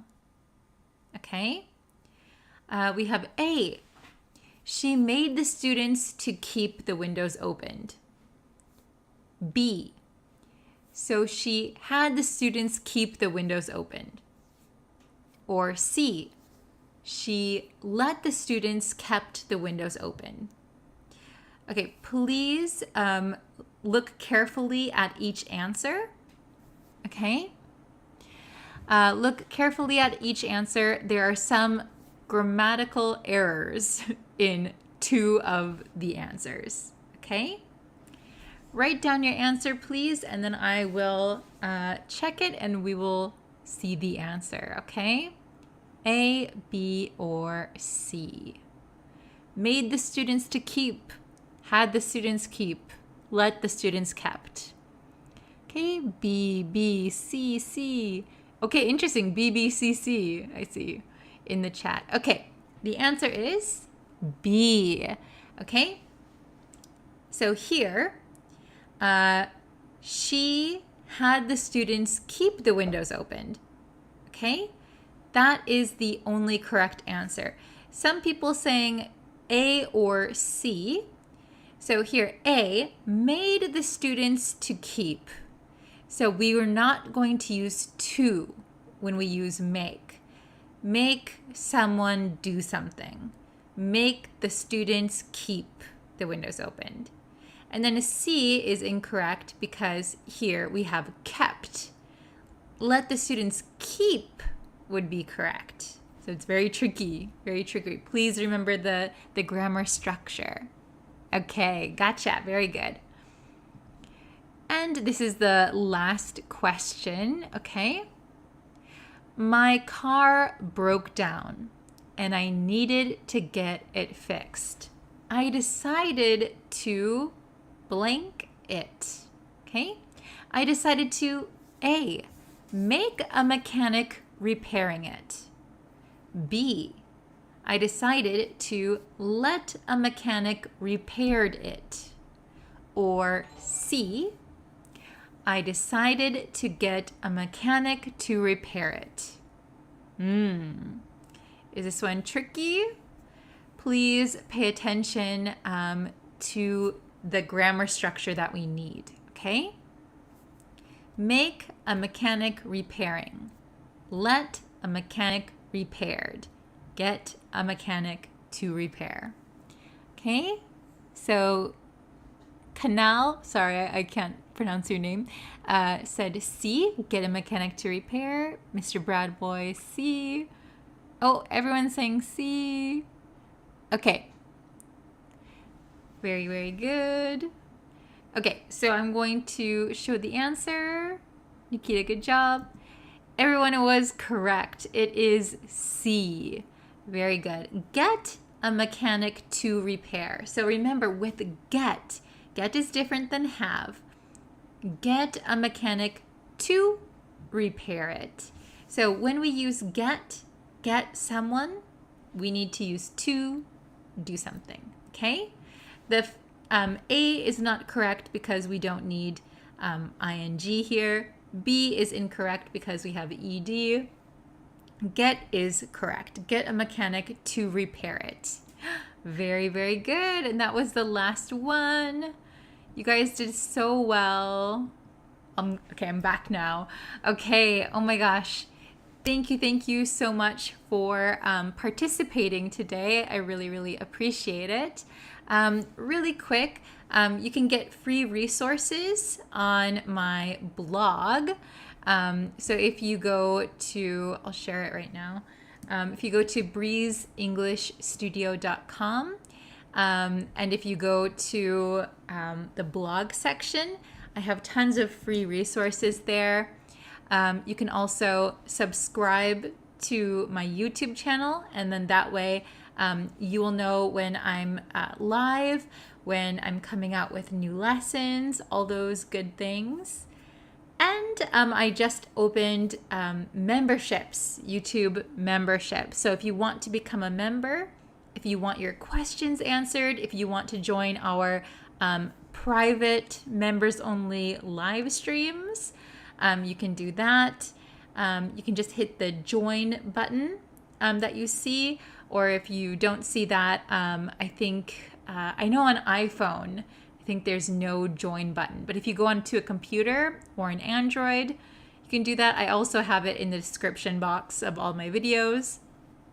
I hope you join the family. We're very small, but yeah, we'll have lots of live streams together. Okay, thank you guys so much for watching. I'm really appreciative that you came and joined me today. So yeah, I will see you in the next lesson. Take care, everyone.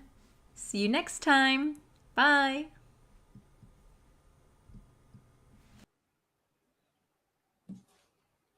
Hi, everyone.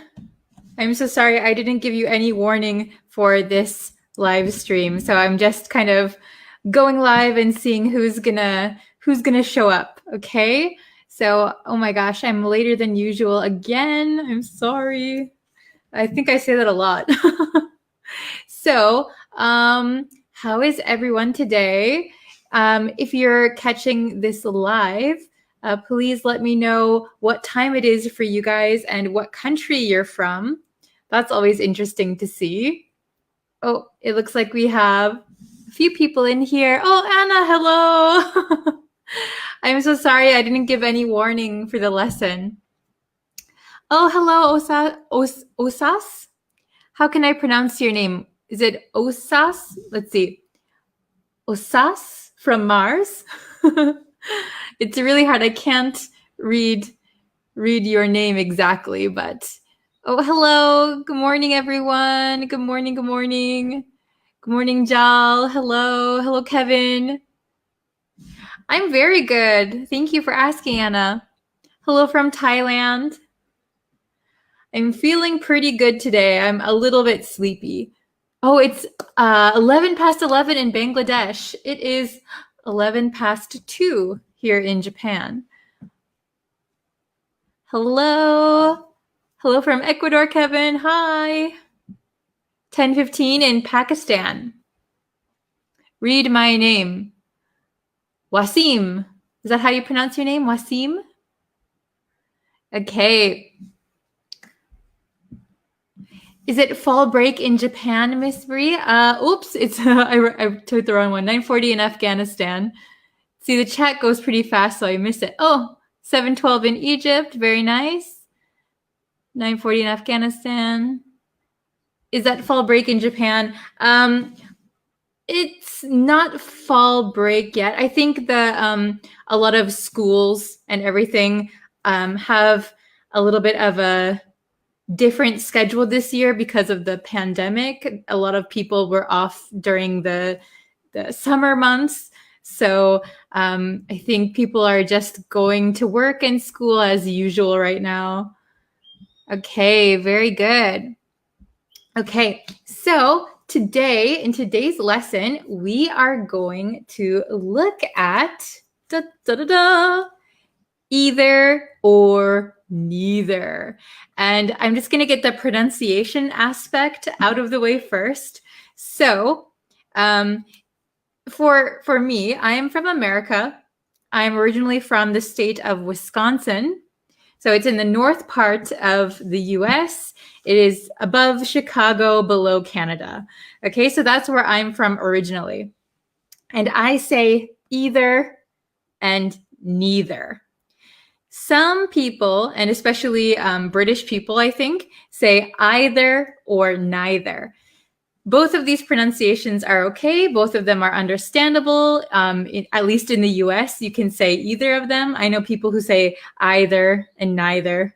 I say either and neither. So it just depends what you're comfortable with saying. Maybe just go with whatever is the easiest, I think. Either or neither, either or neither, tomato, tomato. It's all the same. English is, English is used all over the world. So there are many different ways to pronounce things, right? So don't get too worried about that. It's not a problem.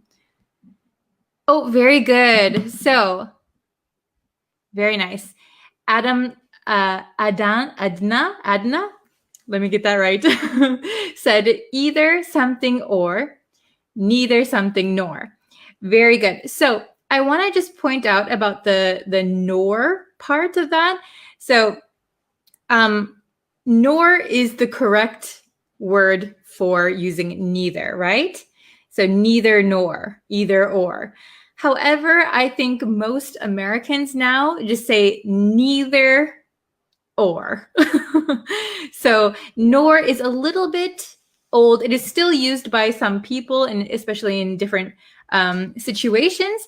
But for me in my personal life, I tend to say or. But you're not wrong if you say nor. So again, same with the pronunciation. Don't stress about it too much. Okay, very good. Okay. So Johanna said, do you record these live lessons? So right now I'm doing it live right now. It's happening now. However, they are left up on like my YouTube channel and Facebook. So you can go back and watch them anytime if you need to brush up. Don't worry about that. Okay, so let's see.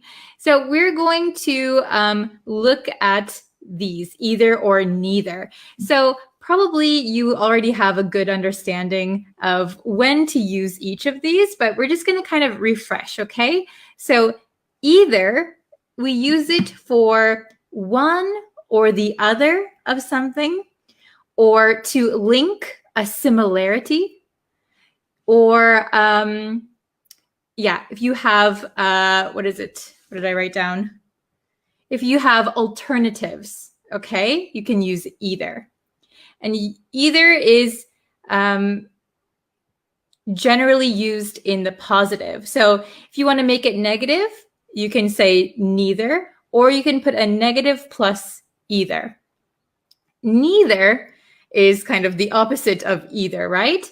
So neither is already a negative word, so we don't need to put like not neither or don't neither. That is incorrect. So we can say, I don't either. That is correct. We can make either negative.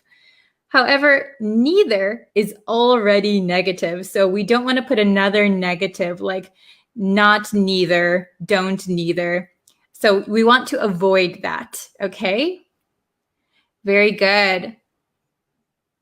Oh, hello from Bangladesh. Hello, Shaful. Okay. Oh, you're welcome, Johanna. Okay, is it Johanna or Johanna? I want to get everyone's names right all the time. Okay, so let's look at what I have. What I have on this other whiteboard, our exercises for today. So let's see. We have the meanings here. Neither. So not one or the other, or basically not either, right? And then we have either. So either has a bunch of different things I wrote here. So used for alternatives, okay? Indicating similarity. So for example, I don't like bread. That's a lie. I love bread. I don't like bread. Oh, really? I don't either. I don't either. Okay? That is a similarity, right? Or one or the other. So this is the opposite of neither, right? Not one or the other. Okay, does everybody kind of understand where we're getting at? Very good. Okay. So let's see. Let's try looking at our questions here. We have 5 questions. I hope you're able to see that. I'll put it a little closer. Okay, so number 1. There were no profits from venture. So if you don't know what a venture is kind of like a business, or like, what is another word for venture? Maybe a company wants to do a new project. That could be called a venture. Okay? So there were no profits from venture. Be careful. Oh, I see some answers. Anna said neither. Hafez said either. Kevin said neither. Adnan said neither. Okay. So there were no profits. I'll use this blue marker today. Blue is good. There were no profits. So there were no profits from either venture. There were no profits from either venture. Either. Okay. So okay, let me explain this really quick. There were no profits from either venture. Because we say no profits, we want to use either because we can make either a negative, no plus either. If we were to use neither, we could say neither venture maybe produced any profits. Okay, but since we have the word no profits from either venture. Okay, is it understandable? Okay, very good. Let's try number 2. I don't know, and does he? So be careful with this one. It has a negative. I don't know. But then we're going to cut the sentence. And does he? Oh, very good. I see Hafez. Kevin said either. Okay, so I don't know. I don't know. And neither does he. So it means he also doesn't know. So we could say I don't know and he doesn't either. If we have a negative here and he doesn't either would be okay. But I don't know and neither does he. Neither does he. Okay, so we're using neither as the negative for he also doesn't know. Okay? Is this getting complicated? Is it understandable? Okay. Oh, I see a lot of correct answers. Very good. Okay. So, how about number 3? You both go or no one goes. So, this is something that my parents used to say to me a lot. So if I wanted to go to like the park, my parents would say, you both go, me and my sister, or no one goes. So we're giving, this would be alternatives, right? One or the other. Very good. I see a bunch of either's. Yes, very good. Oh, good job, Anna. Okay, so either you both go or no one goes. So you have 2 choices, right? Both going to the park, for example, or no one going to the park. Which choice do you want? Either you both go or no one goes. My parents often said that to me and it was really annoying. Okay. Number 4. You don't like cats? I don't. You don't like cats? I don't. Oh, very good, Hafez. Very good, Kevin. Very good, Abul. Nice. Very good, Anna. Okay. You don't like cats and I don't either. Okay. Actually, I love cats, so this is not a true statement for myself. You don't like cats? I don't either. So, in America, a lot of native speakers use incorrect grammar when we speak. It's kind of casual, but I wouldn't recommend you learning it that way. So, for example, you don't like cats? Me either. So that is something you might often hear in American English. Me either.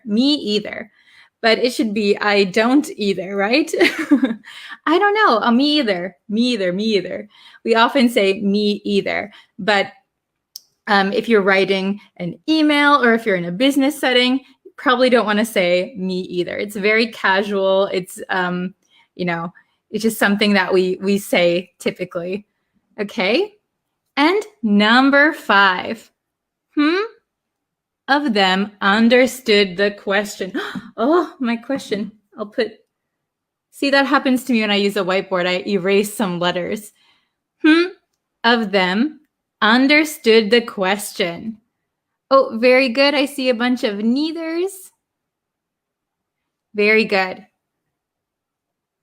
Neither of them.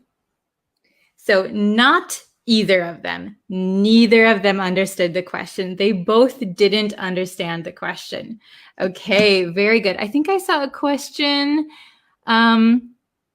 here. Adna said, can we use she as a reference for cat? So usually if we talk about animals, we can say it. We can use it, but if it's your cat, if it's your pet, and you know the gender, so like if you know if it's a female or a male, you could say he or she. So I have a boy cat in America, so I call him he. But if you don't know the gender, you can say it. But if you do, you can specify. Good question. Okay, so I'm going to go over them one more time. So remember that neither is already in the negative, not one or the other. And either is in the positive, but you can make it negative. Okay, so used for alternatives indicating similarity, one or the other. Okay, so please listen. And if you want to repeat at home, you can. This is good for pronunciation practice. So number 1, there were no profits from either venture. So both ventures did not create any profits. Okay. Number 2, I don't know, and neither does he. I don't know, I don't know, I don't know, I don't know, and neither does he. So I don't know, and he also doesn't know. He also doesn't know. Okay. Number 3, either you both go or no one goes. So you have a choice, right? Either you both go or no one goes. Can you hear the birds outside my window? Number 4, you don't like cats? I don't either. I don't either. I don't either. It almost sounds like I don't neither, but I don't either. I don't either. I don't either. Or if you want to sound very American, you could say me either. Me either. Okay, but that is maybe only use that in conversation. Okay, with friends. Number 5, neither of them understood the question. Neither of them. Neither of them. Neither of them. So we can often shorten them to M. Neither of them. Neither of them. Neither of them understood the question. Neither of them understood the question. Very good. Oh, me either and me neither can be used. Yes. Good point. Yes. So Kamrul said, me neither, me either or me neither can both be used. So yes. So if I said, what's a good point? I don't like cats. Me either. You don't like cats? Me either. You don't like cats? Me neither. Yeah, you can use both of them. That is correct. But I would stick to I don't either. That is probably the best one for if you're studying English. Very good, though. Adna said, excuse me, I'm going to share your lesson in about 3 English learning groups.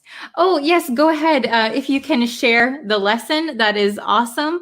I really appreciate it. It helps to grow our community and meeting other students. Very good. Thank you. Okay. So does everyone understand? Is it understandable? I know it can be a little bit confusing, and sometimes it doesn't help that English speakers change the way they talk.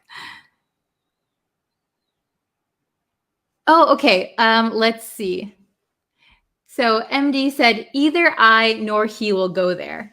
So if you're going to use, you want to use it as a negative, you could say, neither I nor he will go there. Neither he nor I will go there. But either is in the positive originally. So if you want to make it negative and you want to say nor, you should use neither. Very good. Okay. Oh, I just followed. Thank you very much. I appreciate it. Yeah, if you want to follow this Facebook page, it really helps me out too. You can see when the lessons are live, right when they start. Okay, very good. So please try to make some neither and either sentences in the chat, and I will take a look at them, okay? So you can go ahead and do that now. By the way, I will be doing, oh my gosh, it's already 2:30. I will be doing a live stream on YouTube right after this one. We're going to talk about English reductions and how to sound more fluent when you speak. So if you are interested in that lesson, right after I finish this one, I'm going to start the next YouTube live stream. There is a pinned comment on my Facebook where you can see that the live stream is going to happen. Okay. So if you want to see the next live stream, it's Breeze Practical English. I should change my name actually. Breeze Practical English on YouTube.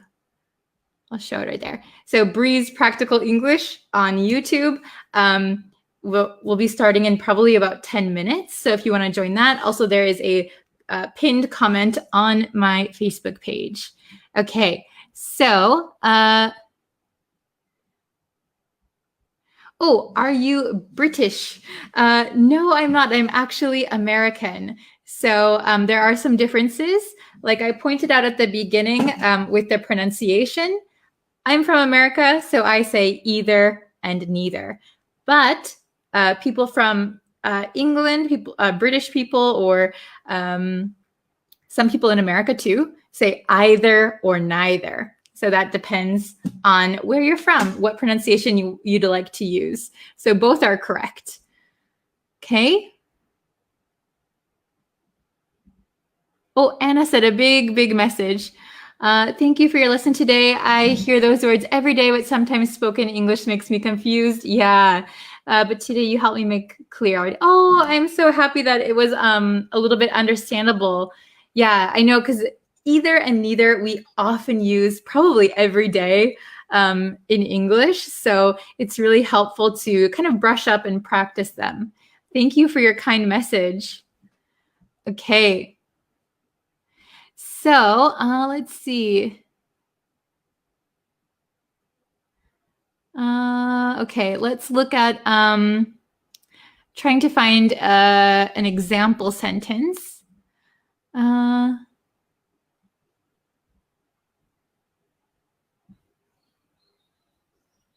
Let's see. If you guys can write an example sentence, that would be great.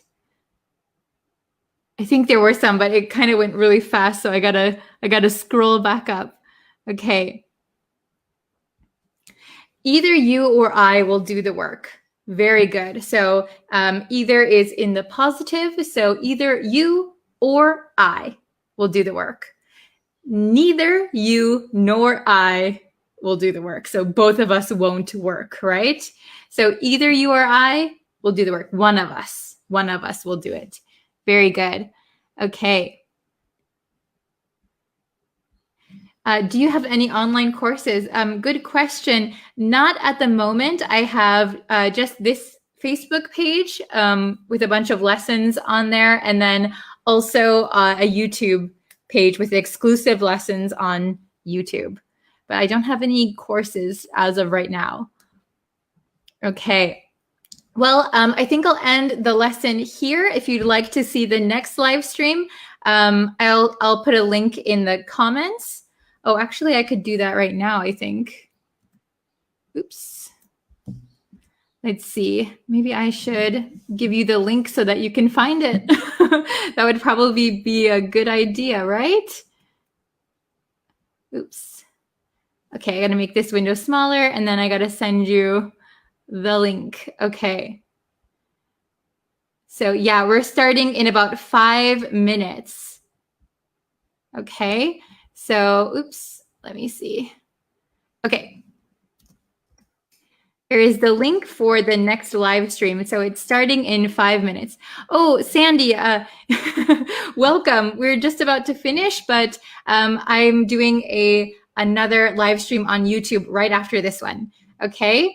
So I think I'm going to end the live stream here for now. If you'd like, please share it. If you want to catch the next one, I'll be on YouTube in about 5 minutes. Okay.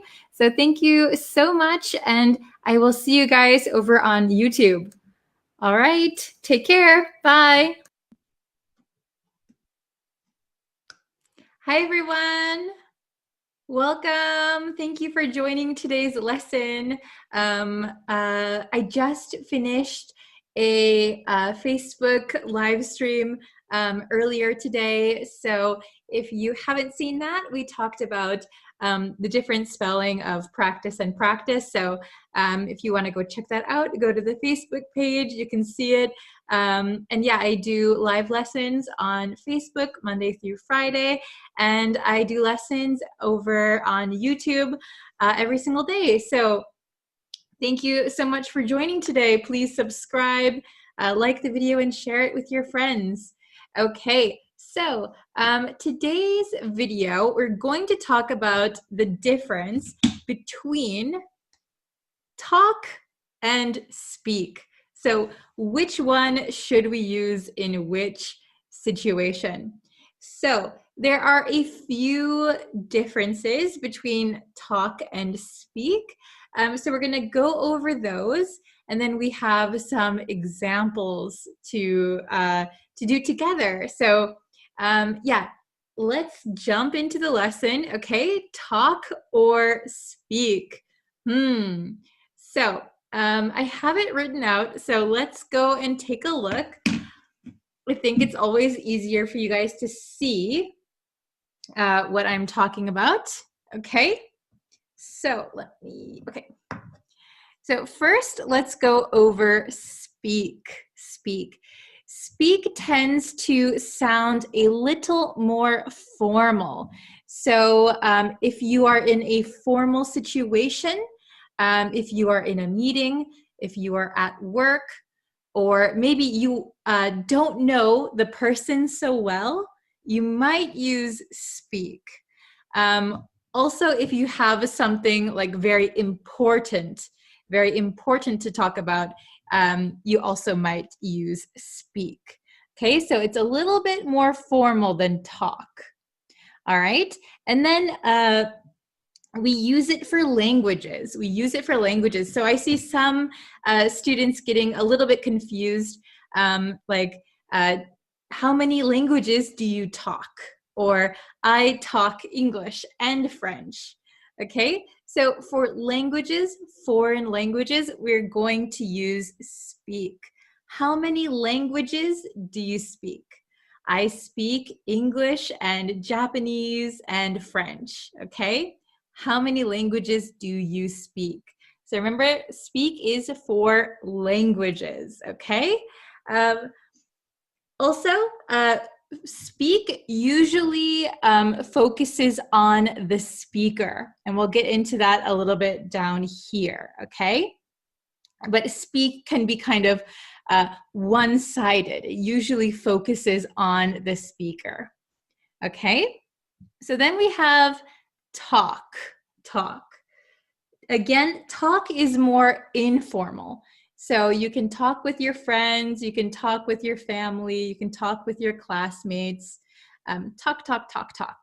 Okay, so we use talk a lot in everyday conversations.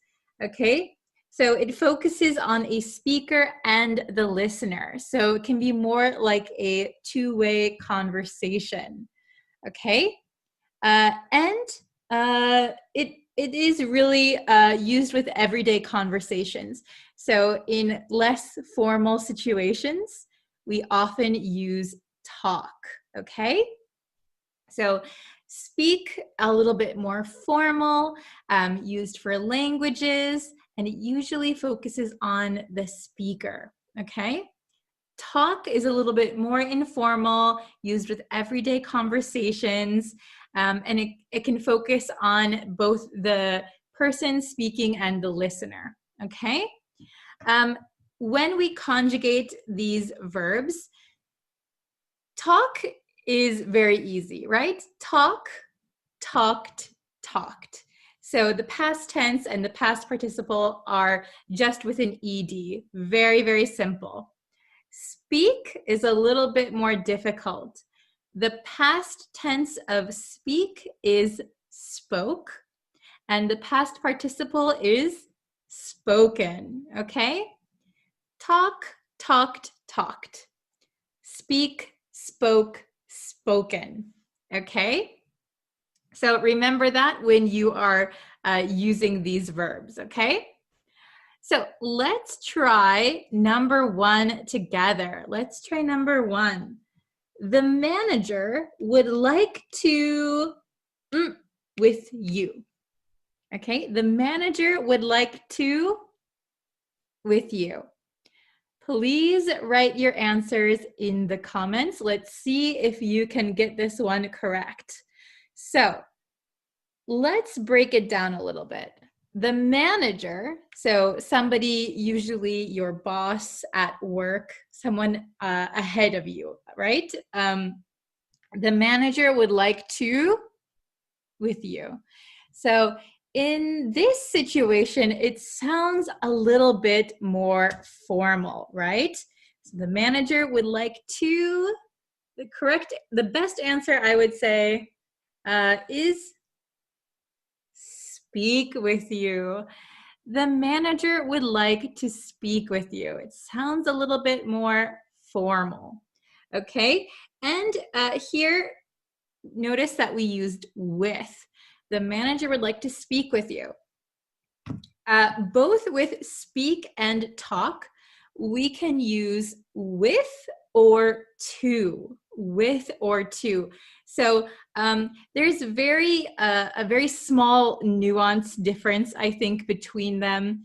For me, speaking to someone or talking to someone could sound like it's just from one person. More like the speaker has more to say, or it's more of a one-sided conversation. Speak with and talk with sounds a little bit more like a conversation or a discussion, but it's very, very small difference, like barely noticeable. I think you could get away with using either, actually. Okay, so we could say the manager would like to speak with you.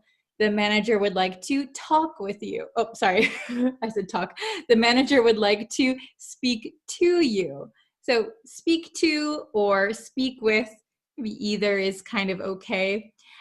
If you are very good friends with your manager, you could say the manager would like to talk with you or talk to you. That could be okay, but generally speaking at work, it's probably going to be more formal, so maybe stick to speak, okay?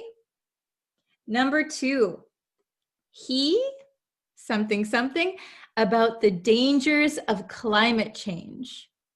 He, about the dangers of climate change. Please write your answer in the comments, and we're going to conjugate this and put it in the past tense, okay? Let's say this happened last night, okay? He, about the dangers of climate change. All right, do you have your answer?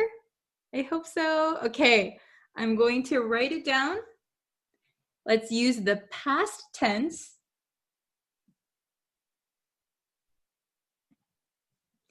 Okay, the correct answer should be he spoke. He spoke about the dangers of climate change. Okay, so we put it in the past tense. Remember, speak, spoke, spoken. Okay, and the reason why we chose spoke for this one is because if you notice in the sentence, there is no mention of a listener, right? He spoke about the dangers of climate change. Maybe he spoke to a big audience. Okay, we are focusing on the speaker here. We're focusing on the speaker. So, spoke would be the best answer. All right, did you get it correct? Very good. Okay, so let's try number 3. Why aren't you to me? Why aren't you to me? So for this one, imagine that you have a friend.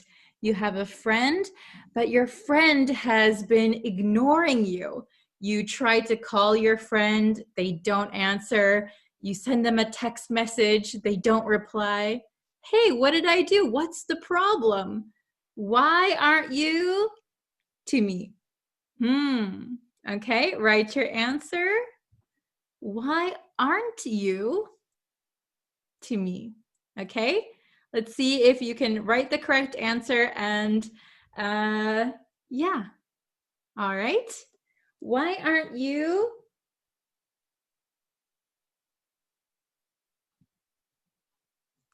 talking to me? Why aren't you talking to me? Okay, so maybe if you got into a fight with someone, usually this sounds more like a person who's close to you. Hey, why aren't you talking to me? Oh, I'm getting confused. Why aren't you talking to me? All right, very good. So a little bit more informal, right? Why aren't you talking to me? Okay, very good. Oops. Okay, number 4. Are you going to at the conference? Are you going to at the conference? Okay. Let's see if you can get number 4 right. All right, I'll give you a few more seconds. Okay, are you going to, the best answer would be speak. Are you going to speak at the conference? Okay, so a conference maybe already sounds a little bit more formal. And notice that we are not talking about any listener, right? Are you going to speak at the conference? Okay, so it could be a little bit more one-sided, right? Only the speaker. Okay, very good. Number 5. My mom and I, so we're very close. My mom and I, almost every day. My mom and I, almost every day. Okay, so if it's someone very close to you, which one would you probably use?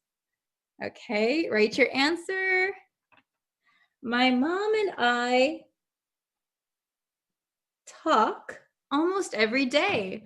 My mom and I talk almost every day. So this is kind of a more everyday conversation, informal, just chatting. My mom and I talk every day. Okay? Last one, number 6. Let's see if you can get this one.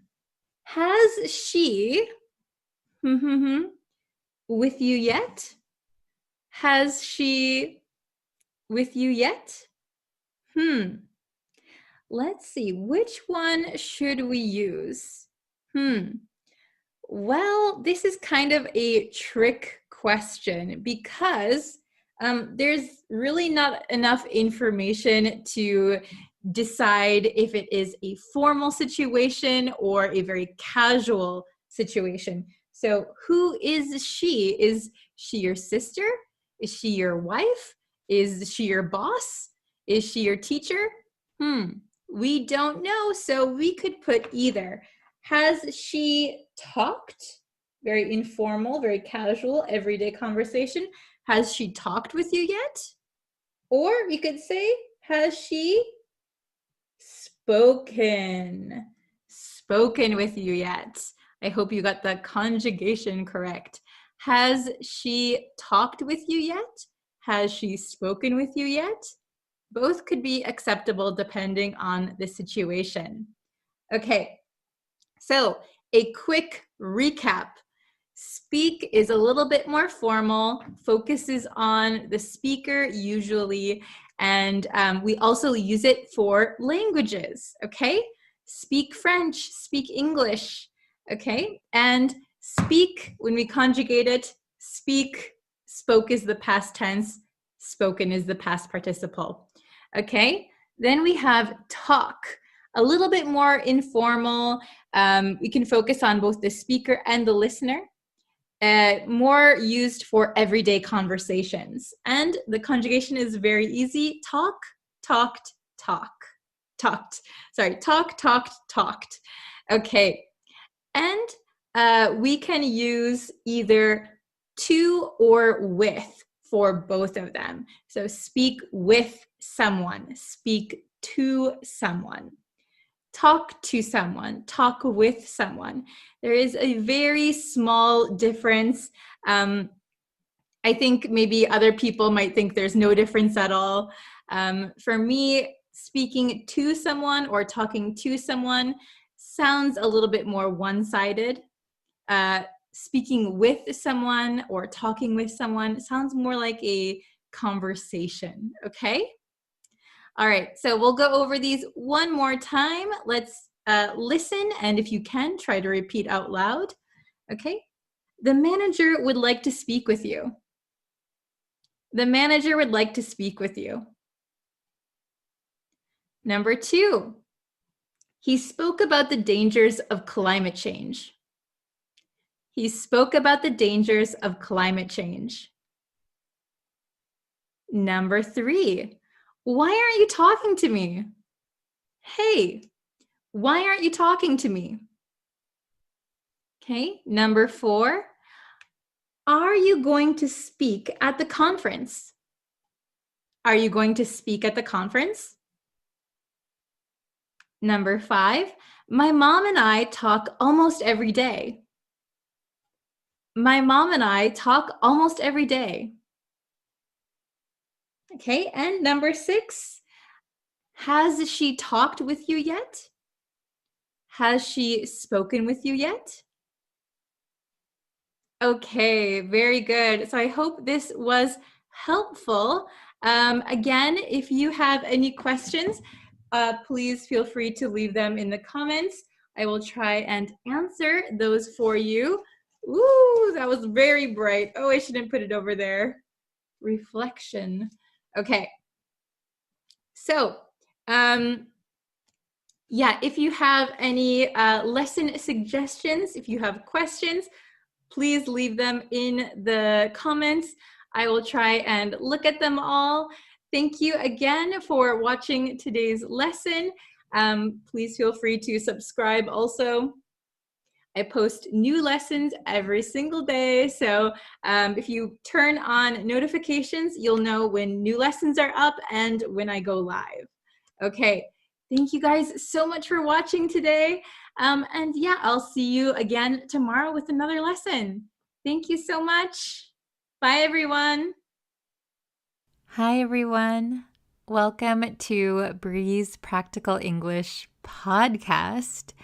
So I just decided to do this kind of on a whim. So I've been trying to come up with ways to keep up with my lessons on YouTube and Facebook while having a small daughter at home. And I thought this would be a really good way to get you some listening practice in a very casual way. And it's a little bit easier for me. I don't have to get my regular setup ready. So it looks effortless, but it actually takes a little bit of time to set up the lighting and everything like that. And of course, I have to get dressed and put on some makeup and brush my hair. And when you have a little baby at home, sometimes you can't do that. So I thought this would be the best way. So I think the format for these podcasts are going to be really chill, very casual, I think. I'm not going to have a specific theme for each podcast, but I think I'm just going to talk about what's going on in my life or things that I've seen or experienced, and I want to share that with you guys. So in today's podcast, I really want to get your opinion on something. Something that I witnessed last weekend, actually. So let me explain a little bit about what happened. I had just taken my daughter to an adventure park in a shopping mall. It was a lot of fun. She loved it. And my husband and I had lunch, and we were about to go home. And we live in Tokyo, so there's always a lot of people around. We were exiting the shopping mall, which is attached to the station. And it was very crowded. It was a weekend, so lots of people around. And I happened to notice a family walking in front of us. There was a small child, probably about 6 or 7, and it seemed like there were 2 older couples, maybe a grandma and grandpa, and maybe their daughter or daughter-in-law and husband. I'm not sure. I don't know their relationship, but I saw this family walking in front of us. I didn't think anything of it until I noticed something. There was a long trail of toilet paper coming out of the older woman's pants, almost down to the floor. Not quite down to the floor, but almost. I immediately thought, oh my gosh, I need to tell her that she can't walk through the station like that. That's so embarrassing. I immediately got my husband's attention. We both saw it. And I said, I have to go say something to her. I've got to tell her she has toilet paper hanging out of her pants. And I was pushing my daughter's stroller, and it was very crowded. And I just felt secondhand embarrassment. So if you don't know, secondhand embarrassment is when you feel very embarrassed for someone else. So I had really bad secondhand embarrassment. I felt like I was going to start sweating. I just felt so bad for her. But as I was about to go and tell her, lots of people were passing in front of me, but the family stopped near the exit of the shopping mall and into the station. And they were saying goodbye to each other, and it sounded like they knew each other, but I don't know their relationship. I didn't know if they were family or not family. I didn't know their relationship. And I thought, oh my gosh, if I tell her right now, what is she going to do about it? Because it would be in front of these other people that she was with. It'd be in front of this little girl and this woman's husband. And she's in a train station full of people. If I told her, what would she do? How could I tell her in a way that wouldn't embarrass her? And I just froze, and I missed my chance to tell her. And I felt really guilty about that. But I don't know which is better. To tell her and then for her to be embarrassed in front of everyone and have to run to the bathroom, or go home and find it herself at some point and be embarrassed later. I don't know if anyone else noticed. So if I told her, maybe then everyone would notice what was happening. I don't know what the right thing was in that moment. So that's where I want your opinion. I want your opinion. What would you do in that case? Would you have told her? Would you have run up to her? It doesn't matter who she's with, how crowded the area is. Would you run up and tell her? Or would you not? Would you just let her go home and discover it for herself? I felt extremely bad, but now that I look back on it, I think there was no good way I could tell her. This isn't the first time this has happened to me, actually, a few years ago. I think it was probably 2019. My husband and I were at a local izakaya. So we were at an izakaya is a kind of restaurant bar. So we were at an izakaya near our home, and we saw a group of guys drinking near us. And it seemed like one of them was probably new to the company. It looked like they were coworkers, and probably one was new to the company. And they had taken him out for drinks to get to know him or welcome him. And he went to the bathroom and came back. And my husband and I just noticed that he had a trail of toilet paper hanging out from his pants. I don't exactly know how this happens. I don't know what people are doing that they have so much toilet paper that it literally is hanging out of their pants. I don't know if that's ever happened to you. I don't know if you've ever seen this, but I've seen it twice in my life. And my husband and I, we both felt secondhand embarrassment. We felt so embarrassed for this other guy that we don't know. And it was a crowded bar, a crowded izakaya. He was with his coworkers, his new coworkers.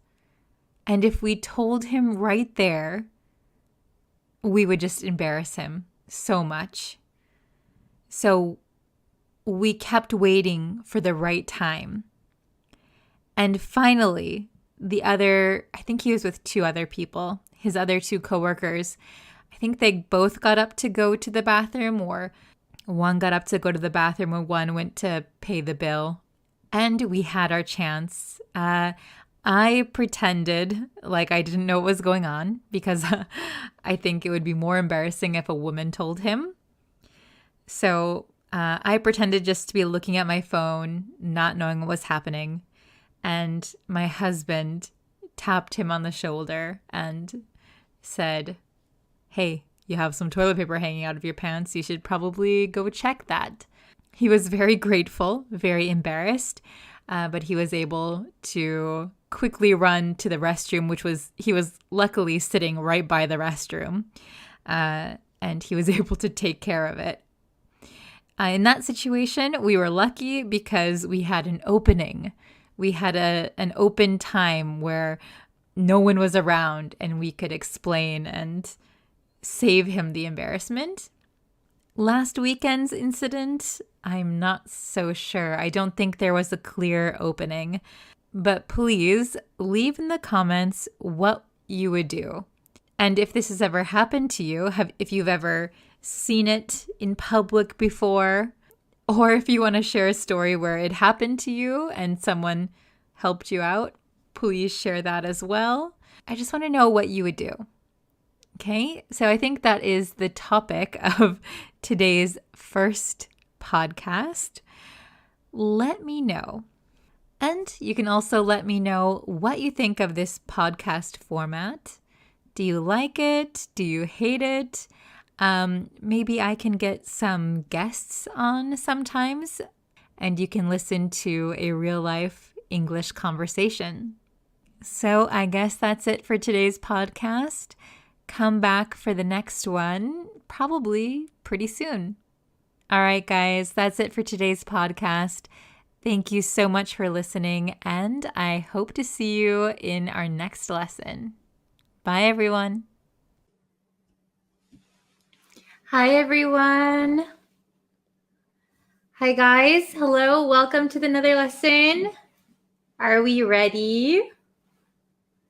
So this week, I think I've taught you several idioms, and today we're going to do the same. And I'm thinking that on Friday, oops, I dropped my phone. On Friday, what I should do is a review lesson of all of the lessons that we've done this week. What do you guys think? Hello. Thanks for joining. Hi. You guys are always able to join at this time. Thank you so much. Good morning. So, good morning. Hello. So I was just saying that this week I've taught many idioms, and I'm thinking maybe it's a good idea to, let's see, maybe do a review lesson on Friday and review like the 4 lessons Monday through Thursday. And then Friday have like a review lesson. Oh, what's your name? Okay, so my name is Brittany,